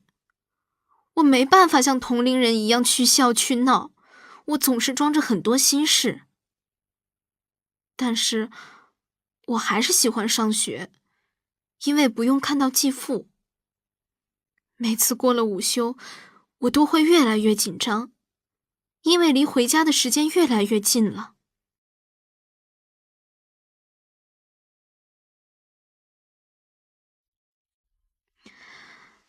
就在这种情况下，我遇到一个跟我特别合拍的朋友，也就是我的同桌。他是我来韩国后的第一个朋友。与我不同的是，他的成长环境非常好，家庭和睦，每周末一家3口都会去附近的城市旅游。可是他也不愿意和同学们打交道，性格非常内向。有一次，同班半年的同学惊讶于他会说话，说自己一直误会他不能说话。但很奇妙的是，他和我在一起的时候，性格就会特别开朗，总有说不完的话。上学那几年，他家成了我放学后的避风港。我每天放学后会和他一起回家，有时会睡一觉再回家，有时会和他一起做些东西吃，有时我们不讲话，各自玩着手机。在外面，他总是更依赖我，因为他不爱和陌生人讲话，而在家的时候就会反过来。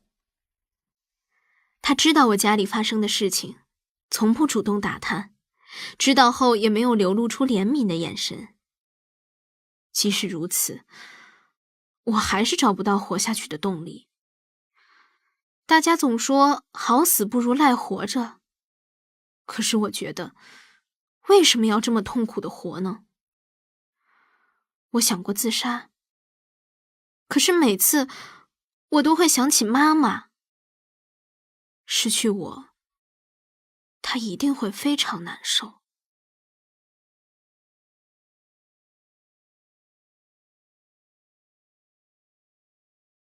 第2节，也许离开继父，我们就能好好生活。小金背负着巨大的痛苦，令他不断怀疑自己。同时，身在异国他乡的母女俩，其实还共同背负着一份来自小金亲生父亲的负累和压力。对小金来说，到底何时才能对妈妈坦白，并做出改变呢？我是妈妈的第3胎，却是家里的独女。第1胎是个女儿，快要出生的时候，亲爸爸却不在家。姥姥发现后送去医院的时候已经太晚了，孩子没能保住。后来我妈才知道，那时候我亲爸爸和别的女人在一起。妈妈耳根子软，选择了原谅。可是第2胎的时候他又出轨了，妈妈一气之下打掉了孩子，可最后还是被他哄好了。直到后来怀了我，亲爸爸还是一切如常，妈妈已经舍不得再打掉自己的孩子了，于是选择了离婚，自己把我生了下来。我很佩服妈妈，同样身为女人，换作是我，恐怕会比她过得更糟。怀着对前2胎孩子的歉意，她生下了我。如果我就这么丢下她，那太不孝顺了。随后我想，如果是继父死了，我和妈妈是不是能过得好一些？夜里和凌晨，我都会在房间失声大哭，边哭边用拳头使劲捶胸口，我闷得喘不上气来。我跟闺蜜讲了心里的想法，她不了解全部的事情，但是听完后很严肃地和我说，我知道你肯定很累很难受，但是如果你真的一定要这么做，那你跑吧，你跑得远一些，越远越好。听了他的话，我哭得一塌糊涂。我那么多年的委屈，终于有人能体谅了。他的话给了我很大的鼓励，不是鼓励我去做什么，而是告诉我他理解我，他知道我的累。我当时太需要一个人无条件地站在身边，肯定我的选择。这么多年过去了，每每想起这件事情，我还是非常感激他。我记得很清楚，那是下午第1节课，美术课。我在教室里哭出声音，我觉得自己太没用了，我什么都不敢，我和妈妈没办法自由。我哭了很久，大家不知道我为什么哭，可是没有人打扰我。哭完后，我意识到自己病态的心理。有一天，我翘课自己跑去医院，没告诉任何人。我一坐下，和主治医生讲的第1句话就是：“我有病，我心里不正常。”语气非常平淡。随后，我自言自语般的把那些我觉得又恐惧又耻辱的事情讲了出来。意外的是，医生没给我任何安慰，只是很理性的告诉我接下来的思路以及我该怎么去解决这个事情。医生开的药我还是丢掉了，我害怕会产生依赖。我知道面对抑郁症，克服抑郁症会很难，而我为了保护妈妈，一定要去这么做。但是并不是靠药物。主治医生说的很多话我都不记得了，唯有一句我到现在都受用：如果你觉得生活太糟糕了，简直没法更糟了，那就只剩下好事等着你了，因为没办法比现在更差了。医生还给过我很多建议，我尝试去女性保护中心咨询，也去过警察局求助。可是这些并不让我放心，因为一旦失败，我和妈妈很可能会被活活打死。我又开始了新的计划，想办法带妈妈逃离这个家。但是她不敢逃跑，她害怕被抓到，也害怕会耽误我的学业。她总是说：“妈什么都没能帮上你，怎么能拖你后腿啊？你看这逃跑的话，我们东躲西藏的，你还怎么上学啊？他如果抓到我们怎么办？那会比现在还要惨的。况且他不是说了吗？如果抓不到我们，就会去找你姥。他什么事情干不出来啊？妈真的不敢啊。”我的计划就这么暂时搁置了。当时班里新转来个女生，也是中国人，是朝鲜族，家里人都会韩语，但是她不会韩语。吃午饭的时候，我坐在最角落，她挨着我。吃着吃着，她拿出手机打开短信，并和我说：“能不能帮我翻译一下？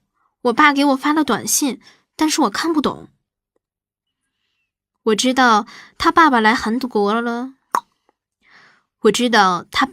很多年了，应该是和我妈一样，已经把中文忘得差不多了。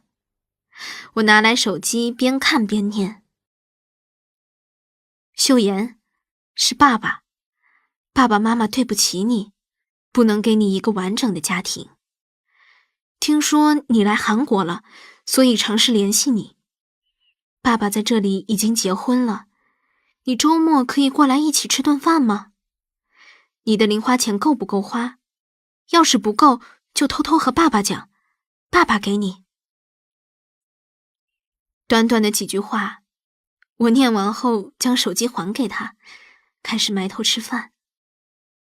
吃着吃着，眼泪就掉了下来，一滴一滴地落在饭里。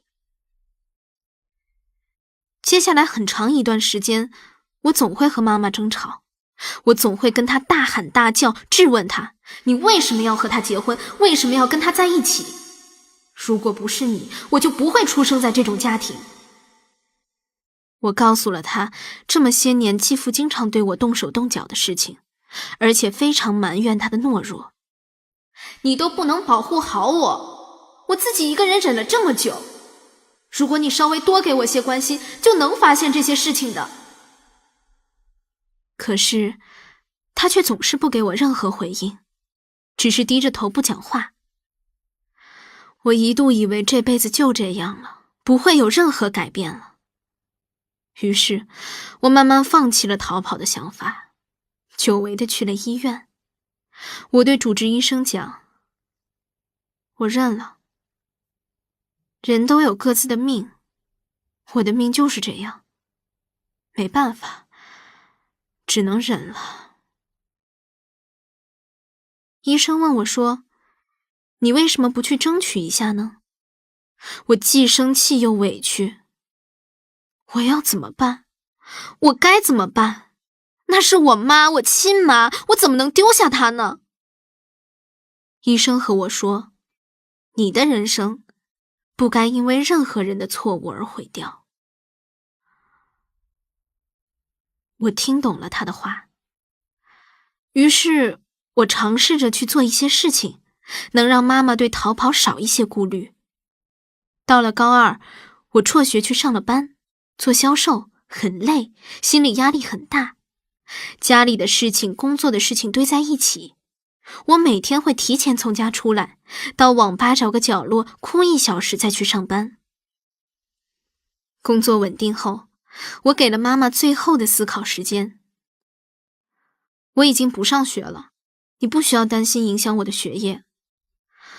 我给你最后2个月的时间，你如果不跟我走，我自己也会跑，但是以后不会再联系你了。如果你跟我走，我们重新开始新的生活。妈妈最终同意了，我们偷偷地把一些需要的东西一点点搬出去，又悄悄地去看房。之后我们提前辞了职，领了工资和退职金。2018年8月，趁着继父不在家，我和妈妈急忙又收拾了些东西，顺利从家里跑了出来。妈妈不敢留在这里，想和我一起去别的城市，但我拒绝了她。我为了工作，自己一个人留在了首尔，心里的恐惧不少于妈妈，但是我没告诉她。我的失眠症更严重了，因为担心会被继父抓到。继父后来去警察局报案了，理由是妈妈多年来盗取他的钱以及我的抚养费。警察局介入调查，因为证据不足给否决了。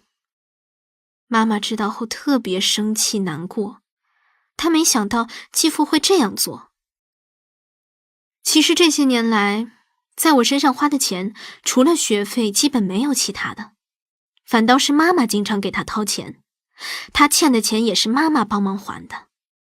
姥姥和大姨小姨也帮了我们很多。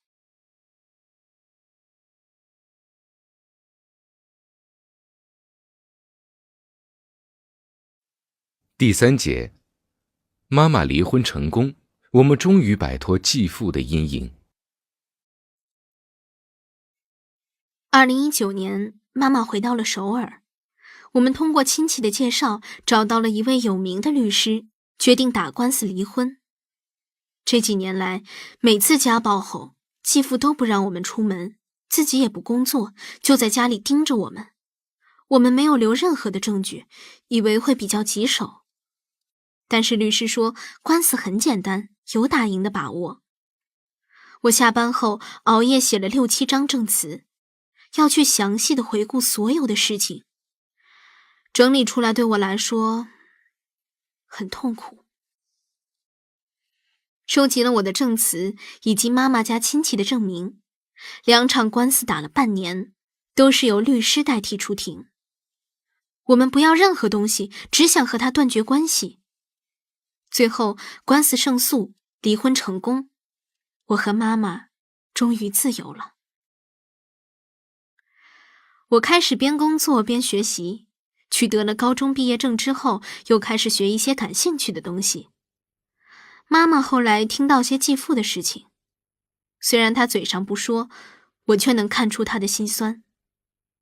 继父结婚了，是3婚，对方是个比妈妈年纪还小的外国人，语言也不通。我知道，妈妈在心酸自己为那个家付出了这么多，对方却随时可以换一个人陪伴。而我能做的，就是陪着她喝酒，消解她的烦恼。慢慢的，她也找到了自己生活的方向。她在韩国是婚姻签证，有效期只有2年，他需要考资格证，然后换成半永住权。妈妈先是考下了料理资格证，为了练习，她总是会按照韩餐的要求在家做很多吃的，做完基本都要我来吃掉。韩餐甜甜的，我不爱吃，但是每次看到她满脸的笑容，开心地问我好吃吗的时候，我又觉得好像不那么难吃了。签证的问题解决后，妈妈又因为感兴趣考下了咖啡师资格证。现在妈妈平时努力上班，休息日要么和朋友一起吃个饭喝个咖啡，要么和我逛逛街做点东西吃。晚上我和妈妈还经常一起去运动，日子过得非常充实。生活就这么一直平淡地过了下去，直到有一天，听妈妈说远亲家我的一个表妹和表姨起诉了表妹的继父，理由是多年来的性侵。表妹只比我小几个月，表姨是开饭店的，总是不在家，家里只有表妹和她继父。从上学起就有过性侵的行为，并持续了多年。我理解表妹为什么一开始没有讲出来，也许很多人会觉得她这种人是不是傻，报警不是可以解决吗？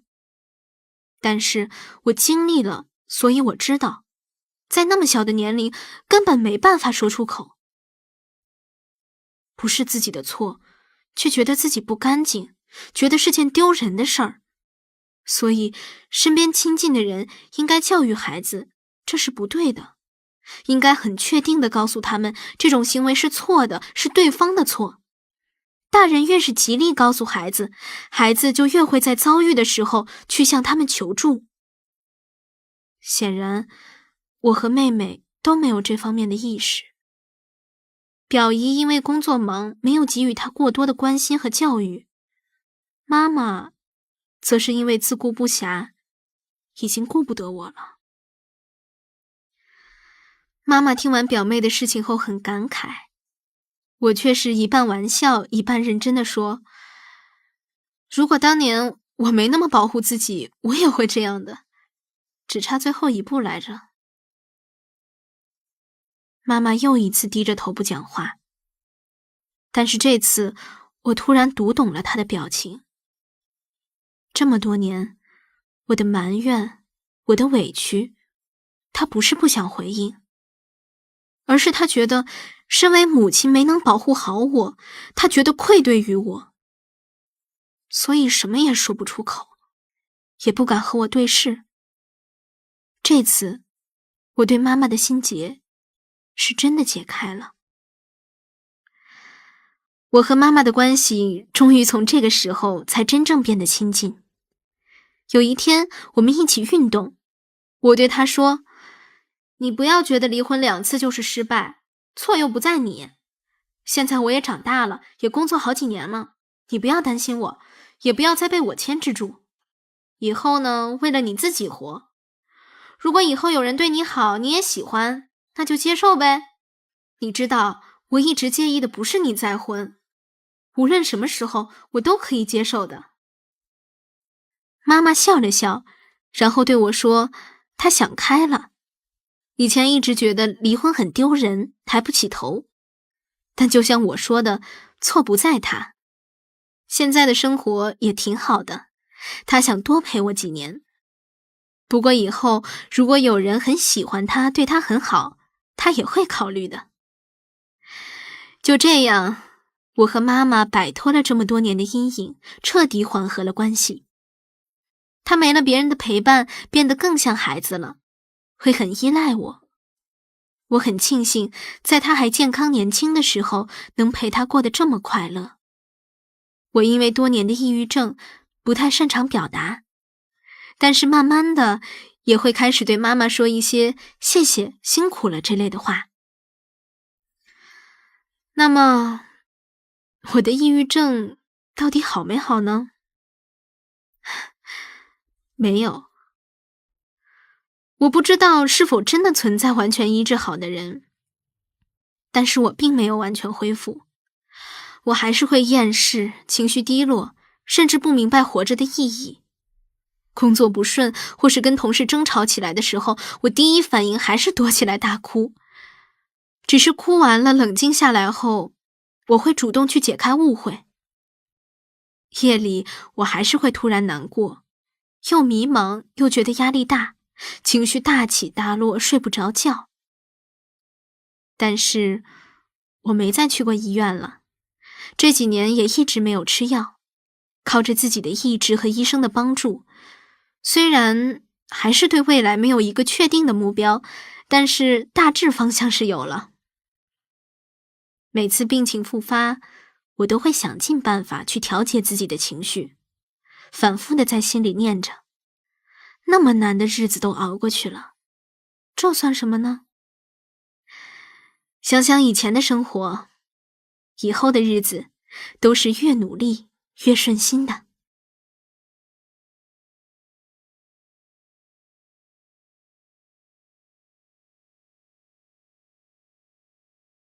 第10章，初2那年，母亲和我开始被家暴。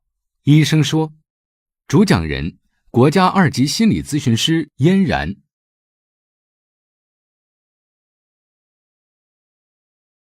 随着社会的发展，再婚家庭中性侵未成年继子女的案件日益成为性侵案件中突出的一类，尤其是在经济困顿、家庭关系恶劣的重组家庭中，家长深陷泥潭，自顾不暇，根本顾及不到孩子，最终导致再婚的配偶得以长期施暴，给孩子造成一生难以愈合的伤口。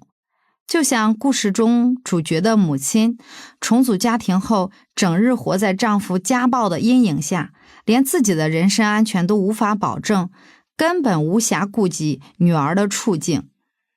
在未成年人性侵的案例中，家庭成员作案更具有隐蔽性，后续的治理和相关工作难度也更大。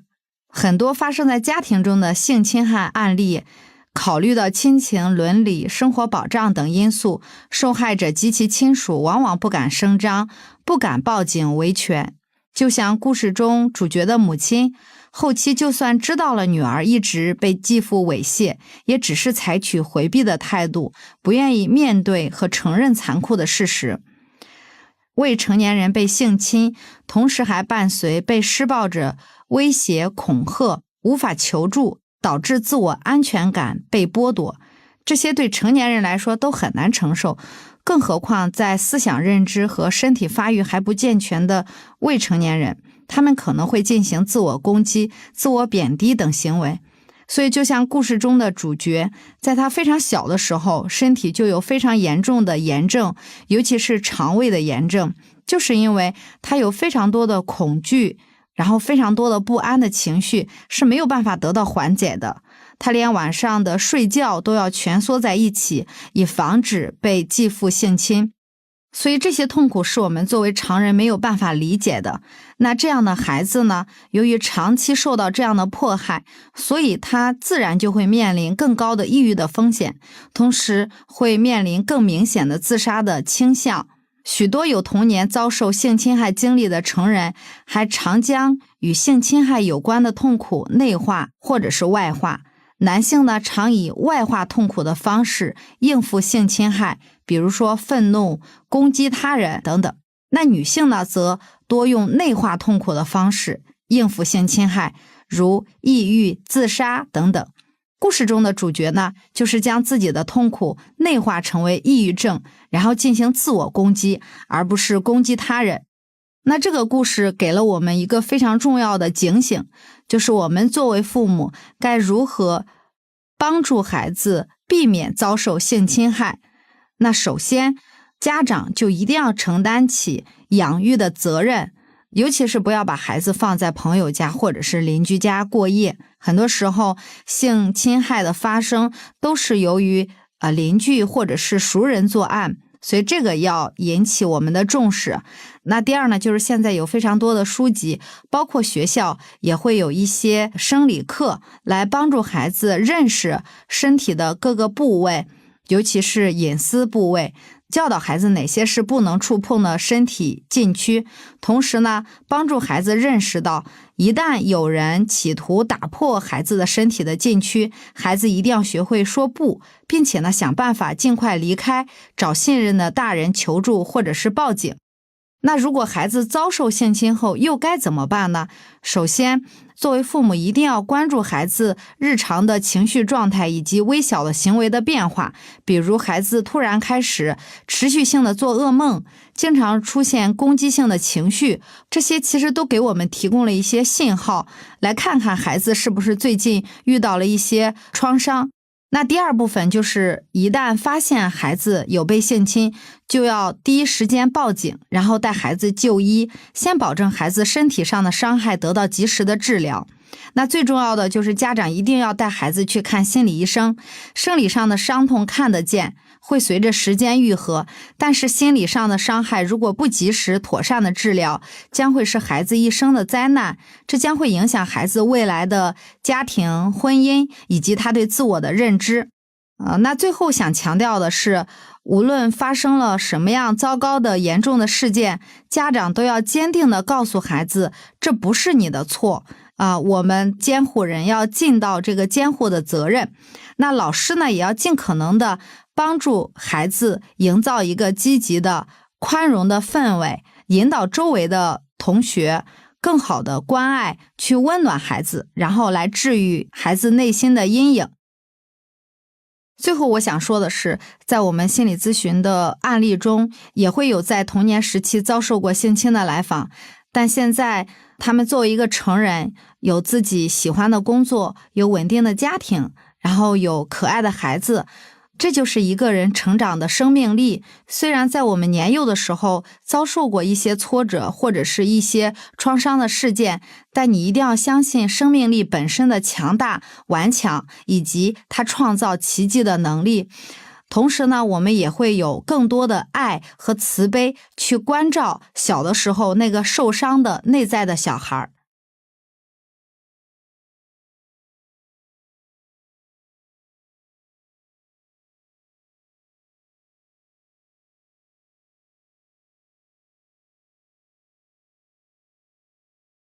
第11章，想靠婚姻逃离原生家庭，却陷入新困境。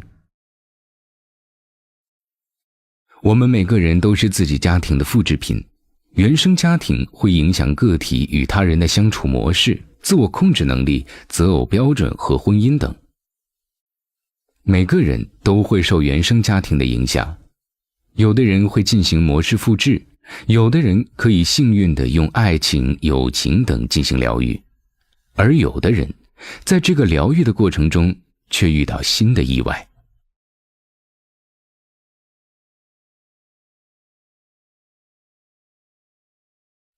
患者档案：姓名小鱼，编号011，病状中度抑郁加焦虑，注意力分散，情绪失控，情感麻木，焦虑失眠，厌食，思维迟缓，欲望低下。家庭情况：父母早年下海经商，忙于做生意，且常年在外，被寄养在父母的朋友家，被虐待，在奶奶家过了10年稳定生活，父母回来后被迫和奶奶分开。第1节，我的抑郁症在爸妈回家当晚爆发。爸妈从广东回到老家的当天晚上，我的抑郁症爆发了。那一年我16岁，我后来的一切努力都是为了能够远离他们。我的整个童年可以算作是我爸妈的奋斗发家史。他们当时是村子里面一对不服输的年轻夫妻，从摆地摊开始，每天早出晚归，顺利地搭上了改革开放的末班车。刚结婚的那会儿，他们穷得过年连一顿有肉的饺子都吃不起。但几年后的某一天，我爸妈拎了一麻袋钱回来，有几毛几毛的，也有几分几分的，他们数了整整1夜。这是他们赚到的人生第1桶金。而紧随着财富而来的，是我童年生活中父母的缺位和情感缺失。从我有记忆以来，就没有怎么和他们一起生活过，大部分的时间都被寄养在亲戚家，每个月用1袋面和1桶油作为托育我的费用。一般隔10天半个月，他们会来看我一次。这种情况持续了特别久，直到有一天，亲戚家的邻居在路上遇到我爸妈，跟他们说我在亲戚家经常被打，天气冷的时候连衣服都没得穿，肚子饿得一直哭。知道这些事情以后，他们把我接了回来，我以为我的好日子要来了。然而，对于他们这种已经坐上财富直通车的生意人，哪会把时间和精力放在孩子身上？他们就像不尽责的主人对待自己的宠物一样对待我，高兴了就给我买点东西，不高兴了就希望我离他们远远的，不要耽误他们赚钱。我跟着他们吃住在店里，几乎没有按时吃过饭，总是有什么就吃什么。有一次我真的太饿了，去找我妈要吃的，正在忙碌中的她凶了我一顿。我不敢再说话，只能找一个她看不到的角落待着，省得再被她数落一顿。后来为了不耽搁他们赚钱，我被送去了托儿所。幸运的是，我在那儿开始过上了作息规律的生活。到了6岁，我被送到了奶奶家，结束了颠沛流离的状态，开始了长达10年的稳定生活。奶奶是个很温柔的人，她照顾我的生活起居，满足我的大多数要求，并且会哄着我，照顾我的那些小女孩的小心思。有了奶奶的疼爱，之前爸妈对我的忽视很快就被我抛到脑后。那些年跟奶奶在一起的经历，直到现在都治愈着我。3年级的时候，我爸妈打算去广东闯一闯，因为老家的钱已经没有那么好赚了，而广东是遍地生金子的地方。之后的7、8年里，他们固定每年回一回家，而且1年到头也不会打电话回来。我妈过年回到家，有时候还会打我。我们之间一直都没有那种母女的亲近和亲密感。直到我16岁，有一天奶奶突然跟我说，我爸妈要回来跟我一起生活了，这就意味着我不能再和他一起住了。当时的我根本不知道这意味着什么，所以也没有反抗，选择了沉默。当时仔细想想，距离上一次我们作为一家人一起生活已经过去了很久。我不再是那个只有半人高、流着鼻涕不爱说话的小姑娘了，对父母的期待也和那个时候完全不一样。过去可能吃饱穿暖，对我不打不骂，我就会觉得幸福。但是16岁的我，其实更想和奶奶一起生活。我想要更多的被理解、被关爱、被尊重，但我根本没有权利选择。我爸妈在广东那几年确实赚了点钱，在他们回来之前，我和爷爷奶奶一直住在他们买的房子里。我上寄宿高中以后的某一个周末，突然发现爷爷奶奶的东西都搬走了，一切都发生的悄无声息。他们回来的那天晚上，我躲在自己的房间一直不出去。后来我爸来敲门，说要跟我谈谈，内容无外乎都是一些这些年他们为我付出了很多，以后大家就要一起生活了，让我听他们的话，还说我一直都不太配合，让他们很伤心。我妈就在旁边不断地指责我，说我没有感情，很冷血，埋怨我对她没有其他女儿对妈妈的热络感，不懂在她怀里撒娇。我被彻底激怒了。他们只知道钱，好像有钱就是一切。于是我跟他们大吵了一架，然后夺门而出，跑到了奶奶家。其实，如果事情到此为止，也许对我的打击没有那么大。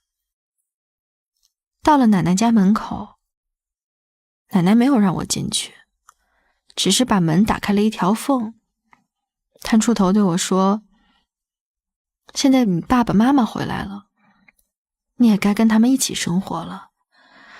总是和奶奶在一起生活，会被人说闲话的。”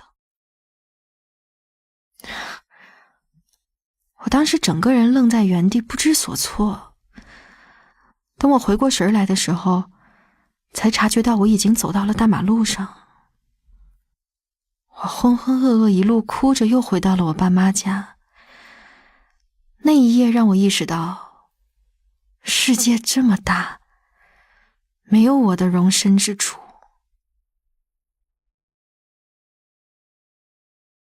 那一晚的经历深深地刻在我心里，我没有办法忘记。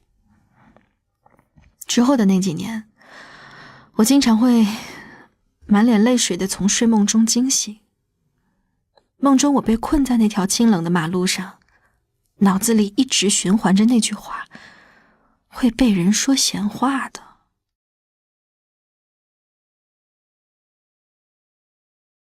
我知道从小我就不是那种讨人喜欢的小孩，经常被大人评价孤僻、不合群、不爱讲话。在父母不在的日子里，我经历了很多事儿，被同龄人嘲笑我是一个没爸没妈的孩子，甚至被性侵。但是这些事儿给我的带来的伤害，远远没有那一天晚上深刻。那一晚之后，一切都变得不一样了。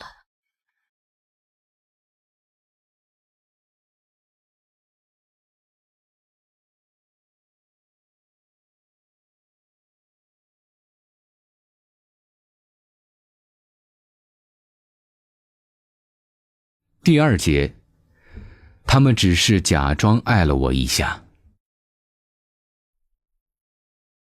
回到学校以后，我开始很难集中注意力，老师讲的内容听不进去，试卷也做不下去，每天晚上根本睡不着，躺在床上会一直哭到天亮。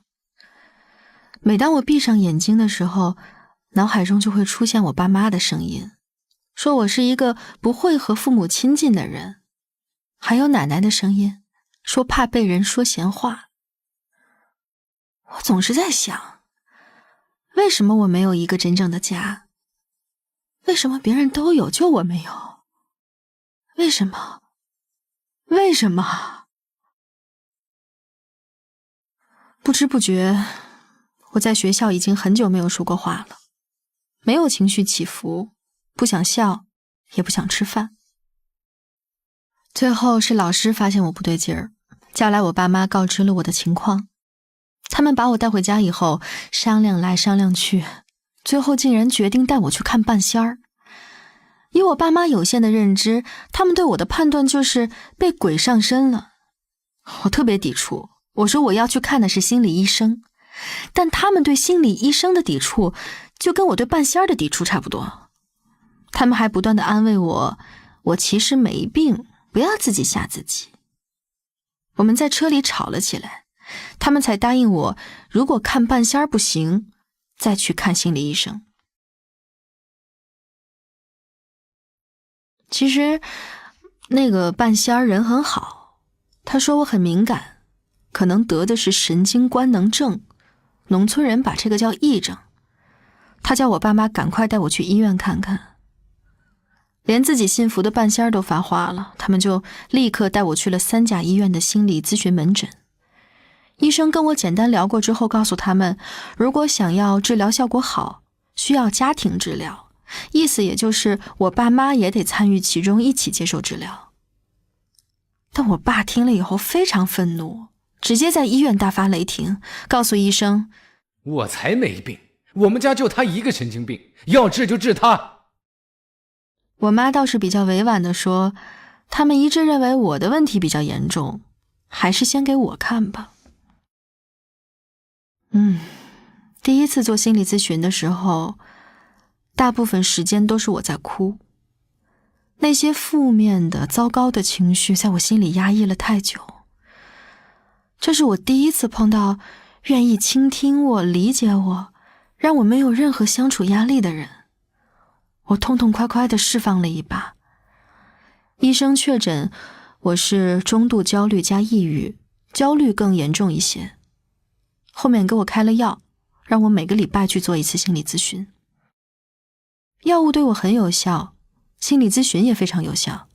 我之前的症状是害怕天黑，太阳一下山就恐惧，然后会止不住的哭，也睡不着觉。吃了药之后，慢慢晚上就能睡得着了。而且每次做完心理咨询回来，我都会轻松很多，脸上也逐渐开始有了情绪。稳定的咨询和吃药让我的病情有了好转，我的食欲开始增长，睡眠也好了起来，心理咨询也从1周1次改成了2周1次。就在我觉得一切都在慢慢变好的时候，我妈跟我说：“你呢，自己已经长大了，这去医院的路呢也不复杂。你看，我们的事情又这么多，以后啊，你还是自己去啊。”那个时候我才意识到，原来一切都没有变，只是大人们更善于伪装罢了。因为我病了，他们就不再提及对我的期待和要求。现在我的病看起来好了，看起来不像病人了，他们就可以快速地回到自己原本的生活轨迹中。我只是短暂地被他们假装爱了一下而已。什么都没有改变，什么都不会改变。那天的咨询效果很差，我和心理医生说了这件事儿，而且特别长时间难以消化。医生建议我把我心里的想法都写下来，说对缓解情绪有帮助。这个方法我到现在还在用，确实很有帮助。又咨询了几次之后，等到状态又好转一些，我就回学校上课了。那个时候已经到了高2，学业很紧张，我也不想落下功课。远离让我抑郁的人，加上药物控制，还有紧张的学习生活，这些都很好的转移了我的注意力。我的情况一直在变好，虽然我还是很畏惧和父母相处。某一天，我要去做心理咨询之前，我妈突然问我：“你呢，现在看起来也没什么病，这每次咨询都要花不少钱，要不以后咱就不去了？”当时我内心深处很想拒绝，我想大骂他一通，我甚至想狠狠地打他一顿，你知道吗？就像小时候他打我一样。可是我不敢，我不知道怎么说不，我怕我说了之后，他会马上翻脸跟我哭诉，你知道我赚钱有多不容易吗之类的。他会开始指责我不懂事儿，上了学都不知道上了些什么，养我花了不少钱，还不如不送我去上学，隔壁家的谁谁谁都已经可以帮着家里做生意什么什么的。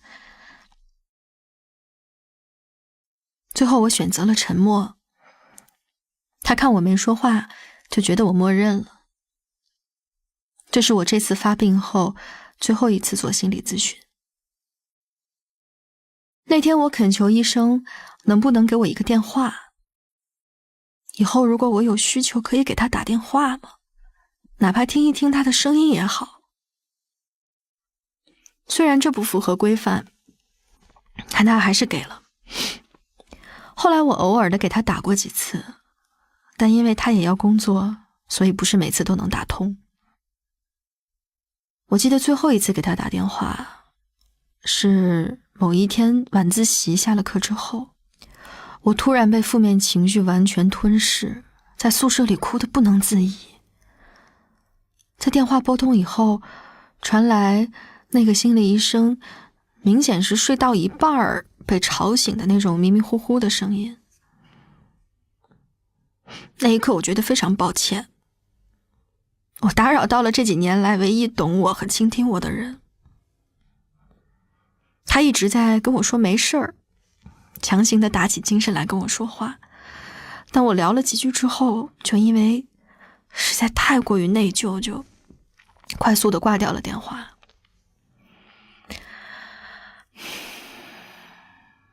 这是我第一次认识到，原来抑郁会伤害别人，但是不自知。在这之后的很多年里，我接触过很多抑郁症患者，他们通通都有这样的问题，无一例外。这也是我下定决心一定要治好抑郁症的原动力。我不想成为那个伤害别人而不自知的人，尤其是伤害对我来说很重要的人，这比没有家让我更痛苦。在那之后，我就强迫自己投入到学习和学校的生活中去。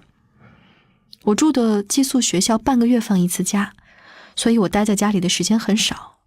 尤其是高3的时候，我爸妈也开始懂得关照我的情绪，不再逼我母慈子孝。哪怕我一回家就把自己关在屋子里，他们也不责怪。相处了半年以后，我也摸清了他们发脾气的规律，就是赚钱了，那怎么都行，哪怕我做错了也是对的；没赚钱就随便发脾气，我做的对的也是错的。每天他们回家，我光看脸色就知道他俩今天赚没赚钱。我鄙视他们的所作所为，我不耻他们的行为。我甚至觉得这个世界上的任何一个家庭，只要是他们做父母，那孩子肯定都不会好到哪儿去。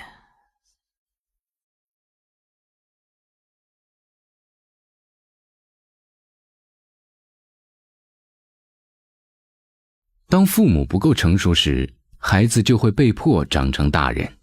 一开始，孩子会在这个虚拟的外壳中找到自己所需要的安全感，而时间一长，孩子的压力阀门一定会受到冲击，龙卷风一样残酷暴躁的情况终将袭来。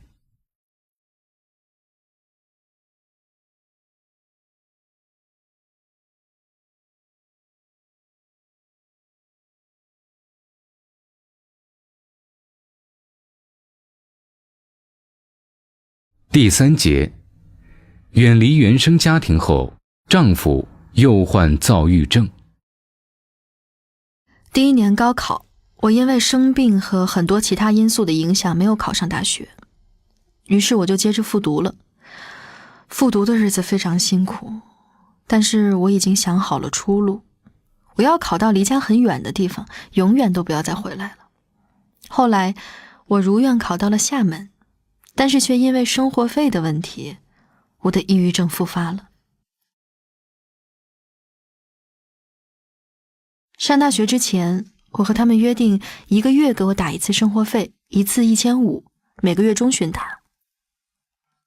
但是我妈每次都故意不按约定来，逼我打电话催她，这样她就可以顺理成章地指责我不攒钱，然后继续说她赚钱有多么不容易。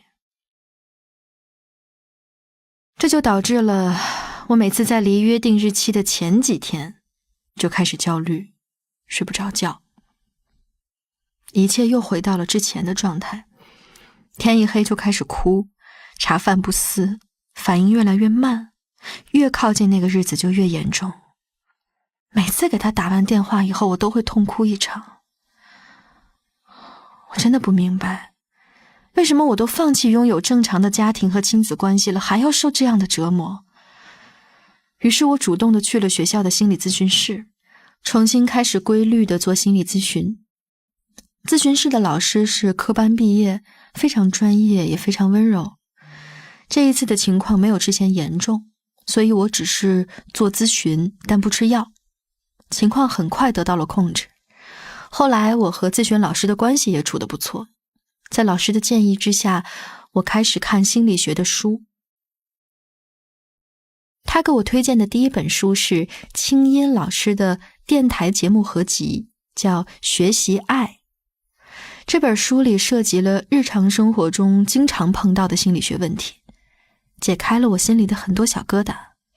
从这本书开始，我看了很多和心理学有关的书，其中还有武志红老师的《为何家会伤人，为何爱会伤人》等等，还有《不要用爱控制我》系列。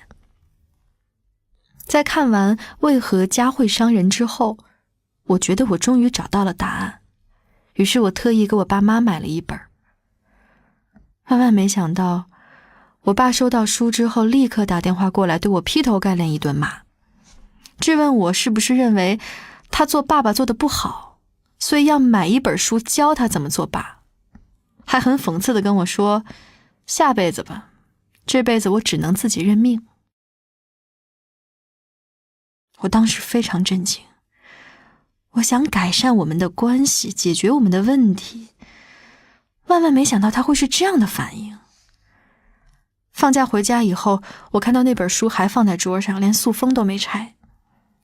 那一刻，我决定放弃对他们的任何期待。我不想再在生活费上受制于人，于是我从大一就开始打工。我端过盘子，做过发模，给报社投稿，还做过兼职网编。得益于这些兼职的经历，我在毕业之后很快就找到了工作。经济独立也给了我很大的自由度和自主权。我终于可以摆脱原生家庭对我的控制了，生活也开始变得丰富多彩起来。我自己的家真的烂透了，而且我知道我爸妈年纪大了，根本不会做出任何改变。于是我告诉自己，没关系，这辈子我不会只有一个家，我还有机会结婚生子，重新构建一个属于自己的家。这是我可以通过努力去改变的事情，这就是我人生的第二次机会。于是我很早就结婚，并且有了自己的孩子。就在我满怀期待要开启新生活的时候，我老公却抑郁了。我的前半生花了大量的时间在和自己的负面情绪以及原生家庭做斗争。就在我觉得一切即将柳暗花明的时候，一切都朝着我没有预想过的方向发展了。其实我和我老公都是没有原生家庭助力和呵护的人，很小的时候就都发誓一定要远离自己的家庭。结婚的时候我们才26岁，为了在一线城市买房，倾尽所有背上房贷。之后我们心里就都只有一件事儿，赚钱。首付款已经掏空了我们的积蓄，我们还借了2个信用贷，每天被压得喘不过气来。当我意识到我老公不对劲儿的时候，我俩已经有2-3个月没有发生过性关系了。最初因为买房的压力，我很能理解他，但是这种状况持续的时间太长之后，我也开始慌了。我也是第一次遇到这种局面，完全不知道该怎么办。有一次他被我逼急了，很暴躁地质问我，你现在为什么会想要啊？买房的事儿压力那么大。我当时愣住了，我不知道该怎么回答他。那是我第一次有离婚的念头，可是我不敢。一想到离婚之后我很有可能要回到之前的家里，我就觉得害怕。我是没有后路的人，我怎么敢离婚呢？我觉得越来越孤独，这些难以启齿的问题，我不知道该和谁诉说，也找不到答案。我们之间其他一切都很好，他平时的社交圈很干净，每个月会准时的把工资打到我的卡上，我买什么他也不会介意。他会把我介绍给他的所有朋友，和我在一起的时候也对我很依恋。一直以来我们晚上都是抱着睡的，平时亲密行为也很多，只是很久不发生关系。我觉得走投无路了。我知道失去欲望是抑郁症非常典型的症状。除此之外，我老公几乎每天都会头疼和背疼。有一段时间，每天下班都会让我给他按摩头。我和他提过几次，要陪他去医院看看，他的反应很大，不断地强调我没有病。抑郁能否痊愈和病人想要医治的迫切程度是密切相关的。他的求医的意愿很低，就算被我硬逼着去，效果也不会好，所以我也就没有再强求。发生转机是我们去马来西亚旅游的时候，当时距离我们领证已经过去8个月了。在国外的日子他一切正常，不焦虑，不失眠，没有负面情绪，有欲望，有活力。那个时候我们以为一切都好转了，他也自信满满的让我放心，说他没问题，看来之前只是太忙了，闲下来就好了。我当时特别开心，我安慰自己说，没错，这就只是我们人生里的一个小波折，过去的日子虽然难熬，但终究会过去。但是回国之后，一切又回到了原来的局面。唯一的变化是他加薪了，还膨胀了。他一直都工作努力，工资在同龄人里也算比较高，而且遇到问题善于思考总结，待人接物又很有礼貌，性格风趣幽默，所以他加薪我并不意外。这次加薪意味着他跨过了同龄人的瓶颈，人生会有更多可能性，跳槽也好，创业也罢，将来他会拥有更大的议价权，这些都是好事儿。但是他在生活中发生了一些很明显的变化，比如因为我是自由职业，所以大部分时间都在家里。他先是在家里装了摄像头要监视我，然后有一天下班之后突然跟我说让我不要上班了。我说我不上班那做什么呢？他说就做家庭主妇，他希望每天回到家我能在家做好饭等他。我们结婚之前聊过，女生有工作很重要，他说他也很欣赏有自己工作的女孩。所以当他说出这些话的时候，我觉得这不是真正的他，只不过他的情绪随着本能的膨胀发泄了出来，内心深处的恶在一点点释放。后来他开始接受治疗时，我还跟他提过这件事儿，他根本不信，但是他确实说了。我觉得抑郁症就好像一个摄魂怪，吸走了他身上的善良、快乐，以及对他人的尊重。这一年发生了很多事儿。先是我公公去世了，我们当时虽然竭尽了全力，但仍然留下了遗憾。收入越来越高之后，他就不停地对自己进行攻击。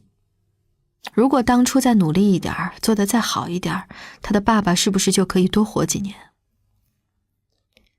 后来他在事业上也受到了重挫，因为职场上的恶意竞争，他和一大笔奖金失之交臂。在事业上一直顺风顺水的他，从来没遇到过这样的打击。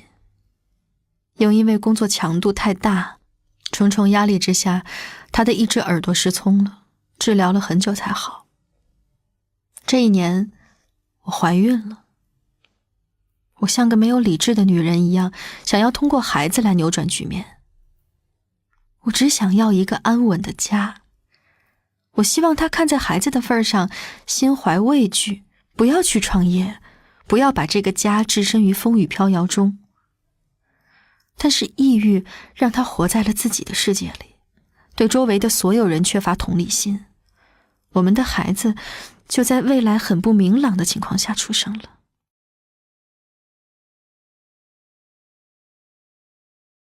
孩子头半年需要人照顾，加上不会说话，他也很难体会到所谓做爸爸的快乐。虽然他也很喜欢孩子，但是带的时间久了也会很不耐烦。孩子大一点之后变得可爱，可以跟人沟通，也不太累人了，他们之间的互动就慢慢多了起来。他开始喜欢上了有孩子的生活，适应了爸爸的身份。但平静的日子没多久，有一天傍晚，他突然打电话叫我收拾东西，搬到另一个城市去。这意味着我们要两地分居，我坚决不肯。在吵架的时候，我听着他的声音，突然意识到，这个男人早就不是我当初想嫁的那个人了。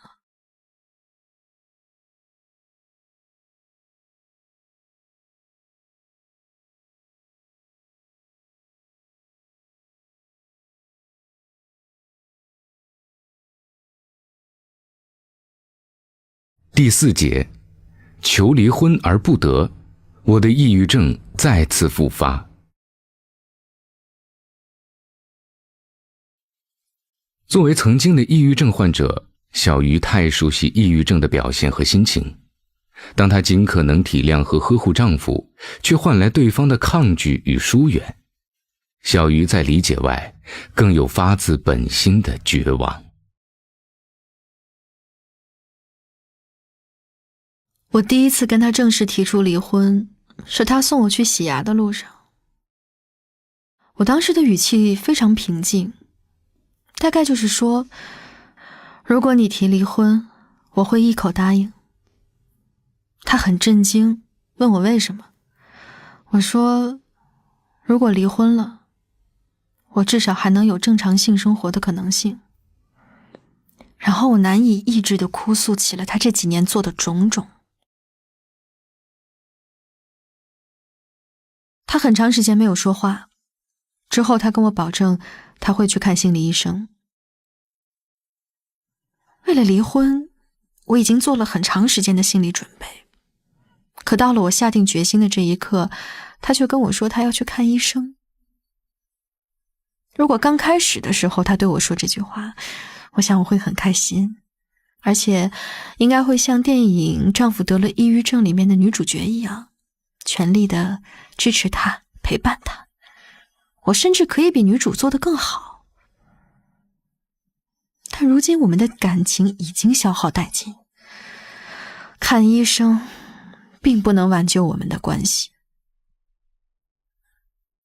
我很明确地跟他表达了，医生的诊断结果并不会影响我的抉择。他无法理解在我身上到底发生了什么，但是他依然选择了去看医生。确诊重度抑郁，有明显自杀倾向。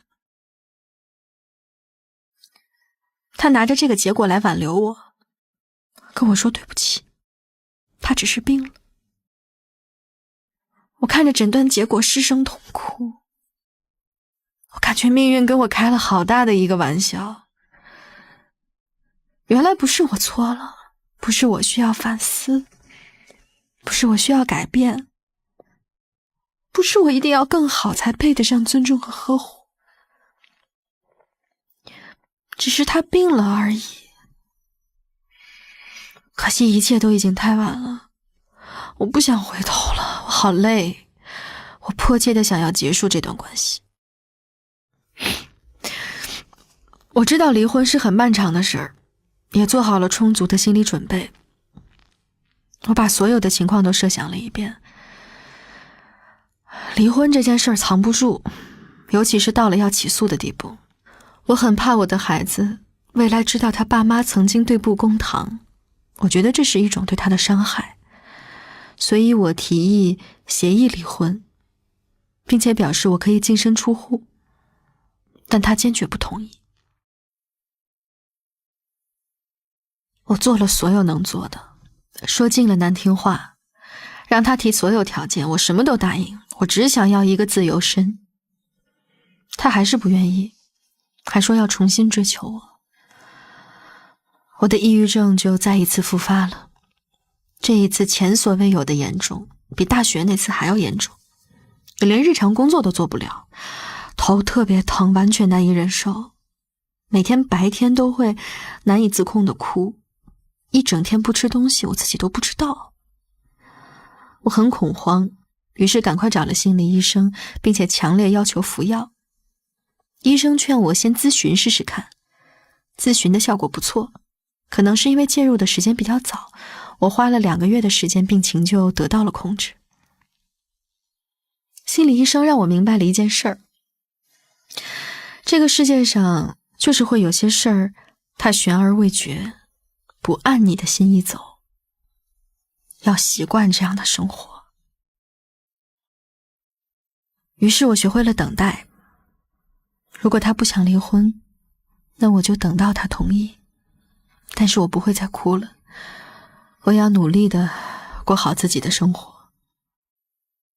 这期间他一直在接受治疗，他的病情比我重很多，各种各样的方法都试过。找到合适的心理医生不容易，药物的副作用也很大，中间还换过药，吃药的药盒装满了我家的一个柜子。他偶尔的会跟我抱怨一下药物的副作用，我们之间除此以外也没有什么过多的交流。坚持服药对他是有好处的，他可以开车了，因为之前他甚至没有办法集中精力、集中注意力来开车。睡眠也好了一点，也不会再那么嗜睡了。他开始像当初刚认识一样的追求我，周末不再嗜睡，有时间会帮忙带孩子。之后他卖了北京的房子，在深圳买了一套房子，写在我的名下。看到他的改变，我开始犹豫还要不要离婚。这中间我们一起去做过几次心理咨询，效果还不错，至少每次结束以后，我们都可以简单的聊一聊。咨询的时候，他的反应很慢，因为他习惯了用逻辑解决问题，这种纯感性的沟通对他来说就是一种挑战，他觉得很难。他是一名程序员，我曾经看过一本书中提到程序员的心理问题，这是一个要求绝对理性、绝对用逻辑来处理问题的职业。大多数人很难意识到生活和程序并不一样，难以做到合理切换。我能理解他在对抗和面对什么。我曾经无数次地问过自己，如果换一个女人，换一个对感情、对沟通没有什么期待，只对物质有期待的女人，会不会更适合他？我一直在怀疑我们是不是合适在一起。我会纠结，要他去对抗他的优势、他的职业惯性，来尊重我的感受，是不是要求太高了？因为他，我也认识了很多重度抑郁的患者，断断续续服药10几年，因为不上心导致病情得不到缓解的。他的病友群里每天都有人抱怨药物的副作用，每天都有人想要停药，甚至已经停药，还有相当比例的人因为经济压力没有能力去做心理咨询，眼睁睁地看着病情越来越严重。他这才发现，原来周围抑郁到服药的人有这么多，大家都只是高速运转的社会中的螺丝钉而已。螺丝钉的心理健康没人在意。坚持服药和做心理咨询对他起到了很好的效果。2年后他停药了，他开始恢复了规律的欲望和睡眠，可以正常和人沟通，接收正常的指令并给予回应。我在深思熟虑之后，也放弃了离婚的想法。在他停药的2个月后，我怀上了我们的第2个孩子。我有时候会想，可能我们的家庭未来还会被抑郁困扰吧。我从来不抱有盲目乐观的心态，觉得以后一切都会好起来。毕竟我们的人生还很长。但还好，我们在年轻的时候经历了这些，让我们知道以后该怎么样更好地去面对。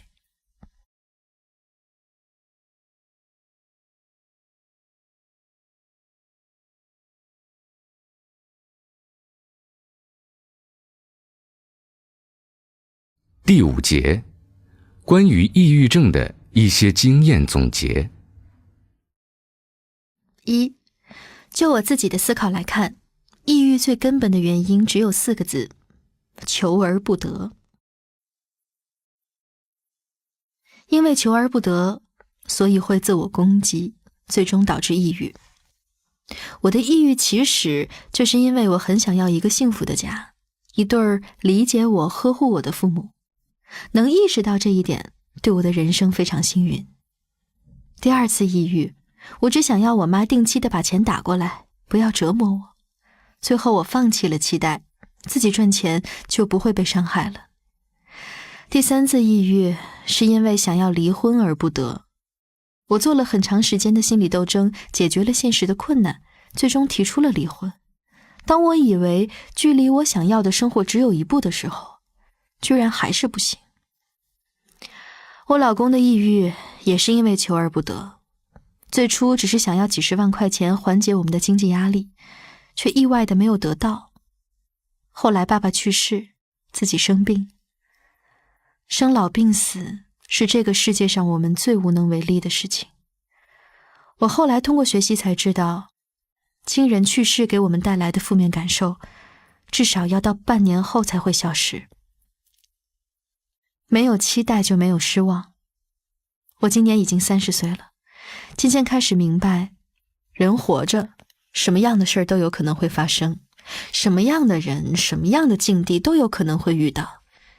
调低期待，可以很好的保护我们的情绪，对任何人和事儿都不要有执念。2. 大多数对抗抑郁的方法都有用。我从16岁开始抑郁到现在，花了很多时间在解决自己的情绪问题上。从最初心理医生推荐给我的把自己的内心所想写下来，以及心理咨询、服药等，到后面大学的时候开始看心理学书籍，坚持运动，再到第3次抑郁的时候，我接触了冥想、按摩，参与社交活动等等，这些对我来说都是有效的。我们每个人都应该有一个清单，上面全都是用来对抗抑郁或者是调节情绪有帮助的一系列事情。在自己的负面状态刚开始露头的时候，这些就可以安排上，防止情况恶化。3. 远离让你抑郁的环境非常有效。我的人生开始不再失控，是从彻底独立、脱离有父母的环境开始的。我的抑郁因他们而起，最终我将他们在我生活中的存在感降到最低，我受到的影响也变小了。我曾经在很多次心理咨询中都试图去解决一个问题，接纳他们，但是最终都失败了。我的人生配置就是有一对不懂如何和我相处，会伤害我的父母，我对此毫无办法。之后我开始改变思路，学着去接纳自己对他们的负面情绪。我允许这些情绪的存在，并且不因此责备自己。这是我最终和父母和解的方式，也是对我影响最小的方式。现在让我回到娘家和父母生活一段时间，我依然会情绪低落，非常沮丧，一切都没有改变。但是这不代表我的人生完全没有变好的可能。没有他们的人生，我还是很快乐的。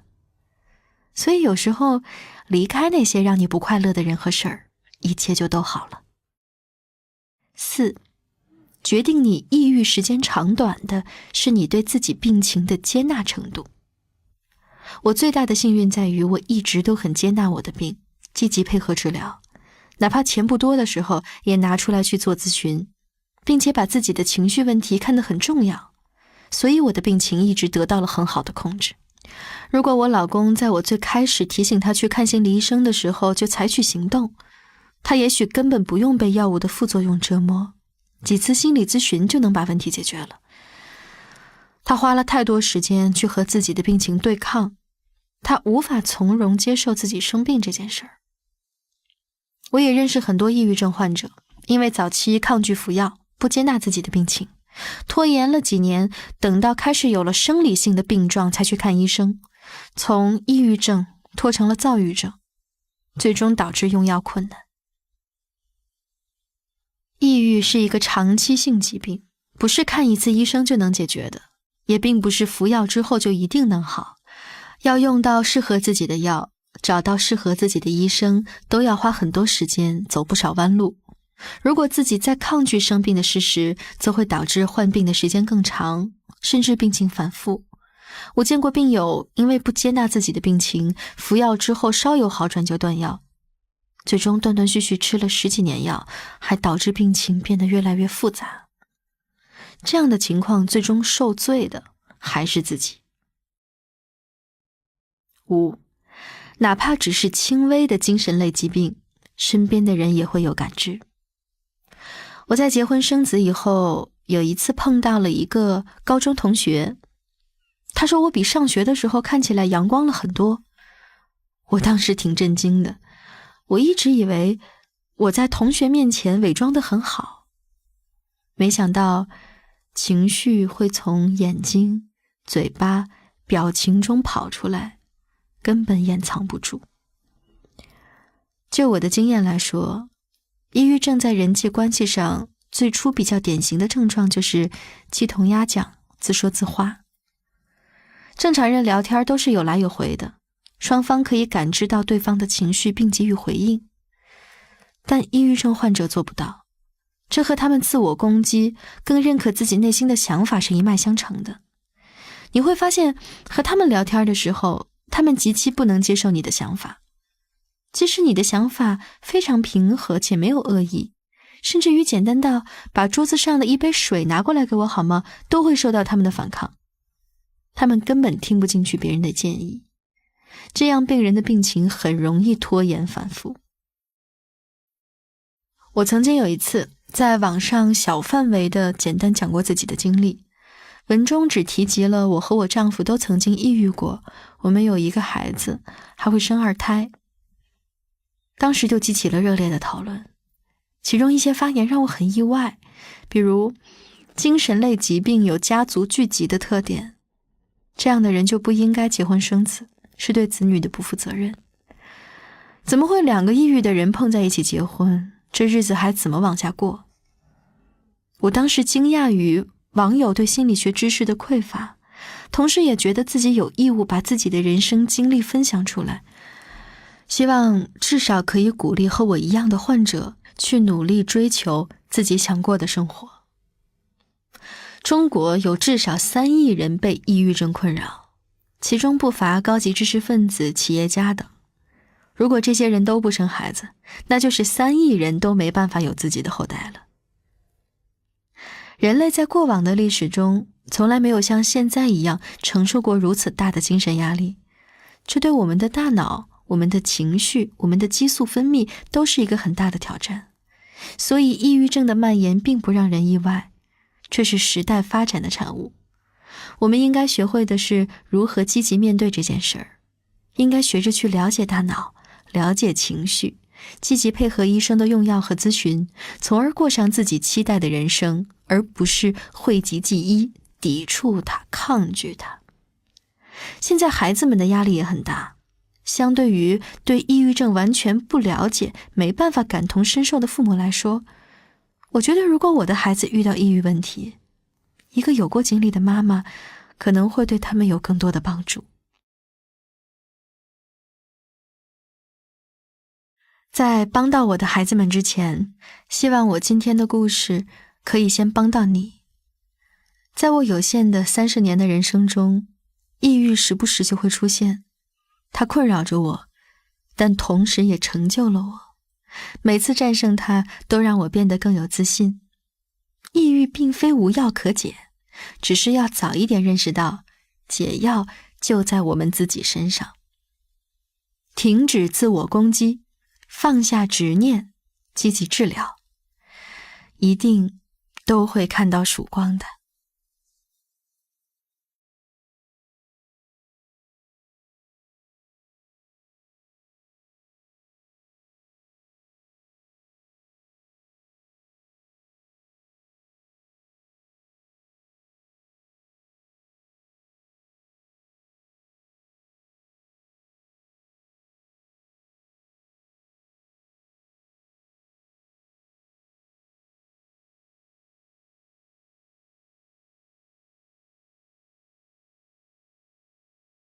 第11章，想靠婚姻逃离原生家庭，却陷入新困境。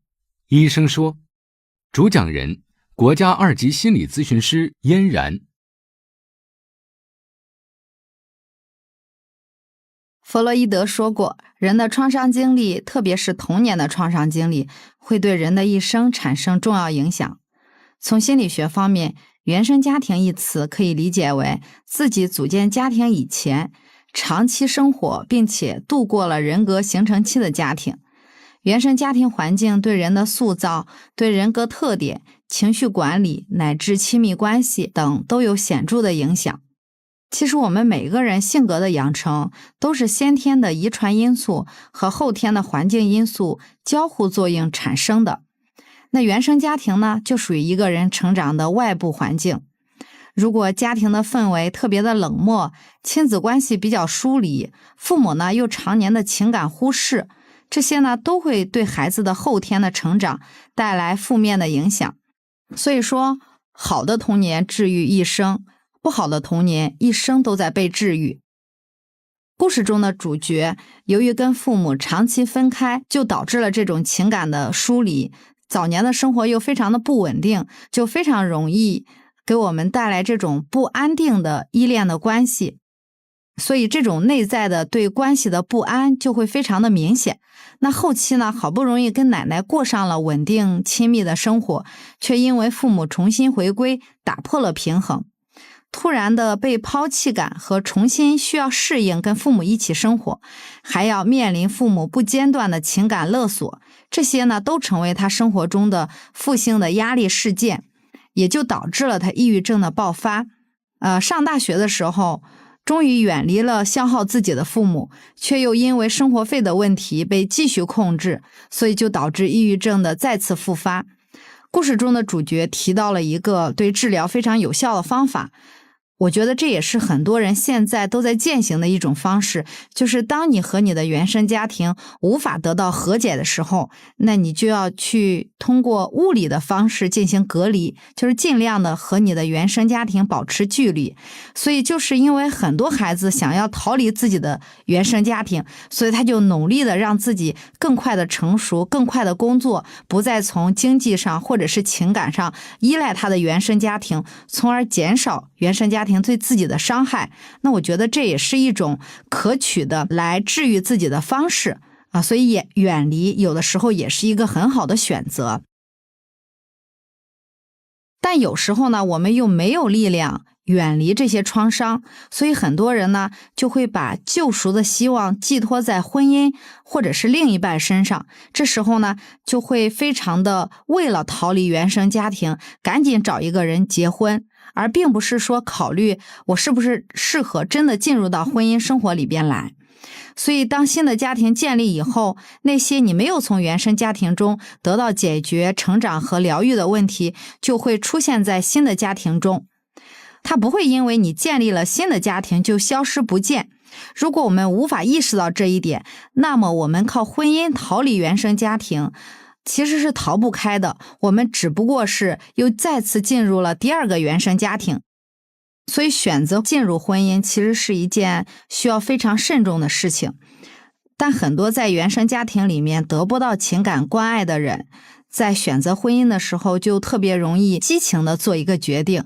比如在我们的来访里面也有这样的情况，就是因为对方说了一句其实看着你还挺厉害的，但是呢在你的内心里就是一个小女孩，她就会觉得哇，这个人好理解我。还有一些女性呢，就是因为在婚前没有人对她这么好过，尤其是比如说你的家庭里有一个非常严格的父亲，或者是经常忽视自己或者是贬低自己的父亲，当这个男孩可能就是给你送了一些热水，然后有的时候送你回家或者是帮了你一个什么样的忙，哇，你就觉得这是全世界最好的男生，他真的好爱我，然后你就会跟他进入到婚姻里面。当你带着这种激情的幻想进入到婚姻里的时候，久而久之你就会发现这个婚姻和你原来家庭里的很多的父母相处的模式是非常像的。所以你不但没有逃离你的原生家庭，你好像再次进入到一个无意识的重复里面，就是再一次进入到一个痛苦的情感循环里面。故事中的主角也是这样，她跟丈夫都有原来的家庭的创伤。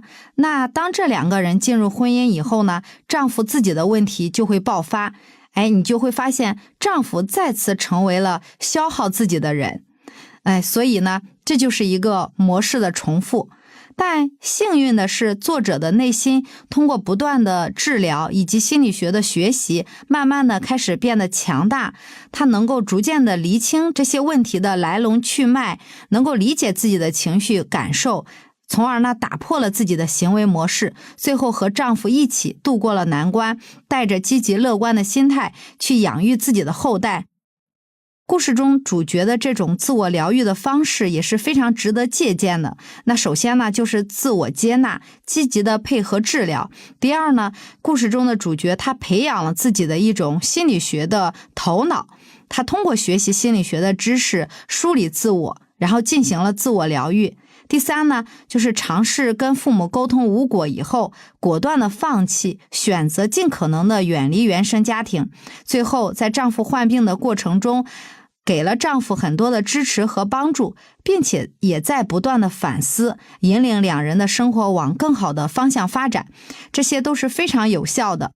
所以故事中的主角经历了这样的人生的磨难，以及不断的反思自我的成长、自我的疗愈以后，相信他的内心一定会越来的越坚定，越来的越强大，越来越有力量应对他以后人生中的挫折。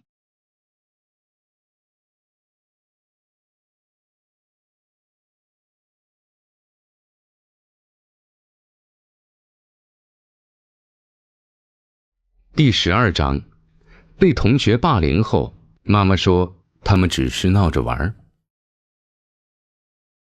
全世界每年有 2.4 亿学生遭受校园霸凌，比例达学生总数的 32%， 这其中将近 30% 的学生会在面对霸凌时选择沉默。在国内，人们对霸凌没有清晰的认知，大多认为小孩子不懂事，都是闹着玩。而老师或家长在获悉霸凌事件的不予处理，极可能对受害者造成2度伤害。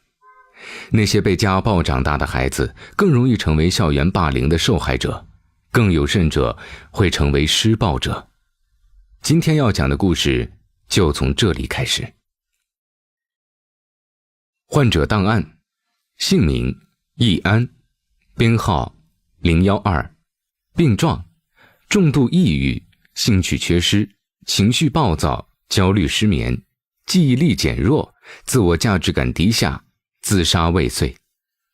家庭情况：父亲脾气暴躁，管教严格，无法控制情绪，经常家暴；母亲情感冷漠，习惯言语暴力；父母情感不和，经常吵架离婚。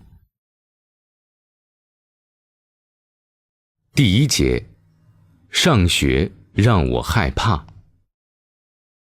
躯体化，极重；人际关系敏感，极重；抑郁，极重；焦虑，极重。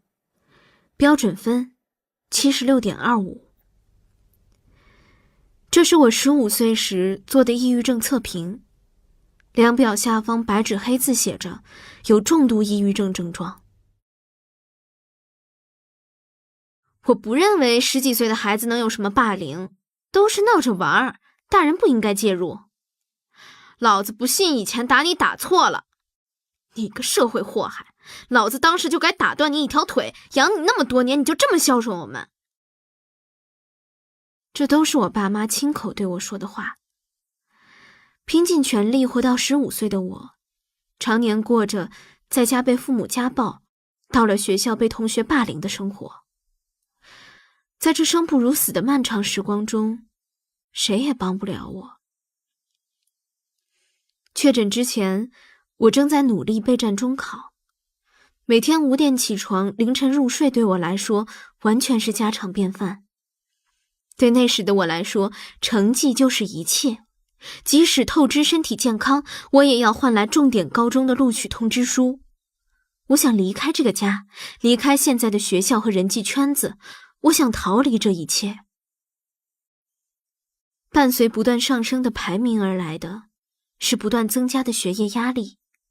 我的脾气开始变得越来越暴躁，我就像情绪被成绩牵制的木偶，每一个小波动都会让我产生极大的焦虑情绪。中考前夕，我想用听歌来缓解压力。当时切到一首歌，天籁般的歌声瞬间打开了我的心门。了解到这首歌的演唱者是 Michael Jackson 之后，我开始查他的相关资料，听他的其他歌曲，观看他生前的演讲视频。我慢慢了解到，他累计给慈善机构捐款2亿元，经常到医院看望生病的孩子，自己出资建造梦幻庄园，让身患重病的孩子也可以免费感受游乐场的欢乐。他的善良和博爱深深打动了我，也给我灰白的世界一点一点涂上了颜色。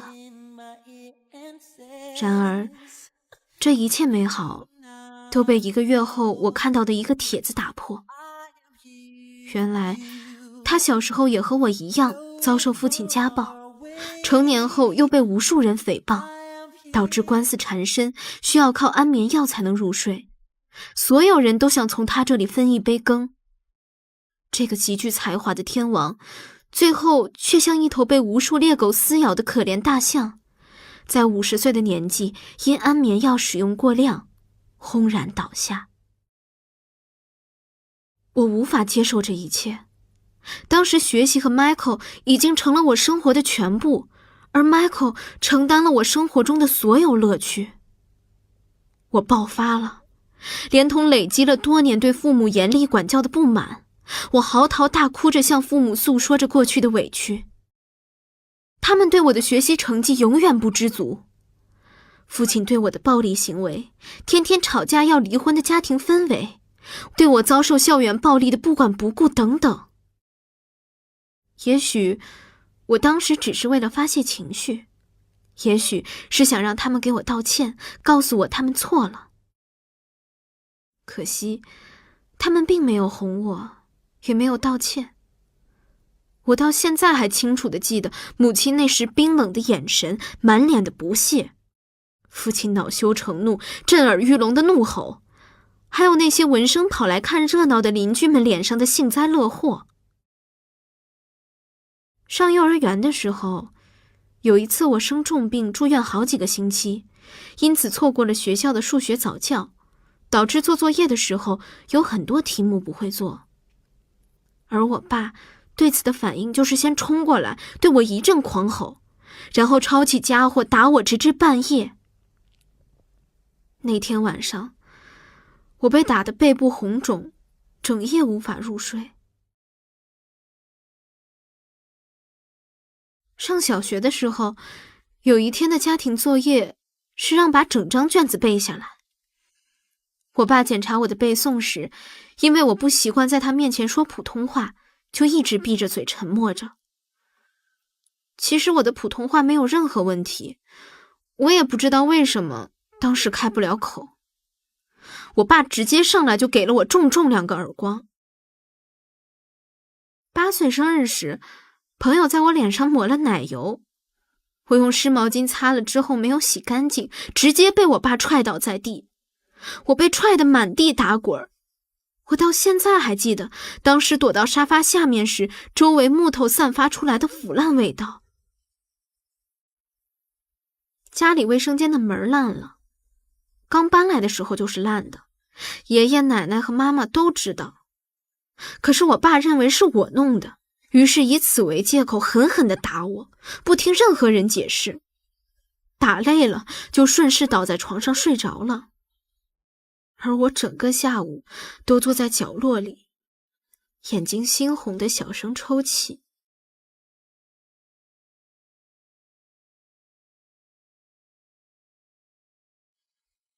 我妈从来没有站出来保护过我，她总认为我爸教育我时，无论是对是错，她都不能插手，甚至有时候她还会站在旁边呐喊助威，打得好。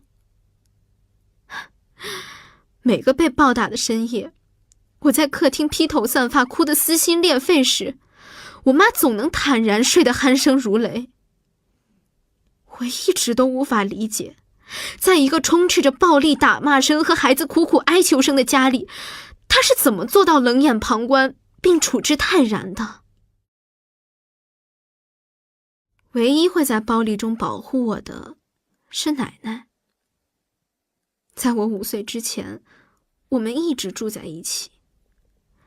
之后，因为她和爷爷买了新房，我们就分开了。然而，在我刚上初中那年，她却因为我爸的冷言恶语和爷爷的旁观不耐烦，而用刀自杀了。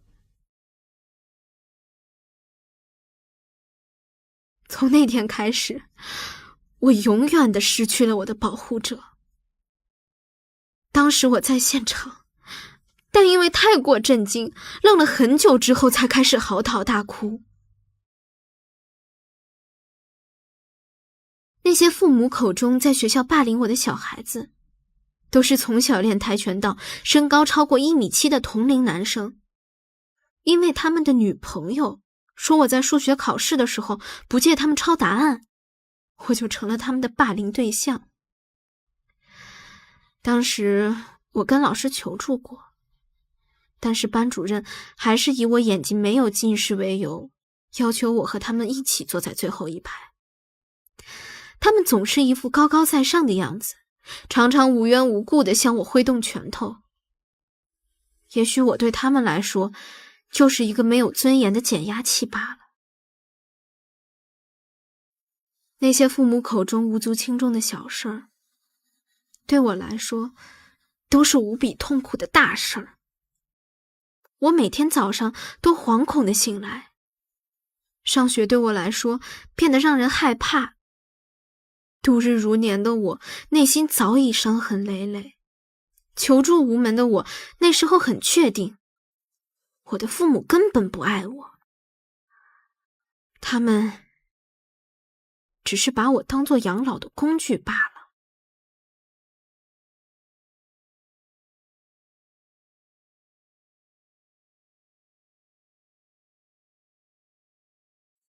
在家庭和学校中都得不到温暖的易安，陷入了深深的恐惧和焦虑。当乌云密布，一场抑郁情绪的暴风雨急待来临。一个青春期女孩如何逃出升天，拯救痛苦中的自己？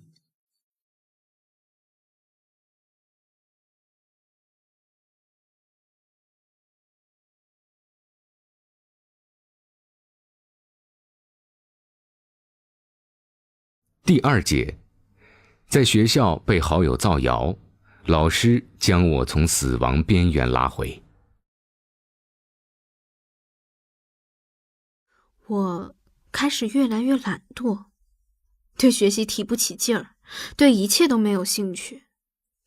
每天晚上，我都躺在床上一动不动，熬个通宵等天亮。我的记忆力越来越差，成绩也因此一落千丈。中考后，我没能考上自己心仪的重点高中，我无法接受这个结果。看着朋友们笑着互相祝贺，我内心的失落感被不断的放大。回忆起初中3年的时光，为了学习，我没参加过任何社团，班级活动也都被我以学习为由推脱。到头来，我既没交到朋友，又没搞好学习，成了一个彻底的失败者。回家后，我把自己关在房间里，每天哭到头痛欲裂。我反复问自己，活着的意义到底是什么？在心理痛苦和生理痛苦的双重煎熬下，我想过要放弃生命，但最终被怕疼2字吓了回去。当时虽然痛苦，但我还是有很强的自救意志。我在网上查阅对比了自己的症状后，怀疑自己患上了抑郁症。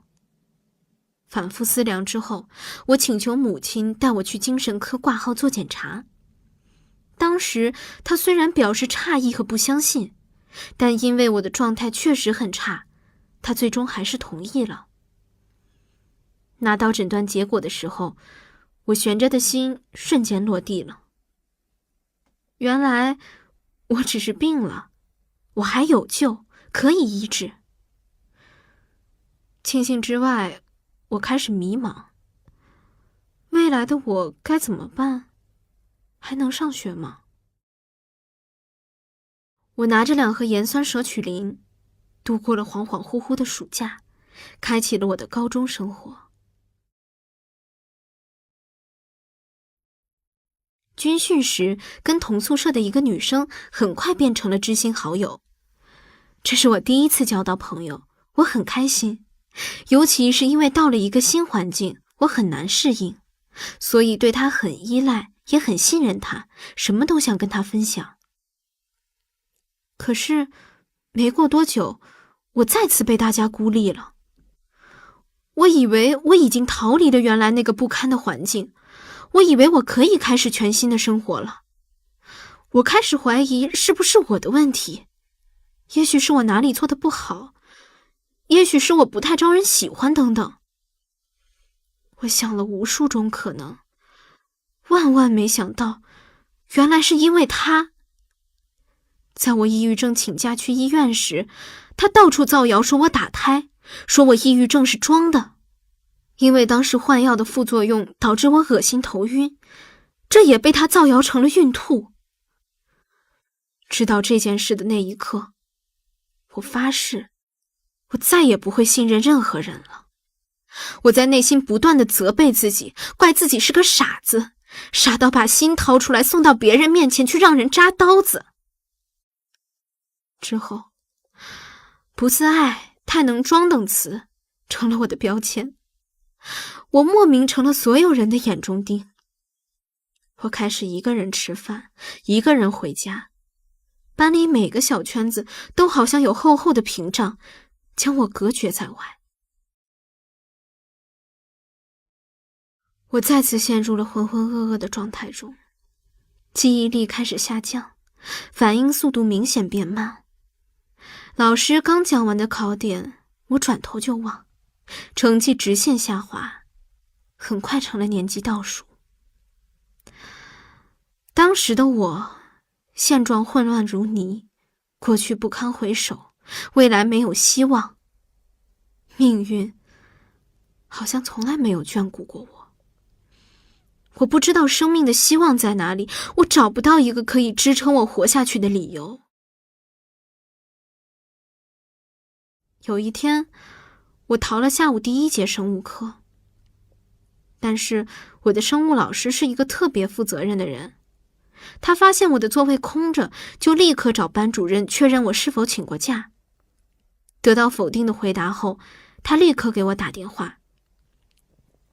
我曾经打电话找他问过题，所以他有我的号码。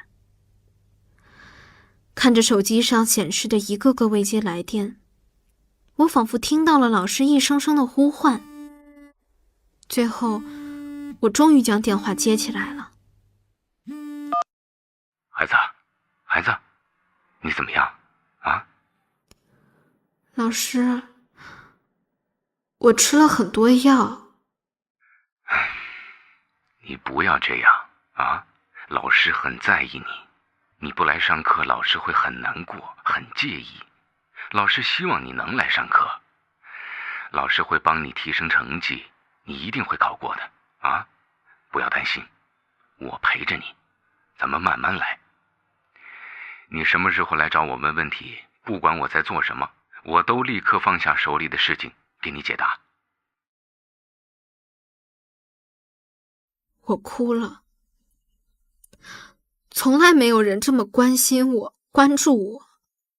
他说的一字一句，像是一双双有力的手，拼命拨开了我头顶遮住阳光的阴霾，只为了告诉我，活下来。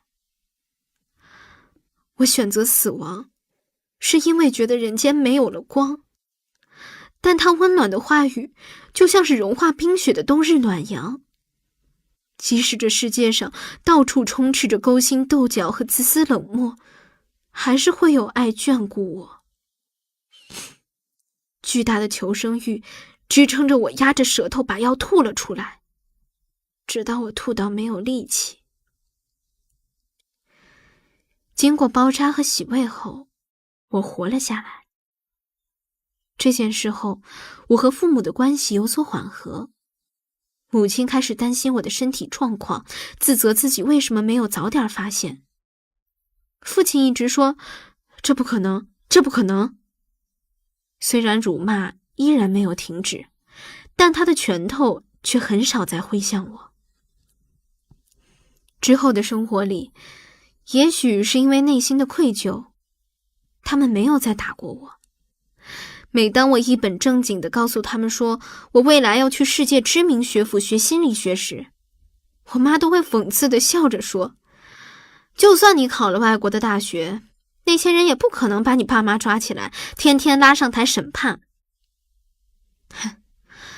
他们对于自己给我造成的伤害至今不愿意承认，没有任何悔意。刚开始的时候，我还渴望他们能悔过，能在明白这些事情之后尽量对我好一点，我们会在互相理解的过程中和解。但我在一次次跟他们的无效沟通中已经心灰意冷了。他们更在乎的是自己的面子和权威，他们作为父母怎么会有错呢？于是我选择绝不原谅。但我学会了放过自己，我决定不再让自己被这些痛苦回忆的藤蔓纠缠，不再用他们的错误来惩罚自己，不再伤害自己。自杀的事儿纸包不住火，全年级的老师和同学都或多或少知道了。这是一个让我非常煎熬的过程，因为我的秘密被公之于众了。我害怕面对周遭的异样眼光，害怕其他人的不友善向我聚焦。然而，我的担心竟是多余的。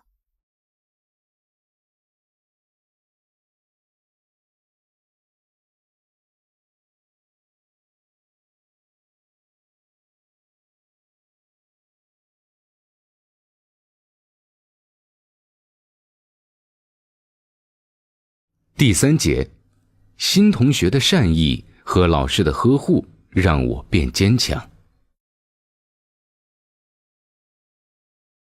高一下学期，我从理科班转到文科班，同学们友好又热情，开始约我一起去上美术课。没带笔的时候借笔的请求也从未遭到拒绝。走廊上会有人热情地跟我打招呼，课间还会有人给我递零食。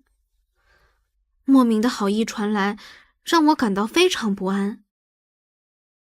之前我所有的经历都告诉我，这个世界上没有免费的好意和善良，人心是最可怕的存在，不能相信任何人。我不禁怀疑，这也许是他们新的轨迹。我不知道这些善意背后有什么恶果在等着我。我每天都处于高度戒备状态。但是很长时间以后，他们并没有对我有新的造谣和孤立，他们友好的行为慢慢打消了我的戒备，我的生活慢慢走上了正轨。有一天，生物老师请我到办公室说明情况，在他的反复追问下，也许是出于信任，也许是感受到了他的善良和温柔，我和他慢慢说起了自己的经历，包括被父母的暴打，关于他们离婚的吵架，被同学霸凌，最爱的至亲执刀自杀。在我诉说的过程中，他渐渐沉默，脸上呈现出难以置信的惊讶表情。我的声音逐渐沙哑，愤怒中混杂着委屈，眼泪模糊了我的视线。等我擦干眼泪的时候，才发现他一个大男人竟然哭了。他说，我没有想到会是这样。那天你没到班上，又不接电话，我丢下整个班四处找你，问其他同学和你班主任，他们也不知道你哪里去了。孩子，其实社会没那么肮脏，还是有很多美好的啊！要好好的活着，之后他还对我说了什么，我已经忘了。我只觉得那时候的安心和温暖是从未感受过的。后来我自己沉下心来思考了很多，虽然生活确实不易，但死亡真的不是明智的选择。于是我下定决心要重新开始。我计划着由易到难，把生活中的问题罗列出来，再想办法一个个去解决。我主动去和其他老师说明了我的情况，在沟通过程中，老师们也对我表示理解。我也慢慢明白，老师也只是为生活奔波的平凡人，他们也会有注意不到的事情。其实我们只需要更多的互相聆听和沟通，就能够解决问题。从那之后，生物老师和我的关系也越来越亲近。我的生物成绩当时非常差，只有37分。于是他每天中午给我单独重新上一个单元的课，我认真听讲，记笔记，做他单独留给我的作业。我的成绩开始逐步上升。后来有一天，我的生物书丢了，他就把他的书给我，自己把书上的内容一字不差地背下来讲课。每天下课，他都会来检查我的笔记，问我这节课听懂了吗？还不忘叮嘱我，笔记不要求好看，只要记下重点，我自己看得懂就行。慢慢的，我开始主动去找他问问题，不久后还当上了他的课代表。我的状态越来越好，但抑郁症不会在瞬间康复。我的记忆力还是很差，时常会忘记自己在哪儿，要做什么，反应还是很慢。吃药之后，药物的副作用导致我肠胃不好，吃得很少，长期营养不良。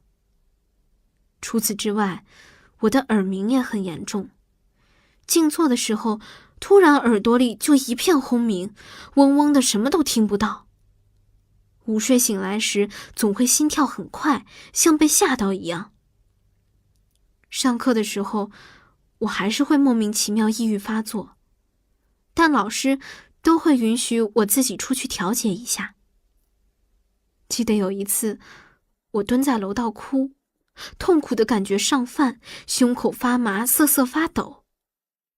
学校的财务老师过来安慰我说，有什么事和老师说，别怕。当时他一个大男人半蹲在地上，手忙脚乱的一边拍着我的背安慰我，一边给学校的心理老师打电话。后来我再次在友谊中被人伤害，心理承受能力太差的我抑郁发作，班主任一直抱着我安慰我。之后我为了康和梦选择出国时，他也一直支持我。我每次写的周记，他也会认真写好评语，没有半点敷衍。数学老师发现我上课很难集中注意力，会在课后慢慢给我补课，没有任何不耐烦。我因为要花很多时间背书，经常抢不到饭，他会带我去教师食堂吃饭，从来都是他请我，没让我掏过1分钱。除了我的授课老师，其他不认识的老师也纷纷向我递出了善意。年级组长知道我的事情后，天天拉着我谈心，把他觉得好看的书给我看，大部分都是金庸的。他希望我看武侠小说可以变得开心一些。图书馆的老师每次见到我都会和我聊天讲故事，把我当成女儿般对待，给了我很多的人生建议。他儿子是我们这里的高考状元，现在在麻省理工。他知道我想出国后，根据他儿子的情况，跟我讲了很多国外的事情，对我后来出国也有一定的影响。心理老师会经常和我谈心，还会和我父母、老师交谈，好让他们能配合我治疗。同学们也非常照顾我，常常询问我身体怎么样，有没有不舒服。在这里，没有歧视，只有包容。他们总是夸赞我很坚强，经历那么多都还在坚持。他们都在尽力帮助我，让我在病中也可以坚强地抬起头继续奔跑。我像一只迷途中的羔羊，重新回到羊群。其他小羊们看到了我弱小的身影，愿意在旅途里和我结伴而行。一个个温暖的身影将我包围，老师像牧羊犬一样保护着我，防止抑郁症这匹恶狼对我的偷袭。生病这一路虽然崎岖坎坷，但我不再是孤单一人了，我身边有了同行的伙伴。一切的一切看似都在好转，我开始学着去拥抱这个世界，拥抱其他人。然而，这世界还是会有恶意，并不是所有人都会因为我有抑郁症就对我更加友好。有一次，我满怀期待回初中学校去看望老师，结果出校门的时候被保安拦住不让走。我请求路过的物理老师证明我是回来看老师的，却被直接拒绝。之后，保安开始骂我，还要摔我手机。他要求我打开背包，要检查里面的东西，被我当场拒绝。保安恼羞成怒，上来就要打我，说我偷东西，还扬言要把我带去派出所。保安恐怖的吼声像极了童年我爸即将打我之前的怒吼，我被吓得瑟瑟发抖，蜷缩成一团，眼泪不住地往下流。我的抑郁症再次爆发了。经过这件事后，我开始明白，社会的偏见一直存在，阴暗面不会因为你差点失去生命就变少，但是却总有善意会在身边围绕。这个世界即使全是玻璃碴，我也愿意为了玻璃碴里的糖而坚持活下去。非常感谢我高中的老师和同学们，我一定是三生有幸才能遇到他们，他们成就了更好的我。抑郁症虽然还是会复发，但我已经有了活下去的决心。接下来我要勇敢地去拼搏，去追梦。感谢你们的善意和爱，我会好好爱自己，我会好好生活下去。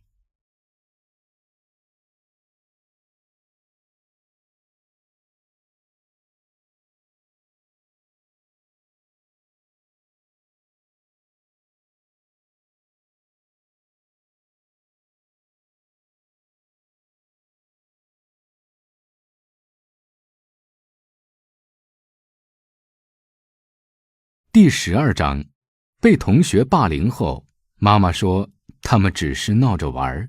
医生说，主讲人国家2级心理咨询师嫣然。校园霸凌既不是个案问题，也不是一个新问题。联合国教科文组织2019年出版的《数字背后：结束校园暴力和欺凌研究》报告显示，全世界每3个学生中就有1个曾遭受过欺凌。国内校园霸凌一个很重要的特点是边界模糊，有些事情明明是欺凌和侮辱，却会被旁观者认为是玩笑和打闹。还有很大一部分人根本就不重视校园霸凌这一现象，这些都会成为助长此类恶性事件不断发展的因素。霸凌事件表面上是霸凌者和被霸凌者之间的问题，但他们背后引出的其实是原生家庭对孩子性格养成、行为引导的问题，以及学校教育工作者的失职问题。对于那些缺少爱，在家里面容易被情感忽视、贬低及那些被斥责的孩子，包括敏感、懦弱、瘦弱的孩子，更容易在学校被霸凌。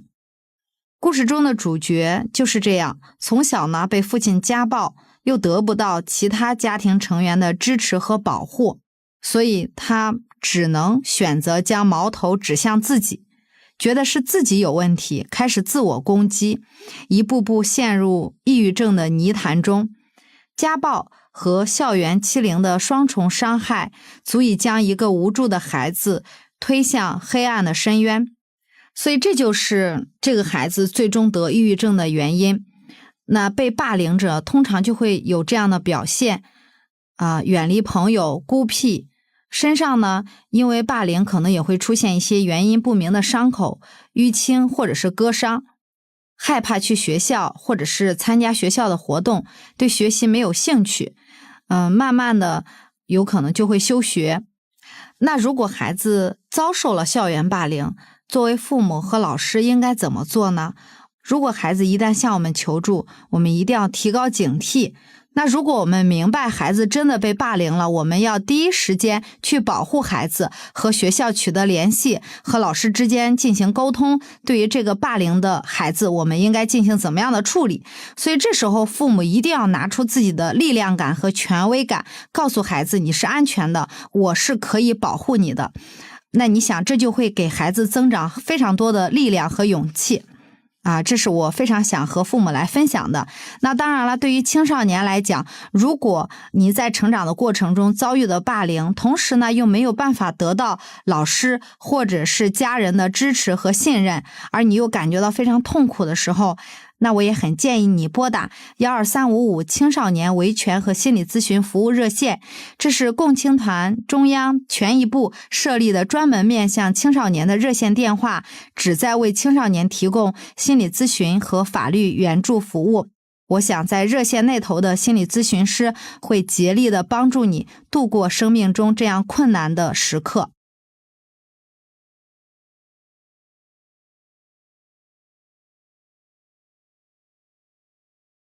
第13章，缺爱的孩子大概率成为不会爱的父母。代际创伤理论最早由心理治疗师莫雷鲍恩提出，他认为家庭创伤经历会塑造一代人的价值观、想法和体验的模板，这个模板会潜移默化地不断传递给下一代。从个体层面来看，创伤的传递是身份的传递，身份认同意味着孩子如何看待自己，一般会有2种模式：认同父母，或拼命想成为和父母不一样的人。今天要讲的故事中，主角小高的父母都曾在各自的原生家庭中深受困扰，当他们成为父母，会怎么面对自己的孩子呢？患者档案：姓名小高，编号013，病状重度抑郁，情绪低落，头痛失眠，情绪失控，焦虑紧张，言语障碍，有自杀倾向。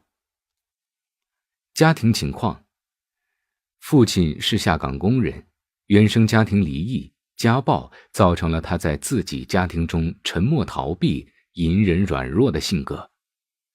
母亲在原生家庭中充当长姐角色，成年后成为老师，性格中强势的一面被放大，情绪失控时常常会用暴力解决问题。第1节，父母身上原生家庭的创伤痕迹。打鼓的时候，我会忘记一切，进入一种完全放空的状态。这个时候，那些抑郁症带来的心理和身体上的痛苦，那些因为教师资格证带来的焦虑和压力，就会通通都消失。我想成为一名老师，和我妈完全不一样的老师。我出生在20世纪90年代中期的一个知识分子家庭，从小跟姥姥姥爷生活在国有厂区的院子里。妈妈在厂区的中学做老师，我妈是国有企业的职工家庭长大的孩子。我的姥姥姥爷在70年代支援大西北的时代浪潮下，带着年幼的他和2个弟弟踏上南下的火车，从黑龙江千里迢迢来到了西安。作为家中的长女，母亲从小就帮着父母打理2个弟弟的日常起居。她在成长的过程中继承了姥姥独立自主的性格特质，但后来的教师职业将他性格中隐藏的独断专横和控制欲逐渐放大了。他和大多数的中国母亲一样，没有自己的生活和兴趣爱好，一直不知疲倦地为了家庭兢兢业业付出，心中难免会积压出了很多的怨气。也许这就是他日后对我总是暴力相待的根源所在。我们生活的厂区就像一个小型的社会，厂营医院、学校、商店、餐厅、澡堂一应俱全，满足了大部分人的生活需求。在很长的一段时间里，我的世界就只有家属院这么大的范围，日子过得简单又快乐。家属院里种满了高大的法国梧桐，每到夏天，它们总会长得特别茂盛。在夜幕降临以后，老人们成群摇着蒲扇在树下乘凉，我就和别人家的小孩子一样，躺在树下的凉席上听姥姥讲故事，伴随着蝉鸣进入梦乡。但有一天，一切都变了。当时父亲带我们去吃夜市的麻辣烫，当我把一串牛肉放到我嘴里的时候，父亲突然说：你吃的是爸爸的下岗费。行了，老公，别给孩子瞎说。那一年我4岁，完全听不懂他在说什么。父亲的工龄被买断之后，他拿着这些钱开始下海创业，每天都忙得不着家。母亲则把工作以外的时间全部都放在了我的身上。5岁时，我进入厂子弟小学读书，母亲对我的学习格外重视，每次她带学生上晚自习，总会把我带在身边。在儿童时期的我特别的乖巧听话，从来不会抗拒大人的安排，总是按照他们的要求看书、写字儿、画画。那个时候我成绩也很好，可以说一直都是所谓的别人家的孩子。每次学校有重大的活动，我都会穿着白衬衣站在主席台上演讲。很可惜，我的优秀只短暂的持续到3年级就结束了。母亲的失控是从一件很小的事儿开始的。因为我一直记不住乘法口诀表，母亲的耐心被消耗殆尽，情绪逐渐失控。她就开始在中学楼前，在大庭广众之下暴打我。我一边哭，一边还被要求继续背，最后我哭得根本听不清自己在念什么。当时路过的孩子们还会怯怯地劝我母亲说：“老师别打了，再打要出事儿。”而我母亲的那些同事却都只是冷眼旁观。子弟学校的中小学部在一个校区，我被母亲暴打的事儿很快就被一传十，十传百，变得人尽皆知。大家都觉得我母亲是一个很可怕的人，同学们对我也开始从疏远到冷落。每当我走在校园里，总能听到他们窃窃私语，说什么不要跟我玩，会被老师叫去训话，会被打等等的。我从3年级开始被迫学习奥数，4年级之后学习压力更是与日俱增。每一个被反锁在家的周末，我根本没有心思学习，焦虑无助的时候会用头撞墙。可就算撞得再用力，周围还是一片死寂，没有人看到，也没有人在乎。学业的压力和同伴的孤立都把我压得喘不过气儿来，无力感开始慢慢地侵袭我。我开始哭，每天都止不住的哭。我不知道自己怎么了，只是觉得每一天都很难度过，这些痛苦日复一日的持续纠缠着我。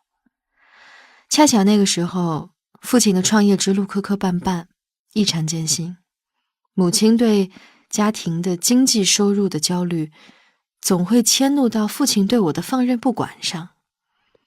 他们的婚姻开始陷入了一种无休止的争吵，无暇顾及我的痛苦和变化。我父亲生长在西安本地的一个离异家庭。小时候听他讲起过他酒后家暴的父亲和温良怯懦的母亲，每次说到这些，他都会喋喋不休地重复，仿佛这是他生命中拔不掉的刺一样。我小时候，你爷爷喝了酒就打人，打我，你奶奶、你姑姑都打。每次看到你奶奶哭，我们也抱着她哭。你奶奶为了我们，最后忍无可忍，跟你爷离婚了。我和你姑都是你奶带大的。因为父亲原生家庭离异，再加上家庭条件很差，姥姥姥爷当时坚决不同意这门婚事，但母亲依然不顾家里的反对嫁给了他。如今我们生活的困境正在不断加深母亲对她自己这段婚姻的悔恨。伴随着每天晚上父母喋喋不休的争吵，我开始出现失眠的症状，躺在床上几个小时也没有办法睡着。后来因为长时间沉浸在焦虑和低落的情绪之中，我开始出现语言障碍，无法正常与人交流。那个时候我还是会经常被我母亲打到脸肿起来，每天起床第一件事就是要考虑自己该怎么出门去上学。我印象特别深的是有一次，我在写数学卷子的时候不小心睡着了，母亲回来检查作业，看到我只写了一半，二话不说一脚踢翻了我所做的那个转椅，我的头一下子磕到了地上，随后就什么都不知道了。但是父母忙于生计，根本没有察觉到我的变化，我也不敢直接告诉他们，我害怕会招来母亲的毒打。而父亲，我觉得他根本就不在乎我。最令我绝望的是，每次母亲打我的时候，父亲只是在一边默默看着，就算我向他大喊爸爸救救我，他也不为所动。父亲在成长的过程中继承了奶奶性格中的隐忍和软弱，这就是他从他的家庭中学会的处理家暴的方式：逃避。母亲遗传到了暴力，父亲遗传到了视而不见，这两点放在小高的身上，使他求助无门。天性敏感的他，第一次试图自杀时只有11岁。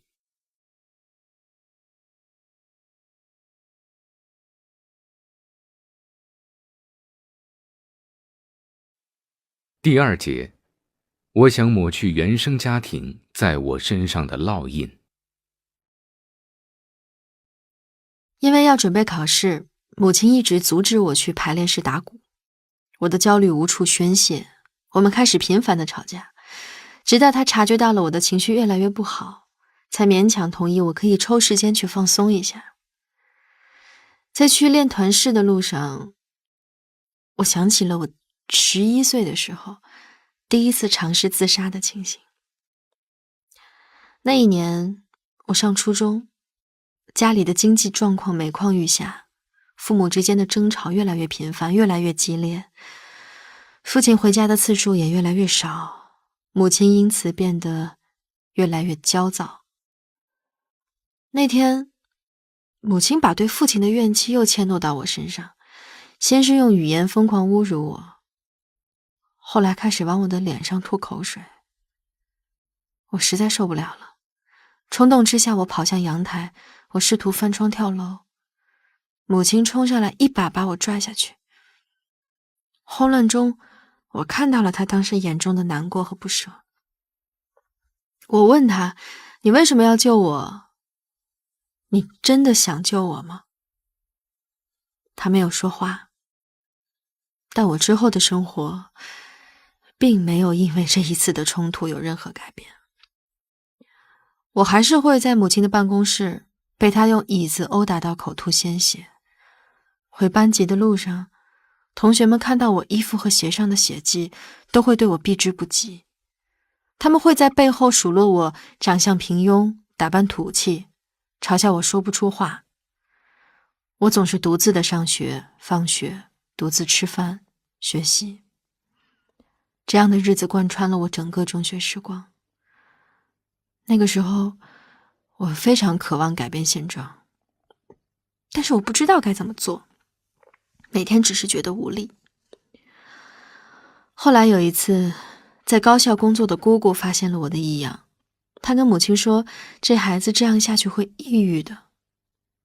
但是母亲好像不以为然，她只是用一种礼貌的微笑，将姑姑的好意挡了回去。我就这么失去了可以治疗的机会，只能任由病情持续发展恶化。后来很久以后，在我开始治疗的过程中，母亲曾经告诉我，她当时只是害怕，她觉得如果我不努力、不优秀，未来就会像父亲一样操劳奔波却一事无成。她觉得自己没有退路可走，只能用如此极端的方式来为我好。其实慢慢的，我对她也没有那么多的怨恨了。有时候我会想啊，如果我的家庭收入稳定，如果母亲是一个温柔有耐心的人，如果父母能带我及时就医，该有多好。这样的话，我应该还会是那个穿着白衬衫在国旗下演讲的乖小孩。可是人生没有如果。在接受心理咨询的过程中，每一次剖析自我和原生家庭的时候，我总能在我父母身上看到他们家庭创伤的影子，而我总是企图通过努力从我自己身上抹去父母的烙印。在找到音乐之前，我一直都是靠绘画来宣泄情绪，试图靠画笔切断他们对我的负面影响。那个时候怕耽误我学习，父母就不让我画。我在书上会偷偷的临摹，画完再用橡皮擦掉。也是因为坚持画画，让我的人生有了转机。最后父母同意让我通过绘画参加艺考，对他们来说，这样就有机会选择去更好的大学。我的整个高中生涯的周末都是在画室度过的，那对我来说是一个崭新的环境。没有人知道我的过去，那些我被当众殴打、被同学排挤、被他人嘲讽的事情，没有人知道。我想要重新开始，我也渴望和人交流，于是我试着去主动结交新朋友。为了克服我的语言障碍，我还坚持朗读报纸书刊，试图开始练习说话。当我小心翼翼地做出了第一步的尝试之后，画室的同学们很愉快地接纳了我，还总是夸赞我又真实又善良。我开始期待周末，这样就能见到我的朋友们，能做我想做的事儿。我第一次在群体中有了归属感，我开始把画室当成我的家。到了高三，我彻底脱离了学校生活，开始留在画室集训。那是我度过的最开心的一年。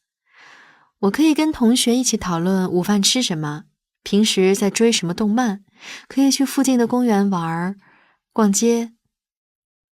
我们一起坐在楼顶晒太阳的时候，我会希望日子能够过得慢一点，再慢一点。后来，我以优异的成绩考入了大学，学了自己喜欢的设计专业。但我的家人又开始试图用经济控制我。微薄的生活费经常让我感到自卑，总是在同学面前极力掩饰自己的匮乏和不安。这是整个大学生涯最让我难以启齿的事情。但是在日常的一些共同花销上，同学们总会暗中帮助我。我还记得毕业那天，我收到了一只精致的小皮包，那是同学知道我舍不得买，于是悄悄买给了我，在离校前塞进了我的行李箱里。大三那一年，我决定去悉尼留学。为了我的学费，父亲卖掉了他唯一的那一点产业，这也是他对我的事情最伤心的一次。整个大三大四，我都在为了作品集和绩点奔忙，最后我也没有辜负自己和家人的期待，在毕业的时候收到了澳大利亚一所名校的录取通知书。那一刻，我觉得自己在大学期间的努力终于得到了认可，我再也不会觉得我是父母口中不会学习的笨蛋了。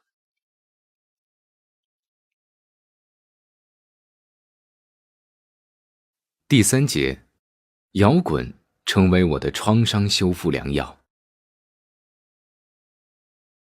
考完雅思的第2天，一个同样患抑郁症的朋友拖着我去了医院，医生开始对我进行检查。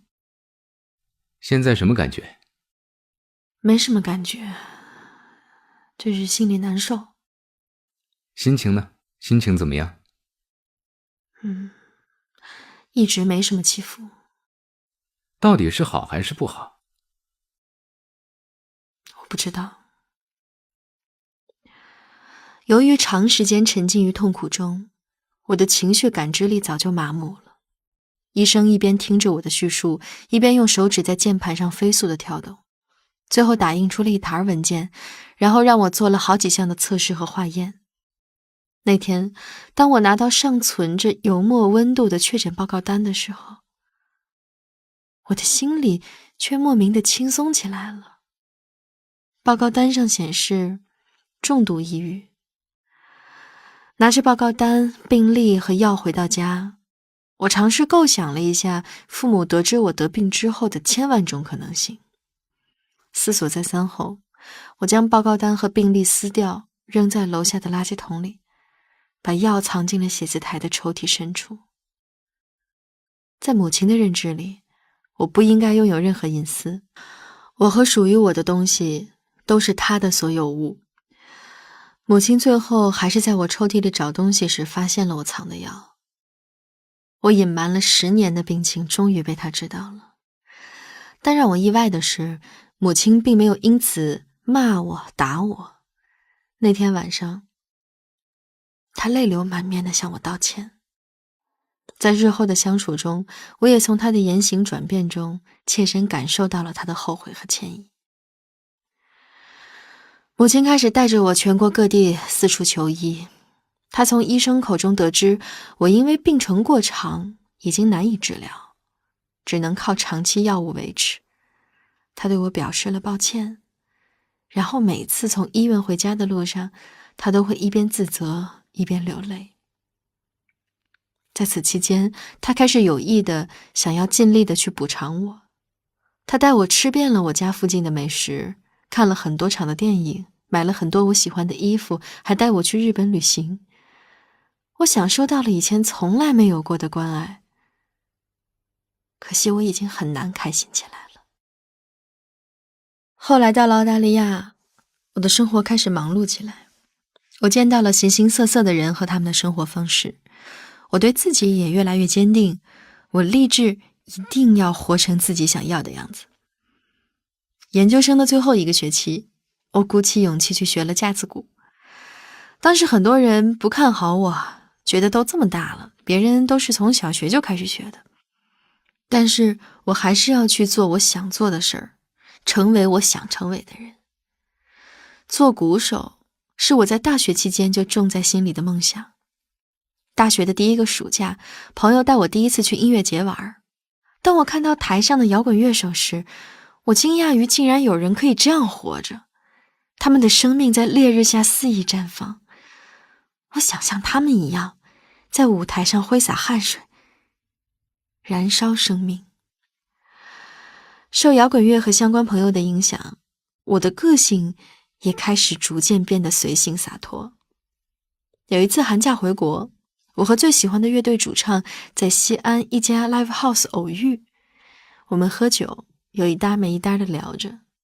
在我刻意掩饰自己的紧张时，他突然问我：“你想玩乐队吗？”我顿了一下说：“我想做鼓手，但是我的家人不会支持我。”我还记得他当时的那声轻叹。临别前，他告诉我：“想做什么就去做吧 ，Take it easy。”后来我再也没有见过他。真希望以后我们再见面的时候，我可以骄傲地告诉他，我成了一名鼓手，有了自己的乐队，请你来看我们的演出好吗？我从澳大利亚毕业回国后，开始着手组建乐队。经过1年时间，技术上的成长和人员变动，我们有了一个比较稳定的团队——重工合唱团，是一个重金属乐队。这个奇怪的名字是贝斯手起的，为了纪念齐秦和红乐队。我们固执地认为他们是国内重金属的先驱。看了数不清的金属乐现场和录像，每次回顾91狂飙演唱会现场录像的时候，我们都热血沸腾。我那躁动不安、焦虑痛苦的生命，最终在音乐里找到了安放之地。但我的病情并没有与我完全和解。我曾经因为冬季抑郁复发严重，暂停过1个月的排练。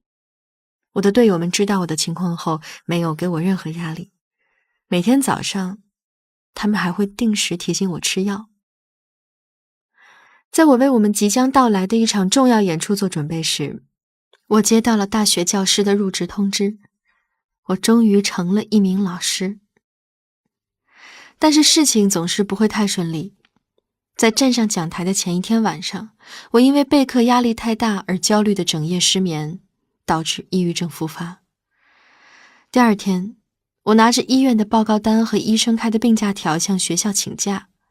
领导对我说，我批准你好好休息，但是你去开个其他病的假条吧，不要让其他人知道。我明白，他是在用自己的方式保护我尽量不受到2次伤害。通过长期坚持服药，如今我的病情已经逐渐稳定。虽然现在的我还会被抑郁留下的轻微语言障碍和焦虑紧张所困扰，压力大的时候病情依然会反复，但是走过泥泞的岁月，未来已经没有什么能让我畏惧的了。虽然我选择了和母亲相同的职业道路，但是我绝不会重蹈她的覆辙。我努力去做一名温和且内心充满力量的老师，用知识和爱心来帮助我的学生。在我人生最困难的时候，我得到了他人的帮助。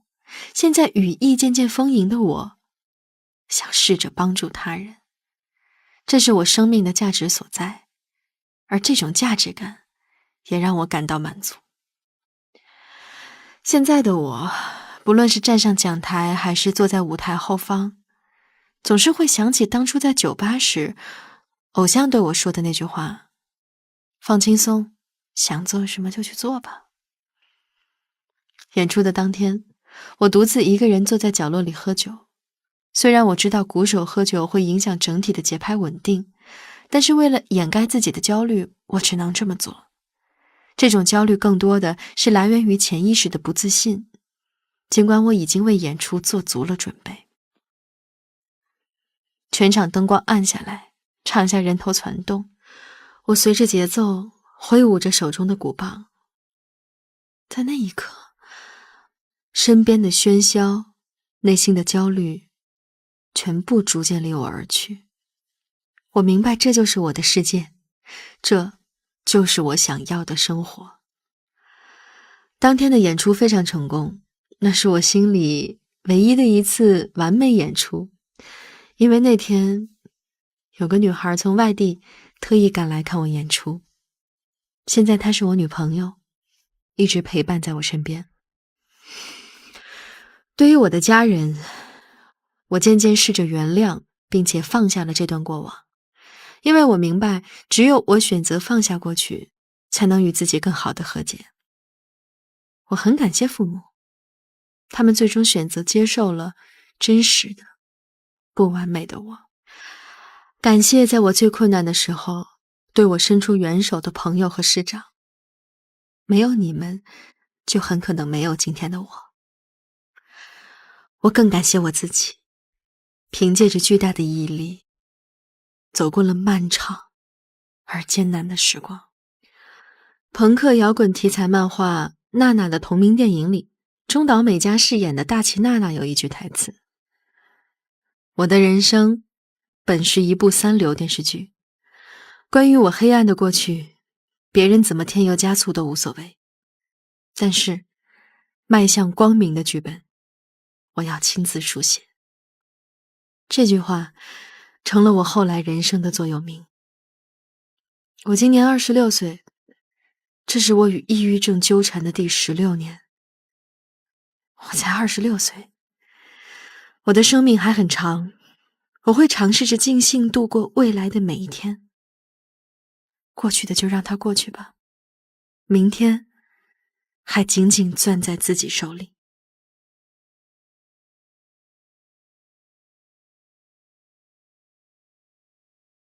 第13章，缺爱的孩子大概率成为不会爱的父母。医生说，主讲人国家2级心理咨询师嫣然。看一个孩子的行为模式，基本上就能猜到他的父母是怎样的人。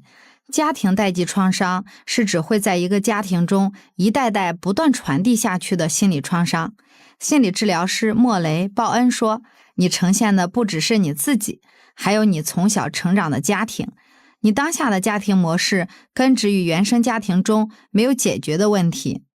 很多经历了创伤的父母，他们通常都是没有体验过爱的感觉的，所以他们其实也没有能力爱自己的子女，所以他们也没有那么好的共情的能力和理解他人的能力，因此他就不懂得怎么样去在意子女的内心的感受，要么对孩子极度忽视，要么要求孩子绝对优秀，否则呢就否定贬低孩子。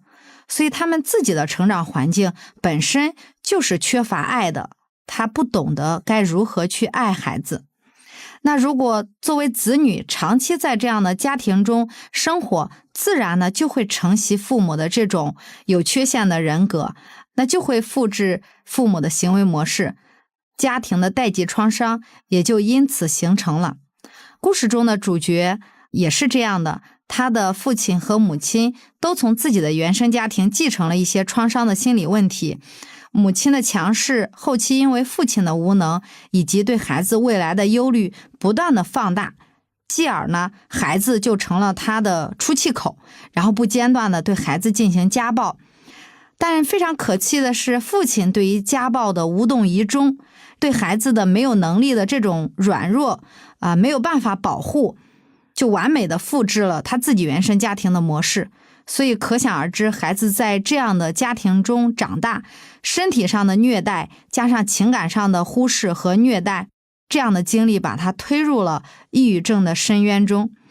所以原生家庭的代际创伤所带来的影响是不可忽视的，疗愈代际创伤也刻不容缓。当我们意识到这是代际创伤的时候，我们才有机会让代际创伤从我们这一代人开始得到治愈以及得到斩断。当然了，这是一个非常不容易的过程，因为经历过创伤的人会极度的缺乏安全感，包括身体的安全、环境的安全以及人际的安全。所以获得安全感本身就变成了一个非常重要的疗愈的目标那对于由于心理创伤患上抑郁症的患者来讲，首先呢，我们需要接纳自己的抑郁情绪。那第二个呢，作为人本身，我们除了情绪的体验之外，我想我们还可以尝试着扩展自己的边界，去想一想我自己到底喜欢什么，到底热爱什么，我可以成为一个什么样的人，我有什么样的需要，我可以用什么样的方式来满足自己。当我们越来越重视自己，越来越关爱自己的时候，我们就练习了一种能力，叫做自我关怀的能力。那还有第三点，就是很多人都很好奇，我该如何和我的原生家庭进行和解？因为很多时候我们都会认为自己是原生家庭的受害者。在这里我也很想告诉大家的是，我想大部分的父母都是爱孩子的，只是他们还不知道怎么样爱孩子。由于他们当时的一些生存的条件、教育的条件以及自我认知的一些限制，导致了有意无意的给我们带来了很多的伤害。如果你想要疗愈和原生家庭的关系，你需要做一件事情，那就是需要和你的父母或者是你的亲戚聊一聊，去聊一聊你父母的小时候，他们是怎么长大的，他们的养育人是谁，他们生命中有没有一些重要的事情是他们难以忘记的，可能他们也只是一个普通的男人或者是一个普通的女人，和你在大街上遇见的任何一个普通人都没有任何的区别，他们的确也不那么完美，也没有那么的理想。所以当你对你父母的过去有了越来越多的了解之后，你可能对他们的那些误解以及他们对待你的那些方式就有了更多的理解，或许这种理解就可以帮助你化解和原生家庭的矛盾。所以疗愈原生家庭的创伤需要回到父母的小时候需要回到一个更大的背景、更大的环境来理解一个人的成长。当然，如果你没有办法自愈，或者是你感觉到原生家庭一直像一个阴影一样在笼罩着你，然后影响你现在的人际关系、工作或者是生活的话，那我也非常建议你通过心理咨询的方式，然后来帮助自己。他会通过一个专业的视角来帮助你理解过去的那些被压抑的情绪、感受、体验，帮助你去矫正过往的一些认知。经过一段时间的咨询，你会发现也许外在的环境都没有发生变化，但由于你的心发生了变化，你的境遇就开始有所不同。所以最后送给大家一句话，问题永远不是问题，如何应对才是问题。那也请大家相信我们每个人的智慧，我们总会找到一些办法去处理那些艰难和困难的时刻。祝福大家都能够遇到爱，遇到善良，遇到光，成就一个不一样的更好的自己。